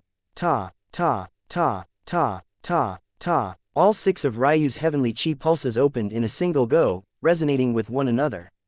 And then, they began to hum along with his rite of origin. The rite of origin passed on his control to his spiritual foundation, and now it was time for his spiritual foundation to pass on this control to his heavenly chi pulses. 6 golden points of light shone resplendently in Ryu's body as he triggered his advancement to the chi refinement realm at the same time. In the past, Ryu had relied heavily on 3 different cultivation methods at once to complete his chi refinement. His meridians were made from the 3rd strongest material in existence, so it felt like a shame to not push them to their absolute limits. But right now, he had no need to rely on any cultivation method, especially not one from sacrum. With his heavenly chi pulses resonating with the heavens, and his control blooming, he would use his control to infuse the heavenly laws into his mortal chi itself, refining it to the absolute limit. And then taking a step beyond. By this point, Ryu felt that even an immortal ring realm genius would fall to a single glance from him. Chapter 2113 Severing. Ryu felt his control take hold of his chi, refining it and saturating it with his chaotic silk meridians with it. Last time he went through the chi refinement realm, Ryu hadn't had chaos chi and had instead worked with normal neutral chi. The difference was clearly akin to night and day, but that also posed a great challenge for his control. Trying to impose his Tao heart onto normal chi was of course very easy, but to try and do so with chaos chi, one of the strongest chis in existence, that was a different matter entirely. Until now, Ryu's use of chaos chi was always a series of borrowing actions. When he needed chaos chi, he communicated with the chaos plane and took the chi in for himself. However, doing so was obviously less efficient than having chi directly in his meridians, and there was also a lag in chi control as well. Of course, this was negligible, especially when Ryu's usual levels of chi control. But it was something that was noticeable to Ryu. This would change all of that. Chaos chi would be directly influenced by his control the moment it was transferred to his meridians. By extension, this would also mean that primordial chaos chi would be entirely unable to harm him any longer. Under the influence of his control, what right did it have to do so? The chi refinement realm was separated into revolutions.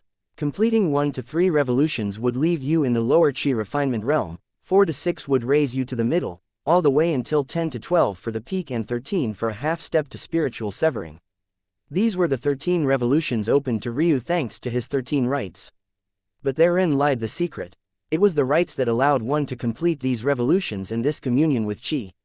By completing the rite of origin, Ryu had made his chaos chi far more docile than it would have otherwise been. When this was matched with how resplendent his Tao heart was, there was a shudder as 13 ripples of dark gold spread out in all directions, blessing the land with Ryu's might. However, it was at this point that things would change. That was because Ryu didn't have just one set of meridians. He had 2. At that instant, another 6 heavenly chi pulses radiated with an oppressive might. This second set of meridians was a complete mystery to Ryu. According to convention, they should have been the essence silk meridians, but due to the intervention of the martial gods, their path had deviated, instead becoming the embryonic meridians that he had now. Unlike his chaotic silk meridians, Ryu couldn't seem to use this set of meridians in battle. All it did was sit there and produce embryonic chi. If this was all there was, Ryu would, of course, be very much open to it. He was probably the only person in all of existence that could produce this chi for himself. But he knew that this couldn't be all. Meridians were a complex network of what were essentially formation lines, but Ryu had never been able to see through these meridians of his. Even if they had no other special abilities, the secrets that lay within their configurations should be enough to study for a lifetime. Who knew what shocking chi realm techniques could be created from meridians that could form embryonic chi? And the first step to opening up that world to him was opening up their heavenly chi pulses. By the time Ryu gained these meridians, he was already well into the immortal realms. He had never experienced what it felt like to be immortal with them by his side. 13 white gold ripples spread out with Ryu as the center, fusing with the dark gold ones and forming a resonance that almost overshadowed the first. Ryu's control descended onto his embryonic chi and he felt like it carried fathomless depths. It was truly a chi no weaker than essence or chaos chi, and though it wasn't meant for combat. At that moment Ryu was certain that it could be used for far more than just healing his injuries. A cycle formed in his body as his 13 revolutions compressed his chi all at once. In the end, Ryu finally felt as though his chi wasn't just an external item, it was a part of him, another limb. And because of this, he gained access to atmospheric chi even without forming a single immortal ring or relying on a unique ability like he had in the past. It just came naturally. The chi of the world was influenced by the chi in his meridians, being reined into his control. At that point, Ryu was certain that at the mere peak of the chi refinement realm, even path extinction realm geniuses would be crushed beneath his feet. And then he faced off against one of the few failures of his cultivation path, a realm that he had failed to enter the last time, only for it to accidentally benefit him. The spiritual severing realm. Ryu had never really let this failure go. In the past, it was like a mirror put up right to his nose, reminding him of just how lucky he was to be where he was, that not everything he had accomplished was due to his efforts alone. It seemed that now he would have to fail again for the sake of allowing his chaotic silk meridians to flourish, but that wasn't the case. The reason the spiritual severing realm had to be skipped in order to properly trigger the chaotic silk meridian's true abilities was only because everyone's method of cultivation was incomplete. Without control, this was the only path. But now that Ryu was completing it, it was a different matter entirely. The sound of a blade's howl filled the skies. Chapter 2114 Path Extinction. Xianxia. A hiltless blade rose above Ryu, splitting the pillar of blessings falling from above almost in two. It was only now that the world seemed to shockingly realize that Ryu was actually recultivating. The eyes of several cultivators turned red. Who wouldn't kill for such an opportunity? Who could say that their path of cultivation was entirely without blemish? However, much the same way a tribulation couldn't be interfered with, so too could the blessing process not be interfered with. After seeing the strength of Ryu's tribulation, who would dare try to oppose it even if this was probably the best chance to kill Ryu that they would ever have again? Xianxia. A second blade appeared high in the skies, identical to the first in everything but color. One blade of dark gold and another of white gold hovered above Ryu's head as his head shone more and more resplendently. All of the refined chi in Ryu's body began to surge upward, filling the blades with a majestic might. This shocked the spectators all the more. The spiritual severing. Blades were meant to be forged by the chi in your meridians. Why did it seem like Ryu's had formed first, and he was only now incorporating his chi? That didn't make any sense. The spiritual severing realm existed for the sake of strengthening one's connection with one's spiritual foundation. One was meant to make one's chi as dense and strong as possible to form a blade and sever the connection between one's meridians and spiritual foundation, and then reforging the connection. This would allow one to gather more chi fumes from one's spiritual foundation, using it to temper one's chi further to strengthen it beyond what revolutions allowed. Once one reached a certain threshold, this severing blade could be formed once again with even stronger chi. The more severings one could complete, the stronger they would be. But how did Ryu form his spiritual severing blades without chi? Chaotic silk was the third strongest material in existence. By some miracle, Ryu was able to sever his own back then by targeting the closest point of connection between his spiritual foundation and meridians where the chaotic silk was thinnest. But even then, he had ended up using all of his chi to complete the severing, leaving him with none left to reform the connection. But now, it was different. He wouldn't be targeting the weakest point. He would be targeting the strongest points, and he wouldn't just be severing a connection with his meridians, he would be severing even his meridians from themselves by cutting out his heavenly chi pulses and strengthening them to the point they were no weaker than divine vessels.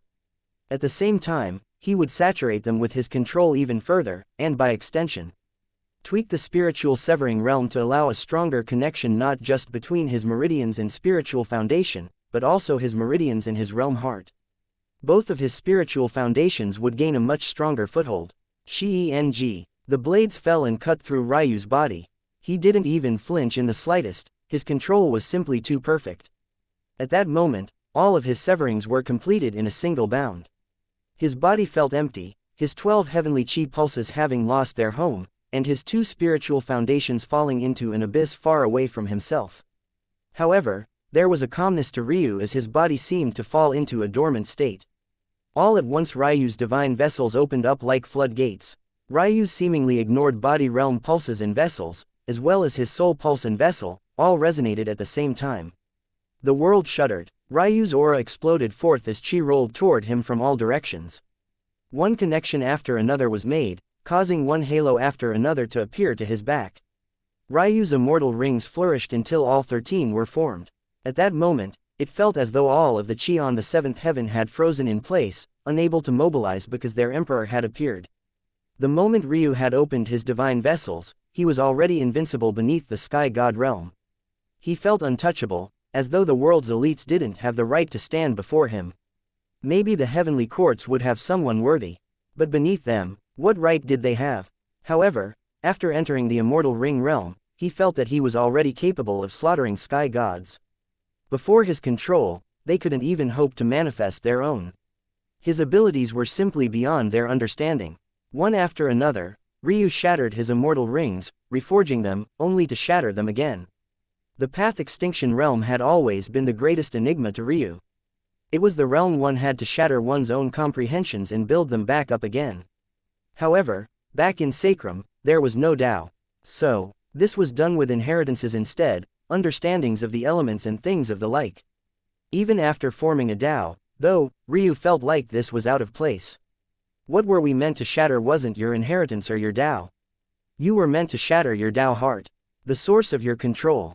A deathly aura rose around Ryu, but he didn't seem to notice it at all. He had already experienced the shattering of his Tao heart once before. If he had been able to maintain his wits then, why wouldn't he be able to do it now? This world was entirely unable to stop his steps. Maybe in existence, he was the one person who would dare to take such a step, to dare to shatter their own Tao heart on purpose. But he was Ryu Tatsuya. What did he ever have to fear? He stood on a plane all to himself. Nothing would stop him, not even his own heart. Ryu's 13 immortal rings shattered into a rain of light and the world fell into a deep silence.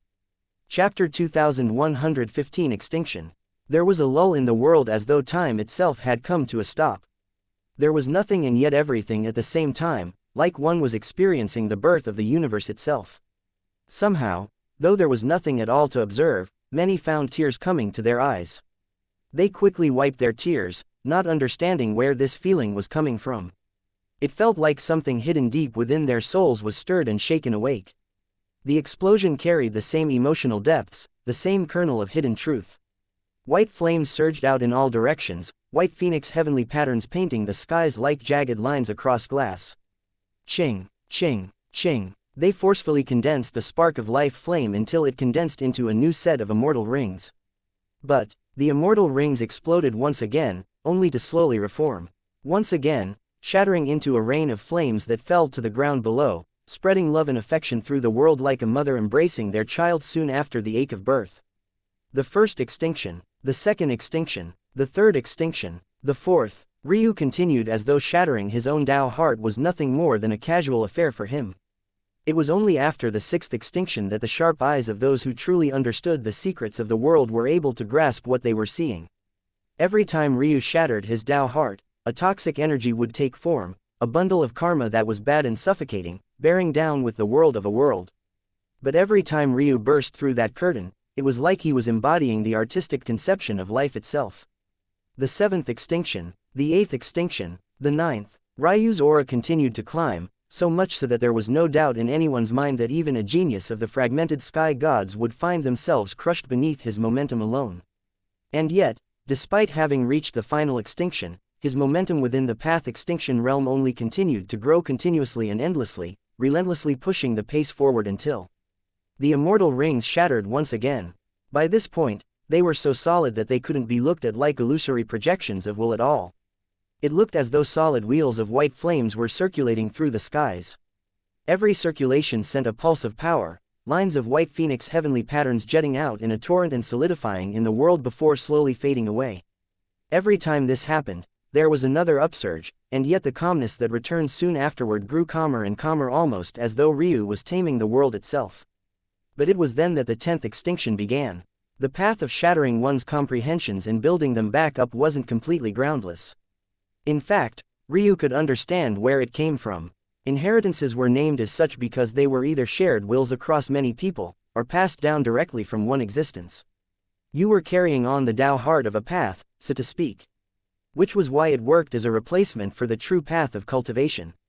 By using them as a stand-in, you could use it as a proxy to strengthen your Tao heart, because constantly shattering that connection and reforming it placed a great deal of pressure on your spirit as well. It just wasn't as good as the real way. And this method of Ryu's obviously came with far more than just power alone, because when it manifested itself, Ryu's 13 immortal rings quickly reformed, but this time, the illusion of a mountain had formed in its midst. The Shrine Mountain. Maybe in the future, if anyone dared to follow Ryu's path, they would call this a martial soul. However, to the world of now, it was known as a natural enlightenment, one of the two types of inheritances. In the past, Ryu was told by a heavenly warrior that he wouldn't be able to complete a perfect breakthrough into the sky god realm unless he was about to reach the state of natural breath. The state of listening, the state of feeling, the state of immersion, the state of control, the state of heart, the state of soul, the state of natural breath. These were the 7 tiers of natural enlightenments, and taking even a single step forward was a nightmare of a lifetime. Ryu had thought that things would change after coming to this world, but the number of people he had seen with a natural enlightenment of even the lowest level could be counted on a single hand. Starlight and Surreal. That was the end of the list. It was clear that even in this wider world, the value of a natural enlightenment was not only not lesser, it was even larger. But now, Ryu was raising it to an entirely different level, a level that most would never fathom in their lifetimes. Until now, he had only been able to raise his Shrine Mountain natural enlightenment to the state of immersion. No matter how hard he tried, he couldn't raise it to the state of control. But now he understood that what he was missing had been right in him the entire time. A natural enlightenment was formed by observing the world, forming a connection with it and experiencing its wonders. The state of control was taking a step beyond just understanding and observing. It was about making this natural enlightenment your own. Ryu broke into the state of control, and his Shrine Mountain and immortal rings shattered once again. The 11th extinction. Ryu's aura continued to surge as he entered the state of heart. This was the state where one's Tao heart and one's natural enlightenment became inseparable, a state where they were one in the same. They shattered again, and Ryu tore into the state of soul. The Shrine Mountain overlaid with his body, surpassing the external state of the spiritual foundation and Tao heart, to truly become a new soul nature. And that opened the door for the final stage. Chapter 2116 Lord Control. Ryu exhaled a breath that spread across the world. When he breathed, the mountain to his back trembled along with him. The state of natural breath. The Shrine Mountain came to life. It was no longer just a projection, but it soared into the world as though the real thing was here.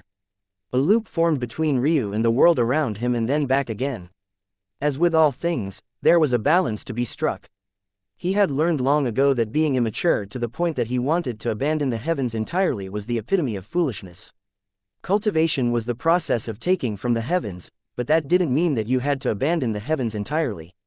At that moment, Ryu felt like he had when he first took a seat on the prayer mat. The world whispered into his ears, and he found that his focus chi was being quickly drained, and then replaced with a far more flourishing energy. Ryu had found the prayer mat in the heart of the Shrine Mountain to begin with. Until now, he used it to passively recover his focus chi, but what he had never considered was why the prayer mat was there to begin with, or what purpose it served in leaving it there. But now he understood. The prayer mat had been in the heart of the Shrine Mountain precisely to comprehend it. And the reason it could replenish focus chi, albeit to a very small extent, was because it had grasped just the tiniest bit of power from the Shrine Mountain. The prayer mat itself wasn't a treasure at all. That was why it never had a name and why Ryu had never heard its whispers in his ears. It had been placed there by an ancestor of Sacrum in hopes that they could grasp the secrets of the Shrine Mountain, but in the end, they failed. And now, it was Ryu who succeeded in their path. At that moment, pieces of Ryu's mind that were suppressed by his body to protect him were unlocked one after another. For the first time in his life, he could truly access the deepest recesses of his mind, and the truest potential of his intelligence was unleashed just as the 13th extinction completed. Ryu's aura rocketed upward, shattering the barrier to the Tao pedestal realm. The aura of the Shrine Mountain descended and shook, enveloping his two spiritual foundations. A calm resonance was formed between them all. Ryu's connection with each one deepened considerably. His aura plowed through the Tao pedestal realm, through the cosmic seed realm, and all the way up through to the world sea realm. It almost seemed like he was completing all three realms simultaneously, as though there was no distinction between them at all. Except for the fact shrines began to appear in Ryu's White Phoenix spiritual foundation. These shrines trembled and vanished, appearing in Ryu's heavenly chi pulses and divine vessels. Like hubs of traffic through his meridians, they formed a linkage between themselves, and for the first time, Ryu felt as though he couldn't have been in more control of his body. His momentum shook the world as he broke through the sky god realm. Peals of dark gold lightning fell from the skies, crashing against his body continuously. But if one looked at his face, it was as though he didn't notice in the slightest. The fragmented sky god realm and fragmented control. The false sky god realm and false control. The true sky god realm and true control. Ryu tore through all of these realms one after another, feeling that each breach of control took his body to an entirely different level.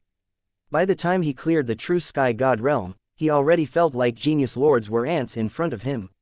He had left the standards of this world so far behind that it hardly made computational sense to most. And yet he tore through the perfect sky god realm like it was nothing but a thin paper plane. The skies rolled and overturned, peals of lightning falling down even faster. Unfortunately for the heavens, it had no choice but to follow its own rules. No matter how much lightning it sent down, it couldn't trigger another tribulation, not unless Ryu tried to make it to sovereignty in one go. The skies rumbled and shook like a toddler throwing a tantrum, and for a moment, Ryu couldn't help but grin wildly. Was this how he had been back then? Constantly blaming others for his troubles. Hey, you should learn some personal accountability, Ryu said with a laugh. You're more than old enough by now. A particularly dense and wide beam of lightning descended from the skies, but Ryu ignored it entirely, breaking into the transcended sky god realm and right into the omniscient sky god realm.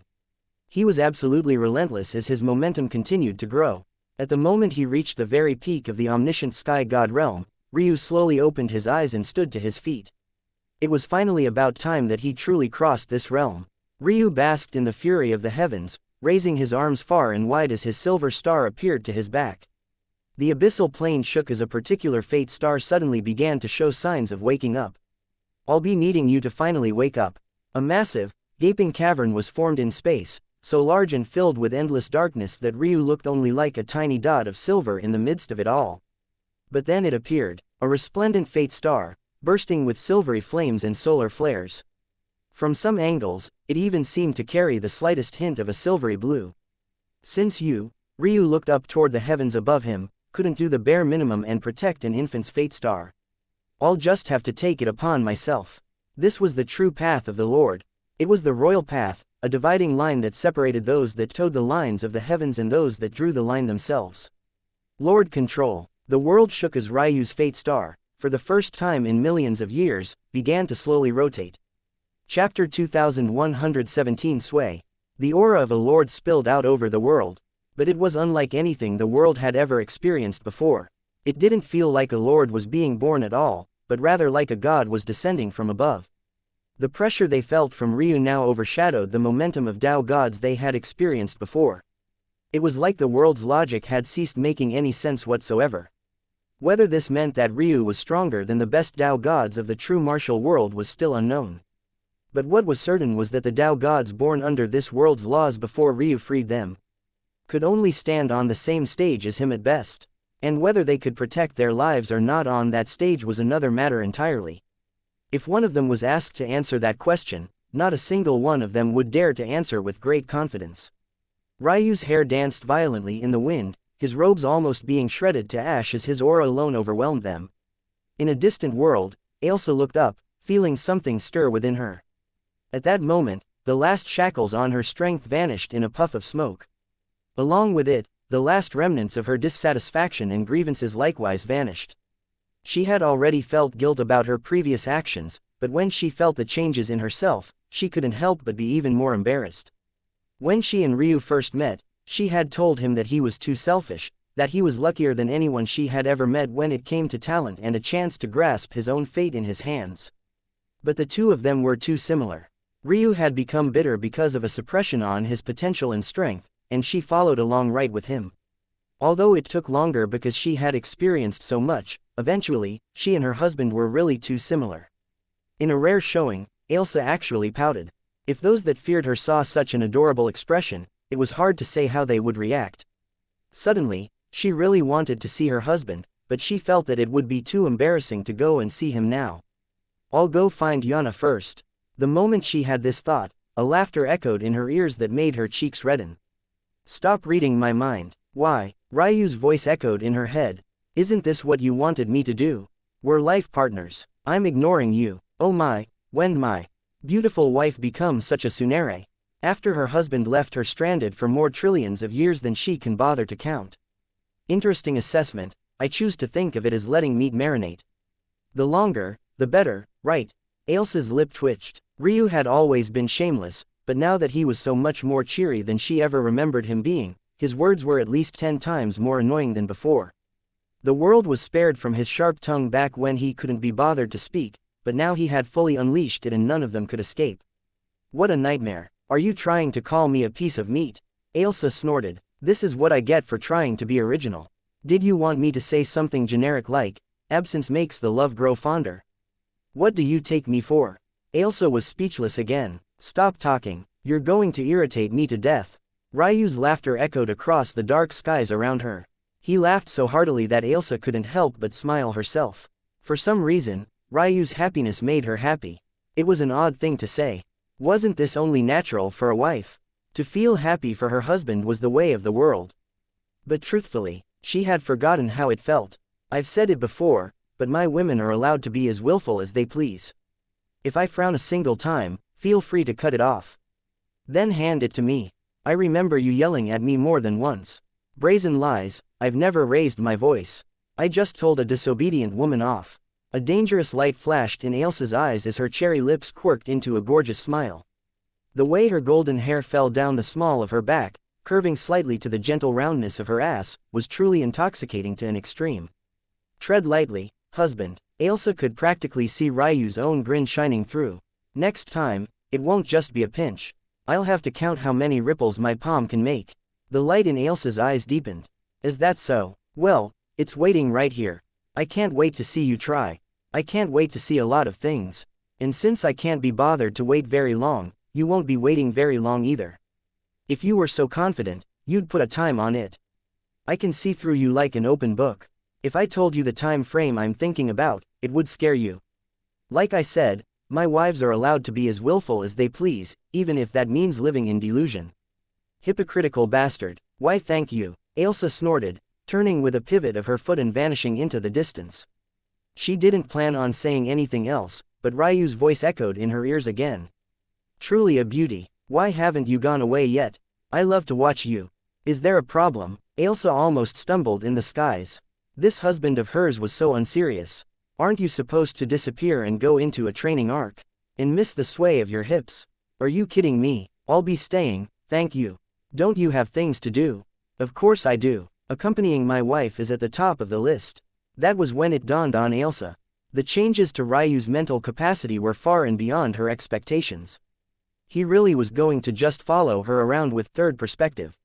She audibly groaned, but deep inside, she couldn't help but smile a beautiful smile. Chapter 2118 Now. Ryu's laughter echoed in the true martial world as his aura continued to spread out in continuous ripples. He really did have no intention of leaving Ailsa's side. Why would he? His mental capacity was so great now that using third perspective to follow his wife across the universe was a mere drop in the bucket. She couldn't get rid of him that easily. However, therein lied another problem. Despite the scope of his third perspective having reached such a shocking range, he still couldn't find Yana. So, belying his laughter was a cold determination. If not the Lord Realm, then the Sovereign Realm. If not the Sovereign Realm, then the God Realm. And if not the God Realm, he would just have to break the mold and soar beyond it. He didn't believe that he wouldn't be able to find his wife. Once his spacetime mysteries of heaven and earth pupils were completed, he would even be able to use third perspective to search for Yana through time and space, not just space alone. At that point, it didn't matter which point of history she had vanished into. If his future self was able to go back in time, then he would do it as well. As for going forward in time, that was as easy as waving a hand. It was going back that was a paradox and had to fight against the flow of the heavens. If Yana was stranded in the future, Ryu could even go right this moment to find her, taking everyone he cared about with him. However, if she was stranded in the past, he would have to make it to the Tao God realm before he could even think about forming a method to retrieve her. But that was fine. No matter what the requirement, he would do it. He just needed to complete his spacetime mysteries of heaven and earth pupils first, then everything would finish. Unfortunately, His Lord Realm tribulation had only helped him to complete about 10% of it. He would either have to find another method to refine them, or he would have to try again at the Sovereign Realm. This time, he had used most of the blessings to complete his recultivation, so there wasn't much left over to complete his breakthrough and refine his third eye. But next time, he wouldn't have to waste so much. In truth, because of this, Ryu was more of a quasi-lord right now than he was a true lord. Because he had used so much of the blessing to recultivate, he didn't spend much on his actual breakthrough. And yet, he was already so powerful. When his realm stabilized, he would only be more so. But only Ryu knew all of this. To everyone else, he was probably the strongest lord that they had ever laid eyes on, and that reality made their hearts tremble almost entirely out of their chests. If they knew that he had only placed a half foot into the Lord Realm, it would be hard to say if the world would even be able to accept this. Shoo, shoo, shoo. Radiant silvery lights spread out from Ryu's fate star until it was eventually swallowed up by his inner world. In that instant, Ryu's aura vanished entirely. He became no different from a normal man, if a mortal could cross the skies with a single step, that is. All of the phenomena, all of the projections and illusions, and even the distortions in space and chi storms disappeared one after another until the world had fallen into complete silence. The tribulation clouds trembled just a single time before they too vanished, leaving nothing but clear blue no matter where you looked. Ryu's head suddenly turned in a particular direction. He brought his thumb to his throat and made a slicing motion. Then, he pointed his thumb down. Space shuddered beneath his nail. It was just a small ripple, but it made the air look like a pond of disturbed water. The martial gods had been watching everything silently all the while. The ancestors had even opened their eyes, their gazes sharp as they stared at the image before them. That was when Ryu suddenly looked right at them through the screen. It felt as though he was staring at each one of them individually. Then his thumb moved, slicing across his throat and then pointing down. The screen of light shattered into countless pieces. It tried to quickly reform itself, establishing a connection with Ryu's fate to see the scene once again, but it failed. Black fog began to bubble up from the runes swirling in the air, and they corroded in on themselves as though they had met something particularly sinister. Flames sparked and they then fell from the air in a rain of ash. Silence. Everyone here knew how that screen of light was formed. It wasn't just a normal projection. It worked on principles of fate, and the runes that made up its body were formed by one of the strongest existences in their entire clan.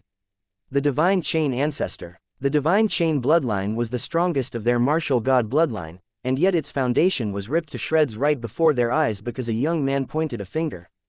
When Ryu defeated the Sentinel in just 10 moves, the ancestors had already opened their eyes. But his recultivation, that truly stirred them. The martial gods were a clan that prided themselves on their research. They had countless cultivation methods and they had tried out countless different paths and methods. This was why they encouraged intermarrying and didn't particularly care who their descendants married or had children with. But right before their eyes, Ryu had gone from someone who had to use their cultivation methods as a reference, to a young man who had created something they had never thought of. This cultivation method of Ryu's, they could tell with their experience that it was the strongest in existence right this moment. And they had to have it. A fiery light blazed in the eyes of the martial god ancestors. Go, I want that boy here.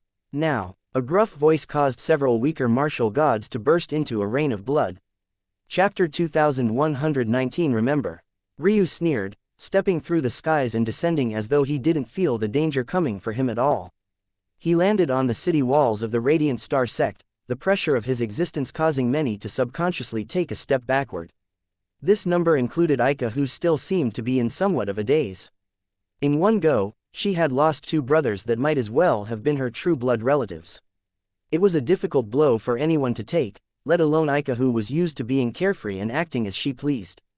The weight of the destruction of her dual radiance sect was something that had weighed on her soul for a very long while, but she had managed to suppress it after years. But there was a difference between suppressing something and truly dealing with it. It was clear that while Aika had moved past it, she hadn't truly buried it. Or maybe it was the fact that she had buried only for it to resurface that caused her current problems. Alright, let's go. Ryu spoke, landing right in front of Jojo. Jojo was startled. What are you talking about? I've decided that you're my next summon. Unless you want to wallow in mediocrity for the rest of your days, I'd suggest you follow me. Jojo's reactions practically made it look like she was jumping out of her skin. Her sword appeared out of nowhere, slicing down at Ryu's neck. Kai. The sound was almost too dull. The blade was blocked by a fingernail. Where's this animosity coming from? You know, to the world, we're technically a couple. Who would be in a relationship with you? Quite a number of beauties, actually. But don't be mistaken, I'm not offering you such a position. I need a warrior. You're a little useless right now, but I think we can fix that in a couple days. Fuck you, Jojo growled. I'm not going to be your puppet. Ryu nodded with a smile. If you didn't have that sort of response, it would be a waste of my time to bring you into the fold in the first place. Jojo was rendered speechless. This man was already annoying before, but now he was several orders of magnitude worse. Ryu blinked and suddenly held out a palm, stopping an attack that came from Aika. Truthfully, he didn't expect her to suddenly attack like this. At first, he thought that Samson and Old Wan's death had only just settled in, but after giving her a glance, he seemed to see through to the depths of her souls. She was attacking for Jojo's sake. Oh, so you do still have some backbone after all. Aika didn't reply. In fact, her gaze was somewhat dull, almost as though she was just clinging onto this one thing to make her feel something. Jojo was her disciple. She had spent that last over 50 years giving her everything she could, pouring everything she had into nurturing this one young girl. By this point, she and Jojo were practically mother and child. At the same time, Jojo was the very last hope that the Radiant Star sect had. Even now, she was unwilling, too unwilling to give up this chance. She was moving practically on autopilot.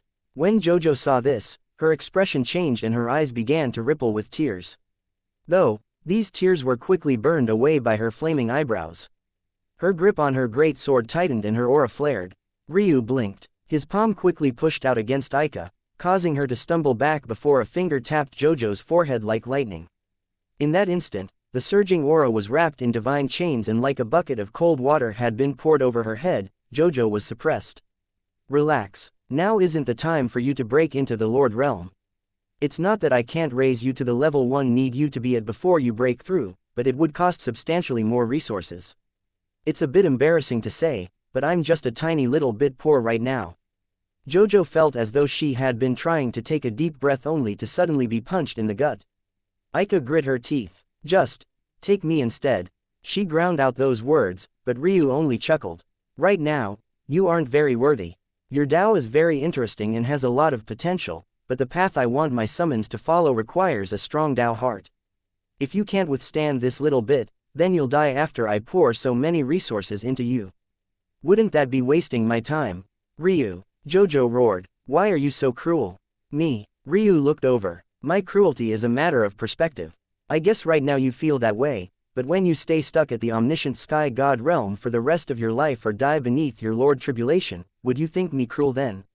Or maybe you wouldn't be thinking about me at that point at all, too fearful for your life, or too busy being enraged with the heavens.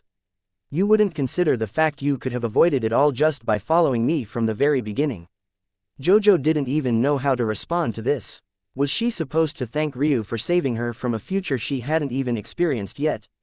Let alone the fact that she didn't believe that anything would be able to stop her steps.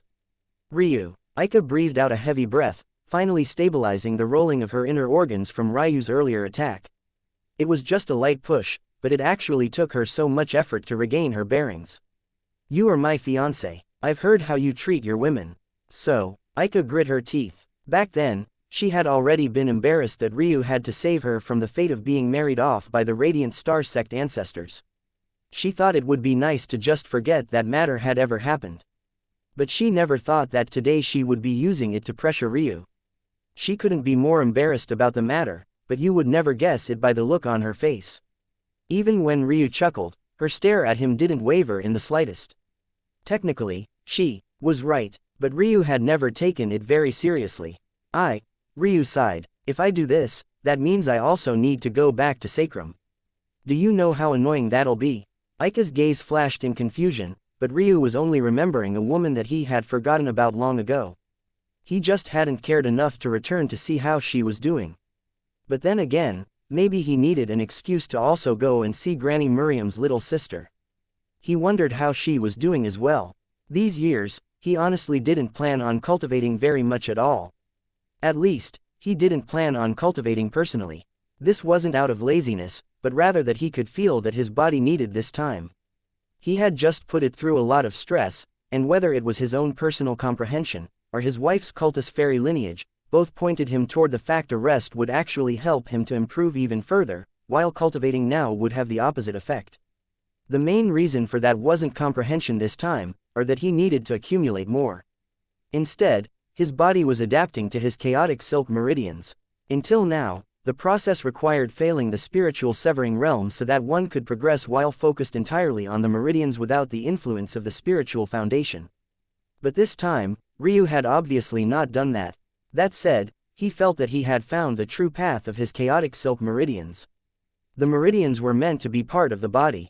Constantly having to communicate with an external land to retrieve your chi was foolish, and it shouldn't be relied upon unless you were truly running out of chi. By this point, Ryu had too many methods of increasing his chi output. His beyond perfect extreme spiritual foundation alone was 1,000 times larger than most spiritual foundations. He had an overabundance of chi to begin with. This aside, this time period would allow the chaos plane to come to him rather than the reverse. The process of forming a chaos plane within one's body. Like this, Ryu would have one inner world of the real plane and one inner world of the chaos plane, striking a perfect balance. And such things took time. Lost in his thoughts, Ryu forgot for a moment that he was even speaking to Aika. Interesting, Ryu said with another chuckle. Aika was about to sigh a breath of relief before Ryu spoke again. In that case, I'll take you both as summons. He reached out with both hands at the same time. Chapter 2120 Promises. Aika and Jojo both found themselves immobilized. They tried to speak, but it was absolutely worthless. They couldn't resist the suction force at all as they were pulled into Ryu's inner world. It wasn't until that moment that they realized just how weak they were compared to the current Ryu. Aika was a true genius, and for all her life, she had existed above others.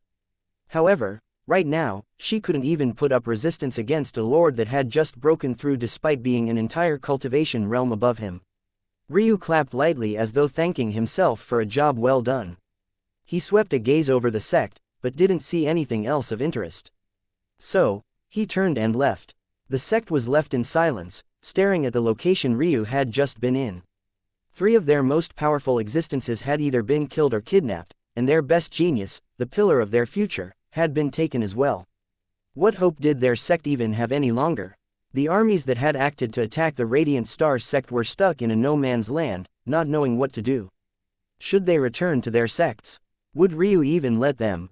A pillar of flames erupted in the distance and they all froze. None of them needed to look to know that there would be no sect to return to.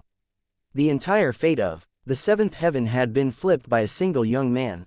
Ryu left the sect behind, and with a step, he had already crossed the skies, appearing above the fading star sect. He moved through their defenses as though they weren't there at all, and soon, he was in the heart of the sect. Most of the powerhouses weren't even here any longer. They had all set off to war, but those that remained had already seen his tribulation. There wasn't a single person on the 7th heaven that hadn't. So when they saw him appear in the depths of their sect, clearly aiming for their faith well, they didn't even dare to stand in his way. They had been fighting with the Radiant Star sect for so long, but they had never thought that things would end up like this. What they didn't know was that Ryu wasn't even acting on behalf of the Radiant Star sect right now. He was acting on behalf of the Frost clan. When he first arrived in the true martial world, he had gained the favor of Flowing Frost. Back then, he made her 2 promises. The first was a child that carried her Frost clan's bloodline, and the second was the destruction of the Fading Star sect. Maybe she didn't expect that Ryu would actually succeed one day and make it this far. Maybe she had just been tired and didn't want to hold on any longer, living out a lonely existence. But regardless, today, Ryu would fulfill that promise. He raised a hand and his palm trembled. At that moment, the flowing waters of the faith well shook and were about to be completely torn apart and devoured. When a suffocating presence descended, Ryu's pupils constricted, a feeling of danger welling up in his heart. But he didn't weaken his grip. If anything, doing so would harm him more than help him out of a situation like this one. At that moment, the form of a familiar man appeared. Sky God Radiant Star, his master's husband. Who? Radiant Star stopped speaking when he saw Ryu. What are you doing? Isn't it obvious? Ryu asked. Radiant Star's eyes narrowed. He had never liked this kid, and now, he was even more arrogant than he remembered. He hadn't recognized Ryu at first because he had changed too much. How long had it been? Had it even been 100 years since he saw him last? Making it to the Lord Realm in that time was acceptable. In fact, it was even a bit slow in his eyes. But the main problem wasn't the Cultivation Realm, it was Ryu's aura. He was measuring his surprise by the rise in Ryu's strength, not the change to his Cultivation Realm. You can leave now. This faith well is under my protection. Ryu ignored him, his pull on the well becoming stronger. His fate soul nature thrummed with life and the churning of the waters became all the more obvious. I said stop. A booming voice came from Radiant Star. Ryu ignored him once again, his pull becoming even stronger. Radiant Star's expression became ugly. Don't make me kill you, boy. Do you not know that this sect is tied to your master? How ungrateful can you possibly be? Kill me, then, Ryu said coldly. He might have changed a lot, but his unwillingness to explain himself was just the same. If these two had taken their duties as founders more seriously, would the situation of the sects have ever reached this point? Trying to save it all now was too little, too late. Radiant Star's temper flared and he really did move to attack. But at that moment, a throne appeared high above Ryu's head and the god's expression became as ugly as ash. It had to be remembered that the throne Ryu had was for the dual Radiance sect.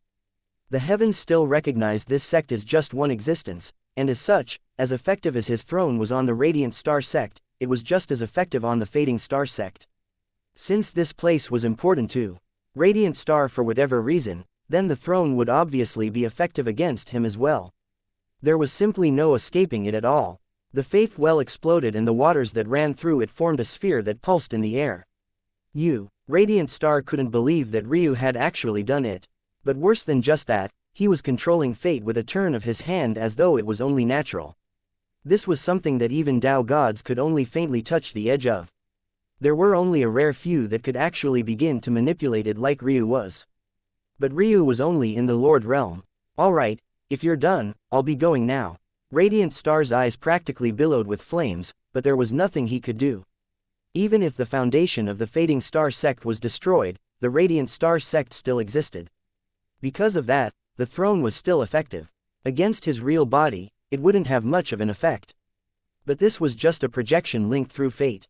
As a result, he was extremely susceptible to it.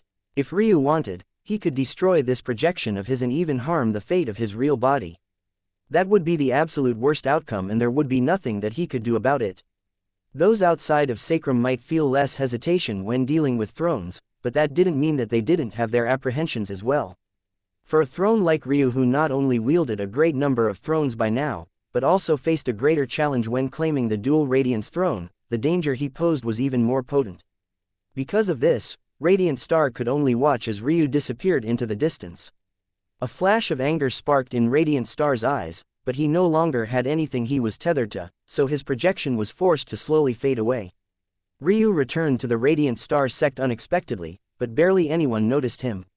He was too fast. With a flick of his fingers, the fate of the Fading Star sect poured into the well sprint of the Radiant Star sect and a pillar shot into the skies. A rain of chi sprinkled down from above, and as though a desert had finally been watered by the life spring of existence, the aura of the sect began to flourish. At the same time, Ryu's actions as their throne began to truly take root. The things that Ryu had accomplished were beyond the imaginations of those of this sect.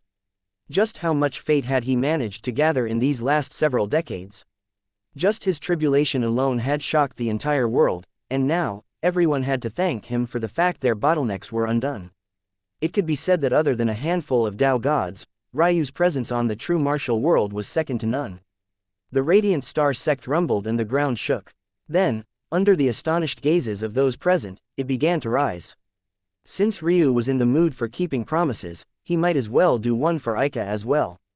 She had dreamed about returning to the 8th heaven all her life, so he might as well give her that very opportunity. All the while, Ryu didn't seem to realize that he was being hunted down. Just when these martial hunters made it to the 7th, Ryu had risen to the 8th.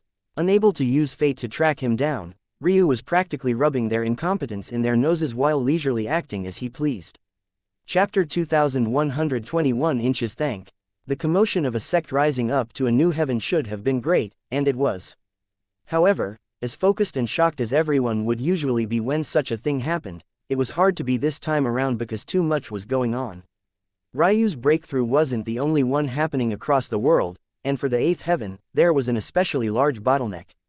The highest concentration of talent in the true martial world was located in the 9th heaven, obviously. However, the largest concentration of suppressed talents was most definitely located in the 8th heaven. The 9th heaven was once thought to be the only heaven without any suppressive formations in the past, and while this was no longer true as proven by Ryu, the 8th heaven still housed the most unsung heroes. Often, these so-called unsung heroes had even once been geniuses of the 9th heaven, but unable to find a place to carve out for themselves amidst the suppression of so many powers and interests, they had no choice but to retreat. It could be said then that compared to all other heavens, the 8th heaven had the most competition. The 7th heaven had the heavenly path protecting the road up, while the 9th heaven had settled down into a calm balance after so many years. This left the 8th heaven as the heaven that maybe captured the essence of what it meant to be a cultivator to the greatest extent. Due to all of these factors, there were a great number of tribulations triggered in short order on the 8th heaven. The skies were particularly volatile and it didn't feel like there was a single location one could go to without being immediately swallowed up by the aura of death. There were probably a great number of people hovering on pins and needles, so when the radiant star sect suddenly pierced through the veil of space separating the two and established itself once more in the ruins of its own sect, there weren't very many people who noticed because those that would have the power to do so were occupied by their troubles. Every single one of them was now dealing with a tribulation they hadn't prepped for in the slightest. This should have been a good thing, but there were probably a great number of these former geniuses that could only sigh up at the skies. Being unable to control the circumstances of your own breakthrough was a great taboo amongst the best of cultivators. But now, their accumulations were too great to stop it even if they wanted to. They had to settle for the Daos being weaker than they hoped and their foundations only being rated to the former world they were used to. It was the geniuses who had yet to break into the Sky God realm that truly benefited the most from this change. These juniors began to rise up one after another, experiencing a rainfall of breakthroughs in their Daos. Things that they didn't understand in the past came to them with the ease of a flowing stream. It was only now they understood just how much the world had hidden from them. But it wasn't just comprehension that changed either. The greatest changes were to the order of talents. The weight of a god-grade talent completely changed as the laws that dictated their strengths were overridden. Slowly but surely, the entire face of the true martial world was undergoing a great change. But Ryu himself didn't seem to care much at all. After raising the Radiant Star sect to its former position and fulfilling a second one of his promises in short order, he seemed to vanish from the world entirely. Surreal sat in silence, her thighs pressed together as she leaned on a railing. The deep look in her violet eyes kept changing as she looked out into the world of fae and fairies. She, too, could feel the changes in the laws, and she could almost feel how it had come about. She really didn't like that annoying man. The look in her eyes continued to change. From indifference to coldness, and from coldness to disdain, and then from disdain to innocence, and then from innocence to insatiable lust. The changes are coming faster, she thought to herself in a voice that underwent just as many changes. Still, through them all, there was a bitter sweetness that shone through. She had gone through so much trouble, meticulously laying her foundation step by step, so that she could break through the shackles of this world at some penultimate moment, just in time for the title steal. But this bastard went ahead and just up and made all of her previous efforts useless. Well, that wasn't exactly the case. Unlike the others already in the Sky God realm, her along with a select few, she wouldn't experience a sudden breakthrough that left her in deep regret. She, along with those few, were ready for this change. In fact, they had been waiting for it. It was just that none of them could have ever imagined that someone in their generation would be able to undo it all himself. Most weren't aware of this at all, but even though she hadn't been there, Surreal was quite confident in her assessment. This matter was definitely related to that man Ryu Tatsuya. She wondered just how much more powerful he had gotten in such a short time. A sigh left her lips as her personality changed once more, but then it quickly became a snort, and then a slight moan as she squeezed her thighs together a bit too strongly. "I don't plan on thanking you," she said in a demure tone. Hearing her true personality shine through even under the influence of this fluctuating soul, she knew that the time had come. Her cultivation technique was about to reach grand completion.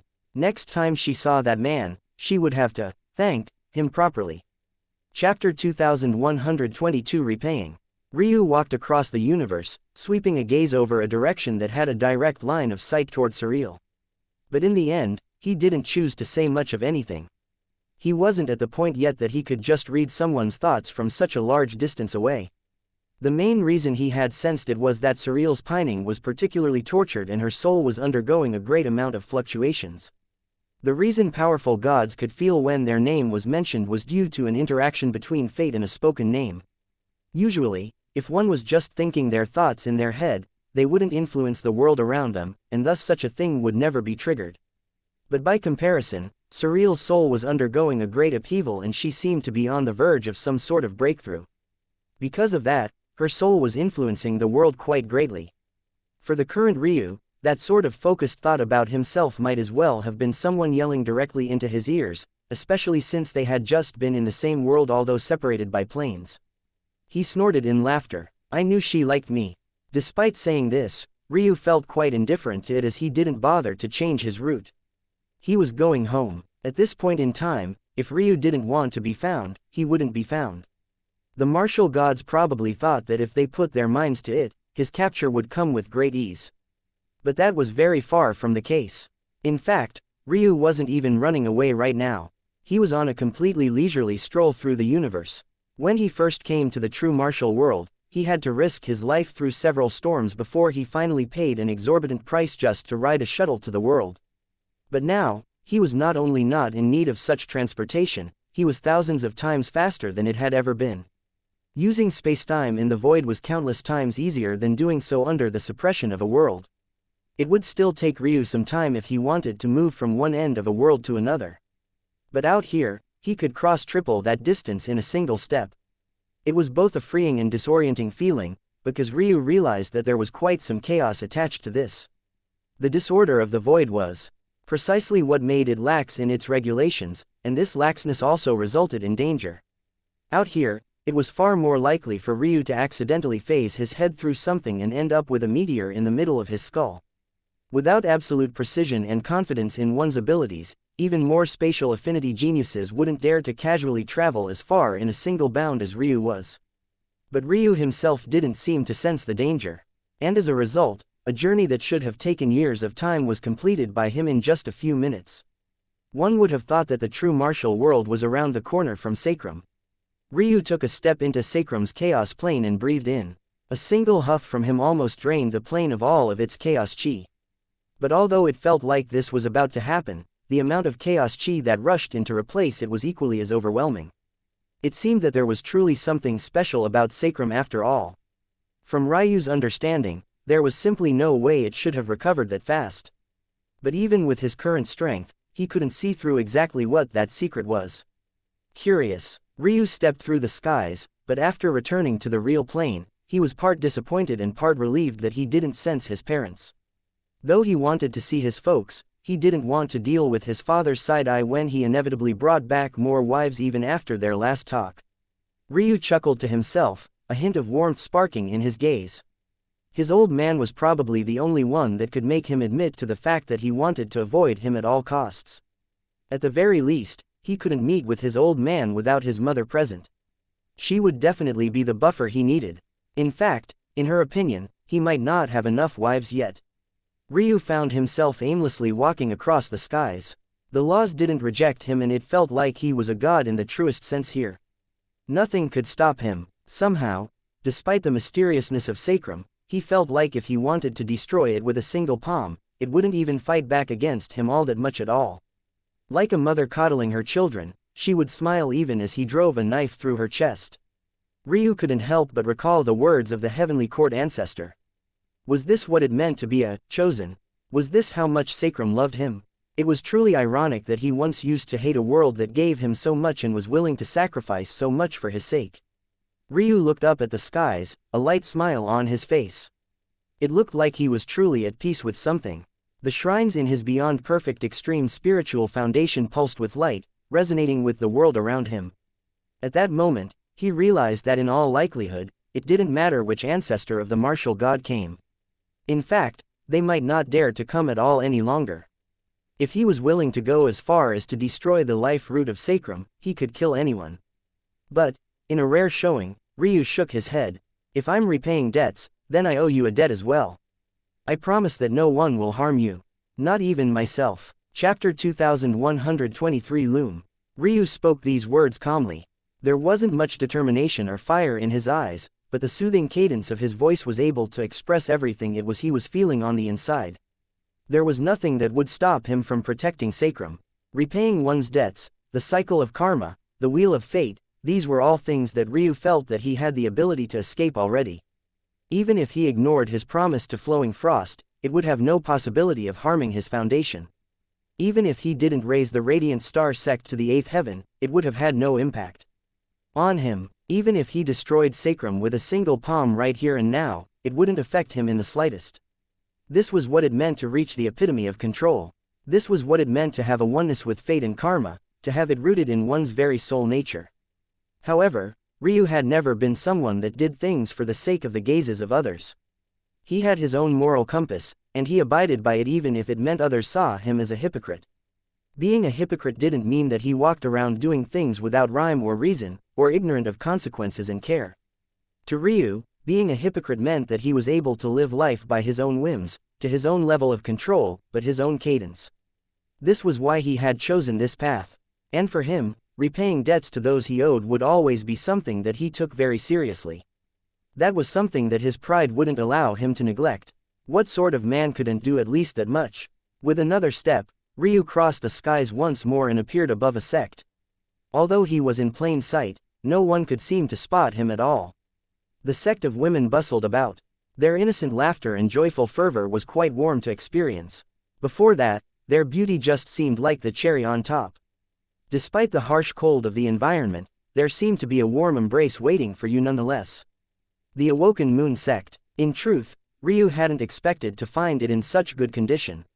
He had neglected it quite a bit, but it seemed that his mother had taken action at some point or another. He hadn't paid attention to these matters in a long while, but someone was certainly keeping sacrum afloat if it wasn't him. He had never had much interest in leading a clan or ruling large amounts of people. He was always interested in his own personal strength.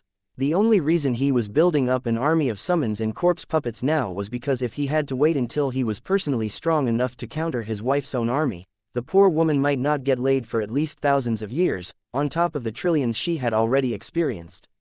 Truth be told, he really was just doing this for the sake of his wife. As a husband, it was his duty to look out for her best interests. Luckily, though, Ryu's parents were much more responsible. Soon, Ryu laid eyes on the person he had come looking for and smiled. Melody, Granny Miriam's younger sister. It seemed that she had indeed returned to the sect. And not just this, but she was already on the verge of the sky god realm. For sacrum, this was a mind-numbing pace of cultivation. Most sky gods here were on the order of trillions upon trillions of years old. But it had only been 1,000 years or so since Ryu saw her last. Undoubtedly, this was also thanks to Ryu's mother Himari. Ryu nodded and turned to leave. Since she was doing well, there was no need for him to stay here. He owed Granny Miriam a great deal. She hadn't been able to save his life, even at the cost of her own, but she had shown familial warmth to a version of himself that didn't even know how to define the word family. As far as he was concerned, she was no less a true grandmother to him than any of his flesh and blood relatives had been. Making sure that her sister was doing well was the least he could do. Ryu waved a casual hand and a droplet of embryonic chi shot out. Melody didn't even notice it enter her forehead, but her expression did change as she felt her cultivation stir. She hurried to stand, barking out a few orders as she rushed into seclusion. Soon, the Awoken Moon sect would have the first sky god in its history. Ryu stood high in the skies of the pedestal plane, his thoughts and expressions unreadable. The Loom clan was no more. It probably hadn't been for a long while.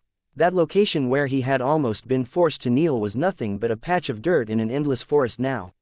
He stood above that exact location, knowing that his memory wasn't failing him, but rather that the former structures of power that had once been there were just no longer in existence. Ryu had killed Patriarch Ember, the former ruler of the plane.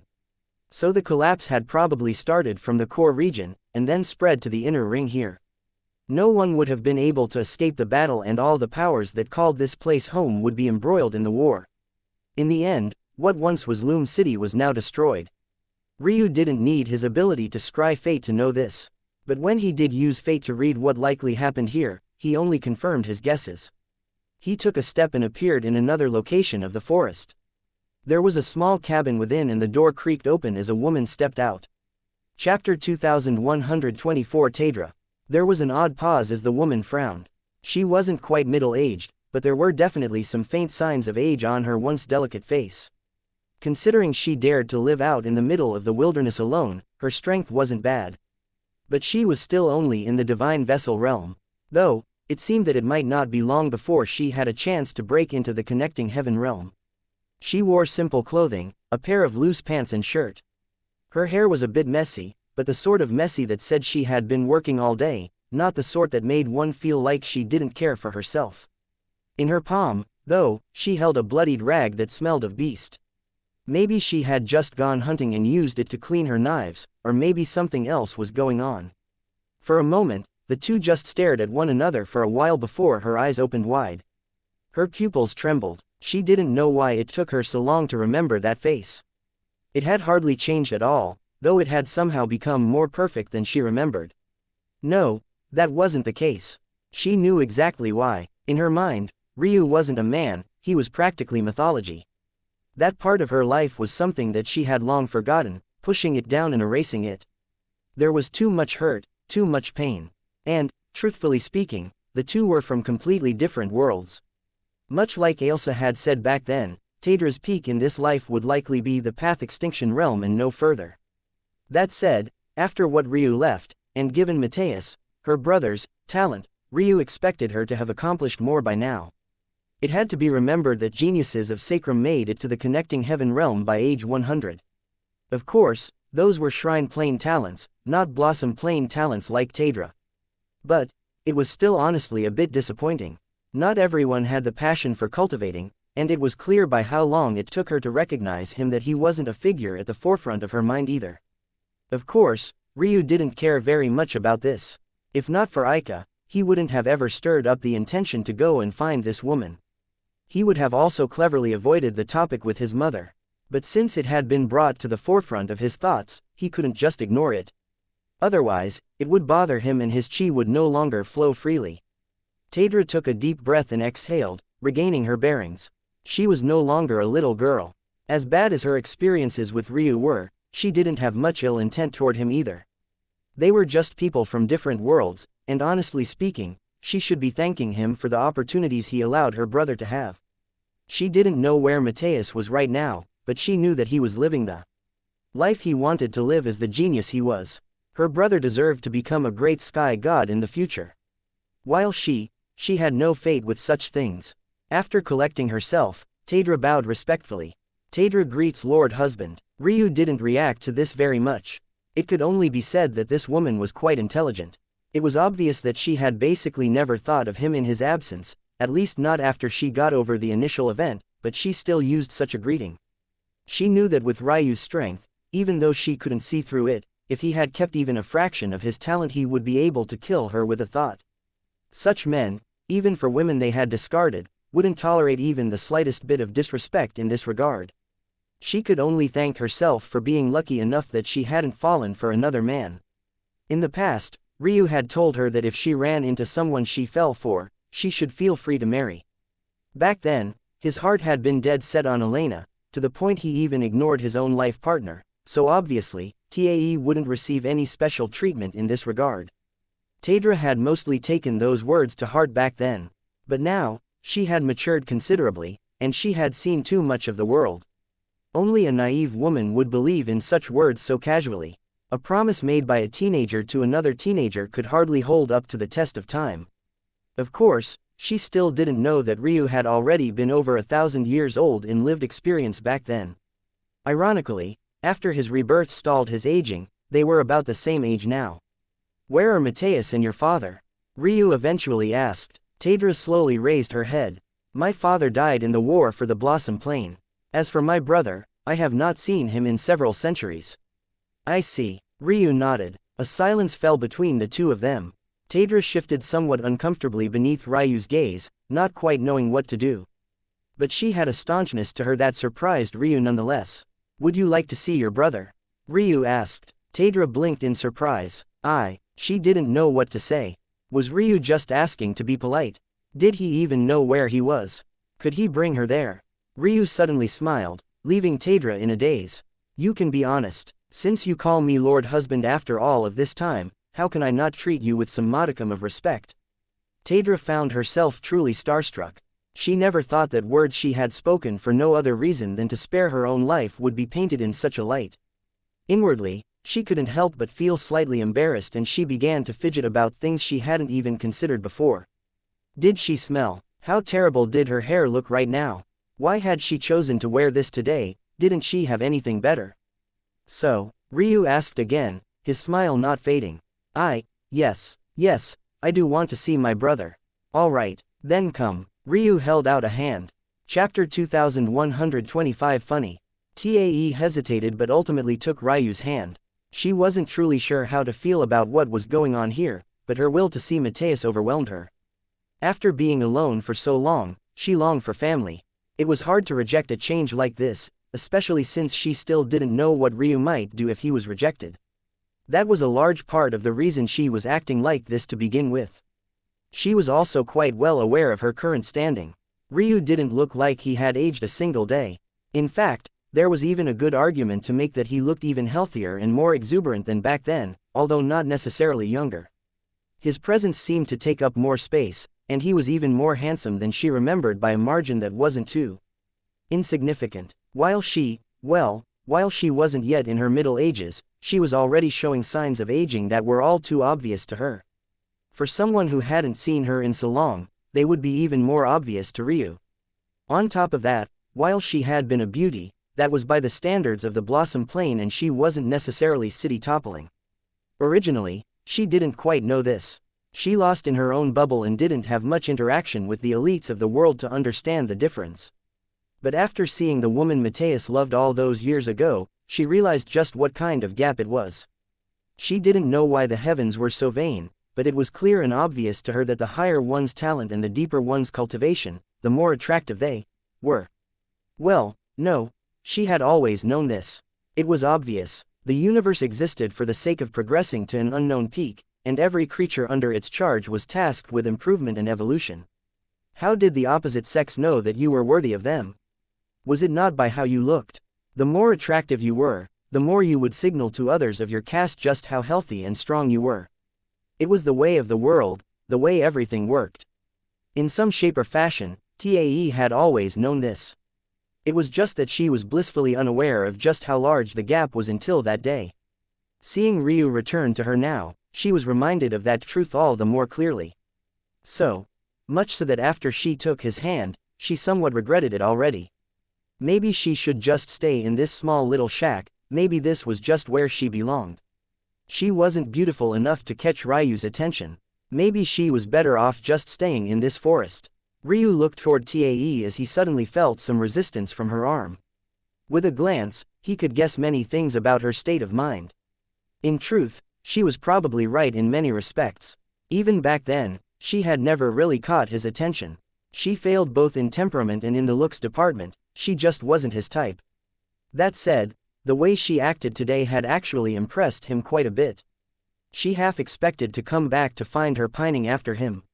Maybe it was arrogant. No, that was exactly what it was. But he didn't think he was particularly wrong to feel that way. Although it sounded like he had been joking with Wobbling Fairy, the odds of her finding a man better than himself was truly non-existent. And if it was impossible for her, it was magnitudes more difficult for Taedra here. The fact that she hadn't been thinking about him despite the early imprint on her he had had from an early age, it went to show her character. Rather than bruising his ego, it made him more interested in her. Right now, she was showing signs of hesitation. And sure, much of that came from insecurity. But it wasn't insecurity in the normal sense. In fact, Ryu would go as far as to say that it was self-assurance. She knew and understood her limits. She didn't want to be swept up into a storm she knew that she couldn't manage. While it was true she felt that she wasn't beautiful enough or talented enough to catch Ryu's attention, this didn't make her feel embarrassed, it instead made her feel apprehensive, standoffish, wary. This woman, after having lost so much in her life, had her own sense of Tao heart, and it was quite strong. Interesting. Ryu had never seen a Tao heart like this, mostly because he didn't interact with mortals much at all anymore, and this wasn't quite a Tao heart, at least not in the normal sense. It was just strength of character. 11. Had enraged him, but Ryu actually walked past her and into her small cabin, not saying anything. Taedra was taken aback, but she could only bite her lip and follow, not sure of what Ryu wanted to do. The cabin was truly quaint. There wasn't much at all, just a simple bed Tae probably wouldn't need to use often, many plants, and a single desk by the side that was filled with notebooks. Ryu walked to the desk and looked down. One of the notebooks was open to a page of aged leather. There was beautiful calligraphy written across its pages, but Taedra seemed to have stopped in the middle of a sentence. Poetry. Ryu chuckled to himself, not because the poem was funny, but it was clear that Taedra had filled these dozens of books and probably much more with these poems. If this poem was anything to go by, she was highly introspective and yet observant of the world around her at the same time. Didn't that make it even funnier that she rarely thought of him?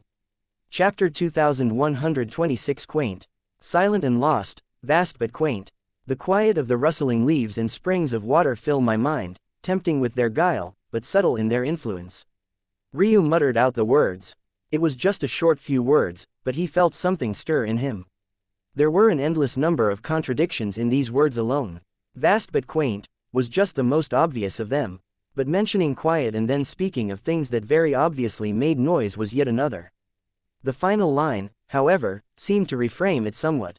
Ryu stared at the poem for a long while, and soon, a picture of a woman seemed to form in his mind, a woman who found peace in this endless forest, alone and seemingly abandoned by the world, and yet still felt like she was missing something. The rustling of leaves and the rush of water was her quiet and her silence. She could quite easily lose herself in them, forgetting that they were there in the first place. But if she could so easily ignore the sounds and calls of nature, then wouldn't it be even easier for the world to forget about her existence? If the sway of such gorgeous trees and springs of water that descended from glacial monuments and rained down from the heavens couldn't even keep her own attention, then wasn't she even smaller? They came from such vast, grandiose origins. And yet to her, they were just quaint and small, easily ignored, easily forgotten. And yet, even in their subtlety, they carried a depth that she cannot match. She chases after them, trying to encapsulate their secrets in a few words, taking their vastness and making them feel as small as she feels. But in the end, she's yet to reach that threshold. Guile, sly or cunning. Hours later, after reading the same words again and again, Ryu looked toward Taedra. It seems that your own guts aren't very small. Taedra had stood silently by the side all the while. At first, she had thought that Ryu would just read for a little while before he did what he actually wanted to do by bringing her here. Half of her thought that he was probably just bored of all the women around him and wanted to take her for a spin, after she angered him. There were plenty of men like that in the world, men who bedded women to try something new or out of sheer boredom. She wouldn't have been surprised if Ryu was one of them. At this point, she was already so old. If it could save her life and allow her to finish what she started, then it would be fine. After a day or two, Ryu would just get bored of her body and leave. It wasn't as though she was saving herself for anything important anyway. At this age, she had already stopped caring about such stuff. But he didn't do that. Instead, he read the same 2 lines over and over again for literal hours. He didn't even seem to grow bored. Although cultivators were known for their patience, it wasn't to the point. They could focus on something so small for such a long period of time, unless their minds were likewise undergoing such a myriad of changes. But it was Ryu's words that shook her to her core. Her gaze flashed brightly and a hint of pride Ryu didn't even know she had until reading this passage sparked. All of a sudden, her hand moved and she rushed to her desk with 2 brisk strides, practically knocking Ryu out of the way. She picked up her quill and wrote out some words with vigorous strokes. Ryu smiled, only lightly taking a step back, but there was actually a heavy dose of fatigue between his brows. Taedra was a very long ways away from this step, so far away that he could see that she would more than likely die before she managed to succeed. Because she hadn't dedicated her life to poetry like a true mortal might, she was unable to give it her all. But ironically, it was because she had lived so long that her poetry managed to reach such depths. It was a paradox of sorts. The 100-year life of a mortal was probably the best chance one would have of reaching untold levels within art. But it was likewise not enough time. On the other hand, if you cultivated at the same time in an attempt to extend your life so that you could reach that threshold, reaching that bar would only become harder. There were many stories of mortals who had never cultivated becoming sky gods in a single bound, but there were none that Ryu knew of that came from powerful cultivators. If you wanted to dedicate your life to such a thing, you had to truly dedicate your life to it. Ironically, Taedra had found this love of poetry too late in life to make maximal use of it. Had Ryu not come, she would have eventually died of old age, not writing out the last line that she sought after so desperately. Taedra took a step back, staring at the line she wrote in half confusion and half pride. It was an odd mix as she both wondered if she had really finally done it and that she had truly finally done it at the same time. Silent and lost, vast but quaint, the quiet of the rustling leaves and springs of water fill my mind, tempting with their guile, but subtle in their influence. Their veneer lies dominion, a kingdom of roots gripping the core. A whispering unyielding, not swayed but sovereign, not grand but calm. A voice that carves stones and shapes valleys. A pen that paves destiny and lays, unseen. A force that lays dormant but waiting. The words echoed through the air, and yet neither Taedra nor Ryu had spoken even a single word. The heavens themselves seemed to have spoken, and a light descended from the skies in response. Chapter 2127. Congratulations. Ryu did nothing as Taedra was enveloped by this light. It was only that the fatigue between his brows grew heavier. Given the current strength of his mind, one could imagine what he had to go through to decipher the perfect words to speak. Handing someone comprehension was impossible. You had to guide them to eventually reach the proper conclusion themselves, even if that conclusion was a little biased toward yourself.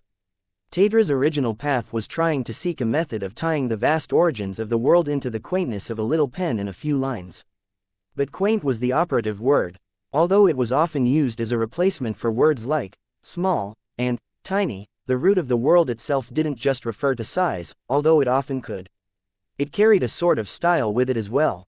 When Ryu read the word, he had felt all sorts of possibilities rolling through his mind.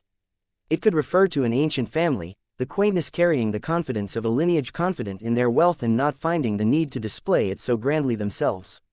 And yet, every one of their actions exuded that hidden elegance and confidence nonetheless. It could refer to a true state of humility in returning to one's origins, distilling an elegant sense of gentle style into a small region that held a great deal of character. There were many other roads to take this down, but it was precisely because of that Taedra didn't know where to go. She was pushed and pulled in all sorts of directions, but Ryu was able to find it in the midst of the jargon. Guile. It was a word that stood out the most prominently, seemingly almost out of place, like it didn't belong at all. Tempting with their guile, it had felt out of place from the start, especially since the poem started off with praising the quiet of nature. But then Ryu understood. Taedra was trapped in her own world, allowing herself to become lost in this stream of nature that she couldn't break out from. She thought that by immersing herself in this world, she would be able to reach the state of enlightenment that she was chasing after all this time, but the ultimate result was that she only sank deeper. As she had said, silent and lost. The world was ultimately too vast for her to capture. At least, it was too vast if she insisted that it was, while likewise doing nothing to try and suppress it. In the end, Ryu gave her a little nudge. Was there a method of solving this without going down the path of domination and arrogance? Sure, there probably was. But Ryu was a glutton for punishment. He not only took the harder path, but he also had a feeling that he knew how this matter would end as well. What was another arrogant wife to add to his Rolodex? Maybe if his wives kept causing him problems, his father would be less likely to berate him. He could deal with a few "I told you so's," but if his dad insisted on giving him the side eye instead, he just might die on the inside. Taedra's aura soared, but it was an incredibly gentle process, almost as though the hands of angels had descended to massage her body. Ryu watched this rare process from the sidelines, his gaze bright. The path of a mortal becoming a sky god in a single bound was something rare throughout history. If not for the fact Taedra was already somewhat close on her own, and for the vast improvement to his mental capacity and the improvement to his Tao, there was no way he would be able to help her take this step. As he watched the process, though, Ryu couldn't help but chuckle. That was because Taedra's appearance wasn't changing very much at all. Though she was becoming more perfect, she wasn't becoming any younger, which made little sense considering her aura had already soared into the immortal realms. Just a normal breakthrough into the immortal ring realm should have made her look not much different from a 20-year-old. Although she was showing some signs of age, it wasn't as though she had lost a step or had a foot in the grave. But she didn't, and the only reason that would be the case is if she didn't want it to be the case. The heavens sensed her resistance and obliged. The extremely faint wrinkles remained as her cultivation continued to grow. The process took months, a gentle flow of chi massaging her body and increasing her strength step by step. It was as though the heavens themselves were cultivating for her, but Taedra herself. She continued to stare at her own words, the voice of the heavens still echoing in her cars. And then, there was a sudden rush as her aura vanished. Like a drop of water into an ocean, even Ryu could hardly sense her. It was as though she had truly become as vast as the world, vanishing into it. Taedra continued to stand there, her expression blank in the simple clothing she wore only gently swaying in the wind from the door to the cabin the both of them had left open. After a long while, she turned to face Ryu. There, a woman nearing her middle ages stood. She had a delicate, subtle, elegant sort of beauty to her. What pride she had was buried deep within her body, as obscure as her pen itself. Even standing there, it was like she might as well have not been there at all. Ryu smiled. Someone else would have felt a great deal of pressure from this woman, but he treated it all like a calming spring breeze. Congratulations. I didn't do anything, Taedra said softly, looking into Ryu's eyes. With how vast the world is, I don't think this counts for much. Chapter 2128 Shameless. The word vast seemed to have a completely different tone when it came from Taedra, carrying a hidden weight to it that only she seemed to fully understand. Ryu only chuckled when he heard the words. They were the epitome of a fake humility. But it was different at the same time. Taedra hadn't changed much. The only difference now was that she no longer feared that Ryu would kill her. Much of what she had said earlier to appease him were only for the preservation of her life, and that wasn't because she feared death, but rather because she had wanted to accomplish the goal of writing those final lines first before she died. But now that she had accomplished that goal, she felt like her life was complete. Even if Ryu was strong enough to kill her even now, it was fine. She had done what she set out to do. In that case, what need was there for her to continue pretending with him? If she wanted to tell him to fuck off, she would. But she also had no desire to do that either. After all, with her scope of the world increased, she also knew that it was thanks to Ryu she had managed to accomplish this. Otherwise, she very likely would have died before reaching this step.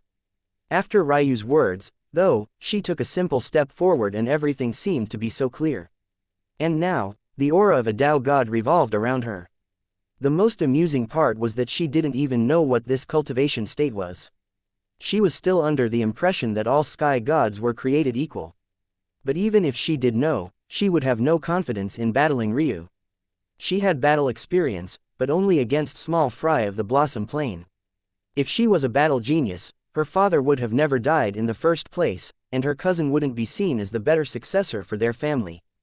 Plus, she had been blessed by Sacrum's heaven. She didn't know where Ryu had gone, but if he was anything like Mateus, he too had gone off to a much stronger world.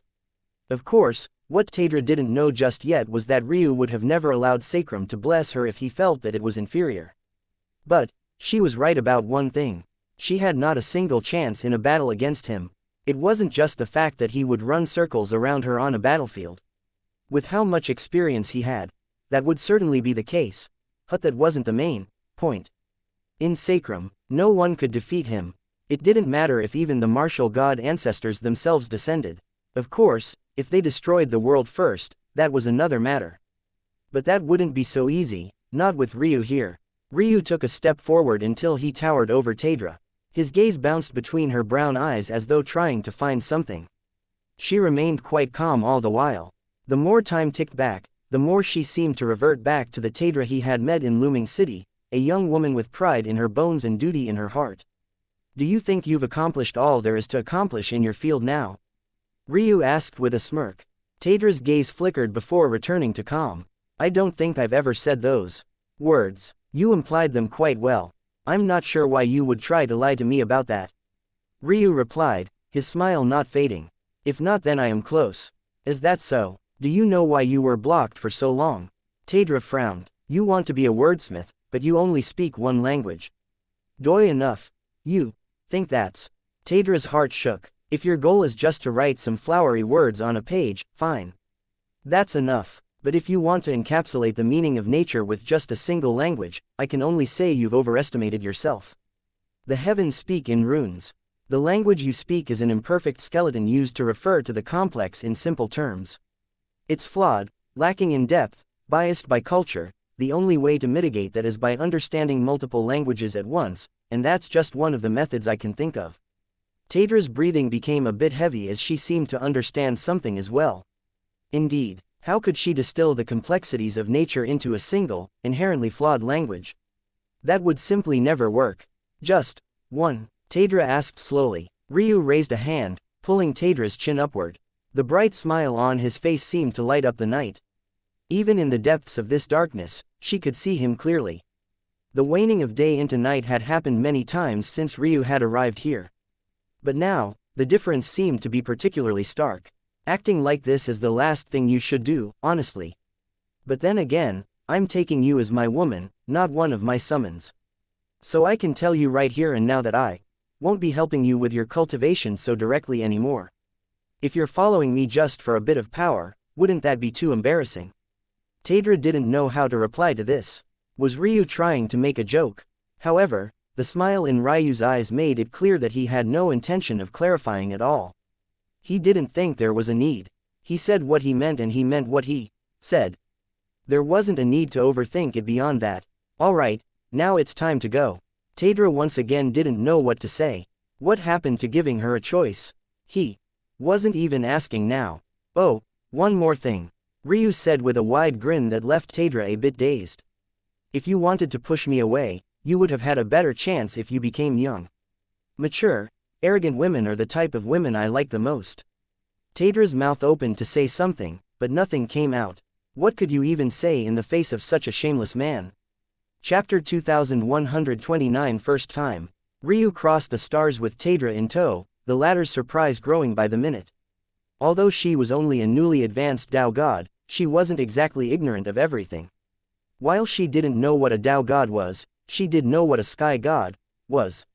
She couldn't see through Ryu's cultivation enough to know that he had long become a sky god, but she could vaguely sense that her aura was above his, so she thought that he was unlikely to have already entered the sky god realm. And yet, she couldn't keep up at all. In a bit of an unwilling tantrum, she had no choice but to take hold of Ryu's hand when he offered it. Otherwise, they would spend years crossing the skies just to make it to their destination. The further they went, however, the more Tadra realized what it meant that they had to go so far to begin with. Just how far had her cousin gone? How had he managed to travel so far with his strength? Did he rely on himself? An opportunity? Something else? A bad feeling welled up in her heart. Originally, she hadn't worried about her cousin not because she didn't care for Mateus, but rather because she didn't have the right to. She was too weak. What good would her worry do her? But now that she had some strength, there was a constant stirring deep within her. She suddenly hoped that Ryu could move even faster as she gripped onto his palm tighter. She just hoped that her only remaining family member was still alright. Lost in all of this, she never once considered just how it was that Ryu would be capable of finding Mateus from such a far-off distance in the first place. Materine. It was world not known for much at all and seemed quite barren from an outsider's perspective. But much like it was with all such worlds, this place was all its inhabitants knew. To them, this was the world and everything it encompassed. Though things were described in this way, this world was still far greater than anything Sacrum, at least on the surface, could compare to. In fact, this world was only one tier down from the former true martial world. Essentially, before Ryu broke the seal, an existence with peak founding Tao here would have higher founding Tao in the true martial world. All things considered, it was an excellent world, better than most, just not very special. But once again, to its inhabitants, it was all there was. And with that came the very same arrogance, politics, and overall cultivation hell that one might expect. In this case, all of it was being experienced by a young man. Rather than benefiting from it though, he was suffering greatly. The chatter in the square was deafening. One would have thought that by now, they would have grown bored. After all, Matthias, the former rising star of their world, had been chained here for over 40 years already. But not at all. Without fail, every day, there would always be a crowd here.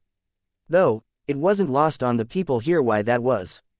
Those that were responsible for Matthias being here had a vested interest in ensuring that he was never forgotten. It wouldn't be worth it if there wasn't this continuous stream of humiliation. If not, how would they get their fill?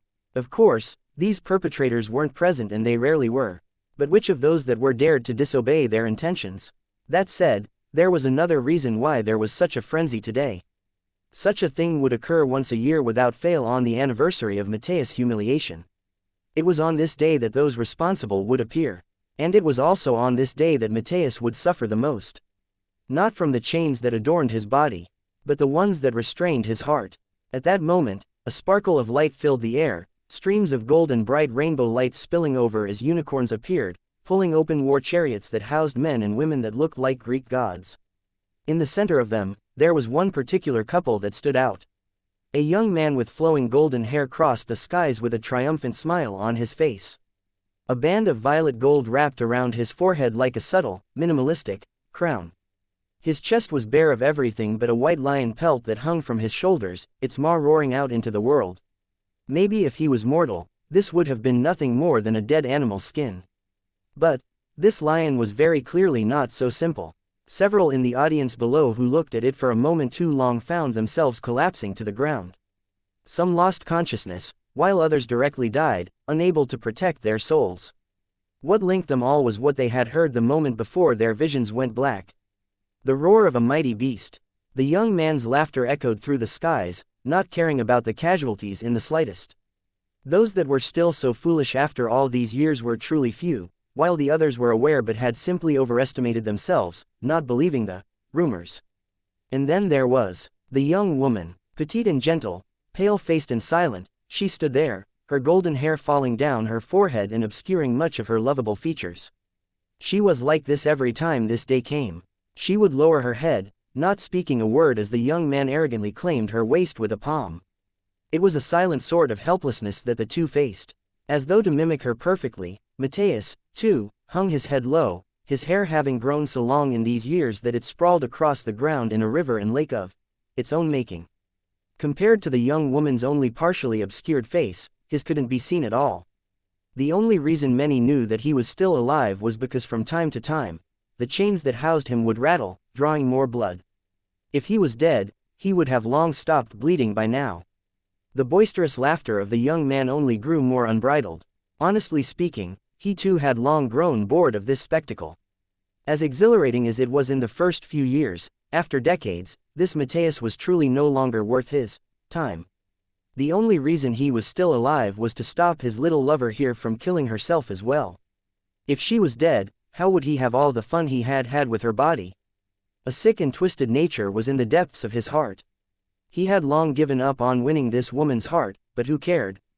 Wasn't casting a shadow she could never step out of just as good as being the reason for her love? He would truly love every second of this. With Matthias' woman on his arm, the young man flashed forward, landing on the platform Matthias was chained to. Matthias didn't react in the slightest, but the young man's wild grin didn't fade. Moving forward, he released the young woman, squatting down, picking up Matthias' head by his hair, and forcing the young man to look at him. When the White Lion clan young heir is gracing you with his presence, don't you think that you should be groveling? Not replying at all like this, tisk tisk. A resonating slap echoed through the air, but even now, Matthias didn't respond, his gaze dull as he seemed to look right through this White Lion clan heir. The young man laughed, not minding it. He began to speak again, but this time, the crowd couldn't hear him. Would you like to hear about all the things I've been up to in the last year with your beloved? Honestly speaking, even though this young master is quite experienced, I've run out of ideas.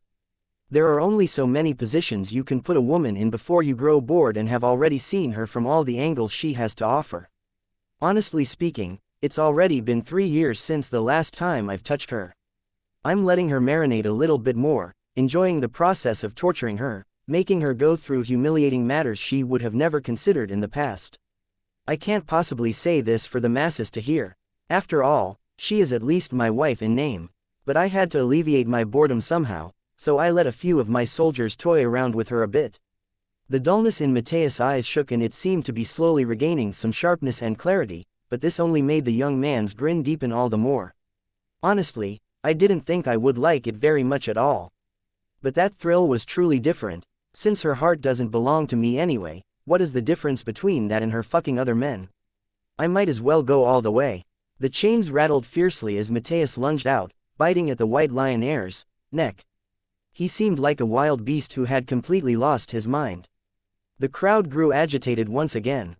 How long had it been since Mateus had had such a fierce reaction? The laughter of the young man pealed through the skies like claps of thunder, until a sudden voice echoed. This is the first time I've heard of a man being such a proud cuckold. Chapter 2130 Cuckold. Ryu's voice came from nowhere, like a breeze blazing through the air. It suffocated what was left of the white lion young heir's momentum. The words themselves, though, were capable of searing his mind shut. It had to be remembered that the white lion young heir had made certain that the only two that could hear his voice were Mateus and his former lover. Ryu descended down from the skies indifferently, a raging tempest coming from his back. But this raging tempest had little to do with Ryu himself. Rather, it was a certain woman that was having a very hard time controlling her temper right now. The volatility of Tei's aura was enough to cause changes across this entire world. In terms of raw strength, the moment she stepped foot into this place she had become the apex predator. Unfortunately, when it came to situations like this one, just having strength wasn't enough. The chains that bound Mateus weren't normal chains. And after having so many decades to seep into his body, things had already reached the point where there was no going back, not with her level of skill. The only way that she could have hoped to change things was by destroying the chains, but as one might imagine, taking that step wasn't just a matter of whether or not she could succeed, it was also acknowledging the fact that should she take such a route, she would be leaving her cousin's life behind as well. The only path forward seemed, then, to catch the white lion heir and get information about how to undo these chains and change everything. Unfortunately, that wasn't possible either. Not because she wasn't strong enough to catch him, but rather because she wasn't in control of her emotions or strength enough to ensure that he didn't die during the process. In the end, she ended up standing there in silence, completely useless as she realized that she was someone who had all the power of the world at her fingertips, and yet a complete lack of ability to execute on that power. She could only helplessly stand there in the skies, realizing and understanding her inferiority in just split moments. It was when she was truly at the end of her rope that Ryu had suddenly stepped forward and spoken those words. She wanted to call out, she wanted to tell him to stop, to relax, that his antagonism would only make things worse, not better. And yet, she couldn't manage to bring herself to say such shameless words. Was she really worthy of telling Ryu how to and not to act when she had only just come into this power of hers? Although her scope of the world had expanded wildly as a result, she was still wholly inferior to the man before her, and somehow, she was able to accept that wholeheartedly. Or maybe, she didn't have a choice. A man who could bring her to this level of power with just a casual word was an existence that she couldn't fathom. What right did she have to feel pride in an achievement that she wouldn't have been able to accomplish in the first place if not for him? Yes, it was true that she had played a great role. But it was also true that this last step that she had already failed to take for so long in her life was a last step she would have probably been stuck on to her final dying breath without Ryu. The more she learned about the world, the wider her scope grew, the more shocking Ryu's feats became to her. On their way here, she wasn't just passively watching the scenery go by as she rode on Ryu's coattails. She had been observing, analyzing, building up a Rolodex of thoughts and feelings that she would be able to use in the future. And it was precisely because of this that she realized the gap between herself and Ryu wasn't shortening at all. If anything, it was widening. "You, who are you?" The white lion heir growled. "Mateus, how'd you let such a loser put you in this sort of predicament?" Mateus looked toward Ryu with a ravenous gaze.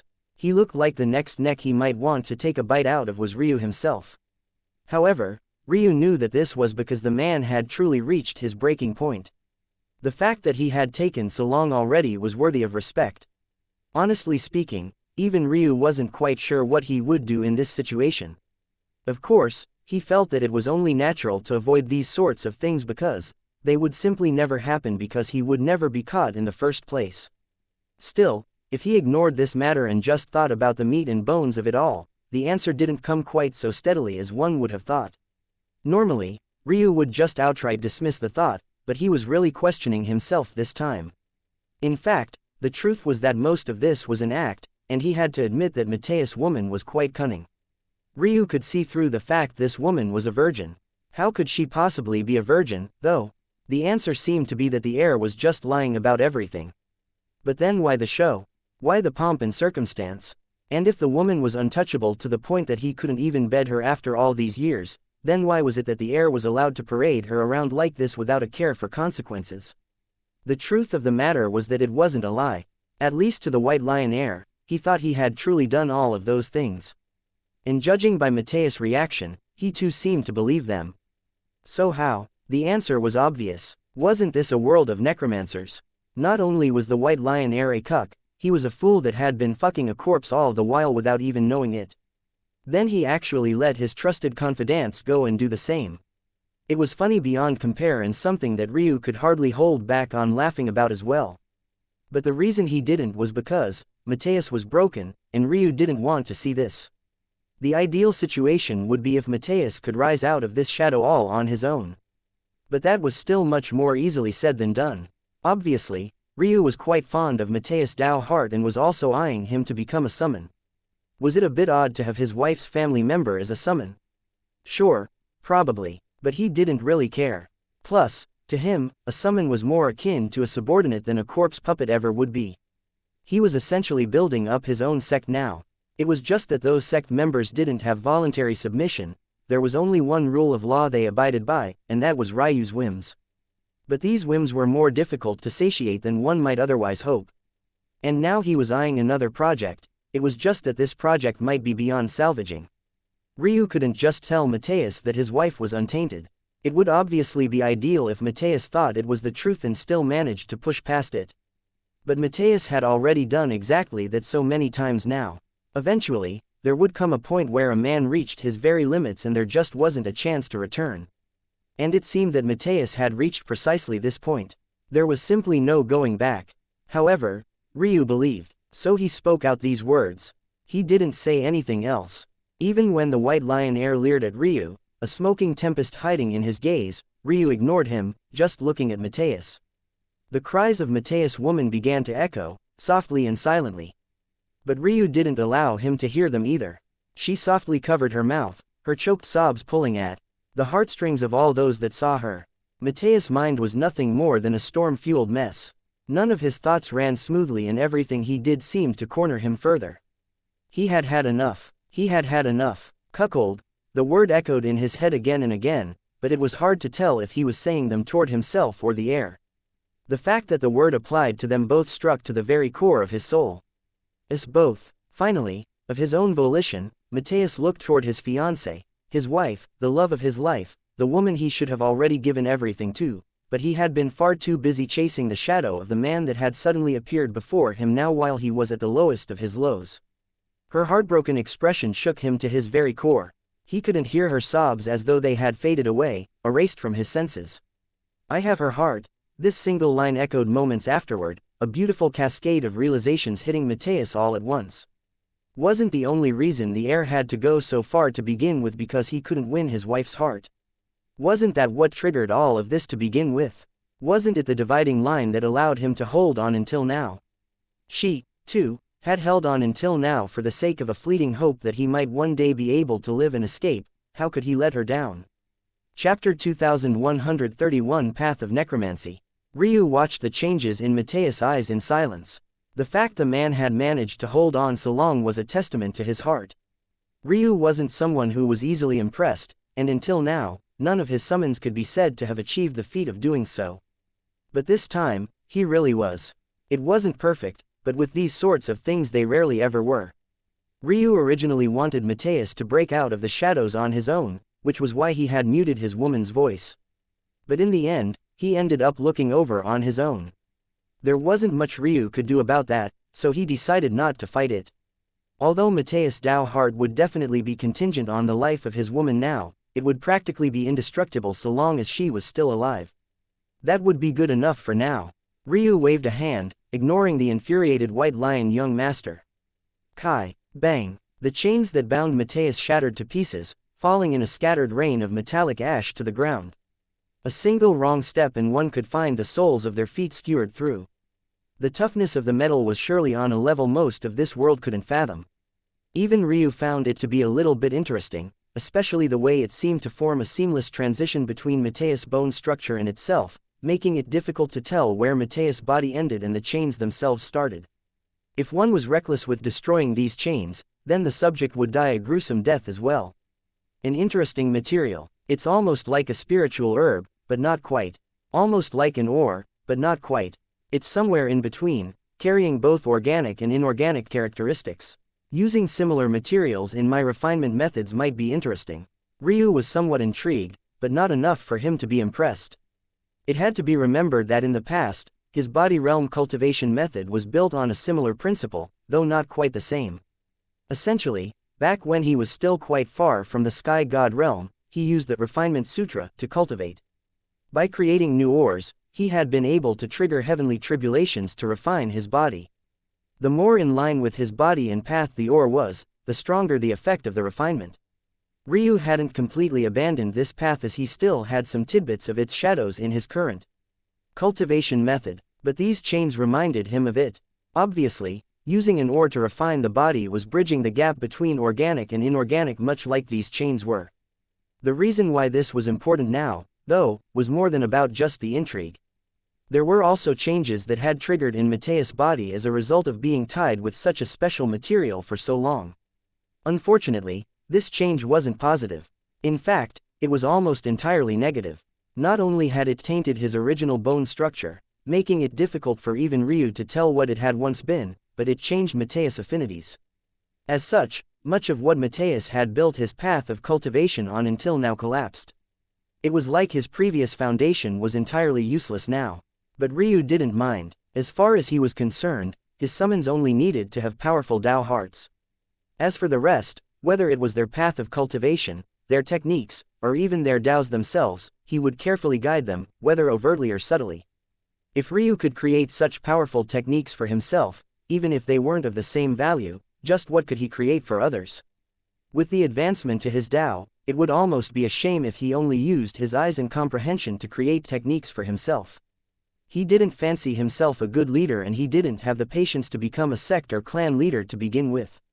But this path of necromancy, where everything was under his control and his summons and corpse puppets just became extensions of himself. The feeling was a bit intoxicating. In the past, Ryu was far more fond of the idea of being a one-man army. Although he had been convinced by Ailsa that he could do this through necromancy, he honestly wasn't very convinced.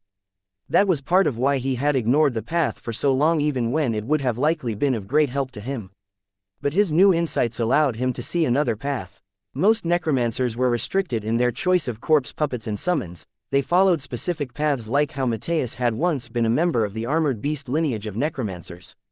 However, Ryu felt that there was another path for him. His Dao and comprehension were too powerful for him to maximize it for himself alone. His comprehension was so great that the things he could think of were often too powerful for him to use in the present, forcing him to either store them away for later when his cultivation was deeper, or sometimes not bother finishing them at all. This led to him wasting a ton of his potential. He was like an investor with his money sitting, accumulating inflation and slowly devaluing itself. It sounded like a good problem to have, but why make it a problem at all? What if instead of wasting his time creating a whole host of techniques that he likely wouldn't be able to use, he instead diverted his attention to refining and perfecting the paths of his corpse puppets and summons? Just how powerful would his path of the necromancer be if he could pick and choose the paths of his puppets, controlling every aspect of their cultivation? He would be able to create an army that was more than just powerful, it would be untouchable. Its name would reverberate no less boldly than his Dao title. Chapter 2132 Kill Me. Matthias' body fell over the moment the chains shattered. His body had atrophied too significantly, and he seemed to have forgotten how to coordinate his muscles entirely. Ryu, though, didn't catch him. Instead, it was Taedra that appeared out of nowhere. The platform cracked and shattered. Ryu could only chuckle, seeing just how bad Taedra was at controlling her power. Luckily, she managed to save Matthias from the fate of dying from the rubble. Tears streaked down her face, and there was a strong, vibrating aura coming from her. It looked like even now, she was very close to losing her temper. Her hands shook as she propped Matthias up, seemingly too scared to use even a little bit more than the smallest power output she could muster on him. Ryu could see that her thoughts were a scrambled mess. Despite having all the power in the world, she just felt helpless. Not knowing what to do, she looked back toward Ryu with a pleading look, her lips slightly parting as though she wanted to say something but didn't know how to put it. Instead, though, tears flowed from her eyes, her throat moving as though a sob was about to burst through. Ryu smiled lightly. I understand. He waved a hand again. The white lion air had been sent flying back under the momentum of the shattering platform, but in a blink, he found himself ripped back the way he had come from, soaring past it until his neck was firmly caught by Ryu's hand. Fleeing figures scattered all around, trying to escape the range of the destruction. Those that could stepped into the air, their hearts apprehensive. A bit to Ryu's surprise, the number that stepped into the skies included Matthias' woman, an interesting change to be sure. Suddenly, an idea bloomed in Ryu's heart, but for the time being, he only gave the lovely blonde woman a single glance before looking toward the man in his hand. The white lion air scratched and clawed at Ryu's hand, trying to free himself, but to no avail. Trying to pinch at Ryu's skin was like clawing at an indestructible leather. It had the softness of skin, but the moment you tried to dig deeper, it became tough to an extreme.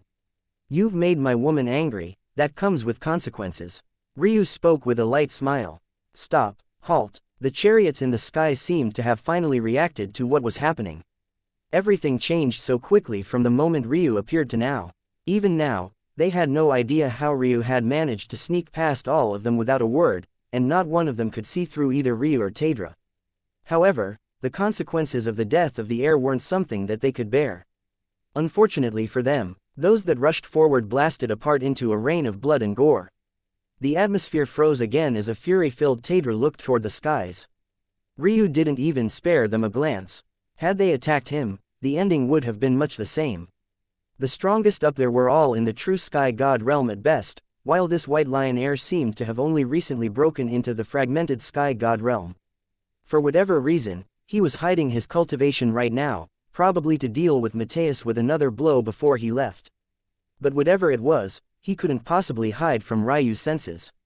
Let me go. Do you have any idea who I am?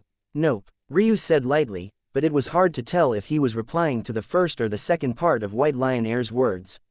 But he also clearly had no intention of clarifying. With his free hand, Ryu raised a hand. All at once, the shards that remained from the shattered chains rose into the skies. Like tiny pinpoints of metallic sand, they trembled under Ryu's control. We'll make this easy on you. A few hundred years of torture should probably be enough. I doubt you'll last much longer than that anyway. Your Dao heart is incredibly weak, so I'll probably have to adjust it to something that you can manage. Ryu spoke like he was half thinking to himself, half trying to stir the fear of God in the air. But his words didn't pause the movement of the ashen metal. They cut through the air and covered the white lion heir's body from head to toe. At first, he was still struggling, not feeling like anything was wrong, until a piercing scream came from his lips. If Tae just wanted this man dead, she could have easily done it herself. The reason she looked toward him with that pleading look wasn't because she wanted him dead, but because she wanted him to suffer. Ryu himself didn't care enough to torture this man. But since that was what Taedra wanted, how could he not oblige? The metal shavings pierced into the heir's body, drilling into his skin and turning him the same shade of bluish-black that chains had been. But that was only the beginning. The small bits and pieces drilled even further down, cutting into his bones and drawing out his bone marrow, only to replace them. In the blink of an eye, Ryu had forced the highest state of fusion between the heir and this special metal. Even Matthias had only been about 20% of the way toward this state after decades. Veins popped across the white lion heir's body, his shrill screeches painting the skies like peals of thunder. Then, Ryu just let go of his neck.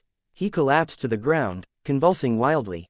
He scratched and clawed at his skin, but the changes had made his body no less indestructible than the metal. He couldn't even kill himself if he wanted to. Of course, he could ask for outside help, but, kill me now, kill me. Ryu smiled a knowing smile. As if it would be that simple. Chapter 2133 Familiar. 2133 Familiar. Alright, let's go, Ryu said. He didn't really feel like dealing with the rest of this situation. As for his own methods, he was very much confident in them. The White Lion heir would most definitely spend the next several centuries in great pain. Ryu rose into the skies. Taedra gave the White Lion heir a glance, her eyes bloodshot. He was still writhing on the ground, begging to be killed. After a breath, she managed to exhale. So long as this man suffered, she could put this behind them. Swaddling her cousin's broken body in a soft fabric, she picked him up as gently as she could manage and rose into the skies after Ryu. Caught in a no-man's land, the petite blonde stood not knowing what to do. She could feel that Taedra had some hints of coldness toward her, and it left her skin prickling. Venera, Mateus choked out weakly. Where's my Venera? The petite woman trembled from head to toe, tears falling down her cheeks in a rain. After the chains were ripped out from his body, the one thing that was keeping Mateus upright collapsed. He had spent so long fighting against it that when there was suddenly nothing to fight anymore, his body finally reached the very ends of its limit. Ryu looked back. Well, don't just stand there. Let's go. Venera looked up to Ryu, a slightly pleading look in her eyes. She was extremely hesitant even now. This was all caused by her to begin with. She didn't want to bring the love of her life more trouble. If you're worried about this woman of mine, don't mind her. She's just a bit upset and doesn't know the real story of what you've been through yet. Taedra looked up to Ryu as well, frowning. She didn't like Ryu's words at all, but Ryu only chuckled. Not willing to wait for Venera to make a decision, Ryu waved a hand. Whether it was for the sake of protecting Mateus' powerful Tao heart, or the plan for these two he had in mind, he couldn't let her stay here even if she had a heart of self-sacrifice. Otherwise, he really wouldn't care much. The group was wrapped up in Ryu's spacetime affinity and about to vanish when the skies trembled. WHO killed my son. Ryu raised an eyebrow. He hadn't killed anyone. The White Lion heir was still writhing on the ground right this moment. This could only mean that whatever soul methods this White Lion clan used to keep track of lives and deaths had some clear demerits and wasn't very accurate. Though, to be fair to it, the cuckold might as well be dead now. A Tao god with such a young son. Interesting. Taedra pulled her cousin's body closer to herself when she sensed the aura. Her apprehension shot through the roof. She could feel the oppression on Ryu's spacetime chi quite clearly. It felt like Ryu couldn't teleport away now even if he really wanted to. This was the worst-case scenario. A shirtless man with bronzed skin and flowing golden hair appeared high in the skies. He wore a white beast skin skirt and had a roaring lion head draped over his shoulder much like his son. But the difference here was that this lion almost seemed alive, its eyes glowing with a fierce light as its presence trembled the world around it. The man must have been at least 8 feet tall. This wasn't shockingly tall by the standard of many races in the world, but for someone who was very clearly a human, it went to show that there was a powerful bloodline churning through his veins. Patriarch White Lion. Still, despite the imposing air, this time, Taedra was wrong. Ryu could still just as easily use his spacetime affinity here if he wanted to. This man might be a Tao god, but he had accomplished this feat with a lower founding Tao set to the standards of this world. Even to the previous true martial world, this would only count as a peak ancient Tao. And compared to the current true martial world, it was a lower ancient Tao. For Ryu, whose Tao transcended even the current true martial world, it was a pitifully weak foundation and wasn't capable of obscuring his ability to see through spacetime. Plus, his god control was wholly inferior to Ryu's lord control. But just as he was about to directly leave to avoid this annoyance, Ryu paused. No matter what, a Tao god was a Tao god. Part of the reason Ryu felt like this was an annoyance was because killing one or battling one right now with his current cultivation would still require a bit of effort. He was supposed to be relaxing, and no matter what happened to Mateus, he didn't have some great grudge against the White Lion clan. Not to mention the fact the main culprit was writhing on the ground right this moment. However, just now, Ryu sensed something that made his lazy gaze slowly begin to sharpen. Patriarch White Lion didn't seem to notice this change. Instead, his gaze had snapped toward his son who was writhing on the ground. Confusion colored his face. Wasn't his son supposed to be dead? What happened here? Why was he in so much pain? The patriarch waved a hand and a flow of time took hold of the world. He seemed about to scry the past and see what happened. But the moment he tried, his body shook and he suddenly coughed up a mouthful of blood. The man took a heavy step back, his body convulsing as he tried to regain his bearings. By the time his vision cleared, he found a calm young man dressed in robes of white and sky blue standing before him, his hands clasped behind his back. "You have a very familiar scent on you. Silent Quibus, where is he?" Chapter 2134 Scrying. The patriarch's eyes widened when he heard these words. For a moment, he almost forgot that it was a mere lord standing before him. The pain of the previous backlash was still lingering within him, but even that was dulled beneath the weight of the words. The skies clapped with thunder, and a bolt of black lightning descended from the skies. The singular pulse should have been enough to wipe Ryu from existence, but instead, it almost seemed to fizzle out when it hit him. Ryu raised his head to the skies slowly. "Piss off." The tribulation clouds shuddered and then receded. A shocking silence filled the air, and soon all of Ryu's oppressive might fell on the Tao God before him. "I don't like to repeat myself, and I don't like to explain myself. If you make me do so, your son won't be the only one suffering today." These words seemed to help the White Lion Patriarch regain some clarity. This was the man that did this to his son. The anger refocused his attention. As much as Ryu's current presence confused and made him apprehensive, could it possibly match up to the deity that Silent Quibus was in his mind? "Oh, I see. You fear that scurrying rat more than me, is it?" Ryu's light voice shook the Patriarch's heart. With a wave of his hand, a golden greatsword staff appeared in Ryu's palm. He looked forward indifferently, pointing the weapon toward the ground. There came a slight nudge of his intention, and Tadra, along with Mateus and his woman, were sent a far distance away. Ryu took a step forward and the Tao God suddenly struck out. Patriarch White Lion didn't know why, but he panicked beneath Ryu's presence. He felt like if he didn't gain an initiative, he would be the one to suffer here. A rippling might spread across the skies, several individuals that were far too close losing their lives in an instant. The tip of a golden blade and the palm of a Tao God met, but neither one took even a single step back. Patriarch White Lion's eyes opened wide. In this world, how could there possibly be such a powerful lord? To the Patriarch's credit, he realized the sort of situation he was in instantly. Not caring for his face, he used the momentum granted to him by Ryu's attack to propel himself backward, slapping his palms together. Despite what it looked like, their White Lion clan wasn't a family of body realm cultivators. The skies trembled as three lion spirits appeared. Their bodies were somewhat illusory and their manes looked akin to flickering white flames. There was a regal sort of beauty to them that belied their nature as undead spirits. The head of one went soaring into the skies the instant it appeared. Ryu took another step forward and his greatsword staff danced. Patriarch White Lion's heart trembled for what felt like the millionth time since the battle began. Ryu seemed to see through the weakness of his wraiths instantly. With a sway of his body, Ryu's attacks crisscrossed through the air, each one filled with a hidden soul attack. Most had trouble dealing with Wraith Path necromancers because attacking blows to what were essentially spirit bodies was too difficult. Attacking directly with your soul put your soul itself at risk. So one would either need a soul technique, or a visualization. Unless one had one of these two, and was proficient with them, you would often end up in a situation where you had to overcompensate by pouring out more chi than you wanted to in a vain attempt, or you would die without even quite understanding what happened to you. But Ryu didn't have to do this at all. He seemed capable of directly severing their presence in the world with a stroke of his blade. Patriarch White Lion was forced to retreat, the injuries he had just suffered stirring again and again. His chi refused to flow smoothly.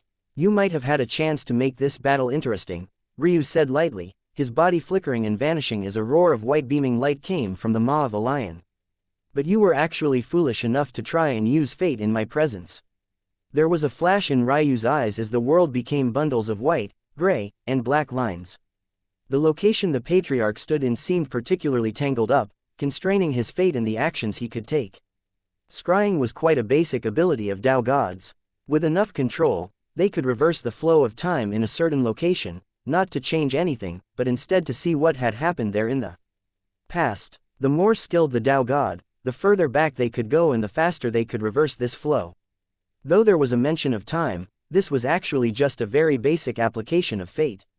As Ryu had learned long ago, the more powerful your cultivation, the more you would begin to interact with the foundational elements of existence. First one would gain some rudimentary grasp of space at the transcended realm, and then time would come shortly after that, usually in the omniscient realm. Upon becoming a lord, Some inklings of fate would begin to seep into your understanding until you could eventually control it to a small measure. Because of this, it couldn't be said that the ability to control time, space, and fate was rare.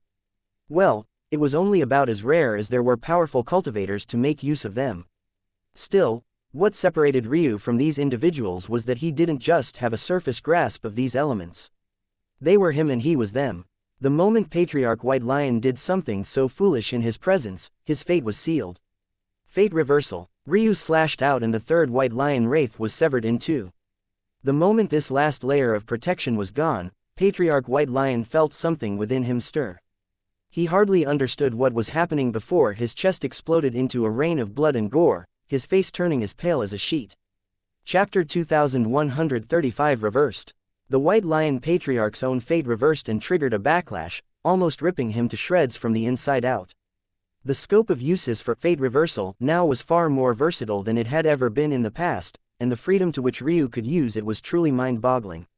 Not only could he transfer damage between enemies and allies, or vice versa, no longer restricted to using himself as a medium, he could also do things like this. In this case, the Patriarch had attempted to scry into fate and suffered a tainting of his own as a result. Whenever one was dealing with fate, there was an inherent danger that had to be considered. This so-called tainting was the most common, where threads of fate not related to your own could mar and mutate one's own. The results of this weren't always predictable. In fact, it was accurate to go as far as to say that it was the exact opposite. All Ryu had done was manipulate this fate so that the White Lion Patriarch's attempt to keep it separate from his own failed miserably. The backlash almost killed him in a single blow, and now his chest was bleeding out. The only thing that could be heard in what was almost an endless silence was the wails of this very man's son. This was a Tao god. And yet, he stood in the skies, his heavy blood leaving craters in the ground below as the heavens seemed to weep. Ryu took a step forward, and as though pulling a book from a bookshelf, he reached ahead and plucked the Patriarch's heart out of his chest.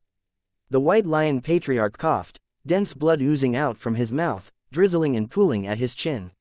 Ryu tossed the man's heart into the air and caught it as though he was playing with a ball. Heavy, he said casually. Standing there, Ryu was reminded of a legend. In this legend, it was said that after one died, one's heart would be weighed against a feather. If it was lighter, you would ascend. If it was heavier, you would face eternal damnation. It was a nice tale, one that introduced children to the concept of karma and the importance of living a good life, because you never knew when you would have to pay for the sins you had committed while among the living. Of course, this matter would never have anything to do with Ryu. After all, this was the last life he planned on living. After separating himself from the heavens to establish the path of his inner world, he had lost the right to incarnate, much like Hope and her people after their world was destroyed. Still, he couldn't help but recall this matter now while holding onto his heart. He paused, a small breath of enlightenment massaging his mind as he seemed to grasp something. The entire world waiting on him as though nothing other than his thoughts mattered. But in reality, it was just that Ryu's perception of time had been sped up considerably.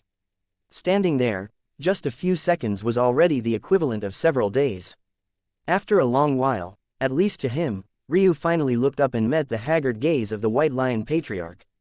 This was a Tao god, after all. Even if Ryu plucked his head from his shoulders, killing him wouldn't be so easy, let alone a mere heart. As a necromancer, the White Lion Patriarch had an exceptionally powerful soul, so one would need to destroy that first before even considering anything else. Me. A patting came from Ryu's head as little Gem appeared from nowhere. With a chuckle, Ryu just tossed the heart to her and she started nibbling away, somehow managing to not get the slightest bit of blood on Ryu's hair or her pristine white fur. The brows of the White Lion Patriarch trembled. What kind of pain was it to watch one's body being cannibalized right in front of you? He coughed, more blood coming from his mouth as he almost fainted from the anger. But every time he tried to move, it was like his body was restricted by something, like fate itself was rejecting him. And that was precisely what was happening.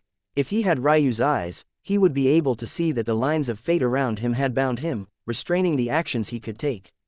Foul karma began to ooze out of him, curse lines appearing across his skin like complex chains that restrained his body even further. Fate really is quite versatile.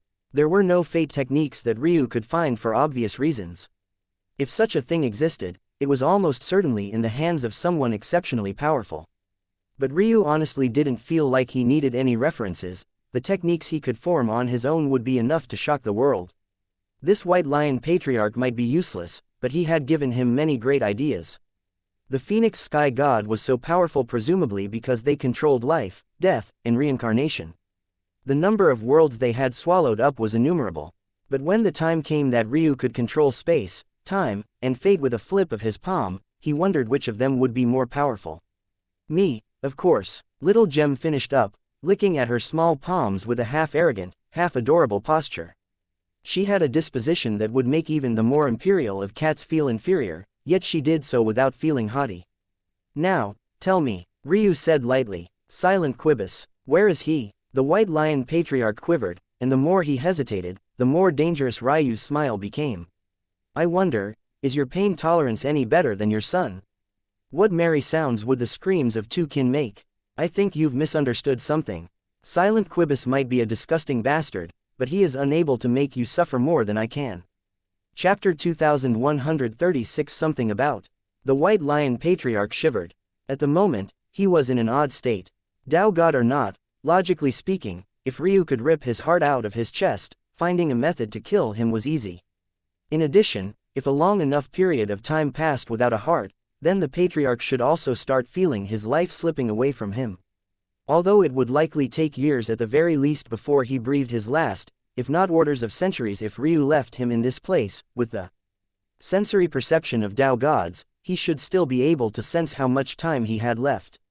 But right now, it was like he had been frozen in space, forced into a limbo where he had to experience every ounce of pain without the thought of an end in the future. Somehow, this was far scarier than feeling his life slowly slip away piece by piece, and the Patriarch knew that Ryu had done it on purpose. It was a warning that his life was firmly in his grasp, that there was nothing that he could do to escape even if he wished for it to the deepest depths of his soul. He began to shiver. How was it that he had come across two such monsters, two such demonic men without the slightest bit of consciousness? For some reason, the man didn't put his own son in the same category. The logic of these cultivators was truly something that left Ryu in awe, if he cared enough, that is. But functionally speaking, there was a difference. The White Lion heir had lashed out because of jealousy and his own twisted form of heartbreak. What he had done was cruel, but it came from a very human side of him. As for Ryu and Silent Quibus, there was a dark depth to them that existed outside of their humanity, the latter of which only seemed to be more obvious. Well, at least from the perspective of this Patriarch. To Ryu, his heart was clear and he never did such things. Something like preying on the weak in order to use their rage and anger to fuel his strength was so far beneath him that his nose twisted in disgust as the mere thought. Now, torturing the strong that pissed him off, that was a completely different matter. And with his abilities, he had far more bandwidth to make their lives a living hell than Silent Quibus could even fathom. Unfortunately, after the last interaction, Silent Quibus had managed to find a method to hide from his senses. Maybe this was only natural. Since Silent Quibus had dared to offend his wife so openly, he had to have some degree of confidence in protecting himself. Ryu had thought that whatever methods he would have shouldn't matter with his current degree of control over fate and the like, but the Quibus fairy had proven him wrong. Now that Ryu had the shadow of Old Juan as a corpse puppet, though, he felt like he could understand why to a small extent. Corpse poison was the antithesis of embryonic chi and it had a dense, cursed karma to it. A person stained with it would be difficult to find, especially if you were trying to use fate to scry their location. Fate and karma came hand in hand, and if the latter was tainted, then the former would surely be twisted. Ryu could think of many methods that someone with far weaker fate control than himself could use to obscure his vision of things. Realizing this, he had begun to study his own corpse poison now with more fervor, but it would take time before he could find a method to break it. Who knew, though, that he would come across his answer right here? It could only be said that Silent Quibu's luck had run out. As for the fact that the man was a particularly powerful sovereign, Ryu didn't even think about it. Setting aside the fact he had stolen Nemesis, this man dared to allow rumors about his wife and him to spread. If there was one thing that could bring a real demon out of Ryu, it was anyone who dared to step on this reverse scale of his. Still not answering, Ryu asked, his head tilting just the slightest bit. The White Lion Patriarch opened his mouth, but his lips trembled, fear seeping out from the very depths of his soul. Ryu pressed a finger onto the man's forehead. No, no, no, Ryu said calmly. Not in front of me. A surge of corpse poison was ruthlessly suppressed by Ryu's embryonic chi. No matter how powerful the corpse poison silent quibus controlled was, it was an external item. Ryu's embryonic chi, however, was an extension of himself. They came from his meridians. And as was common knowledge in the cultivation world, meridians were like a secret map into a world of mysteries normally hidden away by the heavens. There were patterns, circulation methods, and powerful techniques hidden away in his meridians.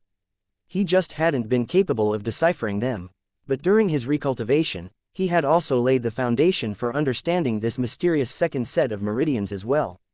Just now, he had used one of the simplest circulation patterns he had divined, one used in the chi refinement realm to complete a revolution and strengthen chi. It made the potency of his embryonic chi heavier and denser than any corpse poison it came across, blasting it away. Feeling the weight of his death vanish for the time being, the patriarch was so filled with fear that his words practically spilled out. I don't know. Days ago, he came and took millennia of resources away. He seems to be preparing for a cultivation regression back to the Lord Realm in order to fix a deficit in his foundation. Something about a title steal. Chapter 2137 Peak. Ryu remained silent for a long while. And then, he suddenly laughed. Every time he heard about this title steal, it only became more and more interesting. Honestly speaking, although he could feel the wheels of fate turning around this event, he truly hadn't been very interested. Maybe it was arrogant of him, but quasi-lord or not, he truly couldn't see anyone in the Lord Realm defeating him right now. Ever since his breakthrough, even against the Tao God, he hadn't even remotely pushed himself. The only reason he had left the true martial world was because he knew that the waters of the martial gods were far deeper than he knew. Otherwise, he would have been tempted to see just how far he could go if he went all out in an attempt to destroy them. But these matters were making things far more interesting for him. He thought that all he would have to do was show up and make his title known to the world, establishing himself as the number one of this generation, future generations, and generations that had long since come. But this, Ryu grinned. A pulse came out from Ryu's Tao heart, and the change caused several to feel their path of martial arts collapse. Just the slightest sliver of intent from his current Tao heart caused those that were wholly inferior to him to question their reason for existing. Ryu didn't spare these people a glance. Interesting. He thought that he had already left those of his generation far behind, but this feeling couldn't be denied. Okay, Ryu said. It was just a simple word, but their valiant momentum painted the skies with an air superiority, an artistic conception that grasped hearts and buried souls echoing. This will be the last chance I give the world. Block my path to the mountain peak if you can. Ryu's laughter boomed across the clouds, causing them to disperse in a forceful wave. Bang! 1355. The body of the White Lion Patriarch shattered to pieces, falling in a rain of blood. Let's go. I've grown bored of this world. I have preparations to make. With a wave of his hand, Mateus and his woman were sucked into his inner world. He appeared by Tadra next and took her away without a word. Ryu sat in silence, his thoughts spinning. He had so many ideas, and no clear idea of where to start. He almost wished that the title steal even would start right this moment. Unfortunately, there were still almost more than 2 decades remaining. Normally, this would be a blink of an eye for cultivators of his level. But the problem was that he still didn't have much experience with long-term secluded cultivation. He had worked on this a bit in the fiend world, but honestly speaking, he still wasn't very comfortable with it. The bubbling of his blood was too wild to ignore right now, and even he was having a hard time calming himself. He didn't think himself to be a man with such a lack of patience. But this moment, it felt like what he had built up to all his life. That mountain peak, it felt like he was getting closer and closer to it every day. Originally, he started as a young man of sacrum, believing that the world around him was the limit of all there was. He thought it was inevitable that he would reach that peak one day. But then it was stripped from him, and everything he had once built his identity on was taken away. He thought that that would be the end of him, but he sought out the peak through different means that he could never put his heart and soul into. That man had just never been him. It was a part of him, but it wasn't Ryu Tatsuya, not in the truest sense. When he regained his strength, he was consumed by thoughts of revenge, and the idea of his own goals, his own aspirations, had been pushed to the wayside. The joy of cultivation, just joy itself, felt fleeting, far from attainable, wishful thinking on his part. Until he found it again. Now, he stood on that road he had last stood on when he was just 7 years old, looking toward the world with wide eyes and a full heart filled with yearning and expectation, so eager that he almost missed the forest for the trees. The beating of Ryu's heart became wilder and his inner world thrummed along with. This was what he had wanted all his life. To fight with the best and crush them one after another, to display his might as a legendary being of a world beyond a world, a peak beyond a peak, a mountain beyond a mountain. Ryu pressed his hands together and forced them to stop shaking, a haggard breath filled with a savage heat coming from his lips. His body was practically overheating beneath the agitation, and for it to be reacting like this, it would be quite fair to say that he was emitting a radiance beyond that of even most stars right now. Patience, he said to himself slowly. He needed to find something to do with his time, and that could only be his corpse puppets and summons. Calm, Ryu used his powerful Dao heart to rein in his emotions step by step, using it as another tempering opportunity. When he finally calmed down properly an entire 2 weeks later, he stood. It was time to begin. Ryu lost himself in the world of summons and corpse puppets for an entire 20 years. He didn't miss a single day, nor a single moment, to aid his summons and corpse puppets in improving, but the truth of the matter was that he had only done this as a distraction. There wasn't a single part of him that thought to use them for the title steal even a single time. His Dao title would resonate through the world beneath the might of his own blades. Chapter 2138 Late. Existence rumbled. The title steal, not much was known about it, and what was known was obscured in the swaddle of mystery and ancient history, an endless game of telephone echoing the stories of a time long past. All those in the present knew was that this title steal had existed as long as the heavens had, an item existing to hold the names of the most powerful beings in existence. When it appeared, it carried the hopes of dreams of a generation. Make it onto it, and you would be remembered long after you were gone. Fail, and you would fall into the turbid waters of a dream wraith's embrace, memory of your existence forgotten to the annals of time and the cruelty of history. Those that rose and those that fell would be decided here and now. At the very least, that was what many thought. The existence of the title steal was normally meant to target individual worlds, forming a crossroads for its advancement or destruction. The path a world would lead would be decided by what heroes came out on top and which ones failed to rise to the occasion. However, this one was different. According to the oracles, the title steal would target a lesser mature world known as the true martial world.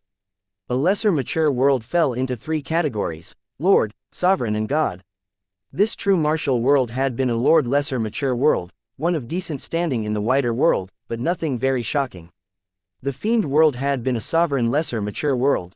Sacrum was what was known as an immature world, one where the laws were incomplete and uncharacteristically weak. They were worlds that didn't even quite deserve a ranking and were often colloquially referred to by whatever was decided upon in their quadrant of the universe. But that was when something unexpected happened. This Lord lesser mature world had shockingly evolved, skyrocketing upward until it became an elevated mature world. There were no divisions between elevated mature worlds. They all stood on the same, level playing field, beneath the heavenly court. Across existence, there were only 9 such known worlds. But now, there was an inexplicable 10th that appeared from nowhere. From a perfectly balanced state, existence shifted, and so too did the alignment of the title steal. All of a sudden, from its trajectory toward the true martial world, it shifted. However, it wouldn't have the time to make it to the next world before it erupted again. As such, an unprecedented event took place. The title steal came to a complete stop in the endless void. The title steal stood tall and proud, an obelisk with size of such shocking proportion that it rivals tens of worlds. Just its presence alone cast shadows from countless light years, and with a single tremble, it forced the world to bow in obedience. The world shook only once before it stabilized, and then tendrils of milky white began to spread out from the obelisk. If Ryu had been present, he would have recognized this milky white instantly. Embryonic chi. The title steal produced it in such large quantities that it made Ryu's own reserves look like a joke. This wasn't even the river's worth he had in his inner world. It was at the level of beginning to form and create an entire world. And that was exactly what it was doing. The world began to lose itself in this milky whiteness until it covered a scope larger than even the obelisk. Runes filled the skies, a complex intertwining of visualizations that would make even Tao gods feel small. Then, it all solidified.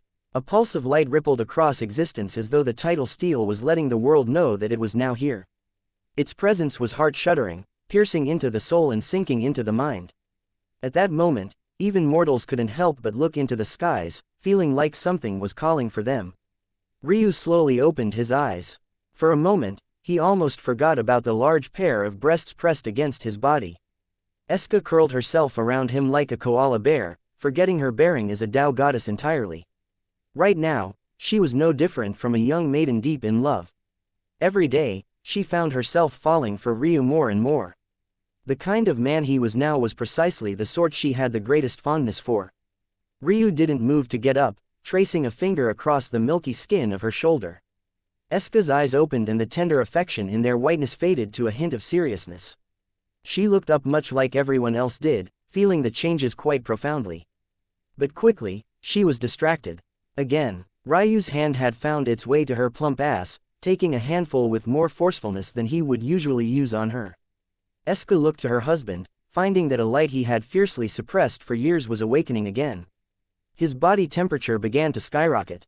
A slumbering dragon was stirring. Eska flushed, finding herself in a complete daze. "I love you, Lord Husband," she said softly.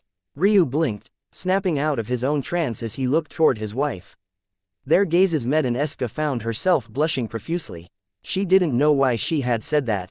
It didn't feel like something she needed to say out loud. Suddenly, she let out a surprised squeal as Ryu flipped her beneath him. He pulled up one of her legs, pinning her thigh to his chest and pressing his cock against her entrance. "I think I'm going to be late," Ryu said with a grin. Eska blinked, her gaze flickering between confusion, desire, and embarrassment. She could feel herself being slowly stretched. This position was one that she was very much not used to. Just how deep would he reach? She quickly got her answer. Her cherry lips parted and a gasp left her lips. Her legs trembled, almost breaking free of Ryu's pin as her eyes rolled back. "Since you're going to make your husband late for such an important event, I think it warrants a little bit of punishment." Chapter 2139 By the Gods. The world of phoenixes, the world of dragons, the world of qilins, the world of griffins, the world of rocks, the world of fae, the world of devas, the world of demons, the world of fiends, the true martial world. All 10 worlds had one very clear thing in common: the simplicity of their titles. In the world, this denoted power, strength. It wasn't necessary to stand apart with a name alone when everyone knew one could only be referring to you when the name was said. This was the weight that an elevated world held. There was no need to consider what these worlds were good at, what they represented, or the reason for their existence. Each one captured a legendary of existence, a race of beings that stood above all and looked down upon the others with impunity. The only real anomaly amongst them was the true martial world. The mystery of the martial gods was still unanswered by many. Those that knew of their existence or the reason for their existence were very few. Even Ryu, who had been fighting against them either openly or in the shadows for much of his life, despite his intelligence, knew very little. What he did know, though, was that the martial gods, despite what they called themselves, were of the human race. In this tapestry, woven by the strongest races to ever exist, it seemed that the human race did have a seat at the table. That said, Ryu Tatsuya had never cared for such things. He never felt more closeness for the human race than any other. He never fancied himself a leader, so he didn't feel the sort of desire to please and or experience loyalty to any one race of people. No matter the race, phoenix or dragon, demon or fiend, diva or martial god. None of it mattered. Before he even stepped foot onto this battlefield, he had certainly already pissed off over half of these individuals. Phoenix, dragon, and qilin blood ran through his veins. Just by virtue of his existence alone, they would hunt him down for all they were worth. He had stolen the treasure of the griffins, ensuring they would be quite furious with his existence as well. How could they possibly take into account that little gem had come of her own free will? His troubles with the martial gods didn't need to be rehashed. Between them, there could only possibly be one surviving in the end. They could no longer coexist beneath these expansive skies. The fiends sat in the same bubble. Because of Ryu, the rise of a second world of fiends had been stifled and destroyed, ruining generations of work. It could be said that of all of these, they might want to see Ryu dead the very most. And these were just the grievances that Ryu was well aware of. Very soon, he would realize that this wouldn't be the end of it. Maybe by the end of it all, Ryu would be an enemy of existence itself, no longer having a place to rest his head. As these groups of worlds all displayed their might, because the only ones that could even begin to cross the expanse of darkness to reach the great obelisk, the wheels of fate began to churn. This tidal steel gathering would cause a change to the world that even the strongest couldn't possibly have predicted. And yet, the young man it would revolve around was busy. Ryu's hips moved with a rhythmic cadence, just a tick above agonizingly slow, and almost heart-shudderingly consistent. Eska felt her heart tremble with every stroke, her lips sinking into her husband's as though their tongues couldn't intertwine fiercely enough. She was practically gushing, not just in a physical sense as fragrant juices fell from between her smooth legs, but in a spiritual sense as well. An outpouring of love pulsed from her soul as she fell harder and harder. Maybe she had underestimated the power of the words she had spoken earlier, because all at once, her heart bloomed like a flower at the dawn of spring. Her thoughts danced between how good it felt, to wondering how she could get even closer to this man, to even hoping that Ryu would impregnate her right here and now. She had never desired children before, but now she wanted them more than anything, if for no other reason than to carry the seed of this man she loved so dearly.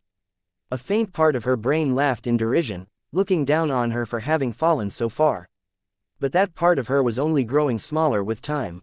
With every bright smile that came from her husband's lips, every teasing joke, every caring stroke. By the gods, she said, moaning out the words between bites of Ryu's lips, holding onto the sides of his face so tightly her arms trembled beneath the strain. Take me, take all of me. Ryu's hand gripped the underside of her other thigh, pinning it to her body again. Now, both of her legs were pressed beneath his chest, dangling over his shoulders. Eska went limp, the pleasure too overwhelming for her to handle. Her consciousness faded in and out, her lips growing too weak to continue holding onto Ryu's own. Ryu, though, didn't miss a beat, transferring a delicate trail of kisses down her collarbone. Every deep stroke led to another convulsion, building into one another in more and more frequent spikes. The grip of her walls around his cock only grew tighter as well, their moist, tender folds enveloping him in a warmth that pulled at the depths of his soul. Ryu pulled back from her neck, gazing at her flushed features and her almost glazed-over eyes.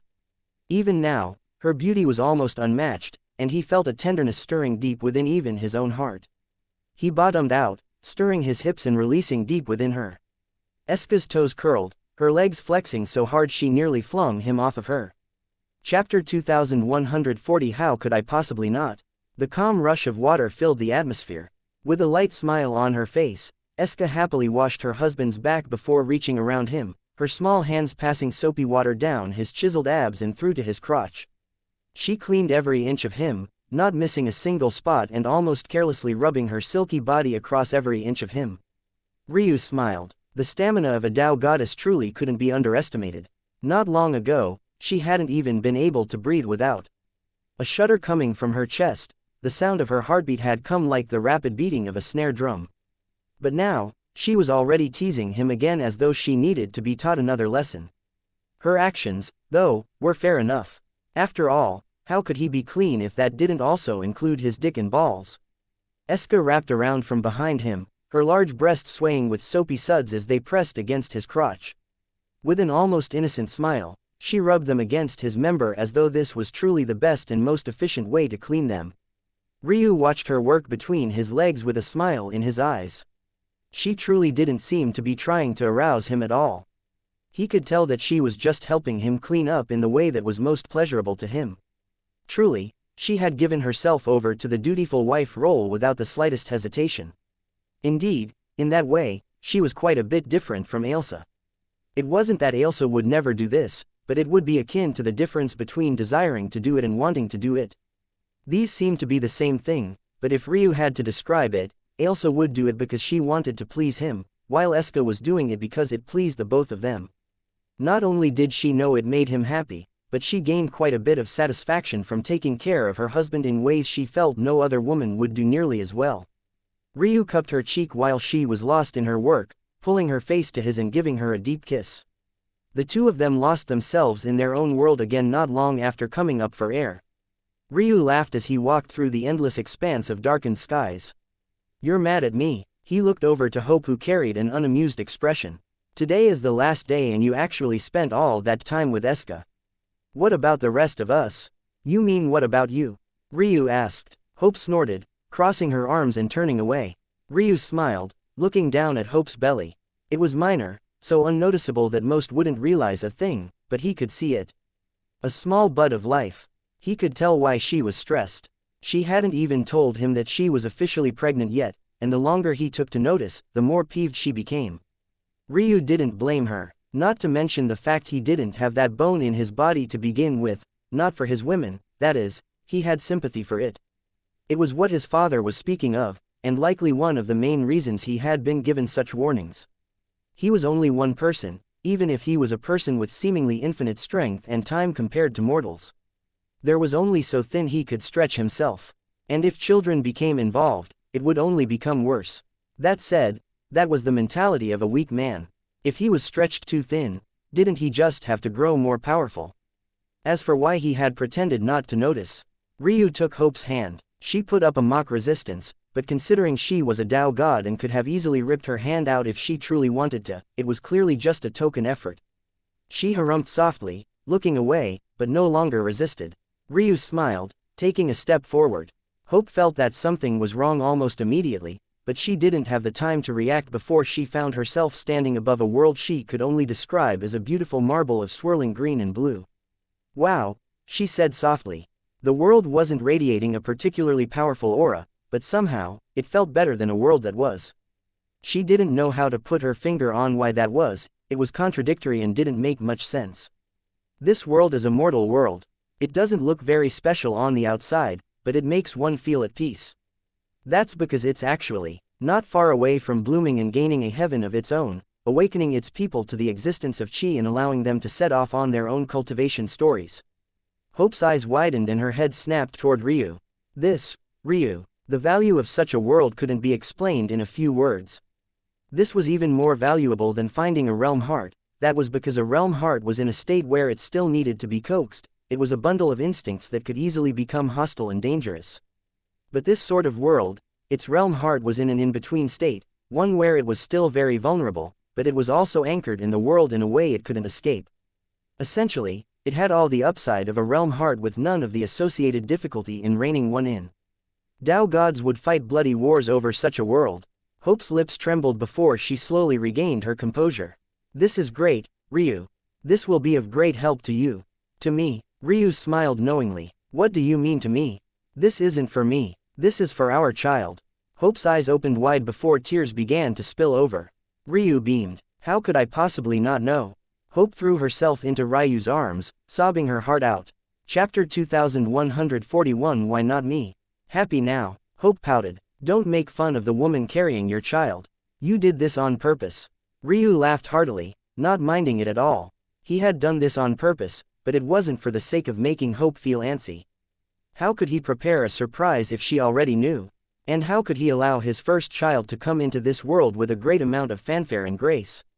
The Tatsuya clan needed a rebirth, and though this child wouldn't have his entire bloodline due to his promise to the Frost clan, that didn't mean that they wouldn't have the backing of all the power he could muster. Plus, having the Frost clan's bloodline wasn't necessarily a bad thing either. At the very least, even if it was a bad thing, Ryu had the means to make certain of that fact it wouldn't be in the end. Who cared what the heavens had to say about it when he was here? He had all the embryonic chi in the world, all the comprehension in the world, and if he lacked in resources, he could just find them like he had now. If he could find something as valuable as this world, who dared to say that he was poor?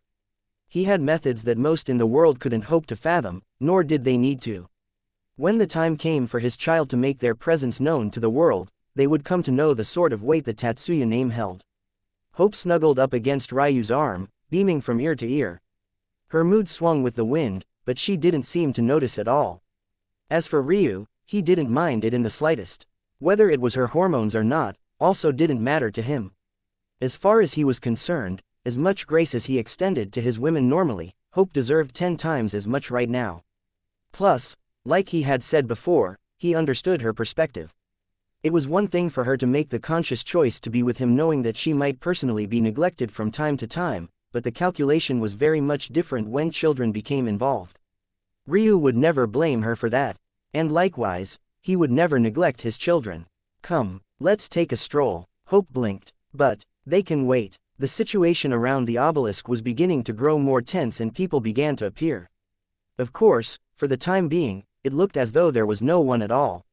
An endless black expanse surrounded a soft white glow and the world knew nothing but silence. However, from time to time, just the slightest of ripples would go out, so faint and immeasurable that if not for the sensitive senses of the powerful individuals here, no one would notice at all. Out of an abundance of caution, no one was eager to show themselves just yet. Who among them didn't know that what they were facing now was probably the most unprecedented event in history? The number of people that would come here, and from the powers that they would, could all only be said to be truly unfathomable. But, not everyone had such patience. Since you're already here, Phoenix King, why not make your presence known? It can't be that you're afraid. The rumbling voice tore through the void. Don't try to use me as your stepping stone, Qilin King. Turn your ire where it belongs and we'll see if your tone remains the same when the Dragon King arrives. A snort echoed like a clap of thunder. That cowardly rat will likely not show up. He lacks any sort of grace or etiquette. Since this isn't a matter he can participate in, he has no interest in it. Is that so? The voice was even deeper, more rumbling. Even the gentle white glow trembled beneath its might. Why are you asking questions as though I wouldn't say it to your face, you scaled rat? Come out and fight if you have the balls. The Dragon King didn't bother to respond. Even after he finished speaking, his voice continued to echo through the expanse. The Qilin King snorted again. As expected, you didn't even show. A claw tore through the void. What use did a dragon have for talking when he could attack? Space tore into 5, a claw wreathed in golden scales descending from above toward a seemingly inconspicuous location. A hoof took shape to meet it, flaming hairs jetting out from its ankles. The skies shuddered and the hoof was almost blasted to pieces. Watch your tone when you speak to me. I am of your father's generation, not yours. And in case you've forgotten, he's already died beneath my claw. The growl echoed through the expanse, carrying the undertones of Dragon's roar. Boastful bullshit, the Qilin King roared, his bursting spatial shards into mirror worlds of fire. My father didn't die at the hands of the likes of you. You cowardly, scaled rat. The Dragon King didn't respond. This time, it was clear that it was because it was beneath him to take such action. All those present could tell that the Qilin King was right, the Dragon King hadn't appeared personally. But that was what made his attack all the more horrifying. Just how many worlds had that claw crossed? The shattered space the claw had formed rippled and then one Dragon King after another began to appear, an array of scaled colors adorning their bodies, but each no less radiant than the last. At the forefront, a young dragon with golden scales and one with delicate lavender scales roared into unison, their bodies intertwining in a serpentine dance as they soared out from the spatial tier. Even those not of the world of dragons knew who they were. The current Dragon Prince and his heiress, the Dragon Princess. Their bodies wound around one another until their large forms had completely exited the tunnel. They had an imposing momentum around them that was undeniable, but more oppressive than that was how their auras seemed to meld into one another. One of gold, the other of lavender, they formed the perfect shades of royalty together, a gorgeous golden violet that exuded a powerful majesty. The dragons that came after them streamed in with an array of colors, their figures dancing through the skies and giving life to an otherwise dull atmosphere. For a moment, it seemed that the dragon race would snatch up all the momentum. Until the Qilin King growled, "Go!" A hoof stomped down from above and yet another spatial tunnel was formed. Out from it, a young Qilin took a slow step. His scales were a reflective ruby, so bright that they truly seemed carved out from the gem. Each one also seemed coated in a reflective, glass-like texture, opening one up to a mirror world of flames dancing and flickering within. His mane was a beautiful white, his horns curling back and then up, piercing toward the dome of the skies. The mane seemed to be mostly hair in some lights, but then they became dancing flames of white. Beneath its reflections, even the young Qilin's scales seemed to become white from time to time. For a long while, the young Qilin seemed to be alone. But soon it became clear that this wasn't the case. Instead, it was because his presence was so overwhelming compared to the others that one couldn't help but forget them. The Qilin Prince had appeared. Well, you might as well go too. And you as well. The Phoenix Princess descended, flames and feathers of bright pink, gentle blues, and ethereal violets coating her from head to toe. But unlike the others, she stepped down in human form, her large body wrapping around itself to reveal a young woman with beauty beyond what a few words could describe. Her skin was crystal clear, her hair a bed of feathers and flames. The curves of her body weren't exaggerated and she seemed quite petite in stature, but she was tall nonetheless, her long, slender legs drawing the sights of all. And then came the Griffin Princess. Her coat was a beautiful brown color, her wings carrying the soft tan of a warm, creamy cup of coffee.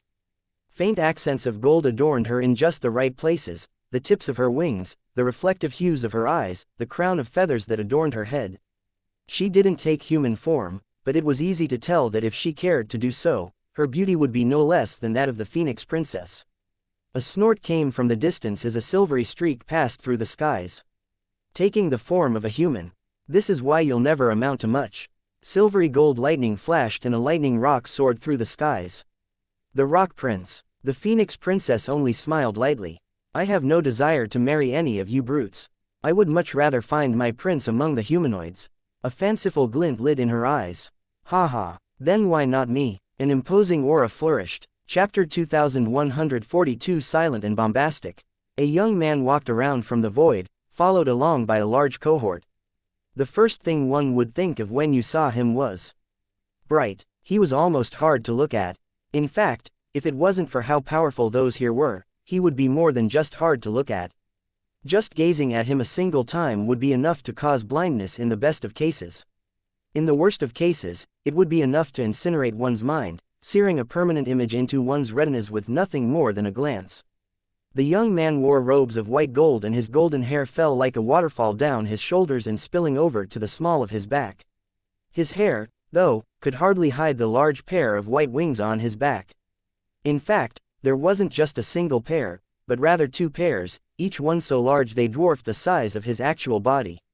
There was a golden slit right down the middle of his forehead that looked almost like a tattoo or a marking, and above his head covered a radiant halo, pulsing with light every time he spoke even the simplest of words. This young man was known as young Master Bright, the young heir of the Devas. He was surrounded by women no less gorgeous than the Phoenix Princess, some with skin like warmed milk and others that were delicate shades of milk and dark chocolate. They covered the entire color array, and each one seemed promised to the young man before them. And yet, when he spoke to the Phoenix Princess in this way, they felt that it was only natural, all of them giving her beautiful smiles as though inviting her in. The Phoenix Princess gave young Master Bright a once-over and giggled. Not bad, we shall see. Near the back of the group of Devas, there was another that stood out. She was silent and would have been entirely unassuming if not for the fact she wasn't among the women flocking young Master Bright like a pack of birds, and she was the only one without white wings and golden hair. Her hair was a dense black, emitting a powerful fog, and her wings were an agonizingly bright crimson.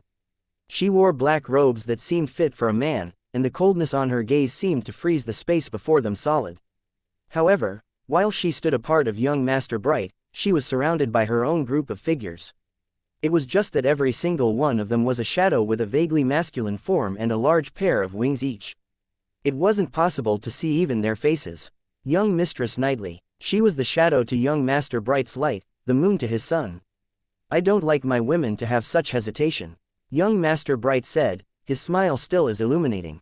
Is that so? Well, I like my men to only have eyes for me. Young Master Bright laughed to the skies.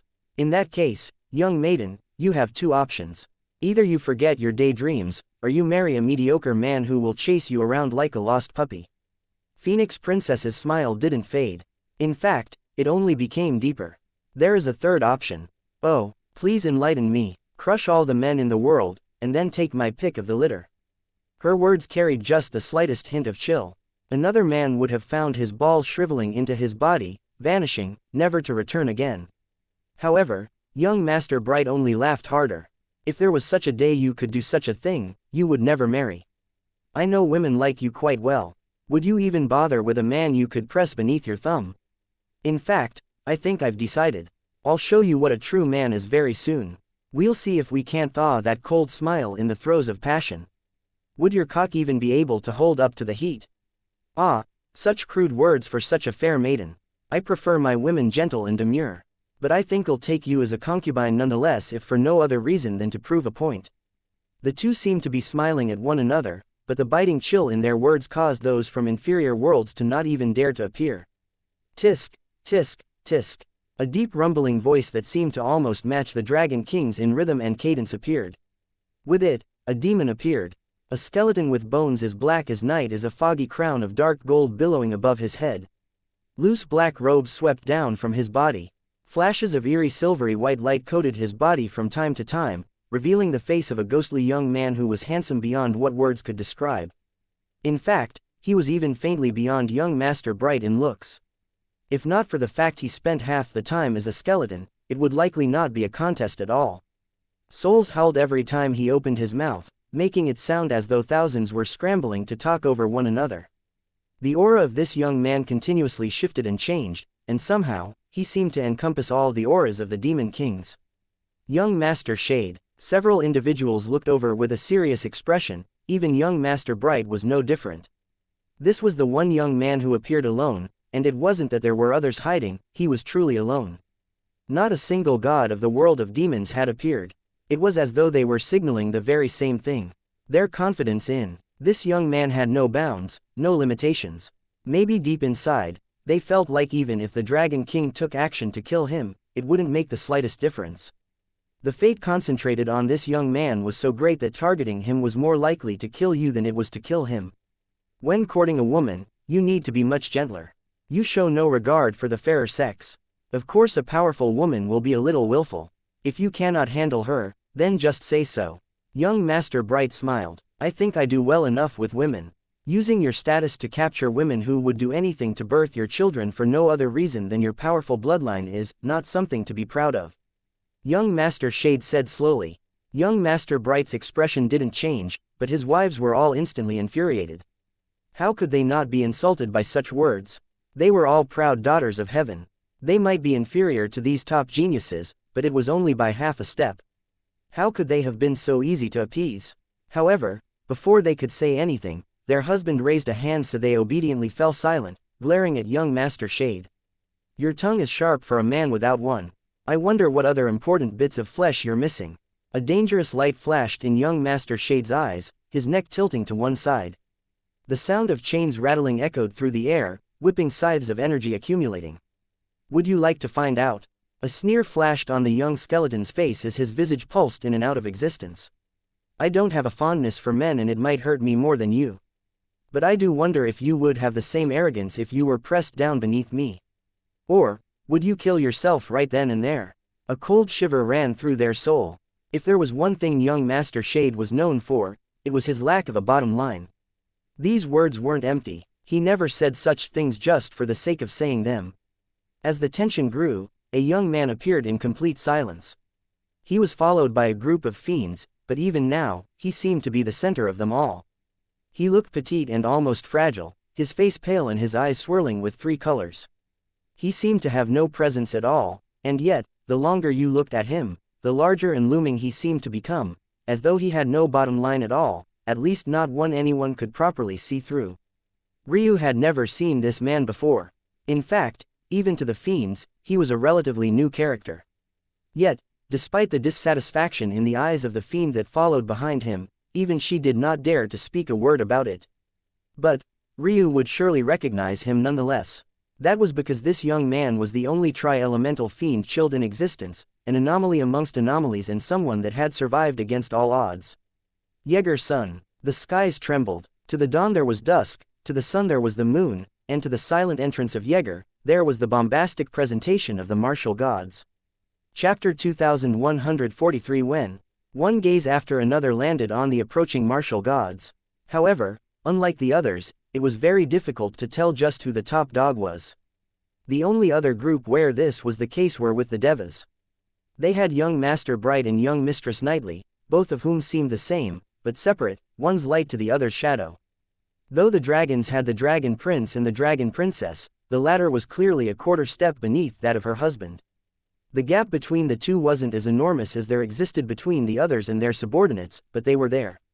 However, for the martial gods, they had three figures that they couldn't quite decipher between, three powerhouses with a strength that seemed perfectly on par no matter how you looked at it.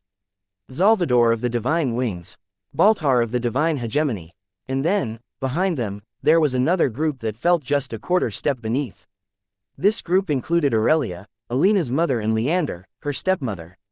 The concentration of geniuses the martial gods had brought forward seemed to dwarf all the others, not just because of these five, but because there were very clearly even more budding talents hidden behind them that seemed somewhat overshadowed, and yet seemed to also deserve the right to stand there.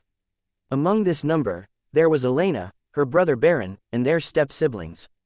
Something was very clearly quite special about Salvador's bloodline, and this also quite clearly underlined the reason both Leander and Aurelia had chosen him as a husband. When it came to the lineage with the highest concentration of talents, he was second to none in the martial gods. There was a silence as the martial gods descended. The focus of everyone fell on them. After so many years of seclusion, not much was known about the martial gods. There were some echoes of fate that only started to make themselves known just 20 years ago, especially as the martial gods returned from the special training and converged onto the true martial world once again. However, even those were just faint inklings. It wasn't until today that the Tao gods that had scried fate could see the manifestation of those eerie shadows they had picked up on. This martial god race seemed capable of doing something that powerful races had always failed at. Procreating in large numbers. Their methods, the freedom they gave their sons and daughters to bed and birth children as they pleased, had very clearly had their positive impacts. It was a style of governance rarely if ever seen in the martial world, but it was also only possible because of the specialty of their bloodlines. Elena stood in silence, her pink diamond hair sparkling in the darkness as though it emitted its own radiance. Her gaze looked forward, a calmness radiating in the depths of her eyes. Maybe in the past, she would have been looking around in worry, hoping and praying that Ryu wouldn't appear. But right now, she felt a sort of endless confidence in her husband that had been born through years of trials and tribulations. Her husband was no longer that fragile young man who she had to coddle and care for. She had loved him then, and she loved him even more now. Looking through these geniuses one after another, her gaze wasn't filled with contempt, but rather complacency, an unfeeling dismissal of what she was seeing. Their imposing momentums didn't matter, their boastful tones or their deep foundations disregarded. In the end, the result would be much the same. Interesting, young Master Shadow said lightly, a chuckle rumbling in the depths of his throat. His wraith-like feature popped up in a ghostly wind before vanishing again. A race no one knew about suddenly appearing in such large numbers with such an imposing aura. It was interesting indeed, but in the end, there was still one world that wasn't here. As though on cue, a fair maiden descended from the skies. Her hair was a silky black, part fusing into the void and part shimmering within it in streams of subtle silver that vanished in deep darkness. Her eyes, though, it was hard to take your eyes off of them. Deep, layered lines and folds of violet, streaking from deep hues to light ones, painting a scenery of rays of an amethyst sun and an exploding nebula of gorgeous purples. They were eyes that carried unfathomable depths. Her ears pointed, her body wrapped in a tight armor of pearly white that shifted between smooth leathers and hardened plates of white steel. A katana longer than even her body was strapped not to her side, but on her back. Unlike the other women here, in their pretty dresses and elegant gaits, she seemed like she had come here to battle, a warrior goddess with only thoughts of a single thing: victory. Her Tao heart reflected in the darkness and her ethereal aura paved a road for her ahead. And then the others appeared. Or rather, much like with Jaeger, they had always been there, but this was the first time those around could actually see them. There was a young man with a tail as white as snow. His face was gloomy, his gaze focused. He seemed like a sheathed sword ready to explode at any moment, but this ready-to-erupt volcano was buried deep, suppressed and suffocated. The Fae have become more arrogant than I remember, Baltar said lightly. Actually daring to arrive after us. Surreal didn't even look over toward him, her gaze entirely focused on the screen of white ahead. Her sword trembled within its sheath, crisscrossing lines of sharpened chi, spiraling in all directions. As much as Ryu's blood was boiling, she was no less. A violet upsurge was rolling in her heart. Young Master Bright's eyes suddenly snapped in a certain direction, his pupils constricting. When had this person arrived? Chapter 2144 Make certain. Moments after young Master Bright noticed, so too did a large number of others. Ryu stood beside his wife, happily chatting. Although things were described as though everyone was close, the reality was that they were separated by spans of entire worlds. The only reason they could chat and interact was because of their formidable cultivation bases. Still, It was also because of the endless darkness and unobstructed views from all angles that they were able to do this as well, which was why the sudden appearance of a man they hadn't noticed before just being there didn't make any sense at all. Ryu didn't speak to them, he didn't introduce himself, he didn't make a large showing or flashy entrance.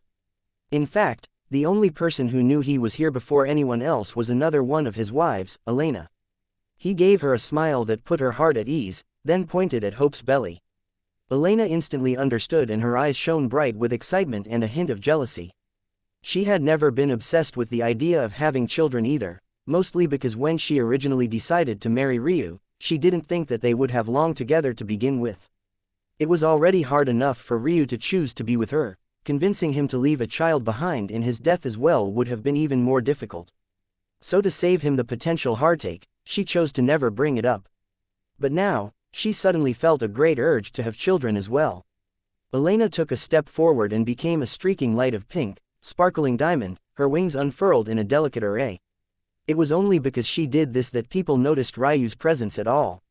In fact, others thought that he had always been here, but in reality, he had only just appeared. He thought that he was going to be late, but who expected these people to care more about vapid displays of superiority than they cared about the actual title steal event? Each one was obsessed with appearing later than the last, so by the time he got here, he had only just barely managed to be the last. It seemed intentional, but quite frankly, he didn't care enough about these people to do such a thing.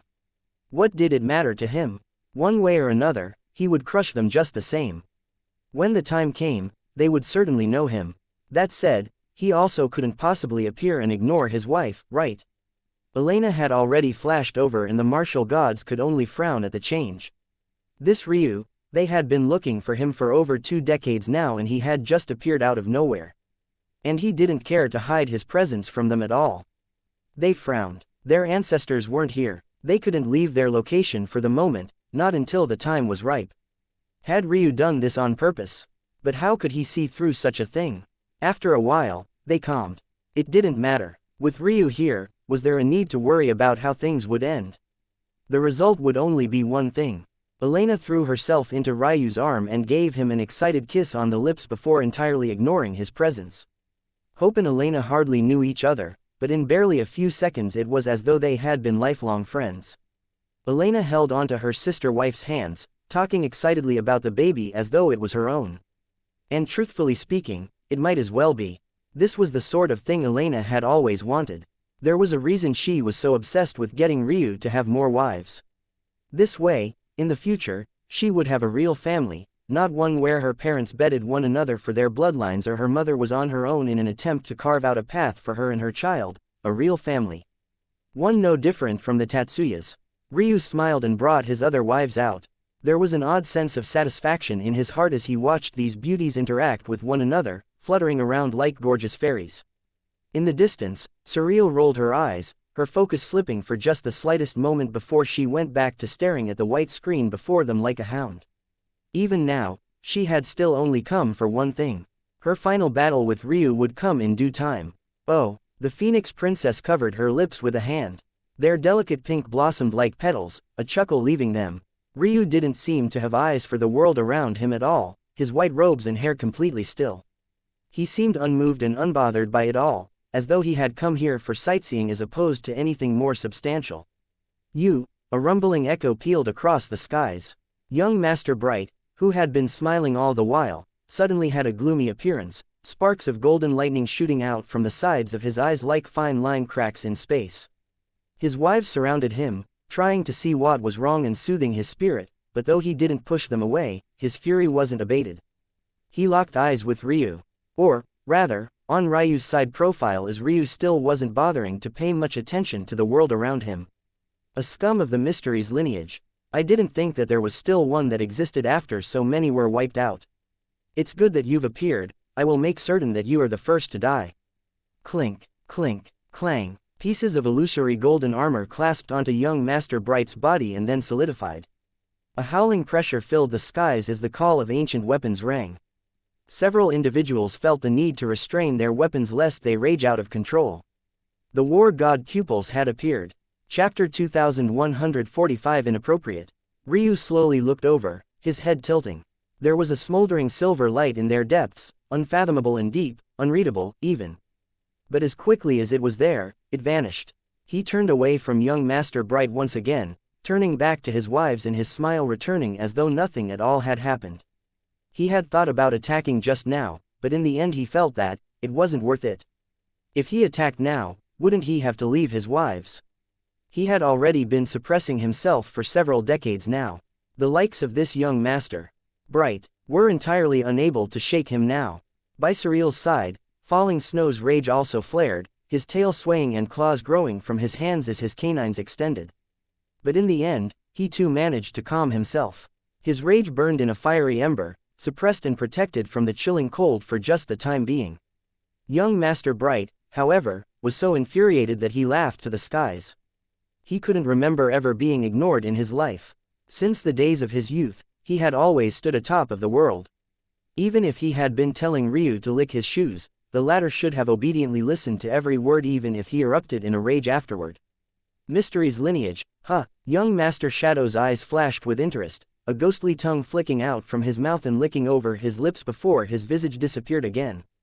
They are indeed all quite arrogant and aloof. I've never heard of one having so many women, though. What a fascinating change, indeed. Although young Master Bright was the first to sense it due to their connection through fate, when Ryu brought his wives out to interact with one another, they had all sensed small inklings of what his heavenly pupils were. No one here was surprised by the appearance of heavenly pupils. It wasn't something that they had to care for in the slightest considering they were all geniuses amongst geniuses. Maybe 90% of them had heavenly pupils, it was truly so exaggerated. The war pupils of young Master Bright were only one of them. In fact, many of those here had established new rankings for their heavenly pupils in their own worlds as well. However, even amongst heavenly pupils, there was something special about the mysteries of heaven-earth heavenly pupils, an odd tug at their souls that made them feel the desire to suppress it beneath their feet. That was because these heavenly pupils were the only ones that fell in rankings not due to being surpassed by subsequent generations, but because they took too long to appear. And every time they did, they would inevitably return back to their position at the very top of that perch. Now, unbeknownst to them, another member of the Mystery's lineage had appeared right before them all. Phoenix Princess chuckled, her delicate laughter tickling the heart. Interesting indeed. I am a little bit jealous, though. If I were to choose him, how will I compete with so many Tao goddesses? Despite her words, she didn't seem to take the title of Tao goddess very seriously at all. And maybe she was right to be so flippant. To geniuses like them, so long as they crossed the Lord threshold, reaching godhood was an inevitability. If she wanted, she could reach the Tao God realm with a few years of seclusion at most. They all could. Of course, that was only a right reserved for the truest pinnacle of geniuses the world had to offer. For them, cultivation was never all that difficult to begin with, not after certain thresholds had been passed. In fact, the only reason Hope had failed to break into the omniscient sky god realm back then was because she lacked the fate. She had the right combination of exceptional talent and poor support from the heavens. But had her world still existed, she would have long become a god. Clearly, though, they felt that these Tao goddesses willing to become the wife to a lord couldn't have been very special to begin with. Any one of them could have a Tao god for a spouse if they so chose. This was the peak of the world. The way they saw things was very different from others. Eska slowly turned toward the Phoenix Princess. Her movements were just as elegant as always, not flashy in the slightest, and most almost didn't notice her movement at all. However, the moment the Phoenix Princess met her gaze, it was as though she had been thrown into a vat of ice-cold water. Cold sweat burst across her skin, the feathers and flames that made up her hair flaring out as she took a violent step backward. Her body burst apart and she returned to her true form, a phoenix wreathed in flames of violet, pink, and blue. She spread out her wings, and before anyone could react, she had retreated millions of miles. By the time she came to a stop, Eska had already turned away, returning to her chat as though nothing at all had happened. On Ryu's head, Little Gem closed her one open eye, yawning. She stretched out her little pink tongue, smacked her lips, then went back to sleep on her comfortable bed of hair as though realizing she didn't need to do anything now that Eska had. A silence fell over the region. The only thing one could hear was the heavy breathing that came from none other than the Phoenix Princess who felt her entire life flashing before her eyes. Her Tao heart fluctuated and pulsed.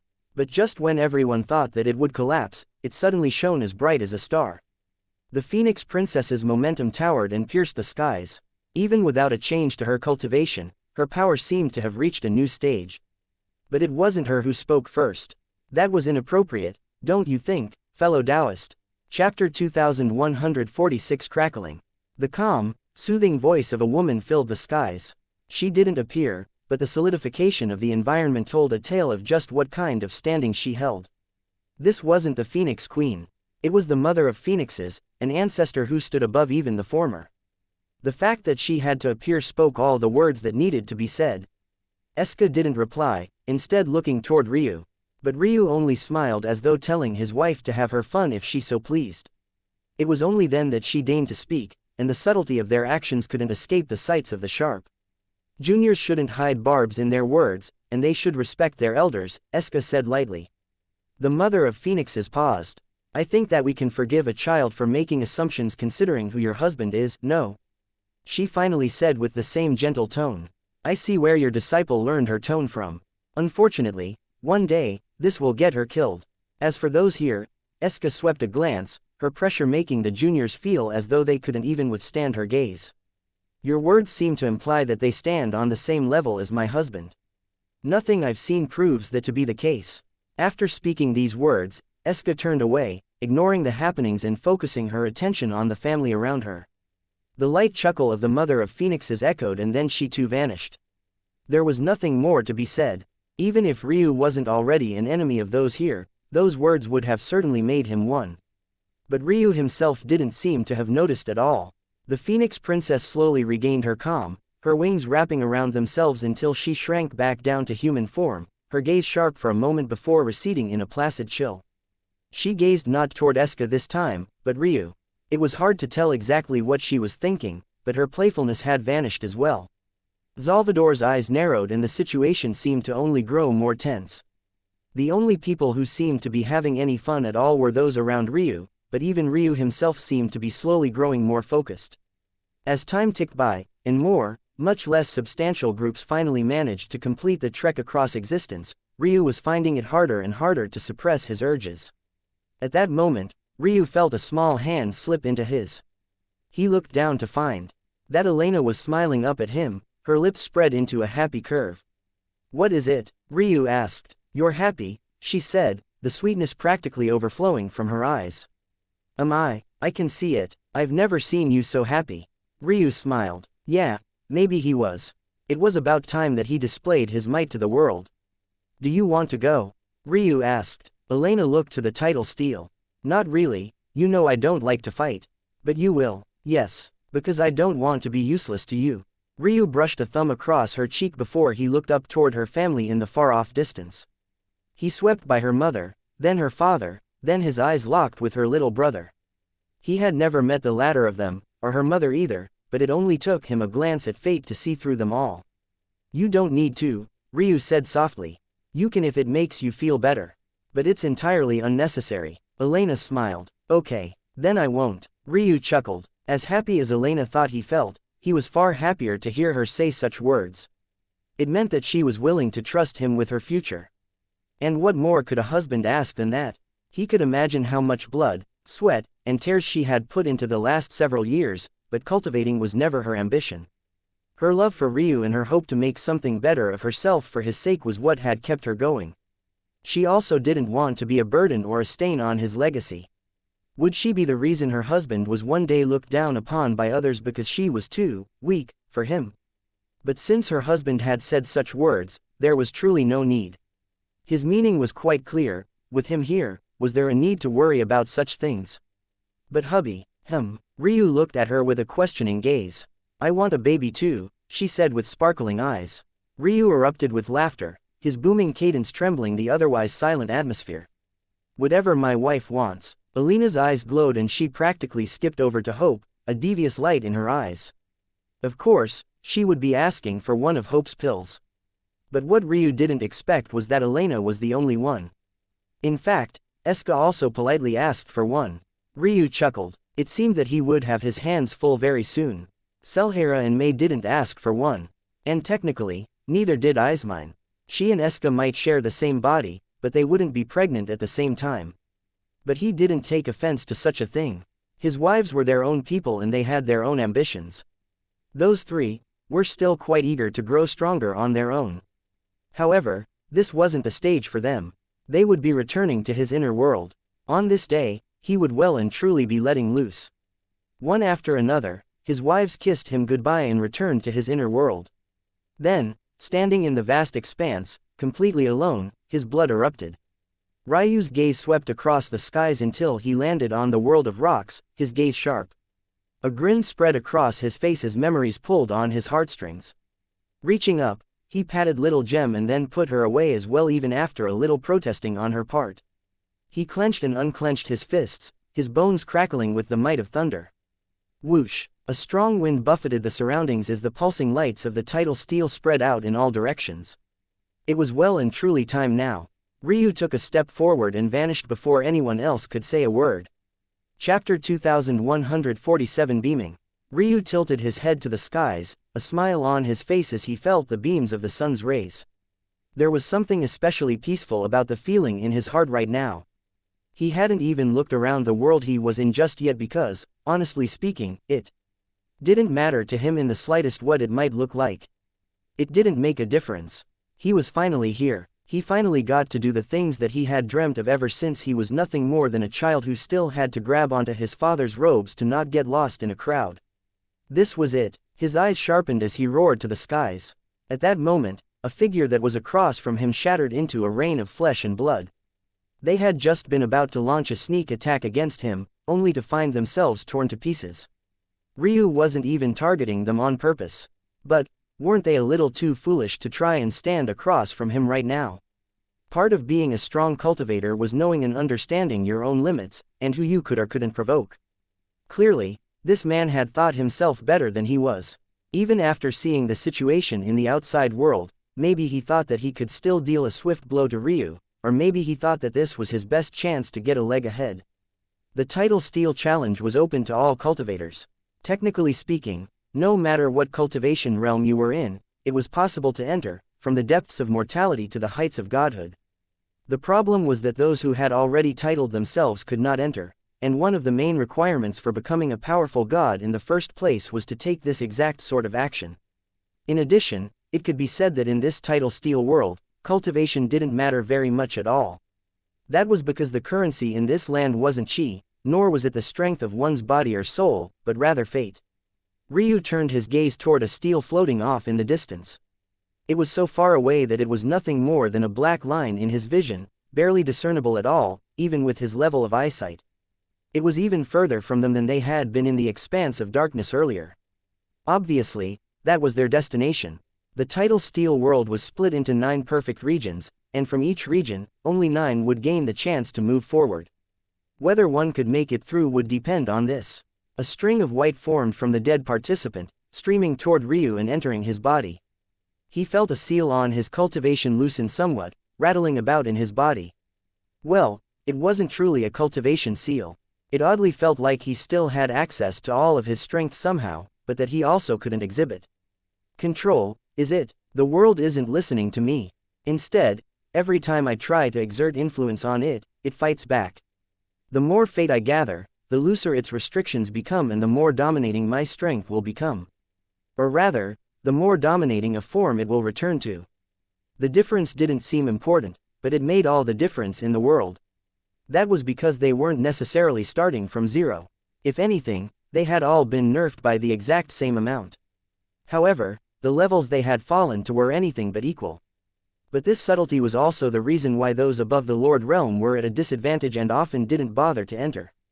Although the amount of control stripped from you was the same if you were of the same cultivation realm, for those at higher realms, the suppression was more devastating.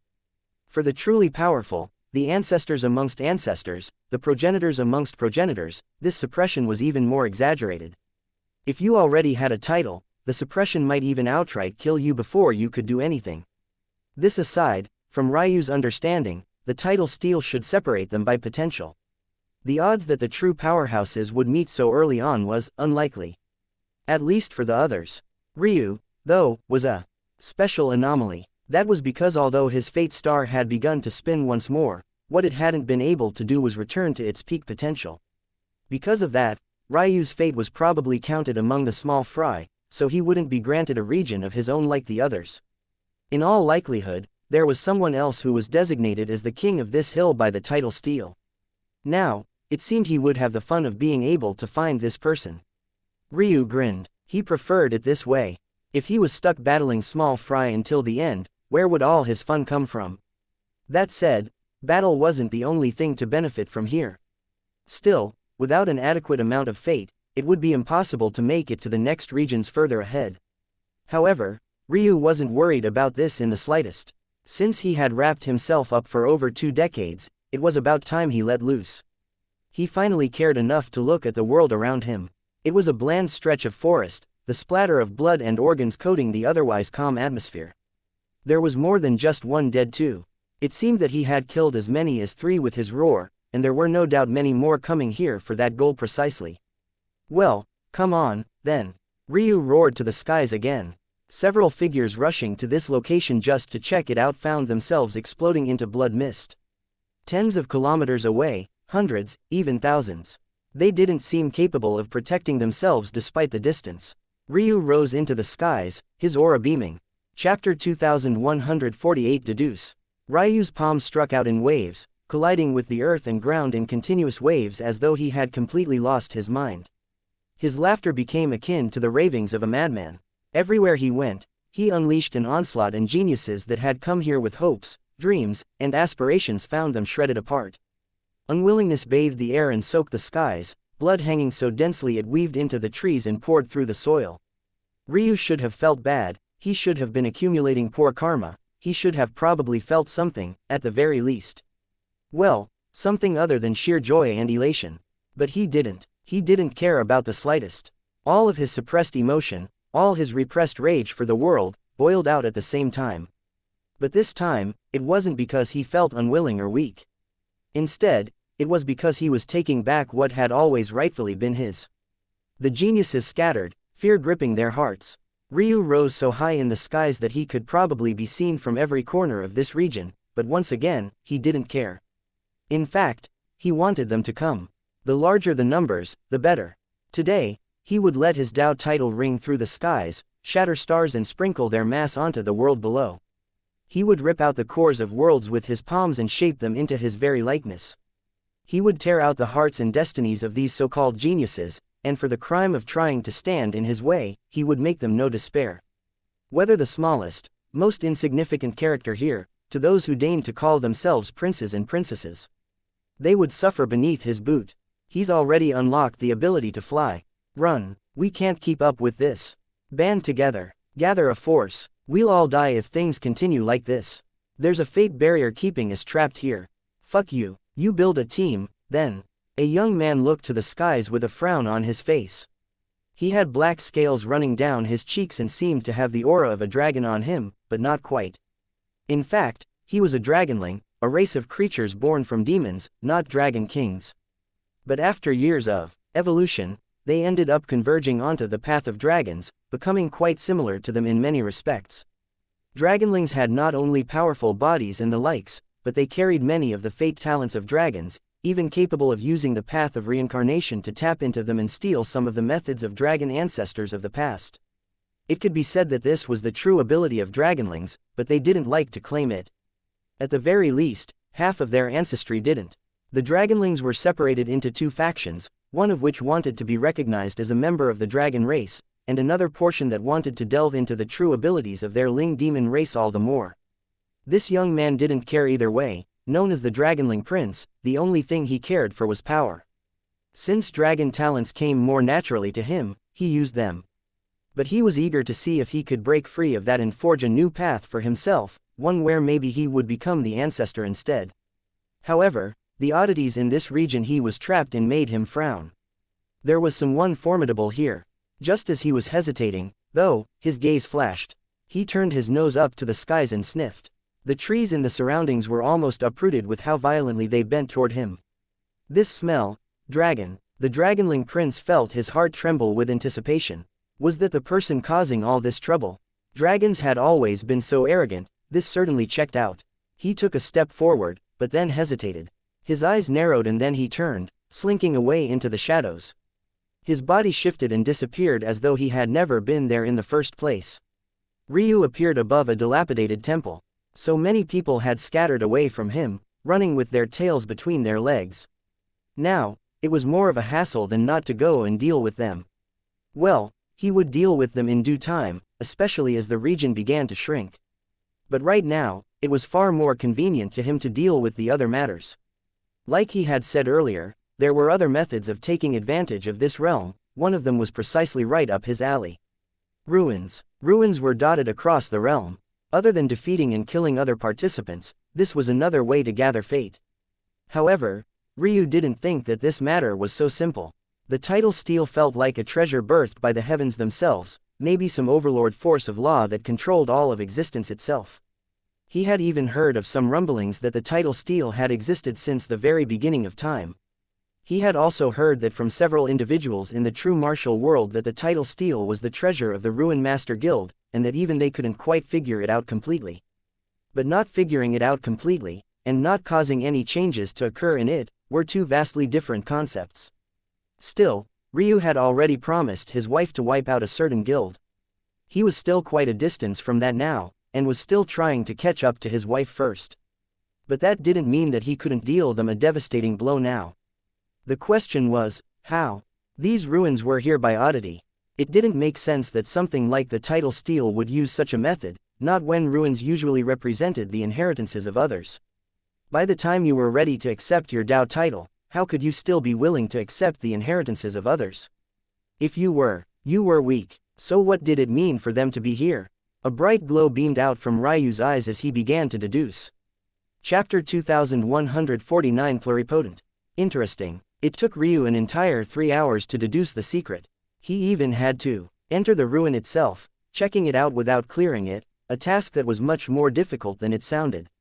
He had to avoid the traps, but by virtue of avoiding them he would be in the process of clearing them. In order to not succeed in clearing it before he was ready, he had to dance between life and death for as long as he could.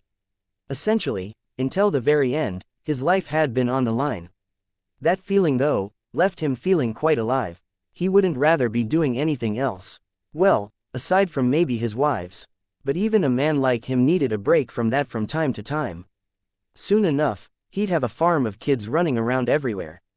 Who knew when the next time he would have such freedom would be? Ryu found himself smiling. For a moment, he forgot that he was in the middle of something quite important. The idea of Elena and Eska being barefoot and big-bellied put a smile on his face. He was especially happy since Elena finally trusted himself enough to stop striving through so much hardship all the time. Maybe it didn't sound like a very endearing quality for his first wife to be so lazy. But Ryu didn't see things that way. Much like all things in cultivation, the process and details were far more important than the end result. Elena might be lazy, but she was willing to set aside her true nature for his sake when she thought it would be of great help to him. That meant more to Ryu than anything else. The fact his wife was capable and simply didn't like to be was enough. Ryu shook his head and he sneered. The Ruin Master Guild sure has a good deal here. They almost fooled me several times. If it was before the advancement to his mind, Ryu knew that he wouldn't have been able to figure it out without at least several weeks to months of effort. However, this time, 3 hours to Ryu might as well have been millennia to others. His mental capacity was beyond 99% of Dao gods, and those that could boast to have such mental acuity were not only a very small percentage, but they were unlikely to be beyond him. At best, they could be on par or faintly better. This was all to say that it would have taken the smartest individuals in all of history to figure out the trick here. But the explanation was quite simple. The Ruin Master Guild was siphoning away fate. Essentially, they had managed to find a method to harness the fate one might receive from ruins, taking most of it for themselves, and only leaving enough behind to fool the participants into thinking they weren't being screwed. Every ruin, upon being cleared, came with fate. This was the case for all ruins, not just the ones in this tidal steel world. It was just that, for the most part, this fate functioned like all fate. Meaning, it was vague, hard to grasp, ethereal, it was the kind of fate even Ryu had a tough time sensing properly. This was the usual state of fate, the sort of fate one could gather just by accomplishing great feats and spreading your name and legend, or building a powerful sector clan. However, the fate of the title steel was much different. It was tangible, transferable. It could be stolen and taken, exchanged, and most importantly, it could be easily sensed and easily manipulated. That milky white light Ryu gained every time he killed someone here was precisely that. The Ruin Master Guild was taking advantage of the title steel to turn the normal fate gathered from ruins into this more malleable fate. They would siphon away most of that energy for themselves, while giving the participants a sliver of what was here. Over the years, they would have surely accumulated a mind-numbing amount. Objectively, the ruins here would have far greater concentrations of fate than the geniuses participating. They were all from figures that had long established themselves as Tao gods, legends of past eras where fate was actually even easier to accumulate. Clearing their ruins essentially made you their successors, so how could this not come with a great amount of fate? The question was, why? What about this malleable fate was so special? Ryu flipped over a palm and a familiar milky whiteness appeared. What was the opposite of embryonic chi? It was corpse poison, an energy formed from an accumulation of terrible, horrid karma birthed from the most tragic of circumstances, the kinds of deeds one shouldn't even speak of or mention. Karma and fate, they were inextricably linked. And it seemed that the same was true for embryonic chi and fate as well. But that was only natural. The only time embryonic chi appeared naturally in one's life was during one's gestation period. It was what decided one's potential, one's fate. This more easily manipulated fate, wasn't it just a quasi-form of embryonic chi? No, it was a form of embryonic chi even, one that was slightly less omnipotent and all-encompassing. Or rather, the best word to use was pluripotent. The fate here was still somewhat limited. The title steel used real embryonic chi, but due to the restrictions of the heavens, by the time it got to them, it became something very different. But this quasi-embryonic chi was still valuable enough that the Ruin Master Guild set all of this up to gather as much of it as possible. Ryu's eyes glazed over as he entered the ruin. This time, he cleared it, a process that took not even a full minute. When he came out, his second hand was adorned with a floating blob of quasi-embryonic chi. It shimmered with a milky whiteness not much unlike true embryonic chi. I see. Chapter 2150. I wonder. Ryu's wrist flexed and the ball of milky light bounced as though it was a ball before landing on his palm again. Fascinating, truly fascinating. Is this why I couldn't use my second set of meridians all this time? No wonder, I never thought that this would be the reason. Ryu never expected that the answer he was looking for would actually be accidentally given to him by the Ruin Master Guild. If they knew the kind of mistake they had made this time, just what kind of reaction would they have? Unfortunately for them, very soon, it would be very much too late for them to regret it. The ball of white in Ryu's hand vanished in a swirl of black, being sucked into his inner world. If he absorbed that now, where would there be any fun left to be had? The ruins weren't here naturally, so they weren't a part of the title steal's methods. The only reason things still worked probably was because the Ruin Master Guild took a large portion of the fate for themselves. So though there was a small boost from it, it wasn't enough to tip the balance. If Ryu absorbed this now, he would be able to walk through at least 3 regions unhindered. But if he did that, there would be no one waiting there for him to fight. He had spent all this time building up anticipation. Was he just going to waste it all here? Of course not. What a waste that would be. Ryu grinned. That didn't mean that he wouldn't ruin things for the Ruin Master Guild, though. A plan was brewing in his mind. If it worked properly, he would be able to destroy what was likely countless generations of effort in a single sweep. He'd see if that beautiful wife of his dared to look down on him anymore after that. Though, he had to admit that shamelessly teasing her while she could only helplessly accept it was fun as well. Of course, even now, a portion of his mind was with Ailsa. Right now, however, you've been cowering in that little shadowy corner of yours for so long. Haven't you grown bored yet? Do you really think yourself a dragon? Acting like that, Ryu's head tilted to the side, looking at seemingly empty space. Space warped and a young man stumbled out, forced to do so by a constriction in the space. The Dragonling Prince. It seems you've accumulated the fate I need for me already. Decent enough. The Dragonling Prince stabilized himself, looking toward Ryu with calm, placid eyes. To his credit, he was taking it quite well. Though, Ryu would expect at least this much for geniuses who had made it this far. Why did you not absorb the fate? The Dragonling Prince asked. Ryu smiled brightly, but his gaze was frighteningly cold. Is that any of your business? It will be my business very soon. The dragonling prince vanished. Silvery steel claws appeared before Ryu's throat. The prince was indeed quite fast. In the time Ryu had distracted, he had not only caught up with the number Ryu had killed, but he had surpassed it by far, allowing his control over the world to extend beyond Ryu's. The reason he hadn't appeared yet was because Ryu was doing something quite odd. Now, he would just have to beat that answer out of him. Ryu took a step back, carelessly using domain for the first time in a long while. He didn't even like to use techniques that weren't his own anymore, but he rather seemed to be trying something out while Hope's lineage seemed to be the best to do so. He dodged again, sidestepping a tail sweep, and then the sharp edge of a wing, and then the spear of an arm. Ryu's hips pivoted around a stomp of his foot to the ground, the back of his hand gliding down the scaly length of the dragonling prince's forearm. His body spun and his gaze flashed.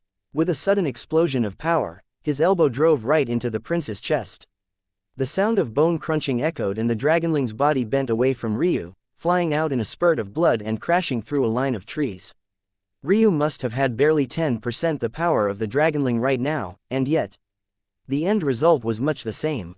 The gap between his mental capacity and that of others was too large, especially against this sort of existence that built their entire being off of dragon blood. Something Ryu was much too intimately familiar with. Ryu took a step forward as the dragonling prince tried to pull himself off of the ground. Blood flooded down the latter's chin, a light of fear sparking in his eyes.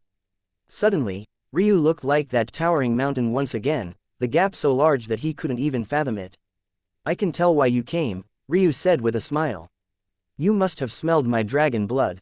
I can tell. Your kind is very sensitive to fate because you manipulate it all the time. I have to say that your abilities are fascinating. Honestly, I have a fascination for creating summons. But you're not to my liking. Your Dao heart is too weak and you're a little too weaselly. I think I'll turn you into a corpse puppet instead. But it's a bit tricky. Your fate manipulation abilities would be very difficult to extract perfectly into a corpse puppet. This is why your demon race is much better used as summons, most of your abilities are like that. That sort of problem, though, fascinates me. I wonder if I can do what even the summoned ancestors couldn't." The dragonling prince grit his teeth and then unleashed a roar as though to give himself courage. He shot forward, unleashing everything he had in a single, violent blow.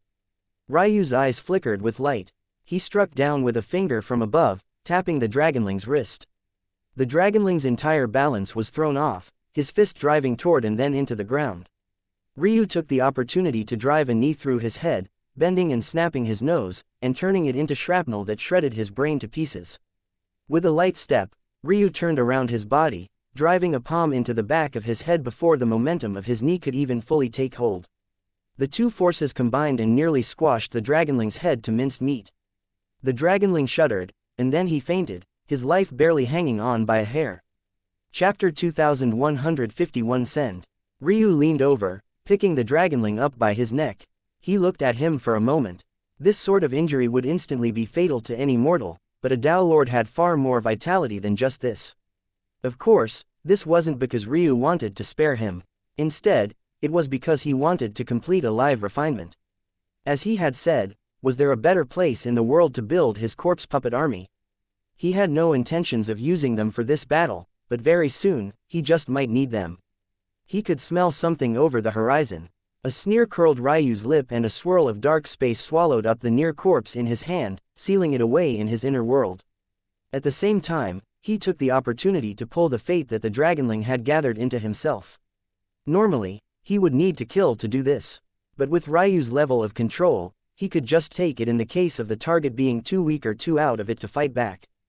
A surge of power filled Ryu as the world around him felt less restrictive and more inviting to him. He took a breath and realized something else at that moment.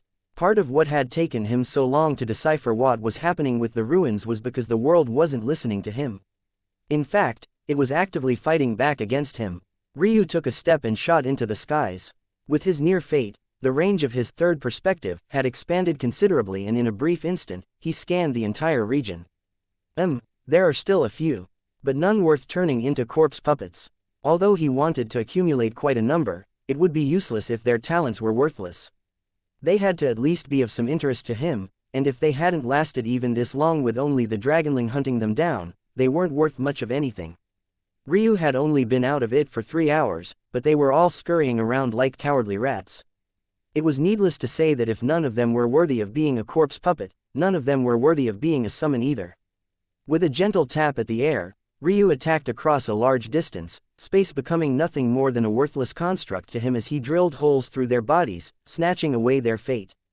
Eventually, he had accumulated enough and took another step, appearing near a barrier. This speed should be about right. There should be new challenges waiting for him on the other side of this barrier. Something has gone wrong. A voice echoed through an endless darkness, however silence greeted it. If one person had sensed it, it was needless to say that they had all sensed it. Rather than clarifying what they were talking about, they instead got to the crux of the matter. Our methods have been discovered. Or is it a coincidence? It's impossible for it to be a coincidence. Then what should we do? We are too close. We can't allow things to continue like this. Too much is riding on the success of this matter.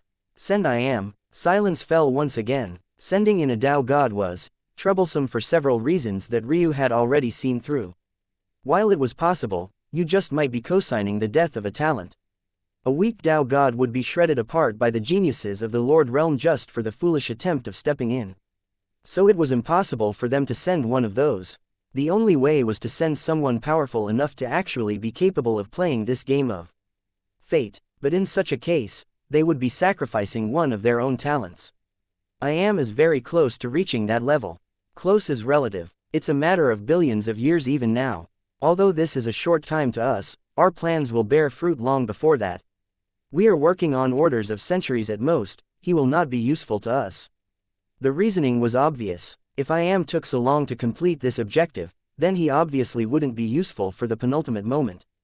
And by the time he did complete that step, their plan would have either already long succeeded or long failed. At that point, I am would either be dead, or adding a cherry to a sundae that already had one. On the other hand, if he entered that world now, and managed to wade through the tsunamis of suppression he would face as a Tao god of not only that level of power, but also one that had long formed his Tao title already, then he might be able to move up the timeline by a substantial degree. If that gamble paid off, then they would be benefiting in two ways. Not only would they gain an extra bit of power right as the penultimate moment approached, but they would also stave off whatever threat was targeting them from within the title steel world. Send him. They all unanimously agreed, their voices calloused and brewing with an ancient air as though they had already long since lost any semblance of their humanity. To them, the life of such an otherwise valuable Tao god was akin to a drop in the bucket. When that moment came, such a Tao god would be nothing more than cannon fodder. It was time for I am to decide whether he would sink or swim on his own. The Ruin Master Guild has just made an odd move. Silent Quibus stood over a pile of corpses. This sort of scene was normal given the situation. But given Silent Quibus standing, one could imagine that his pile of corpses was far from the norm. And that couldn't have been more true in this situation. A couple curled in a fetal position by a tree to the side, their intestines intertwining around one another in a knot that formed a grotesque heart. To another side, a man hanging upside down from a tree had his private parts stuffed into his own mouth. The tip exited out a hole in his throat while its sac hung over his nose and forehead. To yet another side, a woman had her breasts cut off, forced to hold up their bleeding lumps of flesh in her palms in death. She sat frozen in shock, her mouth opened in horror, a curved blade mark across her lips and cheeks making it look like she was laughing her way into the afterlife. One grotesque scene after another played out, each one like a unique flash into a world of horror. Silent Quibus never repeated the same torture twice as though his mind was like an endless well of darkness and brutality. However, right now, he was staring up into the skies as though he was scrying the future, and in truth, it wasn't too different. What was Ryu's advantage in this world? Was it not the fact he had embryonic chi? The fate chi in this world felt like a quasi-version of his embryonic chi, allowing him to freely wield and control it. But what was the other side of embryonic chi, if not corpse poison? A pulsing blackness rose from the corpses around Silent Quibus, mixing into the milky whiteness before pouring into his body. However, even while this was happening, the Quibus fairy still seemed to be quite distracted, his thoughts still running through several simulations. This might be dangerous. The organization gave me a task to kill this Ryu Tatsuya as though I wasn't already going to. Apparently, a talent they were looking forward to raising was taken away and turned into a corpse puppet, but now there's this extra variable. The organization was not happy about this at all. Normally, they never worried about such a thing because turning their own into corpse puppets was like seeking one's own death. The corpse poison would kill even Tao gods during the refinement process. But somehow, Ryu had managed to not only kill him, but also succeed in refining him. Now, their methods were in the hands of an outsider, and this was obviously not something that could be allowed. Silent Quibus sneered. They were willing to ruin my future just for their sake of their little petty revenge. They could have never guessed that I had begun preparing to enter the Title Steel world long ago. When I step out of here, I will be ready to reach that step in a single bound. I'll see if they still dare to order me around. Despite his arrogant thoughts, Silent Quibus became several points more cautious. If the Ruin Master Guild was making a move too, his path ahead might not be so smooth. He waved a hand and a crimson steed appeared. Its stomach was cut open, its intestines twisting with blackened chains. A fiendish light sparked in its eyes as it immediately bit at Silent Quibus. Chapter 2152 Embarrassment of Riches. Ryu walked through the skies, calm and collected. Logically speaking, he should have hidden himself in the forest like everyone else. All those that could make it to this region were among 1 to 3 that had managed to survive the last. That meant in a quick sweep, they had already become the cream of a new crop. According to Ryu's calculations, if the fate was evenly divided, there should be just enough for 3 individuals to make it through the barrier. But the odds of that happening were quite low as the leeway was limited. More likely than not, it would be divided between 2 people and then both would make it to the next region, maybe with one carrying more fate than the other depending on the situation. Situations where there would be a sole entry from a region like in Ryu's case, wouldn't likely only happen when there were dark horses involved or the princes and the princesses of the elevated worlds. Even so, in the cases where there were 2 people, these individuals would still be of incredible strength. Flying through the skies like this was far too arrogant. Shoo! Ryu took another step and an arrow whizzed right at him. His head calmly turned in its direction, and yet, his hand flickered toward a completely different one, grabbing an invisible arrow out of the air while the one coming right for him passed through his head as though it was never there to begin with. It felt like something beyond an illusion. The arrow had made sounds, it had whistled in the air, cutting through the wind and causing fluctuations in space and chi. And yet, it had been completely fake. It was truly a marvelous technique. When facing almost anyone but Ryu, a flame sparked in Ryu's palm and the arrow crumbled to ash. Then, he flicked out a finger. Down below, an archer's eyes opened wide, but it was only a hint of surprise. She was smart enough to know that someone as arrogant as Ryu was bound to have the skills to back it up. Plus, they had all seen him outside. A man who could have a Tao goddess bowing to his every whim, especially one so powerful, couldn't be incompetent. Although the princes and princesses were eager to fight Ryu head-on to prove Eska wrong. She wasn't so foolish. There was no genius here that didn't have their own pride, of course. But they were also aware of their own station in life as well.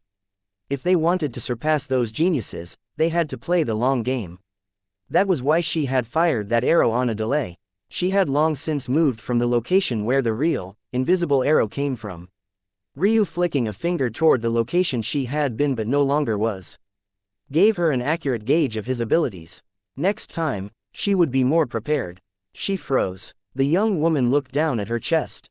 She had never been particularly well endowed, but she was certain that it had never been that bad. Her eyes slowly dimmed and she fell over. Ryu appeared behind the woman, catching her before she fell and tapping her forehead to stop her soul from dissipating. Decent, he mumbled. The young woman barely heard these words before she was sucked away into Ryu's inner world. Ryu's earlier arrow landed. Why use an illusion when you could shoot 2 real arrows? One undetectable one for this woman, and another that happened to wipe out a large segment of cultivators drawn over by her earlier delayed arrow. With a step, Ryu rose into the skies once more, clasping his hands behind his back and continuing his stroll. His thoughts continued to swirl, his thoughts becoming more and more complex as his experiences from the last few hours began to accumulate. Is that really the path? He thought to himself for maybe the millionth time already. Given his thinking speed, this really might not be an exaggeration. After interacting with the milky chi in this world, he realized that the reason he couldn't seem to figure out the secrets of his second pair of meridians was because he wasn't using them properly. With his chaotic silk meridians, they produced chaos chi, so he used chaos chi with them directly and it worked just fine. However, what he hadn't considered was that embryonic chi wasn't such an available form of chi in the real world. It only appeared in a very short span of time while a baby was growing in the womb, and the amount was set. In addition, embryonic chi didn't do anything, not directly. Instead, it represented potential incarnate. It wasn't designed to act on the world in the same way that chaos chi or essence might. If one wanted embryonic chi to do something, it had to piggyback off of something else. Or, it had to be catalyzed into a usable form, a form that was more accessible. To understand this, one had to consider how circulating chi usually worked. One's meridians were just a complex network of formations birthed by the heavens. Circulating chi in particular patterns triggered these internal formations, allowing one to communicate with the world around you to trigger responses. When this was understood, it was clearly why Ryu couldn't just circulate embryonic chi in his meridians to trigger a response. The heavens, the laws around him, and the world as it usually was, weren't designed to work with embryonic chi. One could imagine an engine that needed oil and gas to function properly. Trying to use embryonic chi to trigger changes in the world was like trying to fuel a tank with oil, when in reality it needed gas. This came with an oddly crude solution: dumb his embryonic chi down. If Ryu circulated not his embryonic chi, but instead this quasi-simplified embryonic chi, he could feel the world around him stir and a shocking door began to slowly open up to him. But truthfully speaking, Ryu found it completely ridiculous. Was this really how things were supposed to work? This was like if his chaotic silk meridians didn't work with chaos chi, but instead only functioned properly with primordial chaos chi. It didn't make any sense. But when Ryu thought about it some more, he felt that maybe he was in the wrong this time. These pair of meridians, they should have been essence silk meridians, not these embryonic silk meridians.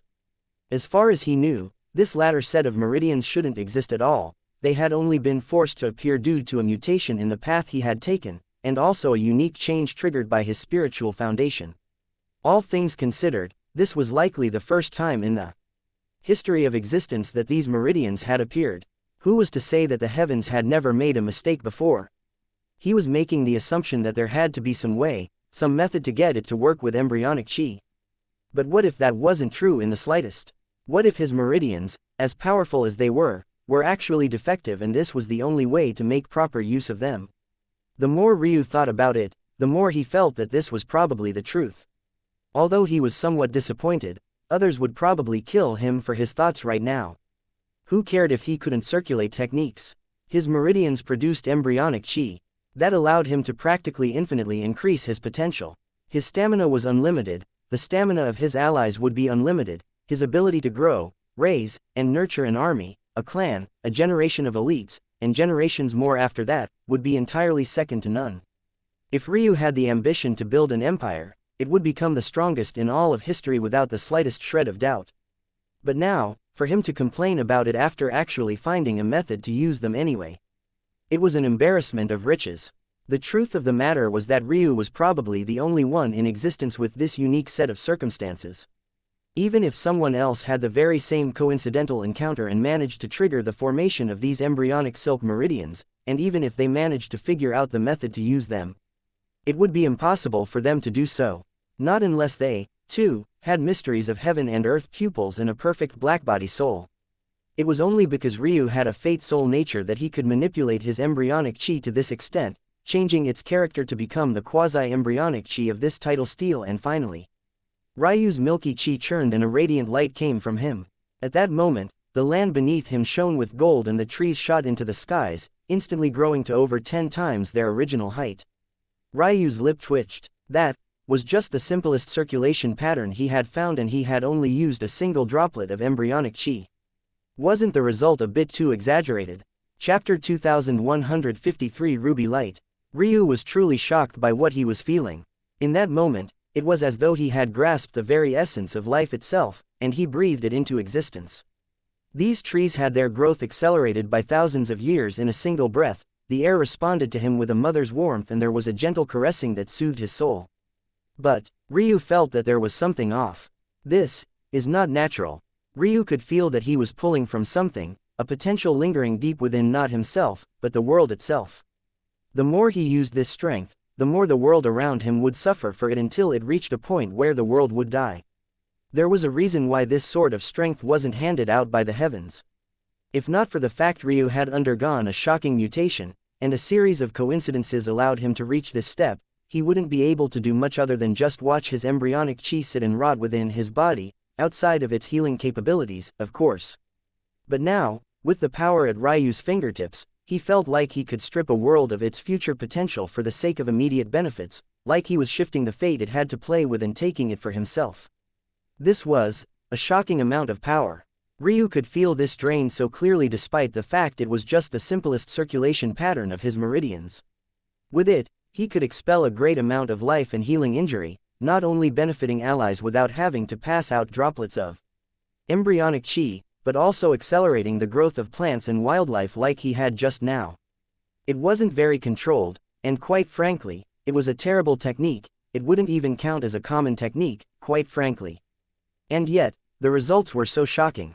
How many years of lifespan did I cut off from the world? A few seconds, maybe. This didn't sound like a lot, but this was an entire world. It was able to birth millions of lives every hour, sustaining them and nurturing them. For such a world to lose seconds off of its lifespan for such a weak technique with middling results by comparison. Ryu couldn't help but feel hesitant. Was this something that he should be doing?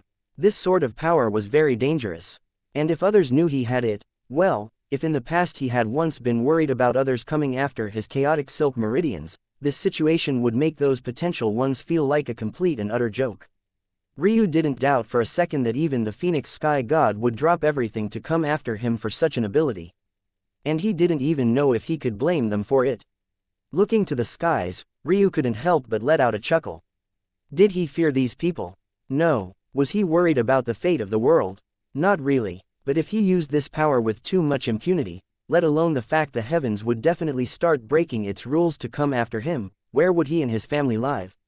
Would he just destroy the world and then confine them to his inner world for the rest of their days? Interesting. Despite the thoughts he was having, Ryu wasn't actually worried. This was more power. Who would turn their nose up at that? In addition, this was also likely a problem of just how unrefined the technique had been. Ryu would certainly be able to button it up more and lower the cost to the world.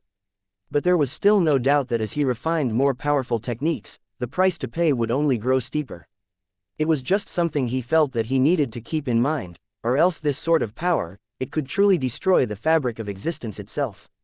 Ryu smiled. Oh, look at that, maybe I won't have to be so worried about focus chi anymore after all. As Ryu strolled through the skies, practically beckoning more to come and try and take his life, he began to study these meridians of his more earnestly. Of course, he had already memorized them long ago, but the formation patterns of one's meridians were just one aspect of the calculations. Obviously, circulating different chis even through the same pattern would result in different effects. Right now, Ryu was no longer using embryonic chi, but rather the quasi-embryonic chi he had catalyzed from it. The results were tweaking his perception of his meridians bit by bit, and after so long, he finally found what he was looking for. A method to replenish focus chi. Ryu already had such a method. It was the circulation method he had learned from the prayer mat. But it was far too slow and it couldn't keep up with him. It had probably taken its creator a great deal of effort to make it to that point, but in Ryu's eyes, it was only a crude method. Especially after he saw the method that was baked into his embryonic chi. Ryu was completely lost in thought as though he had forgotten that he was in the middle of a battle. What he didn't know, or more accurately, didn't care to know, was that he was being watched. Projections of the event had already been spread far and wide. Usually, these projections would only occur within a single world, but with the tidal steel event encompassing so many now, it was only natural that this change. Ryu's dominance was clearly displayed, but what caught the attention of most wasn't this, but rather the oddity of his placement. Logically speaking, Ryu shouldn't have been running into such big shots so quickly, not with his level of talent. But first there was the dragonling, and now, young Mistress Knightley walked through the forest slowly, a scythe in hand, her twin pair of wings shone with a ruby light as the sun set. Chapter 2154. Shall we? Young Mistress Knightley looked up into the skies. She could see Ryu through the treeline quite easily, her eyes sparkling with hints of surprise even through her usual indifference. Her question was much the same as everyone else. Why was he here? Despite their rage toward Eska's words, the fact that Ryu was worthy of standing amongst them wasn't even a question in their minds. They wanted to knock him down a peg, yes. But they didn't have the same disdain for him as they did the others. With what they knew about the title steal, it didn't make sense for him to be here. However, other than a slight hint of surprise, young Mistress Knightley continued to walk calmly as though she wasn't in any sort of rush. From time to time, her scythe would sweep out and sever another head, before she continued ahead just as calmly. In her mind, she was wondering, should she try to fight Ryu head-on now? Or should she try and wait for a better opportunity? She didn't fear Ryu. She didn't fear anyone in this world. Her Tao heart was firm and it was worthy of the title of Mistress of the Devas. However, she was also a calm and indifferent person. She didn't care about fame or face, so long as the results justified the means. She wanted to come out on top and etch her name into the title steal, but fighting someone of Ryu's caliber so early on would only make that a further impossibility.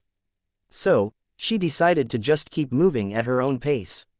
If Ryu came, then she would show him the difference between a diva and a mere human. If he didn't, then she would be fine with continuing on to the next region with just the two of them. It should be easy enough. If Ryu decided to cooperate, they would likely have quite an easy time of making it to the final region. After all, who could stop their caliber of genius? Ryu continued to walk through the skies, lost in his thoughts. Ah, there it is. He descended and landed before another ruin, a smile quirking his lip. I should be able to find them with much greater ease now. Ryu walked into the ruin. It didn't take him very long to exit, it must have been 10 minutes at most. But in his hand, there was another large blob of milky fate. He tossed it into his inner world once more, thinking to himself that by the time he came out of this title steal world, he would well and truly become a complete existence. Not only would he have the talent he had always deserved, he would have the fate to back it up. This region is larger. There should be a second ruin around here, but they've made it a bit difficult to find. Despite the words, it only took Ryu a few seconds to lock his head in a new direction. With a step, he crossed the distance. He looked to the side, finding young Mistress Knightley approaching from the distance. Truly quite the beauty, Ryu said with a chuckle. He had sensed the young woman long ago, but he was focused on other things. The reason he walked through the skies was to force others to attack him so that he could conveniently deal with them while he looked for the ruins. These places were well hidden. The only reason he had found the second one so quickly was because of the things the first exposed to him. Young Mistress Knightley didn't respond to Ryu's gaze and she continued to walk forward quite calmly. Ryu brazenly scanned her from top to bottom before entering the ruin without a word. Inwardly, young Mistress Knightley was a bit speechless. With the way Ryu had been waiting there, it seemed as though he would try to talk to her or strike a deal. But he didn't even wait for her at all, just entering the ruin directly. Young Mistress Knightley came to a stop, wondering if she should enter as well. It wasn't as though there was an entry limit. After a moment, she chose to do so. Like she had said, she wouldn't go out of her way to challenge Ryu, but she didn't fear him either. However, what she saw when she entered left her speechless once again.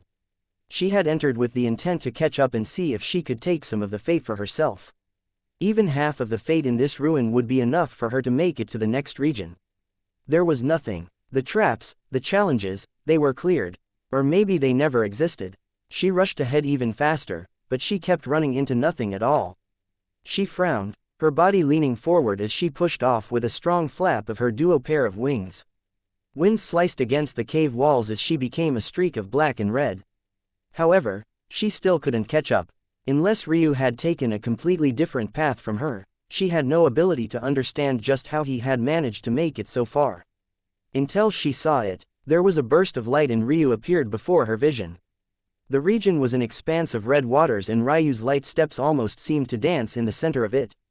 Everywhere he landed, a golden ripple spread and until he suddenly landed on a final location. The waters rumbled and overturned, an altar slowly making its way out. Alright, that should be it. Ryu casually snatched it and put it away. Then, a strong pulse spread in all directions as a glob of milky fate formed in his palm. He turned over to young Mistress Knightley and gave her a wink before he vanished. By the time the young Devas had made it out, all she saw was Ryu's back, standing there nonchalantly, the blob of fate gone. Ryu turned back, his palms flipping over to reveal two great sword staffs. Shall we? Young Mistress Knightley's eyes narrowed. This guy actually wanted to fight. Chapter 2155 All. Young Mistress Knightley's eyes narrowed. Ryu's posture was clearly a fighting posture, but he didn't seem very serious at all. It was almost as though he was treating her like any one of the other so-called geniuses that he had already slaughtered. He didn't take her very seriously at all. A fury threatened to bubble up from young Mistress Knightley's heart, but her forbearance, her calm, and her Tao heart itself were all exceptionally strong. Even though she was experiencing something she never had in her life before, it was like another spring breeze to her, a casual passing memory in her long life. And then she erupted. Her scythe was at Ryu's neck in an instant, her placid gaze gaining an intensity that had never been there before. It was as though she had taken all that rage, all that fury, all that shocking audacity she felt and channeled it into the power of her strike. It was a simple swing, but it carried a myriad of mysteries, so heavy and numerous that the unadorned arc almost seemed to change countless times in the air, shifting time and time again in Ryu's eyes. Lethal, powerful, potent, but more importantly than any of that, it made Ryu's blood boil. A wide grin spread across his face as he lashed out with a flicker of his wrist, his great sword staffs curving through the skies. They moved later, but somehow they were upon young Mistress Knightley first. This was what he was looking for. He had already grown tired of fighting those small fry. Now, it was time for him to truly erupt. One light greatsword staff slid beneath the Deva's princess's side, the other sliding above. With a twist, they deviated its path and struck at young Mistress Knightley from above and below at the same time. The young Devas felt an overwhelming sense of danger grip her, but her face was just as placid. Her wings flickered, two piercing toward Ryu's neck from above, the other two clashing against Ryu's great sword staffs. The world twisted around them as a reverberating clash resounded. Young Mistress Devas had already pulled her blade, coming after Ryu's retreating form with a vengeful fury. There was a blazing intent in Ryu's eyes that made the calm depths that were her own. However, they both had the same thought. Come. The earth was dug up beneath them, the skies overturning as space split and clouds separated. They clashed and retreated, then clashed again in a harrowing sort of momentum. Their dance pulled at the laws of the world, bending and twisting them, culling and shedding them. Their control was unlike what one should expect from a lord. It was violent, relentless, pulling forward in a skyward momentum and carrying an earthbound steadiness. And then it suddenly broke. Ryu's blade snaked past, cutting against young Mistress Knightley's cheek and forcing her into a retreat. She reacted just as calmly as always, sidestepping the blow and sweeping her scythe from a downward position up toward Ryu's neck. However, its momentum hadn't even been able to gather yet when Ryu's great sword staff of darkness pierced against a weak point. Death acupoint reflected in the world, and Mistress Knightley felt her blade almost fly out of her hand. Ryu's greatsword staff of light followed up, swinging down from above like a falling meteor. Akin to a guillotine of the heavens, it split the world in two, painting it in rivers of blood long before a wound was levied. Young Mistress Knightley made a move with her wings, ready to deflect it again, only for Ryu's feet to shift, his momentum suddenly swaying. His hips pivoted and his arms bent, driving an elbow right through the Deva's princess's pretty little face. Her nose was crushed and nearly splintered her face in two. She reeled back, blood flying from her nose. For the first time, her expression changed and she felt a great deal of shock. It wasn't just because Ryu's style had barely changed at all. He didn't seem to increase in strength, he didn't even bring out any new abilities. It was almost like he had just grasped her style of combat and countered it like he was playing a game of domain, but it was because. How is his body so powerful? She stabilized herself hundreds of kilometers later, trails of screeching space in her wake as she nearly collapsed to the ground right then and there. Ryu's body felt sturdy beyond belief. But, wasn't he just a human? Among the humanoids, even in comparison to the humanoid demons and fiends, there was no doubt that the Devas had the strongest bodies. They were blessed by the heavens, given special heavenly patterns that etched themselves onto their very wings and bones. Their bones were actually quite special, being entirely hollow like that of birds. One would think that this would make them fragile, but instead, they were forged of materials that could shock the world. The more talented the Devas, the more shocking this material would be. For young Mistress Knightley, her bones themselves were forged of chaotic silk. While she didn't have chaotic silk meridians, this alone made her bones incredibly difficult to deal with. But it wasn't just this. Her tendons and sinew were also formed from it. However, just now, she had felt her nose break. Although it had been quickly snapped back into place under the effects of her powerful healing abilities, the blood that ran down her now more than cherry lips were enough to make anyone apprehensive and feel shaken. She reached up a hand, lightly touching her nose as though to make sure that it really was her face that had experienced such a thing. Then, she looked up toward Ryu. When was the last time someone had made her bleed?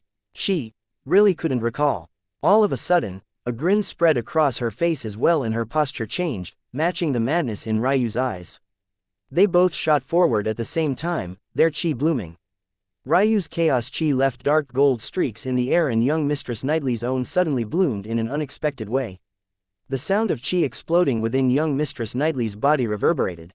Her delicate body expanded violently in size for a brief instant before it went back to normal, but a sizzling heat popped out from her pores, pouring out in a torrential storm that sapped the air of all its water vapor. She had combusted her chi within her own body, crashing it into his vital chi and in a shocking feat fused them together. Ryu's eyes shone as bright as torches. This was a method he had never seen before, one even he hadn't been mad enough to try. And yet, rather than making him feel apprehensive, he could only feel his blood boiling all the more, his body temperature rising until the point it matched young Mistress Knightley's own and then surpassed it in a single bound. This feeling was the one he had been searching for all his life.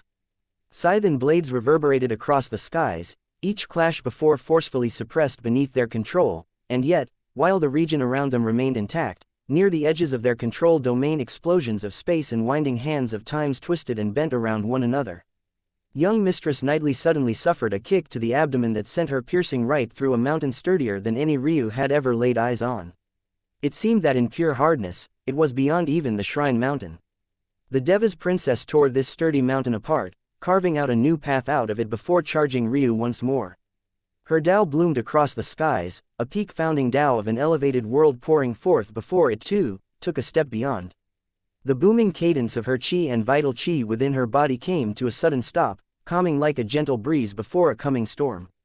Her power increased several-fold, and yet it was far from done. A crimson crown of thorns appeared above her and her Tao seemed to elevate to yet another level.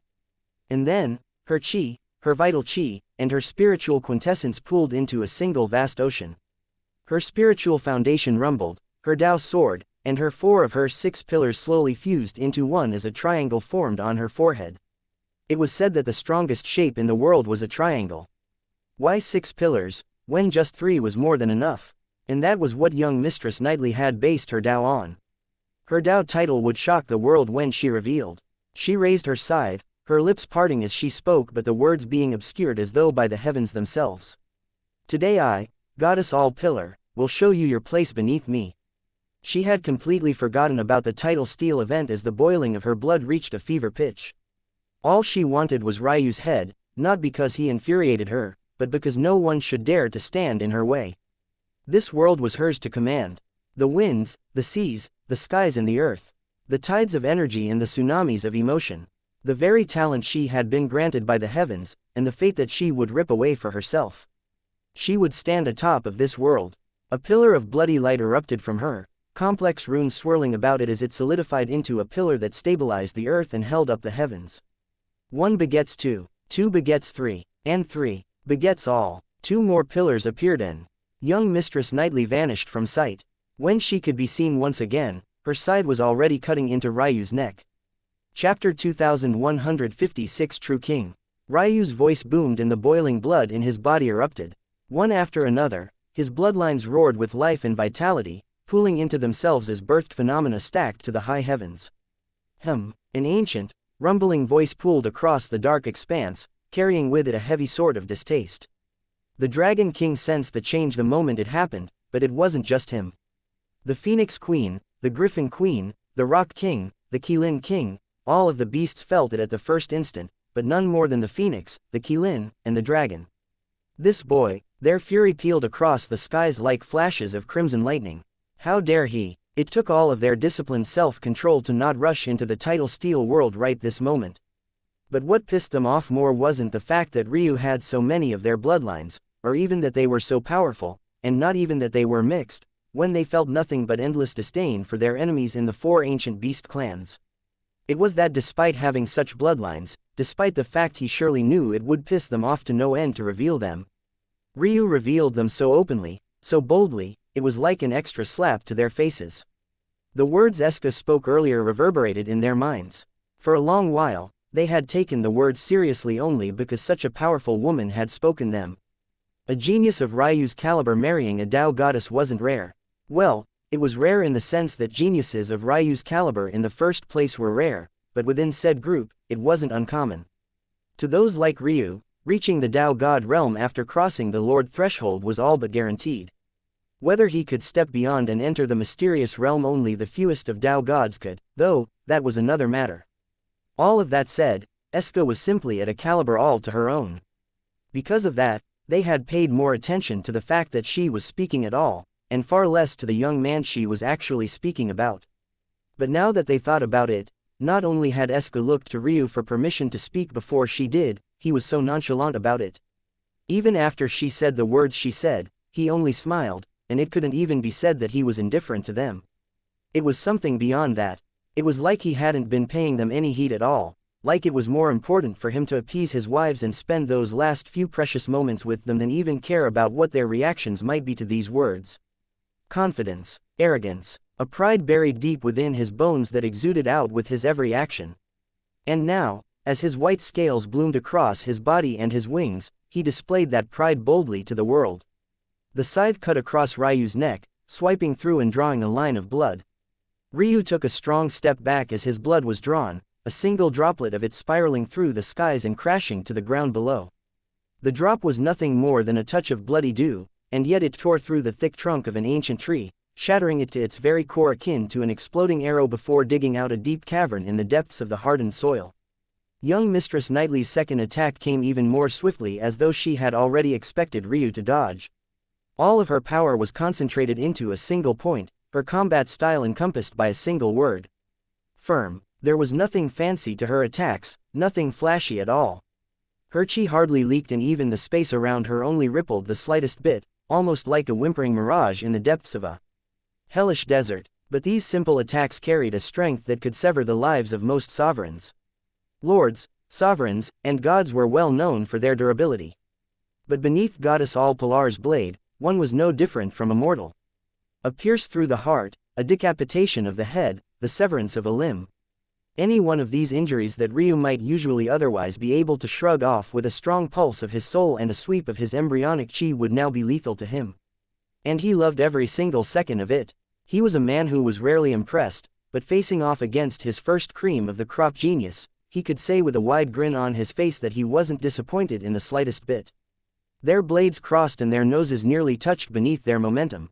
There wasn't the slightest romance between the two, the wild murderous intent and elated grins on their faces painting a completely different sort of ambience. Their roars filled the skies and they were suddenly blown apart, but they came back together even quicker than before. A cascade of blows set off a chain of booming strikes. Oftentimes, a single piece of land would explode twice and even thrice long after they had moved on to another location, purely as a result of their control deteriorating in their absence. Their wings clashed and sparked lightning through the air. The clouds shook and rumbled, peals of blue lightning and black battling against one another in a dance of flood dragons. Ryu's won out. Storm. Thick pillars of royal blue lightning fell and the might of the lightning Qilin descended. For a moment, Qilin King felt a hand grip his throat. Just in that instant, he almost felt like he didn't have the right to be king of Qilins. A fire Qilin at the helm of this mighty race? Absolutely not. Only the King of Judgment could sit on the throne. The Lightning Qilin. Chapter 2157. If you survive. Lightning wreathed Ryu's blades and he swung them so hard their polearms pulled crescents across the skies. In that slowed motion, space trembled beneath the strain and it felt almost like a god of the forge had taken a hand to the weapons, bowing their metal frames in his earthly palms and pulsing forearms. The two great sword staffs crashed against young Mistress Knightley's scythe and nearly sent it flying out of her hands. 3 echoes rumbled through Ryu's bone structure, 9 revolution skybreaker blooming with its magnified presence beneath his storm talent. The echoes of thunder were matched with pitched lightning. As though the rumbling in Ryu's bones and the trembling of the skies were matched to a single resonance, a rhythm played across the both of them, making the 3 pillars Mistress Knightley relied upon shake to their very core for the first time. A savage glow shone bright in young Mistress Knightley's gaze. This was it, this was what she had been looking for. She had felt that her Tao had already reached the peak of all there was.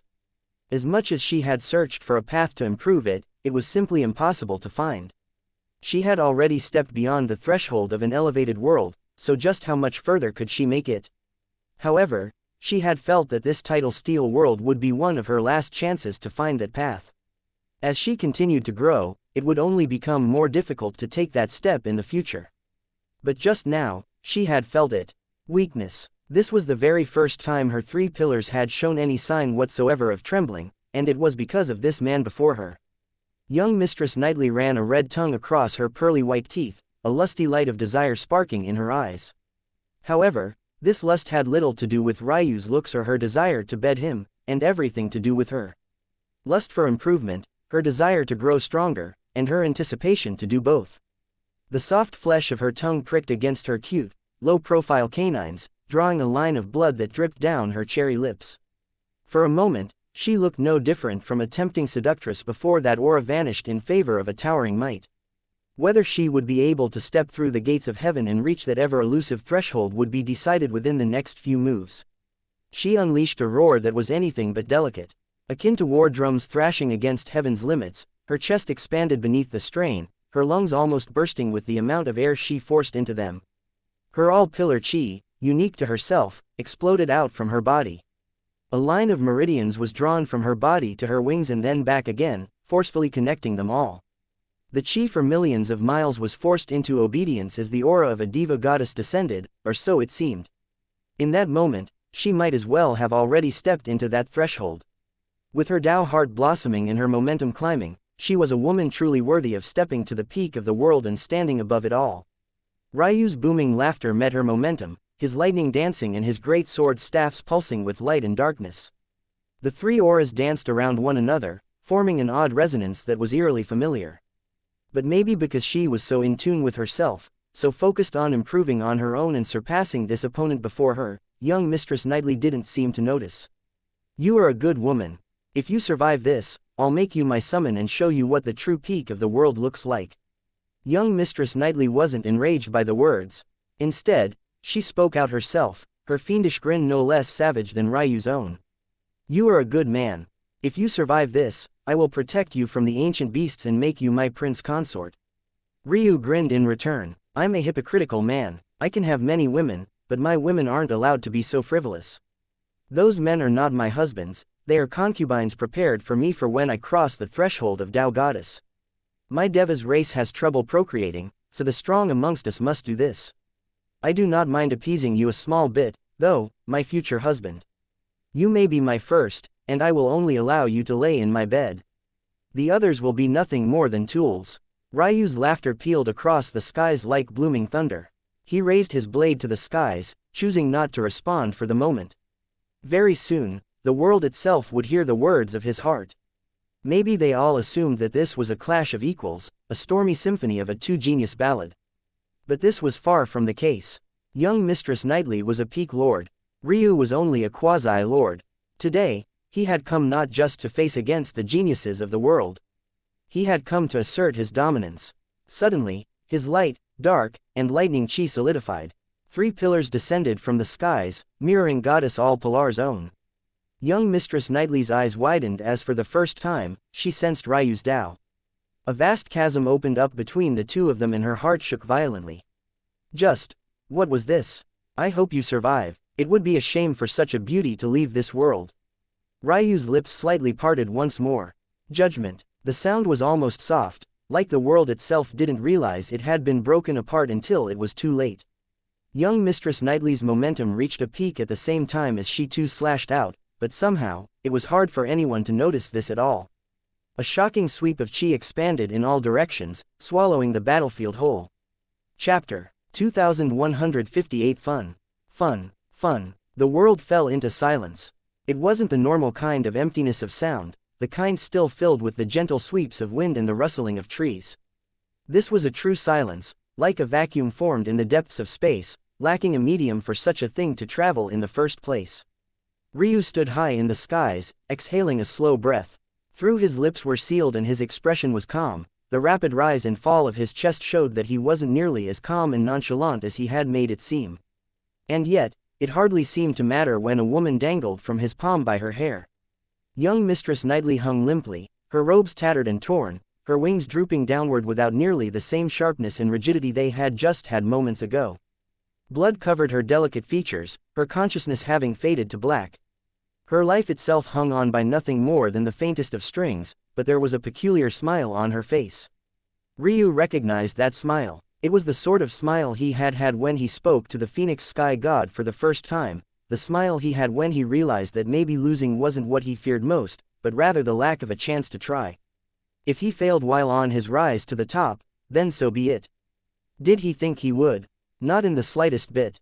But he wasn't naive to the fact that the world was probably vaster than he knew, and the sort of challenges being painted into his future weren't the sort of things that even his fate-soul nature could scribe perfectly. Young Mistress Knightley's aura waned like embers in harsh, cold wind.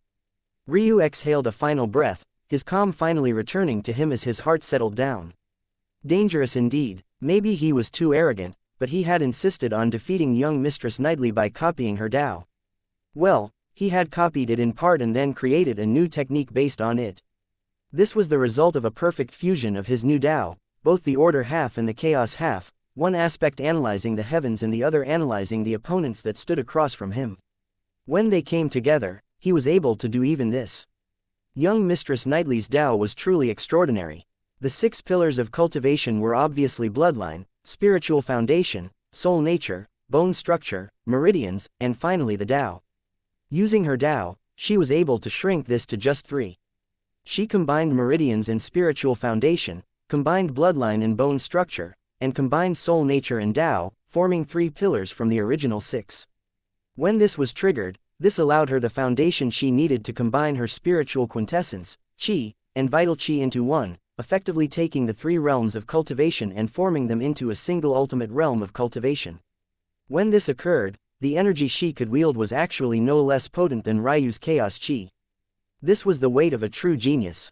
To form a Qi capable of standing together with essence and chaos through her own path.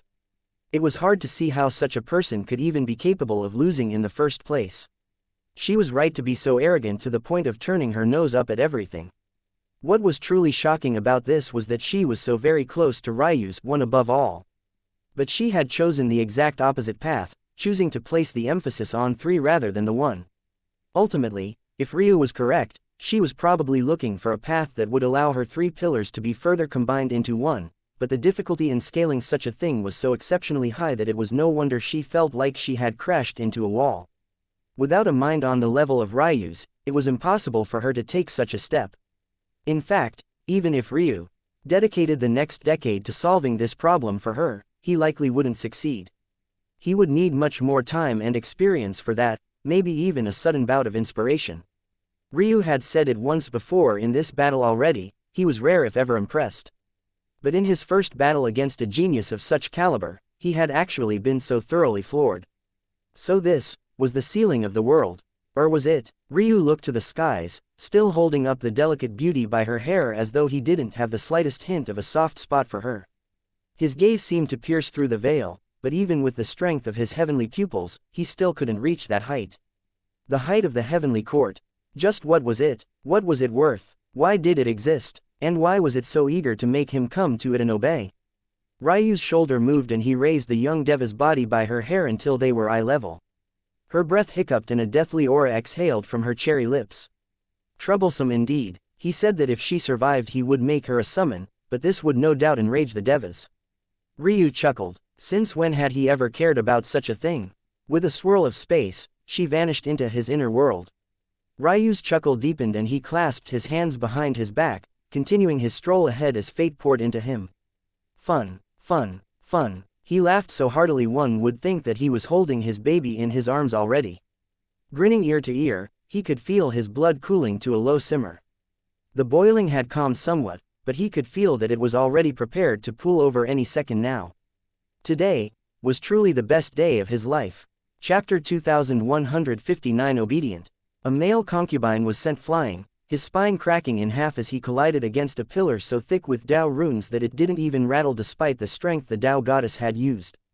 He dropped to the ground in a heap, his body convulsing once before he fell over, dead.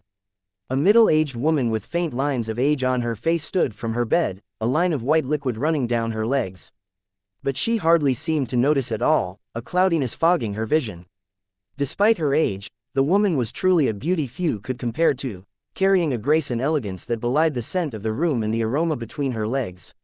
However, just as she was about to storm out of the room, a heavy hand appeared out of nowhere, landing on her shoulder.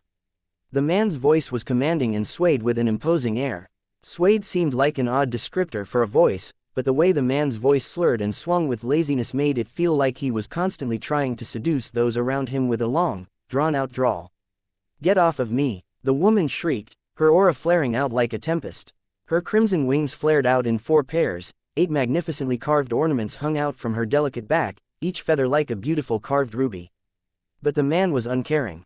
Her display of power didn't move him in the slightest, and he continued to clamp her shoulder down. Going now would fix nothing. You cannot enter that world, not unless you don't want to leave with your life. You know the kind of danger Tao gods like us face in there. Unless you're ready to take that step, or willing to risk your life trying, forget it. That is our daughter. The woman growled. Have you already forgotten? She is my favored child as well. The others may as well not exist before her. Why do you think I haven't agreed to a marriage between herself and Bright? He will dim her into his shadow should he get the chance to. If she wants to crush him, and protect her primordial yin as she does so, she will need to take another step forward. Our daughter is no less talented than that scum. In terms of comprehension abilities and the pillars, yes, unfortunately, our daughter lacks the support of a talent at an equivalent level of the mysteries of heaven and earth pupils. The fact she could stand with such geniuses to begin with is a testament to how strong she is. What good is that? She's dead. The woman's howl shattered the air, and this time, even her husband was forced a single step back. But even that was unable to make the man feel very moved. Not necessarily. The man spoke lightly, looking toward the projection. The woman wanted to snap once again, but instead, she frowned. What are you talking about? I can feel that our daughter's fate hasn't yet been completely severed. But now it is muddied, suffocated likely by the weight of the young man's. And what does that mean? Is she going to become some cheap whore for the pleasure of this little bastard? If that is her fate, then it may be so. You want us to just sit by and do nothing. It sounded like her husband was implying that they shouldn't do anything to Ryu even after he came out, and that was simply unacceptable to her. That was his little girl. What was he talking about? The man swept a gaze over his wife and she felt a cold chill. Her body shivered and she looked down to the ground, her head hanging obedient and low. Her husband allowed her to be plainly willful a lot of the time, but there were also times when he put her in her place for stepping over a line. This hadn't happened between them in what must have been billions of years, but it also was the first time she was experiencing the potential loss of a child she loved so dearly. It was impossible for those that lived as long as them to love every child equally. The death of most of their children would just be a matter of a loss of face to them, but they wouldn't truly feel any sadness, regret, or anger as a result of it. However, this daughter, she cherished her the absolute most. She couldn't control her emotions nearly as well and had gone too far. No matter how talented, talent is just talent, potential is just potential. There've been many in our Deva's clan who've been born over the years with a comparable level of talent, but how many reach that level?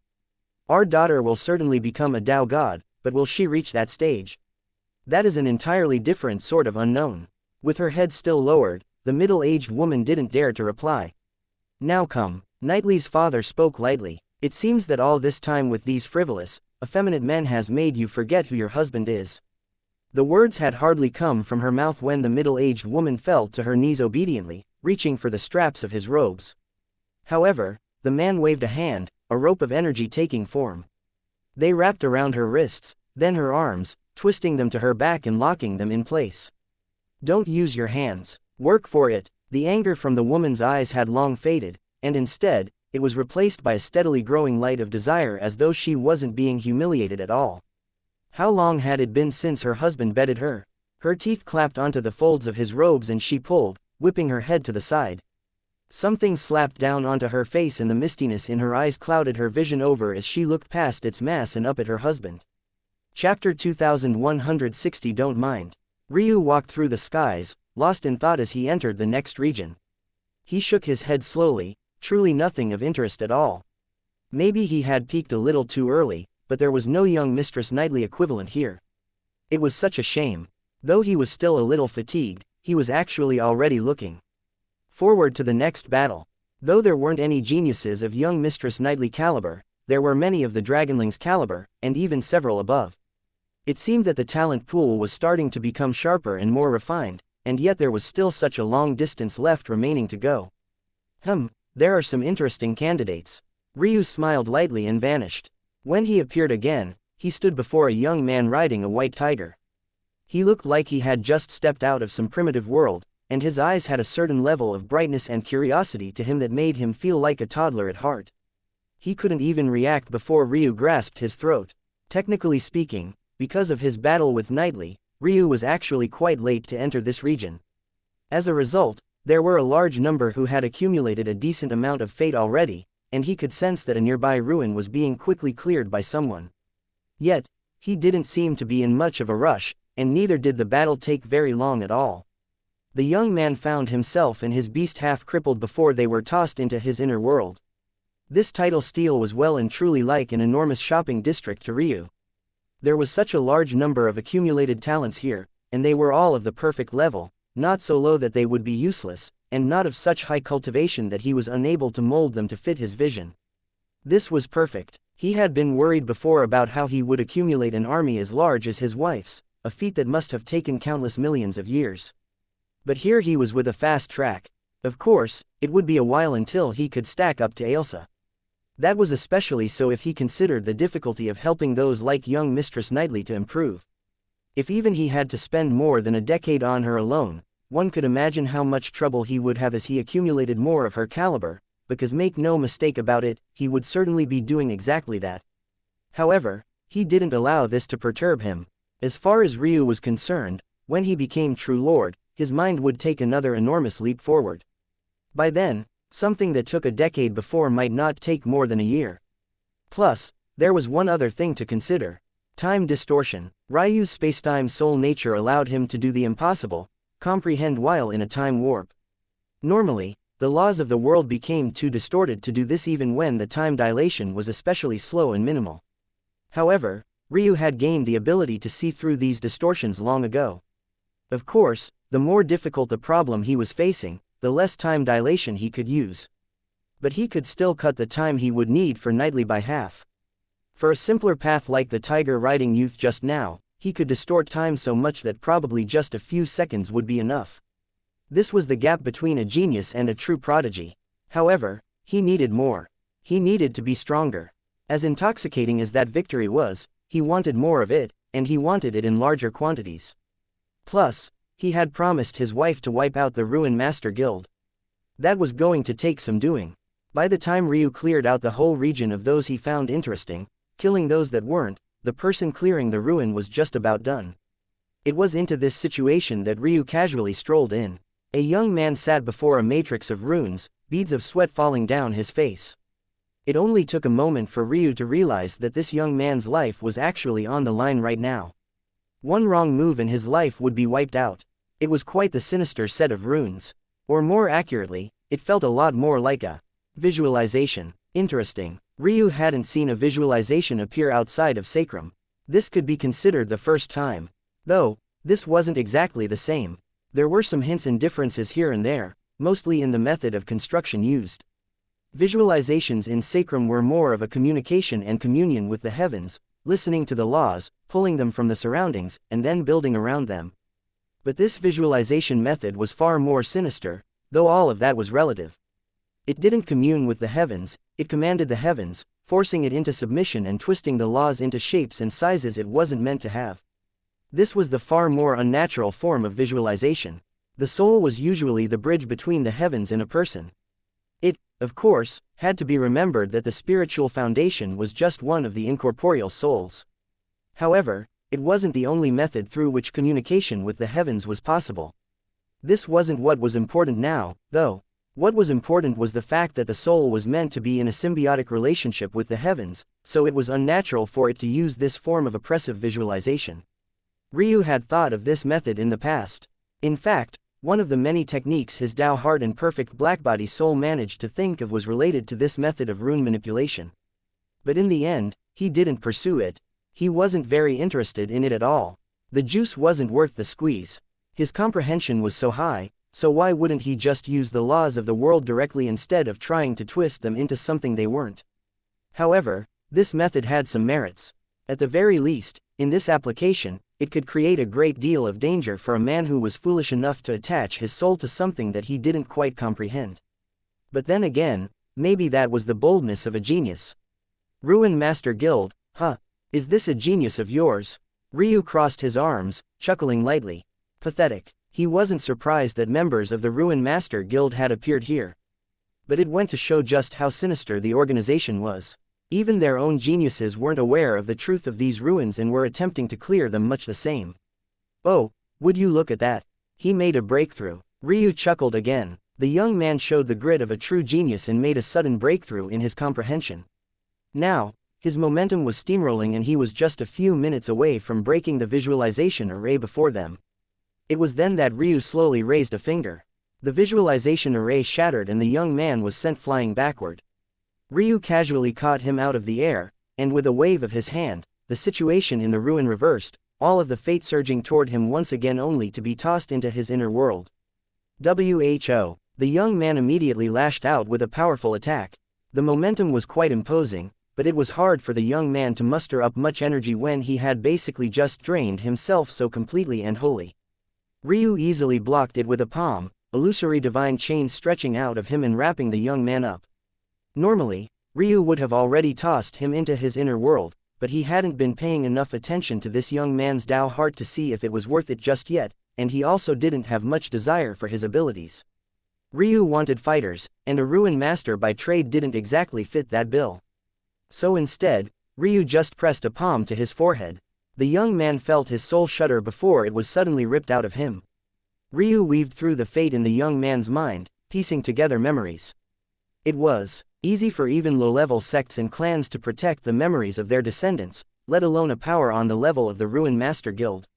However, obscuring the fate adjacently related to memories was a completely different matter. Such a thing might not have a solution at all, unless, of course, one had a fate soul nature master set the seal themselves. But how could such a caliber of warrior be so free? And even if they were, what were the odds that their fate control was also beyond Ryu's? Slim to none. Interesting, so that's the situation. I came here to prove the size of my fist, but I wouldn't mind showing some ruin master who stands at the top amongst them as well. Chapter 2161 swore. Ryu found himself being slightly interested by what was happening. A large number of ruin masters seemed to have entered the tidal steel world in secret, adding to the already brewing chaos. If Ryu was correct, this was either as a method of preemptive preparation, or it was because the Ruin Master Guild already knew that he knew. In fact, it was probably oddly a combination of both. Ryu wasn't a fool. He knew that he wouldn't be able to hide such a thing, not when this was such an important part of the Ruin Master Guild's plans. But their preparation was beyond his expectations, or maybe it was that it had been purposely obscured from him. Interesting indeed. I can't blindly trust my feel for fate. Against most people, it will work perfectly. But in the case I run into an opponent that has good control of fate as well, even if it's inferior to mine, if they have enough of a systemic advantage, overcoming it would be difficult. In this case, the Ruin Master Guild was an entire organization while Ryu was just one person. In addition, setting aside just how much depth and trump cards they had been planning this for much longer than Ryu had even been alive, even if you counted the time it took him to be reborn both times. Luckily, Ryu had decided to come here. Not only had he gotten a slight wake-up call, he was also able to find out something quite interesting. The smart thing to do was just to start hunting all of these ruin masters one after another, crushing them before they could clear any more ruins. But where was the fun in that? Ruin masters weren't known for their combat prowess. Of course, a few of them surely would be, but Ryu only had to continue forward to meet the truest and most shocking geniuses there were. Why would he waste time on small fry in hopes that one of them might be the man he was looking for? Plus, just killing them, while that would deal the Ruin Master Guild a blow, it likely wouldn't be enough to truly make them suffer. He had promised his wife that he would bring them to their knees, and for that, killing a few small fry wasn't enough, even if Ryu was probably the only Tao Lord in existence that would dare to label such geniuses as such. What to do? Yes, that could work. Ryu flipped a part over and xianxia's spherical matrix appeared. It had been a long time since Ryu cared to use a matrix to clear ruins. What better matrix could there possibly be than his current eyes? They were even more shocking now than they had ever been in the past. Of course, he didn't bring it out because he actually needed it now. In fact, the only reason this matrix was still in his possession at all was because of sentimental value. This had been given to him by his wife. Even back then, xianxia had had some feelings toward Ryu, though only in a budding, fledgling sort of way that wouldn't grow furiously until many years later.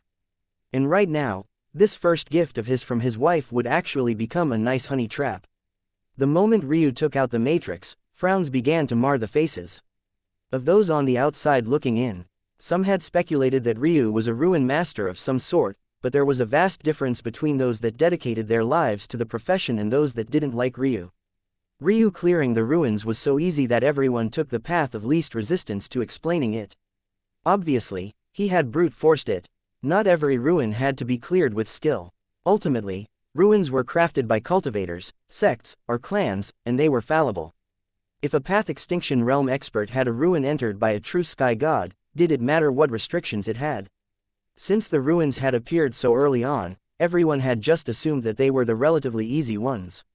Of course, there was no such thing as easy in the Title Steel world.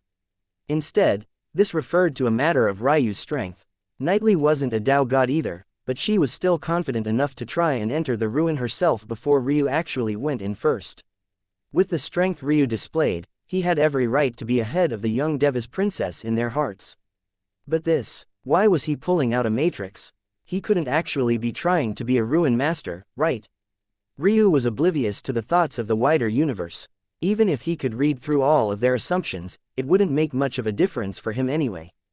There was no great scheme behind Ryu's actions, at least not yet. But if he was going to play with fate, he needed an audience. Or else how would it be effective? The laws of the projected images were too distorted for even the Tao gods to do much other than just watch what was happening. This was why Ryu had been able to use several interesting trump cards until now, but it wasn't until he unveiled his armor that they caught on. In fact, if it wasn't for the fact his bloodline was so pure, they wouldn't have sensed it so clearly either. But even then, it wasn't direct, the muddiness of the screen making them frown. This was all to say that Ryu could get away with a lot, and all he had to do was set things up properly. And now, the first seed had been planted. He stood there for 3 hours, not to help the seed become a large tree with a canopy overhead, but as though he was trying to calculate something. Then, he suddenly moved. Ryu casually killed those he came across until he crossed over into the next region.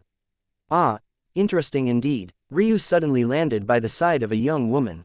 She was so taken aback that she nearly jumped out of her skin. Then, she fiercely attacked.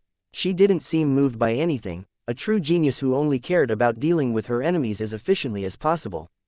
The blade chi was flicked away by Ryu and the young woman was suppressed from all sides. Soon, her neck was grasped. She thrashed about, trying to free herself. But Ryu didn't bother to say any words to soothe her. Instead, he just continued to stand there until she finally realized it. She was helpless. You're in luck, I don't want to kill you just yet. Tell you what, Amy, is it? If you can beat me in a ruin run, I'll let you live. If you can't, you die. Ryu smiled brightly. Good deal, right? The woman's eyes bulged. Don't worry, I won't use a single ounce of strength. I swear it on my Tao heart. Amy's pupils trembled violently. Even the reaction of those on the outside were quite violent. Such a genius swearing on their Tao heart wasn't a small matter at all. But what the hell was Ryu trying to do here? The battle with young Mistress Knightley had already put him behind. He was lagging behind the other top geniuses, but now he was finding reasons to lag even more. Amy furiously nodded and Ryu let her go. All right, go on. Amy inched away and then turned tail and rushed into the ruin. She pulled out her matrix in one hand, beads of sweat falling down her brow. She pierced through one challenge after another, displaying a might worthy of a ruin master genius that had made it so far. It could be said that her mind was very agile and nimble, and she had a sort of cleverness to her that wasn't common amongst even cultivators. It wasn't just a matter of intelligence, but rather the uniqueness of her solutions. To be able to think of things from such angles when she felt like her life was on the line was a true testament to her mental fortitude. The shadow looming over her neck grew thicker and thicker, but she didn't dare to look back or even to the side. She was here for one thing. To win. She roared as she passed through a final veil, only for. Her body trembled from head to toe. You swore. She couldn't believe what was happening. She couldn't look back, but she was certain that it was Ryu. It could only be him. Yes, I did. I already cleared this dungeon 3 times over while you were still struggling with taking a step forward. I have limited time, so I can't have you prancing around like that. Amy didn't believe him. She really wanted to hope that it wasn't real. But her life fading away was too real. With her last breath, she managed to muster up her courage to look at a certain empty throne. The end of the ruin should have had treasures right here, but they were nowhere to be seen. Amy chuckled bitterly. He really hadn't been lying. That was her final thought before she was erased from the world. Ryu patted his hands, took one more look, then left with a leisurely gait. Chapter 2162 Own Crime. The scene before everyone's eyes was completely unlike anything they had ever experienced before. Watching Ryu go around was like watching an incarnated god of Ruin Master. Every time he came across another Ruin Master, he challenged them to a game of life and death. The task was simple: clear a ruin before he could. None succeeded. Elites that they had heard about for countless years, some of the names even reverberated through elevated worlds beyond, reaching the ears of long-held experts powerful beyond compare. Were like children. Step by step, and death by death, the world was reminded of the might of the mysteries of heaven and earth pupils. When it came to comprehension, insight, intelligence, there was simply no comparing to a user at all. The mystery's lineage was in a league of its own, and somehow, within this lineage, Ryu seemed to be even further beyond. Even past mystery's lineage powerhouses still relied on matrices from time to time. But as they observed Ryu, they realized that he didn't actually need to at all. What they had no way of knowing was that Ryu had created his own mental realm cultivation method. The soul matrix he had created back in the complete heavenly path had long since evolved to untold and untouchable levels. However, even if they knew that Ryu was actually using a matrix, whether they would be less shocked or not was unknown. To create a matrix that was capable of not only replacing all others, but elevating one's Tao and comprehension, offloading the burden of focus chi a great deal, was something that had never been done before. Honestly speaking, Ryu had only gone so far because he had little choice in the matter. Before he learned of the secret of his embryonic silk meridians, he had needed this method because it was the only way that he could keep up with the expenditure of his Tao and other comprehension methods. Now, that was no longer as necessary. But it made the level of Tao that he had displayed until now just the very tip of the iceberg. Ever since Ryu had grasped the secrets of the spark of life flame, his Tao had touched a realm rarely seen. What would happen to that realm once he set his evolved matrix on it, supported by his new cultivation method and control? Well, the death of the sentinel within 10 moves could be considered just the faintest edge of what he was capable of. He wasn't able to display that might just yet, not without his embryonic silk meridians. But now that he could replenish his focus chi at will, he was just looking for an opponent worthy of making him go so far. Ryu's fingers dripped with blood. His skill and nails were as slick, the blood drizzling down and leaving him fair and unblemished moments later. The eyes of an unwilling genius dimmed, the last look in his eye one of sheer, unbridled hatred. He went by young Master Sterai. He didn't have a pair of heavenly pupils, but it was said that his clan had once had the Sterai of the past before it was taken off of the list. One could imagine how powerful a clan of this caliber would be. Heavenly pupils weren't meant to be hereditary, let alone appear so many times in a single world. This was clearly breaking several rules. But this was precisely why they had fallen out of the rankings. How could the heavens allow such a thing to continue for so long? But anyone who knew anything about fate would be able to tell one very important thing. The fact such a family was still surviving and even somewhat thriving was a testament to their strength. For their acts against the heavens, they should have been wiped out from existence long ago. And then there was young Master Sterai.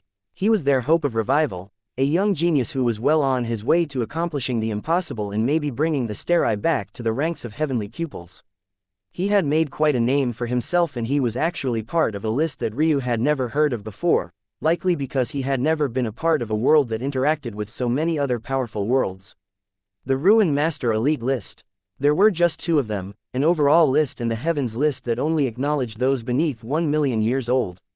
On that list of 1,000 talents, young Master Sterai was ranked exactly 1,000th, and he was the first of even the slightest bit of interest to Ryu. And yet, he lost so handily that it was hardly worth mentioning his background at all, if it wasn't for the fact that Silas was somewhat interested in it. This was the first of the Ruin Masters he actually cared enough to make a corpse puppet. Ryu tossed him into his inner world and then continued forward. Husband, why is he targeting Ruin Masters? A much more docile matriarch clung to her man, slightly panting. It seemed in that moment that she had completely forgotten about the capture of her daughter and only cared about the man before her. What was a daughter? She could have another, right? This man's seed was strong. They would definitely have several more talented children of Knightley's caliber before they were past their primes. Of course, that Ryu Tatsuya would still need to die in compensation. But everything else could be negotiated. Have you not noticed yet? He replied lightly. Is it really so simple?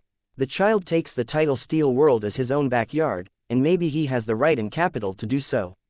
However, whether he can continue to take things so lightly once he reaches near the end is still unknown. The matriarch blinked, seemingly sensing that there was another depth of mystery to her husband's words.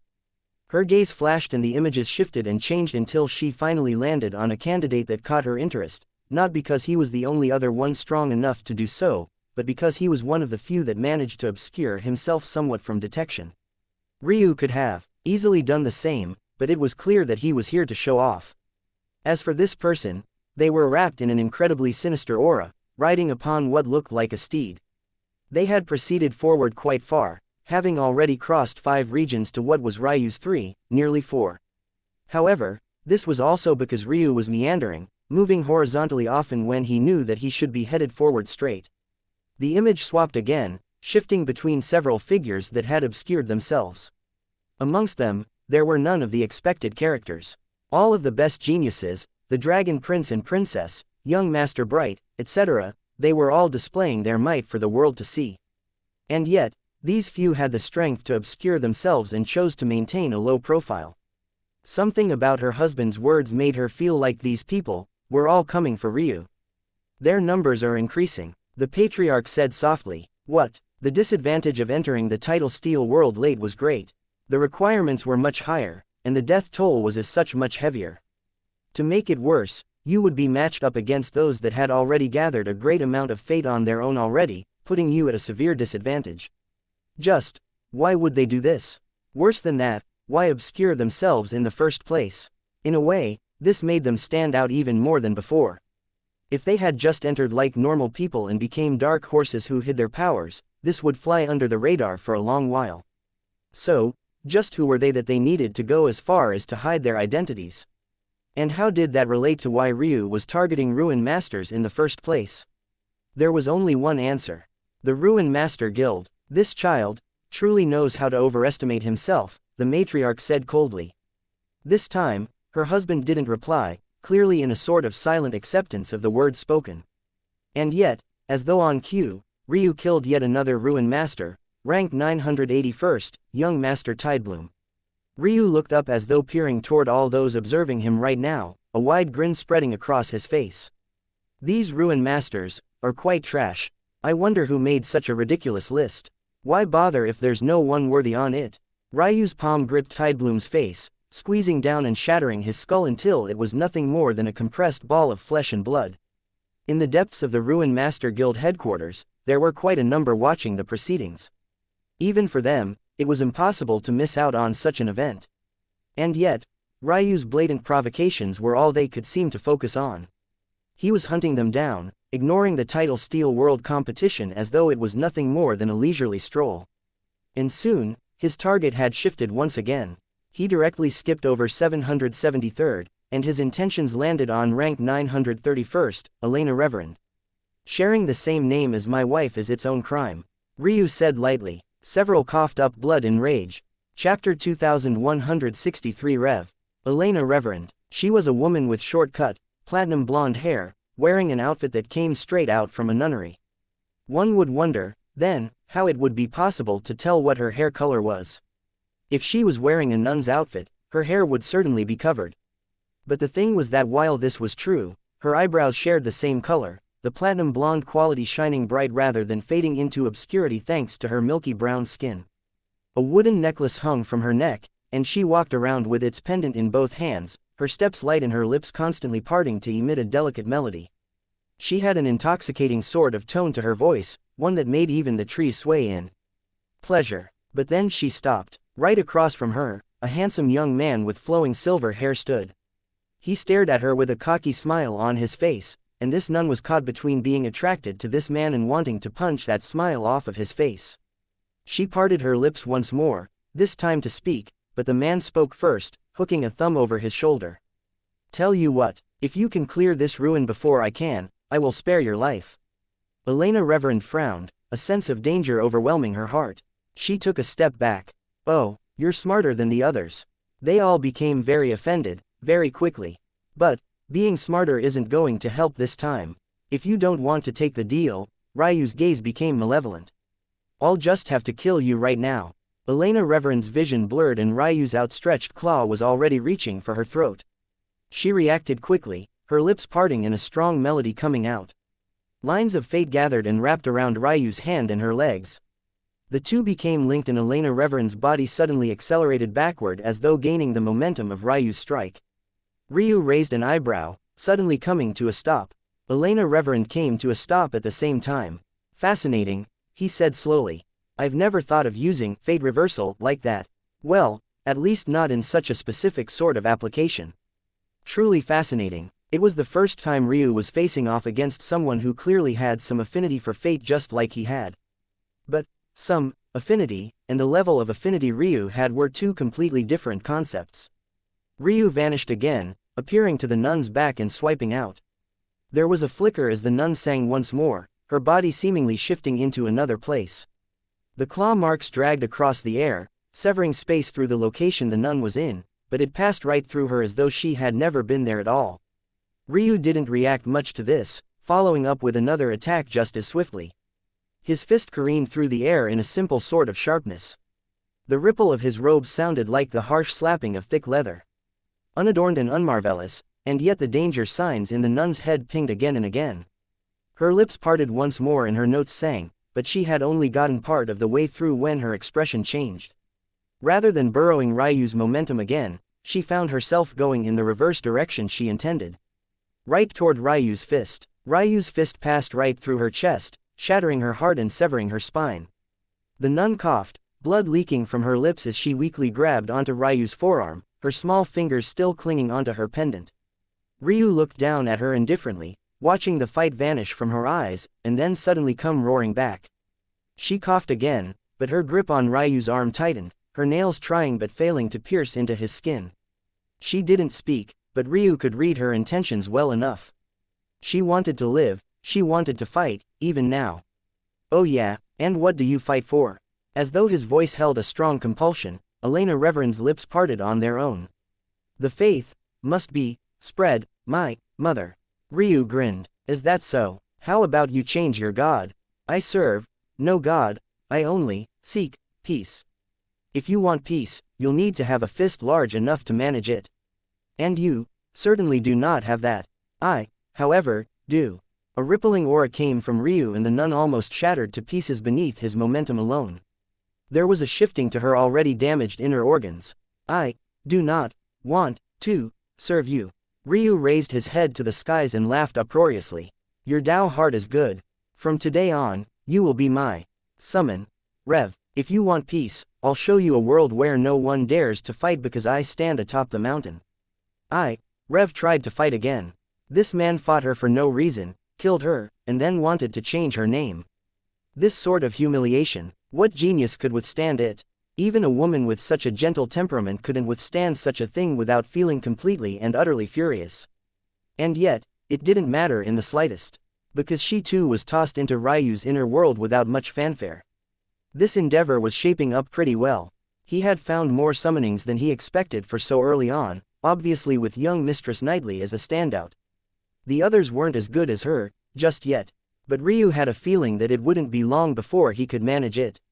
"My oh my, I didn't expect you all to get so impatient so quickly. Is there a purpose to trying to hide from my eyes?" Shoo, shoo. Shoo, shoo, shoo. A dozen figures appeared all around. The weakest of them was none other than 773, the one that Ryu had skipped over. And the strongest, 392nd. Ryu looked up with amusement in his eyes. I take it you all don't want to have a friendly rune challenge. You're embarrassing yourselves here. 392nd was a young man, lanky and almost dry-looking. His skin crackled with what looked like a bad case of eczema. Whenever he moved, or he scratched a part of himself, large pieces of dry skin would fall in a disgusting rain, but he didn't seem aware of his problem at all. For a cultivator of the Lord Realm to be in such a state, it couldn't be due to a normal affair. And judging by the scent of wafting poison coming from him, something that anyone could pick up, let alone Ryu the herbologist, that answer was all too obvious to the masses.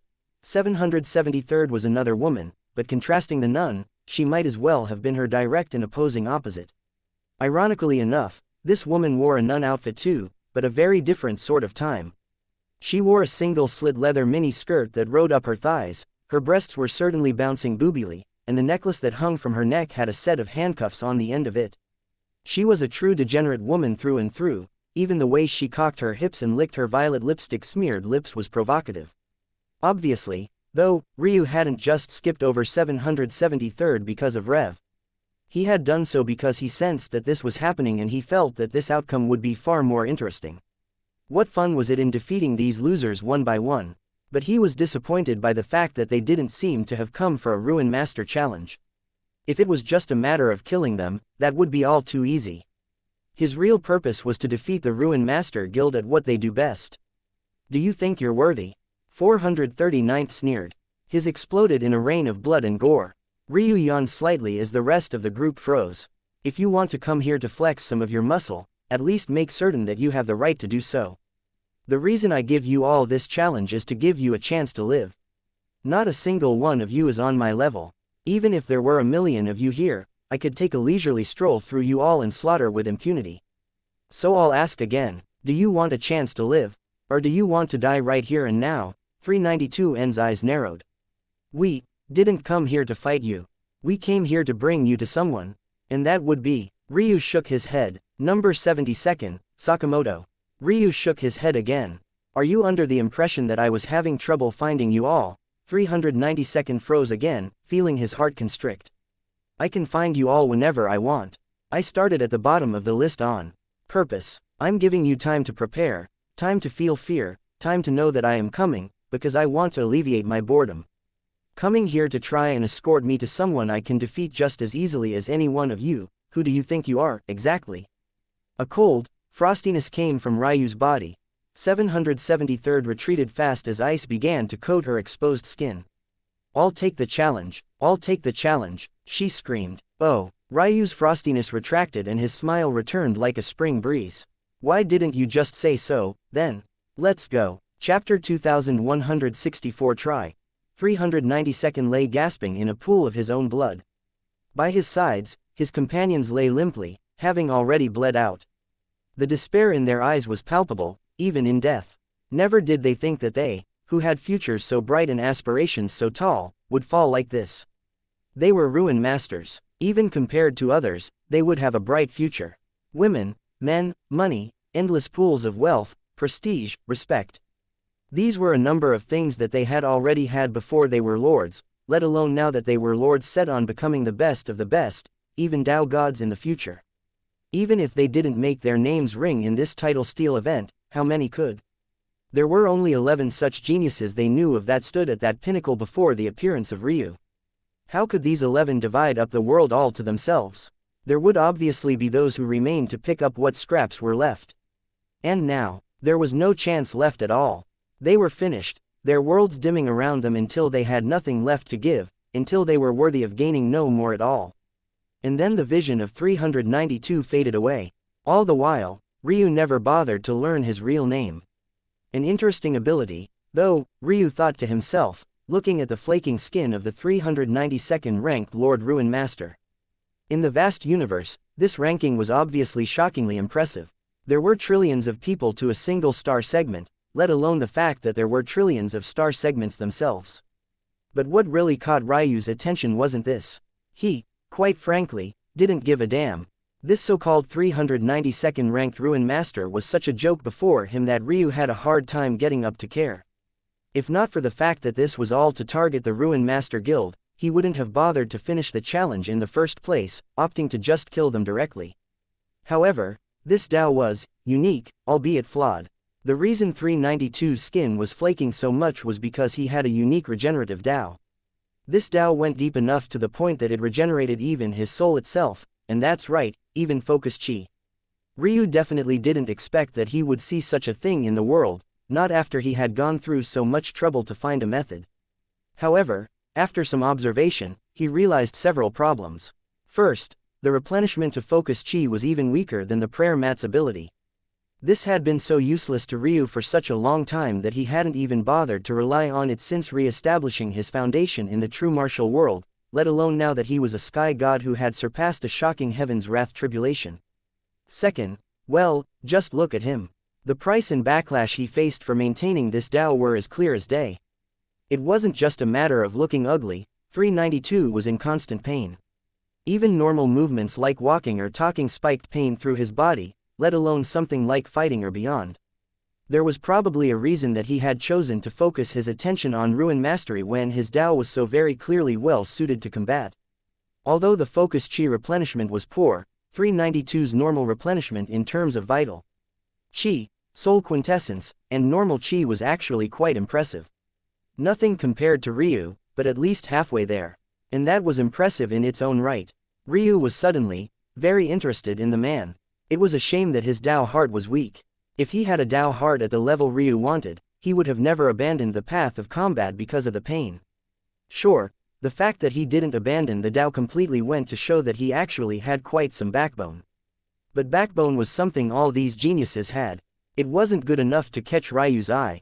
Not entirely. And, because of that, he was unworthy to be Ryu's summon. But because his point of interest was his Dao, making him a corpse puppet wouldn't be worth it either. Corpse puppets wouldn't be able to maintain such a thing. What was far more important for a corpse puppet was their baseline talent. That was why someone like Kira was so interesting for Ryu. Maybe, thoughts flickered through Ryu's head as he tried to figure out a method. What was a Dao? What was it really? Well, in the physical sense, it was the structure one grew in one's spiritual foundation. In that case, it wasn't nearly as incorporeal as it seemed or felt.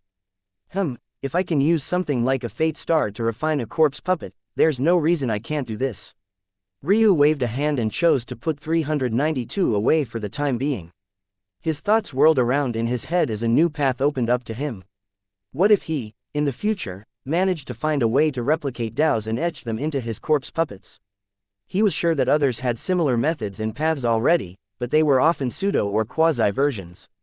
Anyone with enough skill would just use summons. Why bother to use a corpse puppet when you could use a summon?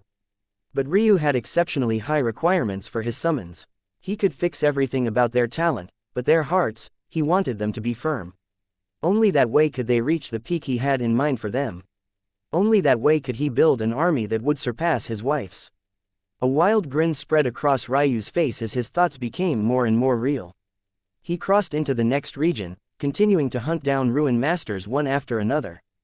Not a single one managed to survive, and because the news was somehow being spread to them, they began to attack directly a lot of the time, some even setting up ambushes as only Ruin Masters could. It was worthless, boring. Ryu didn't want to be wasting his time with this at all. But his promises to his wives came first. Since he had promised Ailsa that he would bring the Ruin Master Guild down to its knees, he would do exactly that. He just didn't know why they insisted on giving such weak Ruin Masters such lofty titles and fanfare. 102nd fell from Ryu's hand in a bloody heap, another fool who tried to attack and then apologized profusely to challenge him to a ruin. Ryu could tell at a glance that this ruin was fake, but he still entered. 102nd could only watch as Ryu carelessly sidestepped every trap she carefully laid out, only to get to the end and grip her throat mercilessly, tearing it out. Ryu didn't react to the corpse dropping to the ground and turned to leave. It seems that it's about time to check out what this top 100 has to offer. I have a feeling it'll just be more disappointment. Ryu's steps paused as he seemed to sense something. He looked around for a moment, a bland expression on his face before it turned up into a smirk. Then he continued walking. He crossed region after region, eventually returning to the very same region path that he had been on to begin with. Moving lengthwise across the regions was possible. Usually, this was a method used by those who felt like they needed a better chance at accumulating more faith. However, there was a penalty to doing this as well. The requirements for breaking the faith wall were lesser than if one continued forward, but it was still pretty steep. Doing it once was fine, but by the third or fourth time, you would already be paying far more than you would have by just going ahead the normal way. It could be said that taking this path was a final resort left to those in a group that was far too powerful. But Ryu had used this method like he was on a leisurely stroll and had no doubt pissed off quite a number of people. In fact, he bet that it wasn't a coincidence that news of him was spreading so fast. It certainly wasn't only the Ruin Master Guild geniuses getting this information. So, then, what was the best way to deal with him? What was the best way to turn his own arrogance against him? Well, if Ryu was them, he would just find this, Ryu Tatsuya, and kill him. But he wasn't them, so the real question is, what would Ryu do if he was them and shared their cowardly temperament? Well, in that case, he would take advantage of the fact the cost of fate was only skyrocketing for him and clear out the regions of fate ahead of him before he could get to them. That way, he would have no choice but to take a different route forward as the lanes closed off, forcing him to expend far more effort. Ryu didn't have to come all the way here to confirm this. He had already sensed it when it happened. What he had come here to do was chuckle. Oh, and kill, of course. Even if he didn't care about such petty schemes, it couldn't be that just anyone would be allowed to target him as they pleased, right? Out from the shadow of what was without a doubt an already cleared region, an unfamiliar and yet oh so familiar face stepped out. The only Tri-Fiend Child of the Fiend race. Chapter 2165 Jaeger-san. Jaeger-san wasn't a man of great stature. Maybe because of the pain he had spent most of the first leg of his life in, his growth was considerably stunted. It was hard to grow properly if your days were spent fighting back against what should have been your inevitable death. Standing at just 5 feet 7 inches or so, relatively below average for even a mortal human man, let alone a fiend, he was slight of frame and small in presence. In fact, he looked no different from a lanky human boy. Fiends would usually be very obviously fiendish. They would have their elements weaved into their bodies, arms of fire and hair of flames. But Jaeger didn't look like a fiend at all. It was uncanny how much he looked like the quiet kid at the back of the class, his somewhat pale complexion making people feel both pity and closeness to him. However, while that was what most would see, Ryu saw something completely different. Jaeger's frame was slight, but his aura, that was a different matter entirely. Steady as a mountain, as looming as the moon. This man's Tao heart was on a completely different level, and in his life, this was probably the first time Ryu had met someone with a Tao heart no less potent than his own at the same level.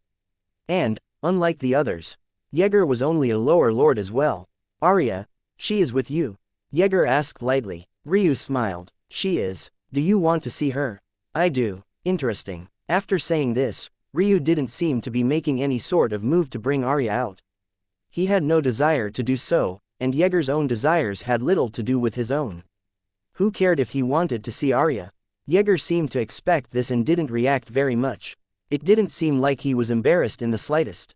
He was a man with a heart as placid as a lake, as unmoved as an ancient tree. There was little that could be done to shake him, certainly not a little teasing. The wind blew silently between them, and their hair kicked up. One of flowing white and the other of black.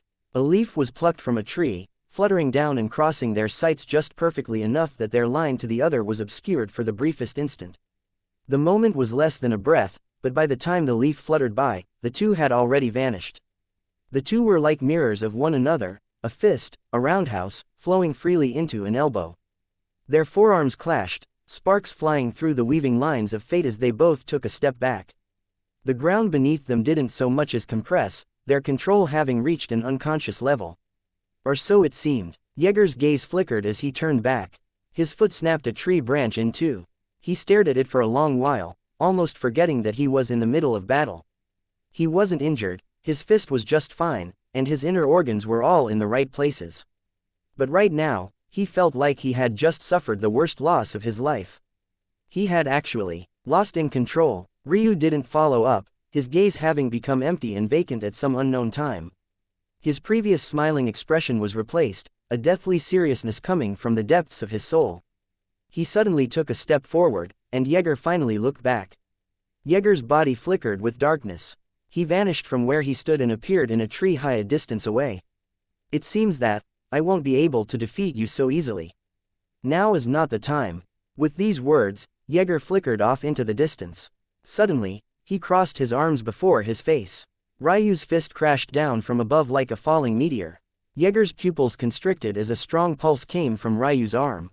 Claps of thunder echoed, and Jaeger felt like his arms were just about to collapse. Unfortunately, his body was still quite weak right now, having only just crossed the threshold he needed. At this point, he was rapidly improving every day, but it wasn't quite enough. Not to deal with a monster like Ryu. What shocked Jaeger the most, though, was that Ryu had seemingly appeared from nowhere. He hadn't even sensed the fluctuations properly, otherwise, he wouldn't have been caught so off guard. He shot back with such force it was a shock when he landed lightly on the ground. This time, there was no shattering of a branch. Jaeger looked up, meeting Ryu's arrogant gaze. Although the latter hadn't spoken, his meaning was clear. You don't get to decide when you come and go as you please. Jaeger's eyes narrowed. Truly a loose cannon. As one might expect, Jaeger wasn't the type to care if others thought he was a coward.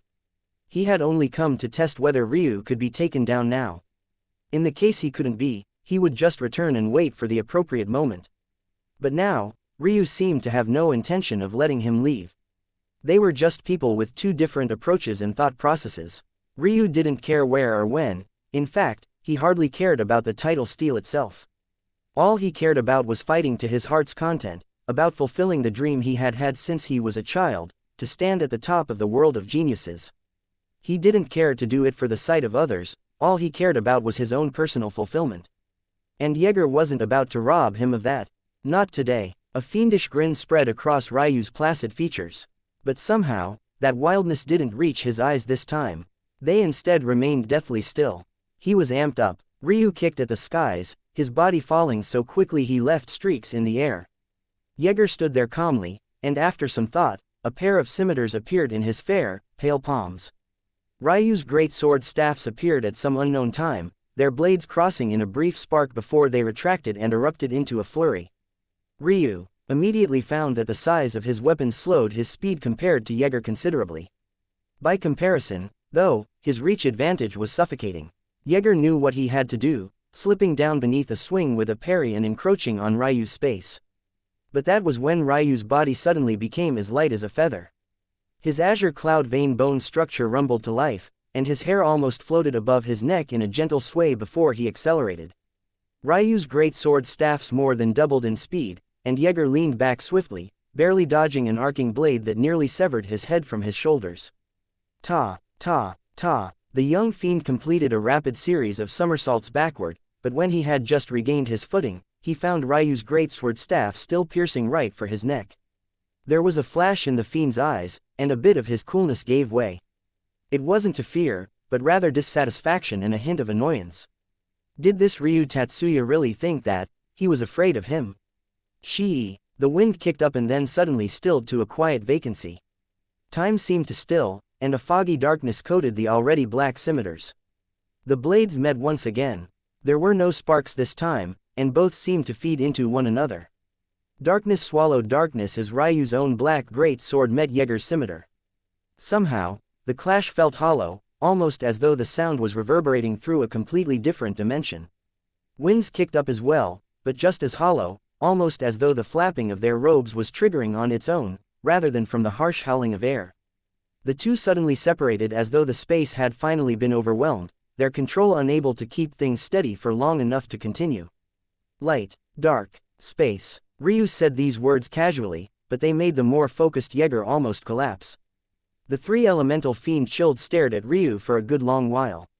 And then, dudum, Jaeger's body suddenly expanded, his hair becoming a twisting nest of black, silver, and radiant gold. Like a stream of stars flowing into a river behind him, it continued to grow even as his body did, not stopping until the young fiend was well over 7 feet tall. Still short for a male fiend, but several inches taller than Ryu. He didn't say a word, not even asking how Ryu had figured out what his three elements were. Since he wanted to fight, they could fight.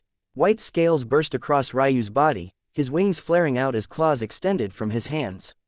Their auras soared in unison. One of Jaeger's scimitars suddenly became a blinding gold as he swung out in a single, sweeping strike. Chapter 2166 Find. It felt like a world of gold and black collided. The colors swirled and intertwined around one another, the figures responsible for their sharpness vanishing. Their movements were so fast that the eye could only possibly track the arcs of light and dark they left in the air. These sweeping arches filled the skies, leveling trees and splitting the clouds. The sound they produced seemed far more muffled than it should have been, as though their control superseded the laws of sound themselves, suppressing them to the level they so chose. They blazed trails through the skies, their movements sharp and agile, then becoming languid and exaggerated. They shifted between the two styles of light and dark with practiced ease, competing to see which of them had the edge in comprehension. The answer was obvious. Ryu's golden blades were just a little bit sharper, just a little bit quicker, just a little bit more agile. His black blades were just a little bit more imposing, more all-encompassing, more suffocating. A dichotomy of light and quick versus dark and heavy weaved between his arms. And the gap between the ice jade crystal body in dual wielding and anyone else reared its head. Ryu could feel it. Jaeger's right arm was his weaker one, just by the tiniest bit, but it was there. While he had no such weakness, Jaeger retreated a step and heavily dropped a foot to the ground.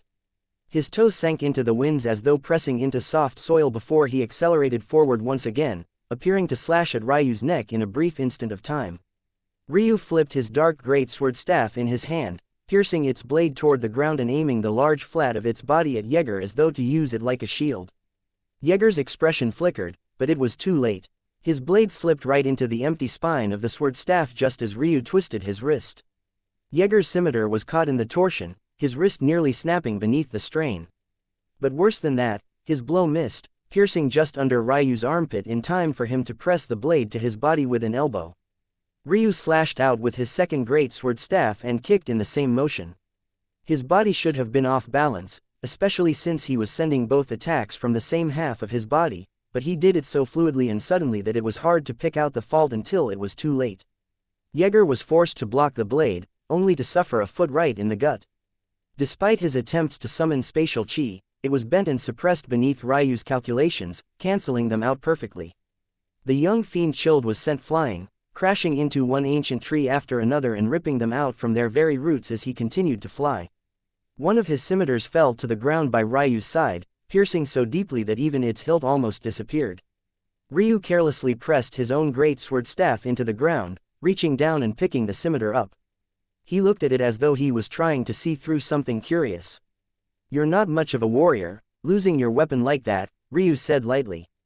Ryu pierced his second greatsword staff into the ground and flicked a finger out at the scimitar. A resonant hum filled the air, and leaves in all directions were suddenly sliced in two, then three, then four. Jaeger slowly stood in the far-off distance, wiping blood from his lips with a forearm. Looking at Ryu, there was a slight hint of gloominess between his brows, not out of rage or unwillingness, but dissatisfaction.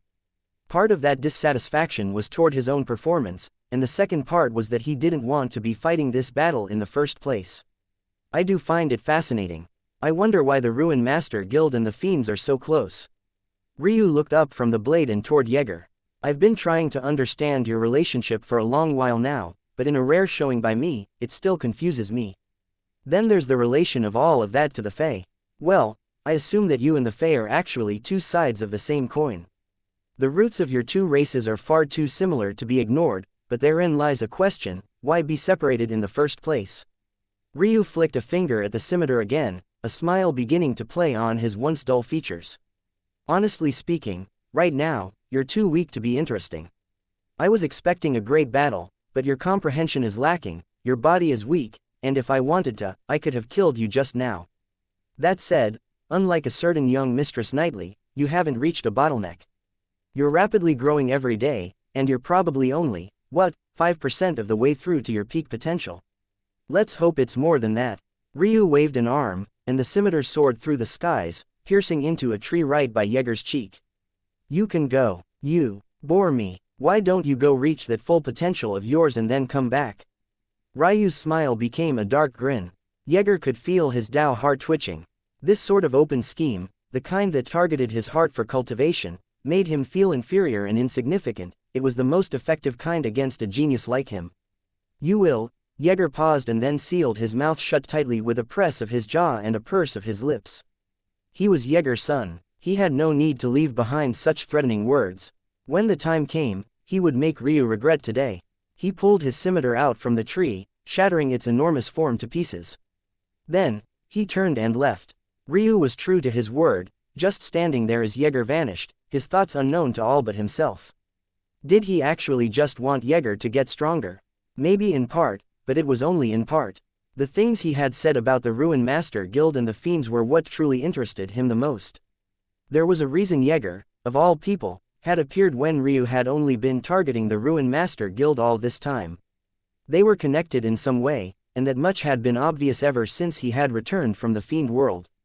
It wasn't a coincidence that the Ruin Master Guild had appeared there as well. But why? Ryu was actually fairly certain that Surreal would know more. Surreal only had one goal in life, and that was to rebuild her Fey clan.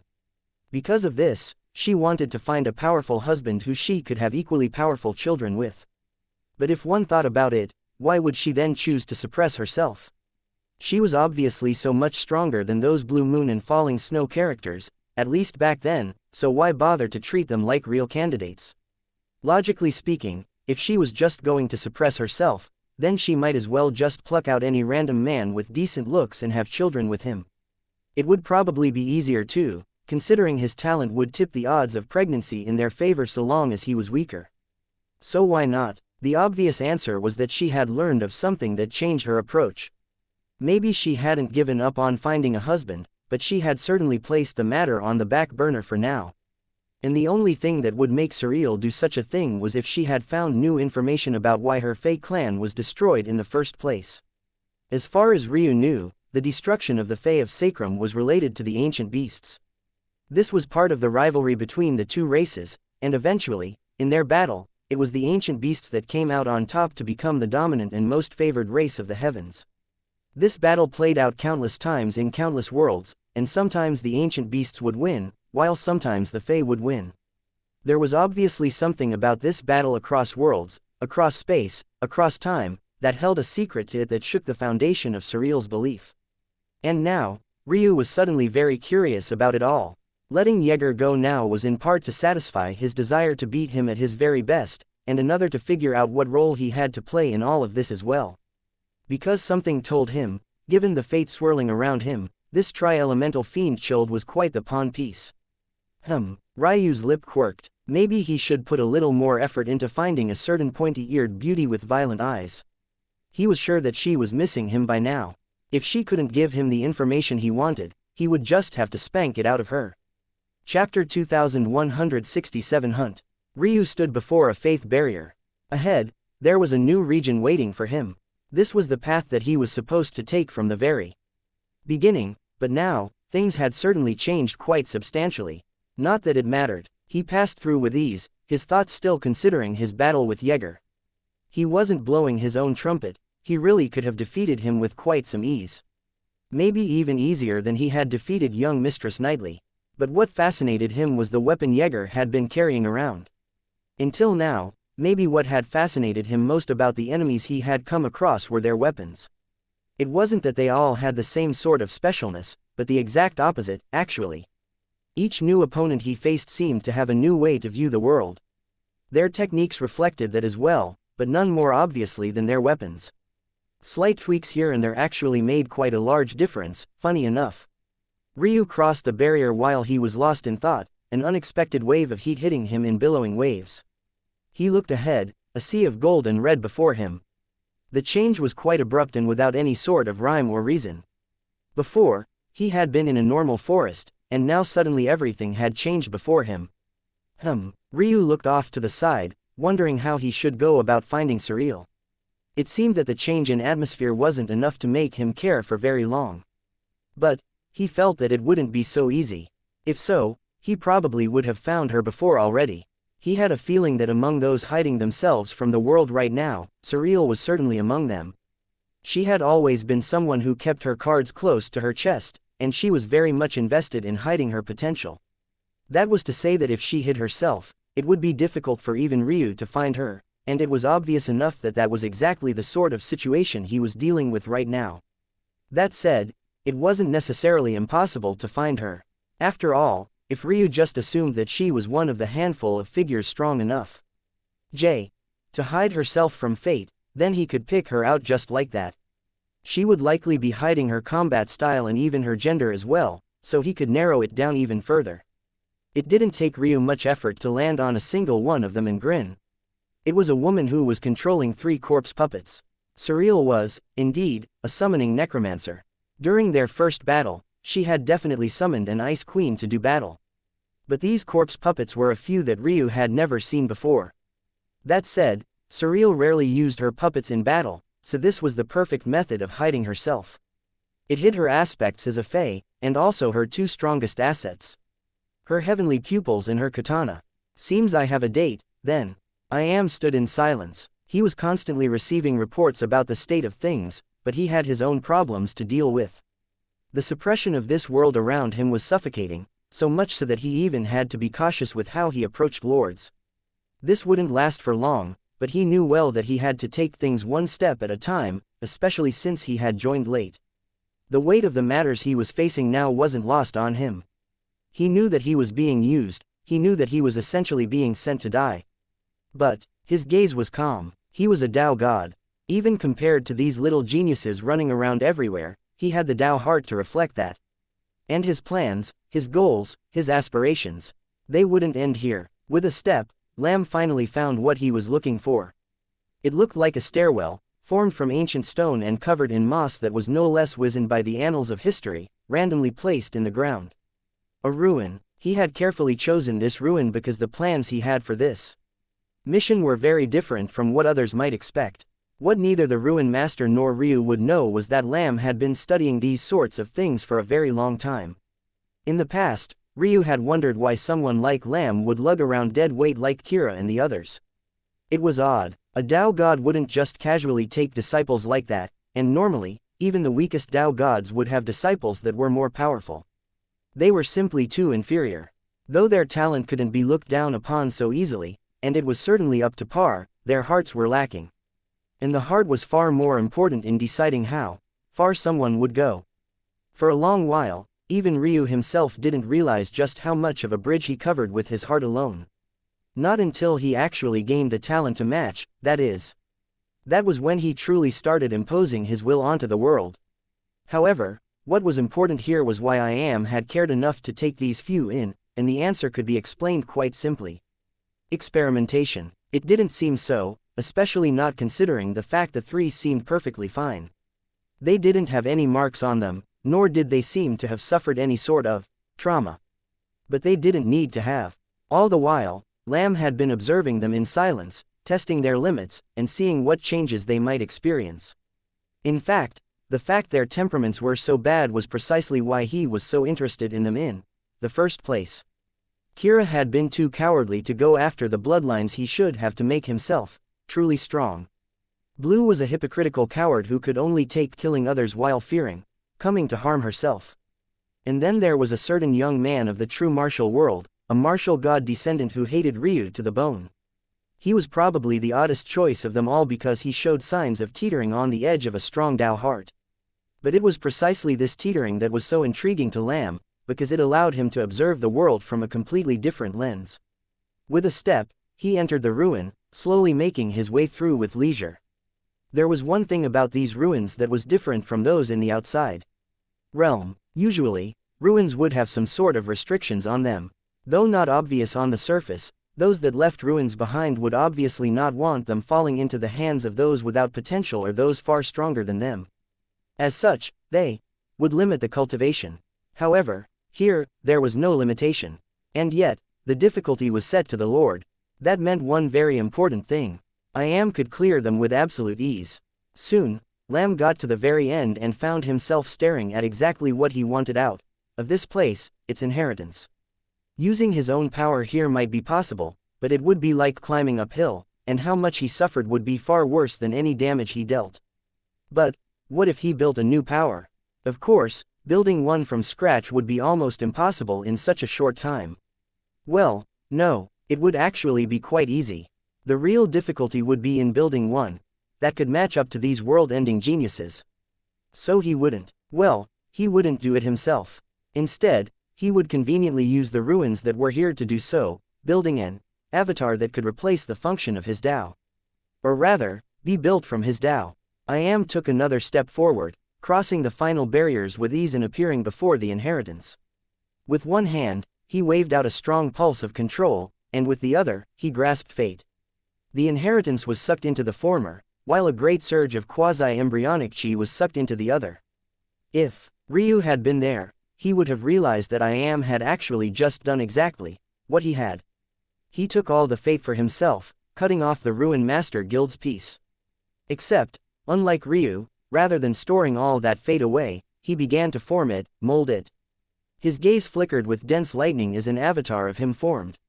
And then he took out something else. A crystalline armor. Once again, this was something that Ryu would have recognized immediately. This material, wasn't it the very same one that his daggers were formed from? The very same material he had stolen away that day. The very material that formed the weapons he simply didn't care to use any longer because they would only hinder his progress. And now, when Lam slipped this armor on, his avatar fused into his body, and the volatile air around him shifted and calmed. Now, he could be more relaxed. It seemed that he would be able to hunt a certain Ryu Tatsuya very soon.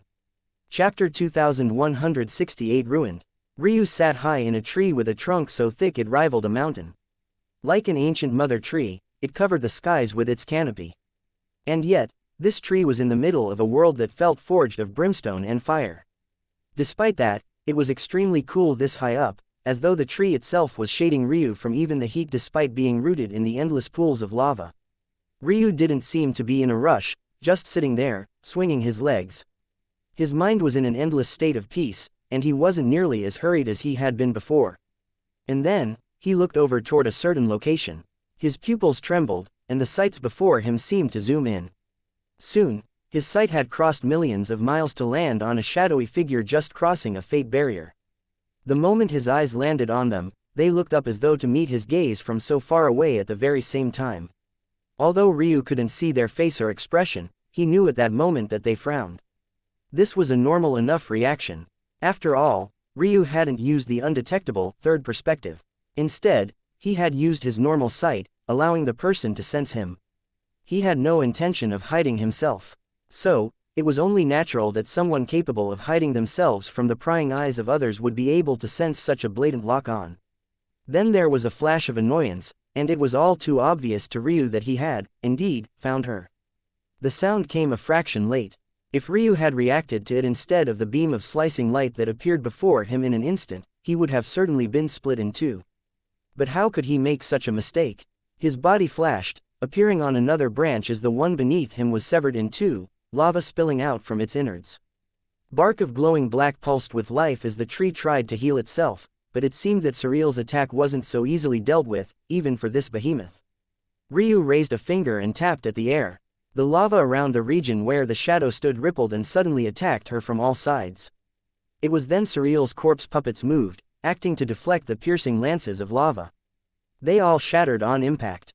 Ryu chuckled. The voice definitely didn't travel so far, but Ryu could feel the words she was speaking quite well. Trying to use those weak corpse puppets against him was really nothing more than a joke. Surreal should know better, but as cautious as she liked to pretend to be, when it came to him, she seemed to forget all of her rules, including that of caution. She was more like a wild firecracker in his presence, and doing something like trying to prove to him that her corpse puppets alone were enough to deal with him was precisely something that would make her feel much better. Unfortunately, this time, it didn't work out. This wasn't the same Surreal by any stretch. But so what? Ryu pushed himself off the branch, taking a step into the air and crossing thousands of miles with a single bound. With a thought, he took out a bow, none other than his grandfather's. The spectators were shocked by this change, not only because they didn't know why Ryu had wasted even more time waiting for what seemed to be an unknown existence, but because this was the first time they had seen him using a bow. They were certain that he was the most proficient with those unconventional weapons of his, so why would he bring out a bow? Although they assumed that it might be because Surreal was too weak, why wouldn't he just use his fists? He seemed quite proficient in close combat as well. The oddest part was that they had a small understanding of Surreal as well. Without her corpse puppets, she was nothing. Or so they thought. Ryu grinned, pulling back his bowstring. The aura of a bow god filled the skies, and countless hearts were shaken. What these people didn't know was that Ryu was quite close to opening up a new path entirely. Just because they didn't feel a god aura coming from his greatsword staffs, it was beyond any other god aura he had.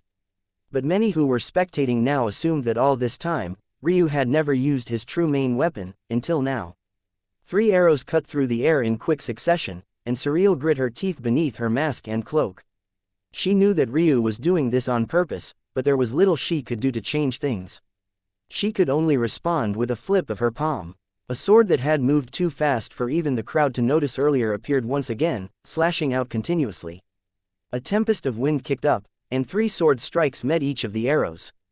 It was all seamless, and it made use of skill to counter power. An echo of 9 Revolution Skybreaker resonated in. Surreal's arm was blown back beneath the pressure, throwing her timing off.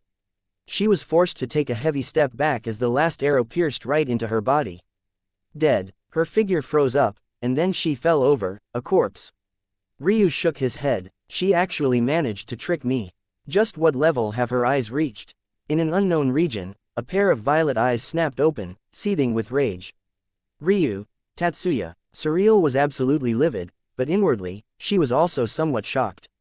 That was a 20% clone, and Ryu still treated it like it was a joke, destroying it in a single volley of attacks.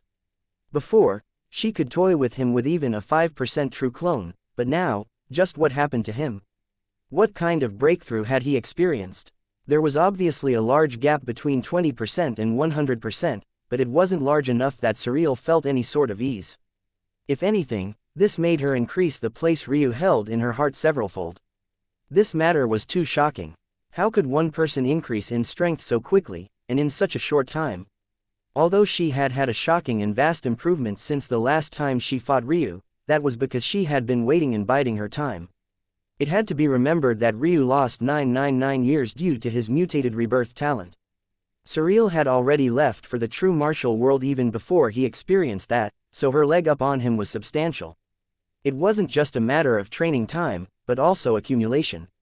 Surreal had been suppressing herself for a long time in order to burst forth with everything she had in this moment, only to realize the man that had been by her side for so long just might have left her behind. Ryu had not only managed to catch up in a few dozen years, but he was showing signs of firmly suppressing her.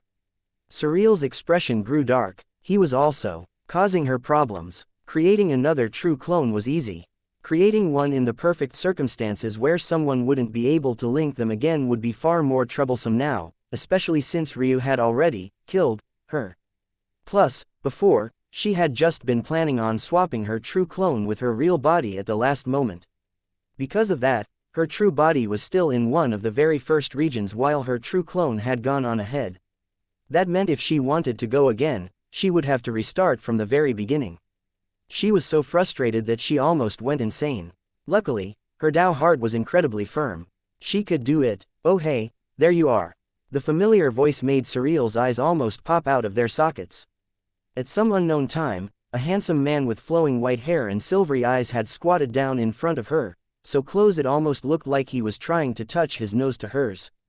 Surreal struck out instinctively, only for the man to lean back and dodge with a natural flow to his actions. Her hand swung through nothing but air, missing entirely.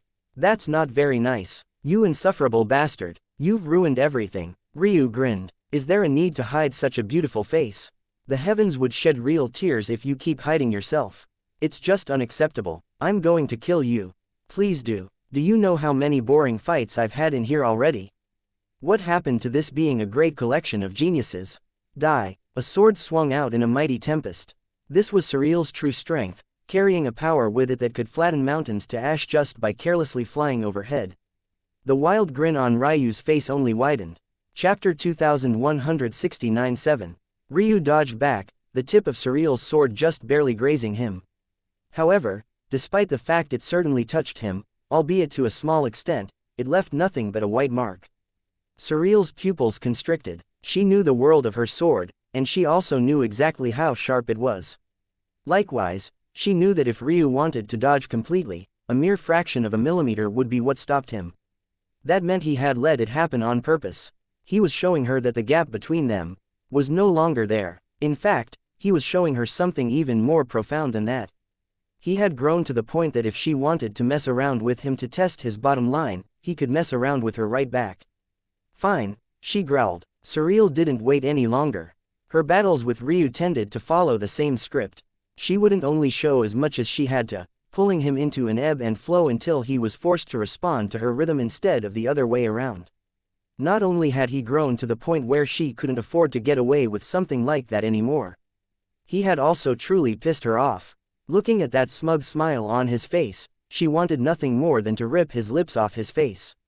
She unleashed a shriek of fury, her black hair falling in a rain of black stars, a dark blue frosty dew flowing in the undercurrents beneath it.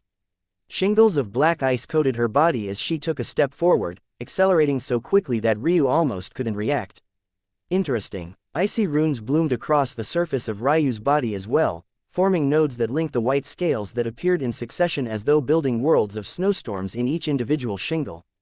Ninefold Frostbane. The speed domain around Surreal found itself countered just in time. The blade had appeared at Ryu's neck, so sharp and fast that a layer of frost was already appearing down his collarbone. There was a flash at Ryu's forearm, and his greatsword staff appeared. Ding! The echo of metal and then a reverberating explosion of air separated the two. Their feet dug into the ground, their bodies sliding back with a sharp speed. Surreal's eyes practically popped out, red veins pooling around them as blood vessels pumped and writhed. That wasn't just any movement technique. It was a high-level application of her eyes and her ice inheritance that could influence even time and one's perception of it. On the one hand, her eyes distorted truth and falsehood, and on the other, her ice took hold of the laws of time, icing them over. It was far more complicated than just this, but the important point was that even someone with time affinity alone shouldn't have been able to counter it. That was because it influenced time by proxy and could only be countered through the same proxies. Who knew that Ryu would also have an ice affinity bone structure that was capable of influencing time? Not only did he have one, but he had seen through her ability in an instant, knowing exactly how to counter it even with the distortion of time active. Just what level had he reached? Surreal slowly lowered her sword, her back straightening as her hair danced in the wind. Her cool, violet eyes regained a large majority of their calm, none of the previous anxiety or fury clear for anyone to see. She took a breath and exhaled slowly. The descent of her sword split into several afterimages, and for the first time, Ryu sensed something. Her Tao. There were two things that Ryu had never seen from Surreal. He had never quite sensed the full extent of her Tao, and beyond that, he was certain she had a natural enlightenment likely no less shocking than his Shrine Mountain natural enlightenment. There were certainly other things she was hiding, but these two required the largest focus, because how powerful they were would truly make or break everything. And now, it seemed that she had finally given up on holding back. A grin spread across Ryu's face as his second greatsword staff appeared in his palm. Don't disappoint me, woman. All that edging for so many years, you'd better make it good. Surreal's lips parted, and she spoke. But just like when Ryu used judgment and when Knightley had tried to speak out her title as well, nothing came out as though the heavens themselves had muted it. Her face began to change expressions. From anger, to contempt, to disgust, to fear, to happiness, then sadness, and finally surprise. She distilled all those countless personalities into 7 perfected forms. At the same time, the afterimages of her blade seemed to also come to a stop, forming exactly 7 as well, fanning downward into a beautiful array that hurt to look at, as though it was becoming more confusing to stare at the more one did. Surreal grew in size, 6 more heads and 6 more pairs of arms appearing on her body. But then, with a shudder, it all fused into one. Surreal's aura skyrocketed, from the Lord Realm to the Sovereign Realm, from the Sovereign Realm to the God Realm, from the God Realm to something that vaguely felt like it was beyond. She stood at 2.5 meters tall, her bearing just as graceful, her looks even more gorgeous, and yet now she just felt unapproachable, an entity that stood beyond all things as they saw them. Ha! Ryu chuckled a bit, his pupils trembling. Just what was this, exactly? This Tao, not only could he not see through its depth immediately, it felt that it just might stand on the same level as his own. Surreal opened her eyes, 7 pupils swirling within in a gorgeous array, their irises overlapping like lotus petals. Chapter 2170 No Intention. A flaw. Ryu saw it immediately. It was the one imperfection of Surreal's Tao. If she had managed to fuse those pupils together, he would have no choice but to admit that she had formed a Tao on the same level as his own. But the fact she hadn't meant that she was just a step below. That said, that singular step below was more than made up for by the result. Ryu's Tao was purely auxiliary for the most part and didn't have such a direct impact on combat prowess. And as far as he could tell, this was just the surface of Surreal's Tao. There was definitely more, and yet, even in this situation, he chuckled. Not bad. Surreal didn't respond, her sword raising in an illusory mirage.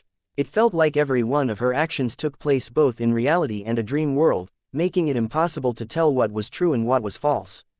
Maybe, even her cultivation was that way as well. But I can see 3 flaws with your Tao already. The first is obvious, your pupils aren't fused.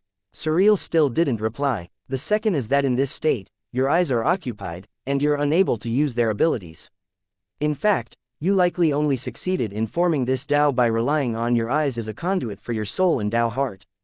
Surreal still didn't respond, but her once placid eyes now had a hint of danger in them, as though she was warning Ryu not to piss her off any more than he had already. But how could Ryu pay attention to such a threat?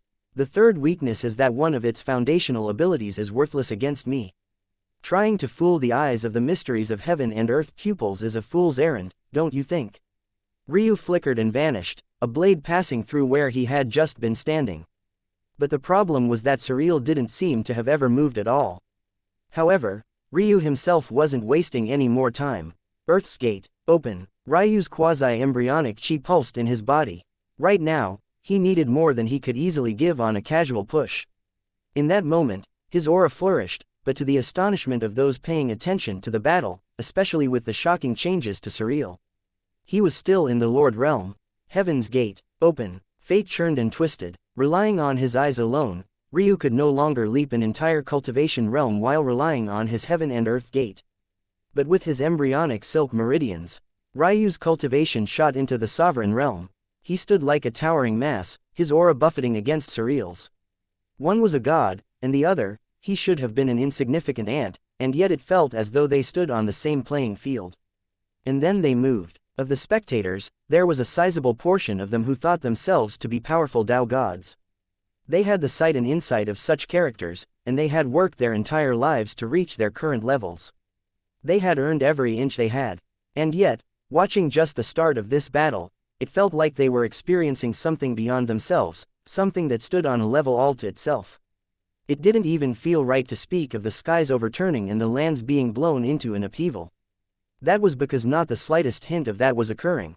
In fact, on the ground, they almost looked like a pair of mortals swinging their blades in a choreographed dance. It was just that their rhythm and cadence were infinitely faster. Dodging blades by a hairbreadth and missing strikes by measures no less acute. They danced on the edge of life and death, keeping up a furious pace as though they didn't know fatigue. The grass didn't so much as bend beneath their feet, the wind pressure of their strikes vanishing into the pull of nature as though their attacks had always been one with them. Gliding through the laws of the world, it didn't feel like they were watching a man and woman battle at all, but rather like watching two forces of nature. And that was only further bolstered when it really did begin to feel like that. The landscape finally began to change, and yet, rather than just being destroyed like it would be in any other battle, it was almost like the trees, the grass, the clouds themselves began to fight on behalf of these two.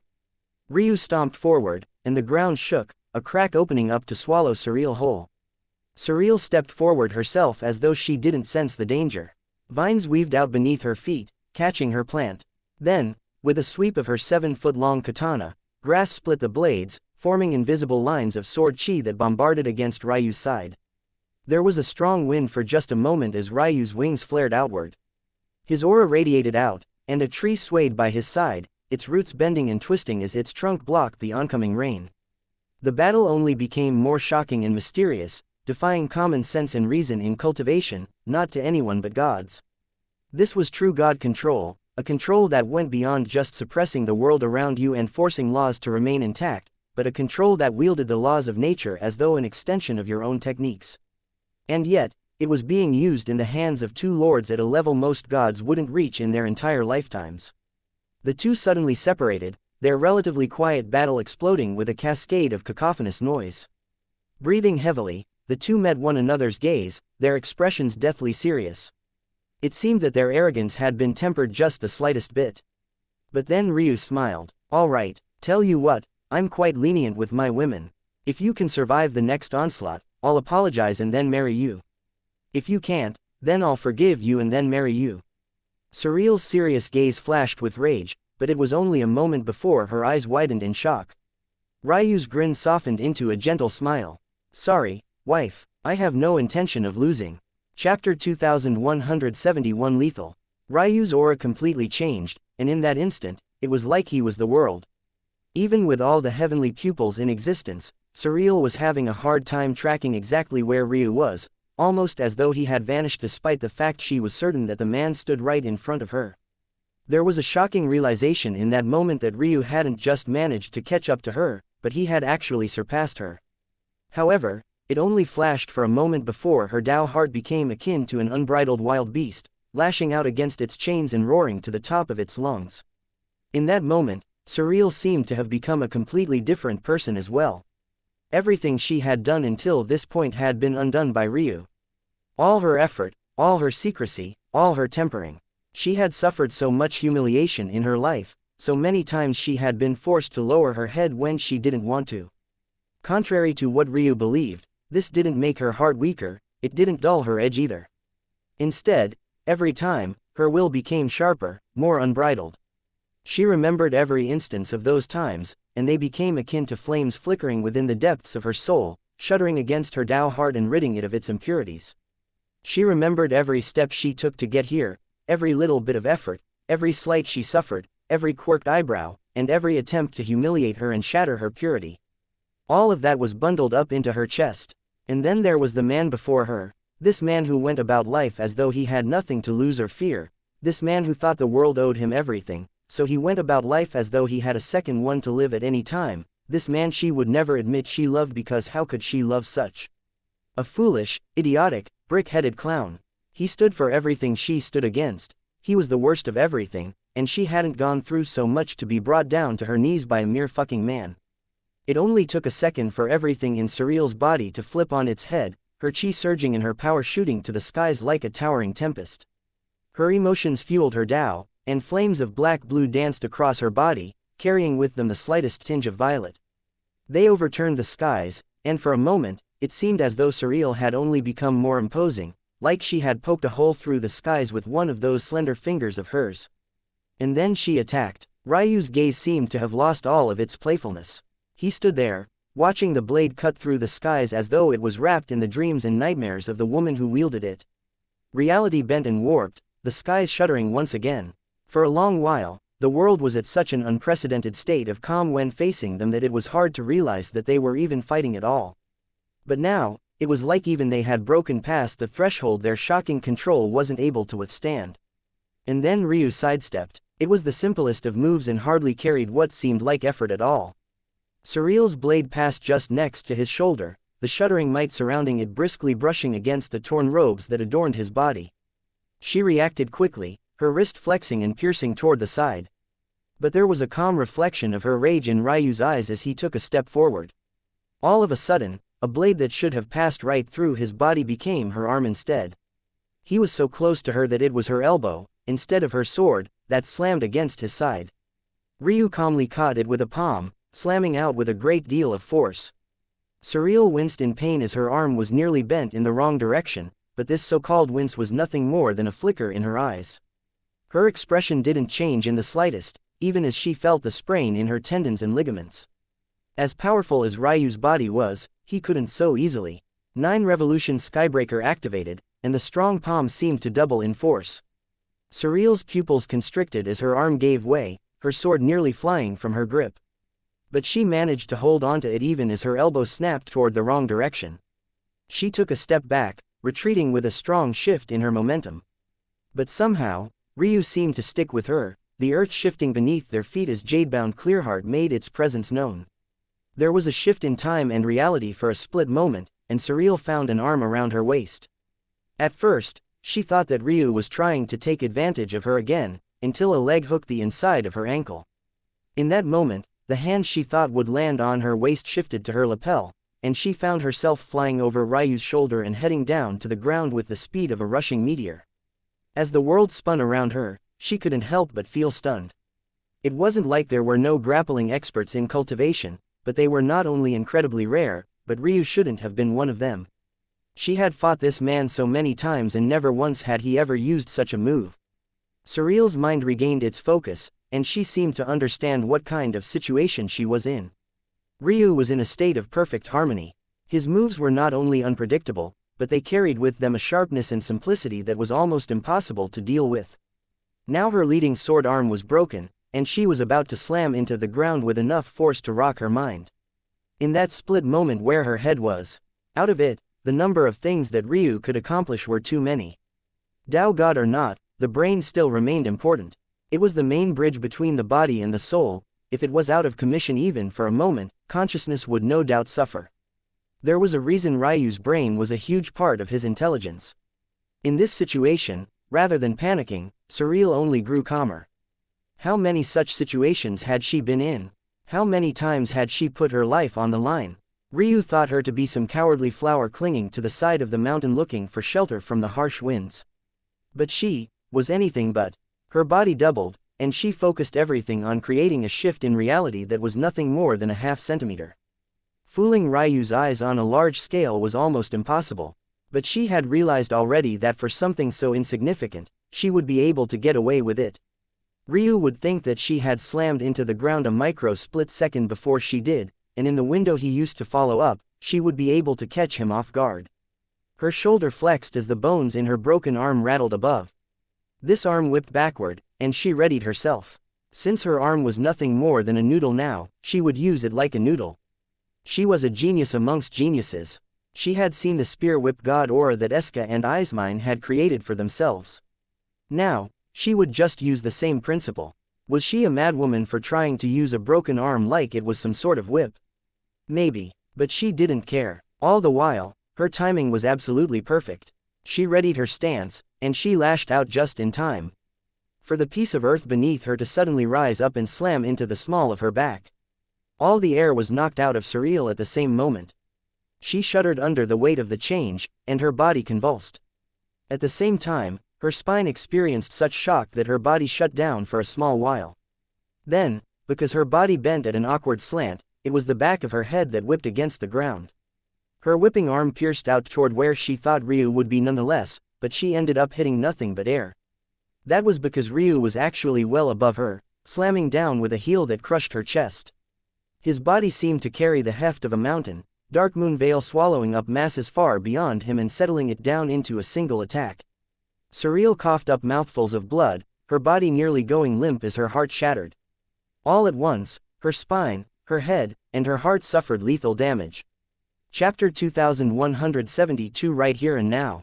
Surreal couldn't even think. It felt like she had entered some sort of limbo, her body shutting down in ways that she would have never expected possible for someone as powerful as she was.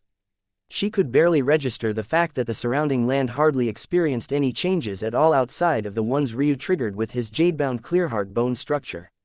All of the power wasn't dissipated in the slightest. Those fists that could topple mountains and those legs that could sunder skies all fell onto her body and forced it to soak up every last droplet of strength. She couldn't remember the last time she had suffered this much. Surely, she had in the past. But back then, she still hadn't allowed herself to complete the last leg of her cultivation journey. This time, she thought she had already reached the pinnacle. She believed that there was no one better than herself. Only to lose in such terrible, heart-rending fashion. She collapsed to the ground and expected hard stone. But soon, she was enveloped by a different sort of hardness. She hadn't experienced being in Ryu's arms many times before, but that scent, that feeling, it was simply undeniable. After breaking and ravaging her body, he actually had the audacity to suddenly become so gentle. It made her furious, or rather, it should have. But she found herself just collapsing. Her breathing was heavy, but she pressed her forehead into Ryu's chest. At this point, she was just tired. Tired of it all. Ryu cradled her, a light smile on his lips as her aura dimmed. Lesson 2 wasn't so bad, no. Surreal didn't reply, breathing heavily into Ryu's chest. Her body began to shrink in size, and her 7 pupils vanished back into the form of just a single one. She didn't make much of an effort to escape Ryu at all, leaning on him with all of her weight. "I hate you," she said softly after several minutes. You could have fooled me. If you cannot get revenge for me, I will cut it off." Ryu's grin became wider. "You've become so much more obedient all of a sudden. Don't tell me my surreal is such a masochist." "Kick rocks." Ryu kissed her. It wasn't the first time they kissed.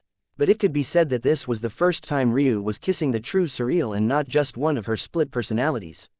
Surreal froze for a moment, seemingly wanting to struggle. But then she seemed to melt. Ryu pulled away, and if it wasn't for the pain in her body, she would have chased after him. Wait, pain, where was it? Surreal was so distracted by the kiss that she didn't even notice when her body seemed to have healed completely. What? Surreal didn't understand. Her injuries weren't light, and she had been all but a god when she received them, so healing them should have been an extremely tall order. So how was it that she was just fine already? If I'm going to snatch a certain someone's primordial yin, it can't be that I have to do it while you're heavily injured, right? In that case, what sort of husband would I be? What? Surreal couldn't react before Ryu waved a hand. In that moment, the entire sky seemed to have blacked out. Let alone seeing what was happening here, they couldn't even scry fate to get a small idea. Ryu was already laying Surreal on a soft patch of grass while she was still in a daze. Hey, I don't remember agreeing to this so soon. No, Ryu asked, softly kissing her neck. Surreal shuddered, squeezing her legs together tightly. Something tells me you've actually been waiting for this for a long while. Am I really wrong? Ryu asked in a gentle tone, kissing the other side of her collarbone. Don't put words in my mouth, Surreal spoke through gasping breaths. Rip. Her body jolted as her dress was torn in two, revealing beautiful, blue lace undergarments. They cupped her breasts perfectly, their patterns gripping against her round hips and slender waist. Surreal shivered slightly, her skin flushing red. Ryu tore off his own robes, looking down at the misty-eyed woman beneath him with a smile. Stop smiling at me, she said, looking away. She pressed her palms against Ryu's firm chest as though in mock protest to push him away, but there was almost no power in her arms at all, and Ryu was 90% sure she was taking the chance to cop a feel. That's one command I can't very well listen to, Ryu replied, his smile becoming brighter. Surreal found her arms being bent beneath Ryu's pressure, and soon her lips were covered once more. A strong arm wrapped around her tiny waist, and she couldn't help but wrap her legs around Ryu's. She lost herself in the feeling of his tongue, and all the grievances that had just been boiling inside of her were whisked away with one second after another. She hardly reacted when her bra was clipped off, or when a shockingly well-controlled flame burned her underwear to ash. It was only when the soft, pink folds of her most treasured region felt a strong, pulsing heat pressing against it did she awaken just the slightest bit. But in that moment of clarity, she realized that she really did want this. Didn't you say that I'd jump into your bed, of my own will? Surreal whispered into Ryu's ear, her breasts pressed firmly against his chest. Ryu grinned. Your hips are wiggling enough right now that I could take it as a win. Technical victories. I thought you were a better man than that. You're right. How about I let my wife have this victory? Oh, of course. I think I'll eat you, right here and now. Surreal opened her mouth to respond but shuddered instead as she felt Ryu enter her. She bowed her head, biting onto the thickness of his traps to keep silent. Thank you for listening and supporting the Cultivation audiobook channel. If you'd like to support us, 1 cup of coffee can make a big difference. Please check the PayPal link in the YouTube description.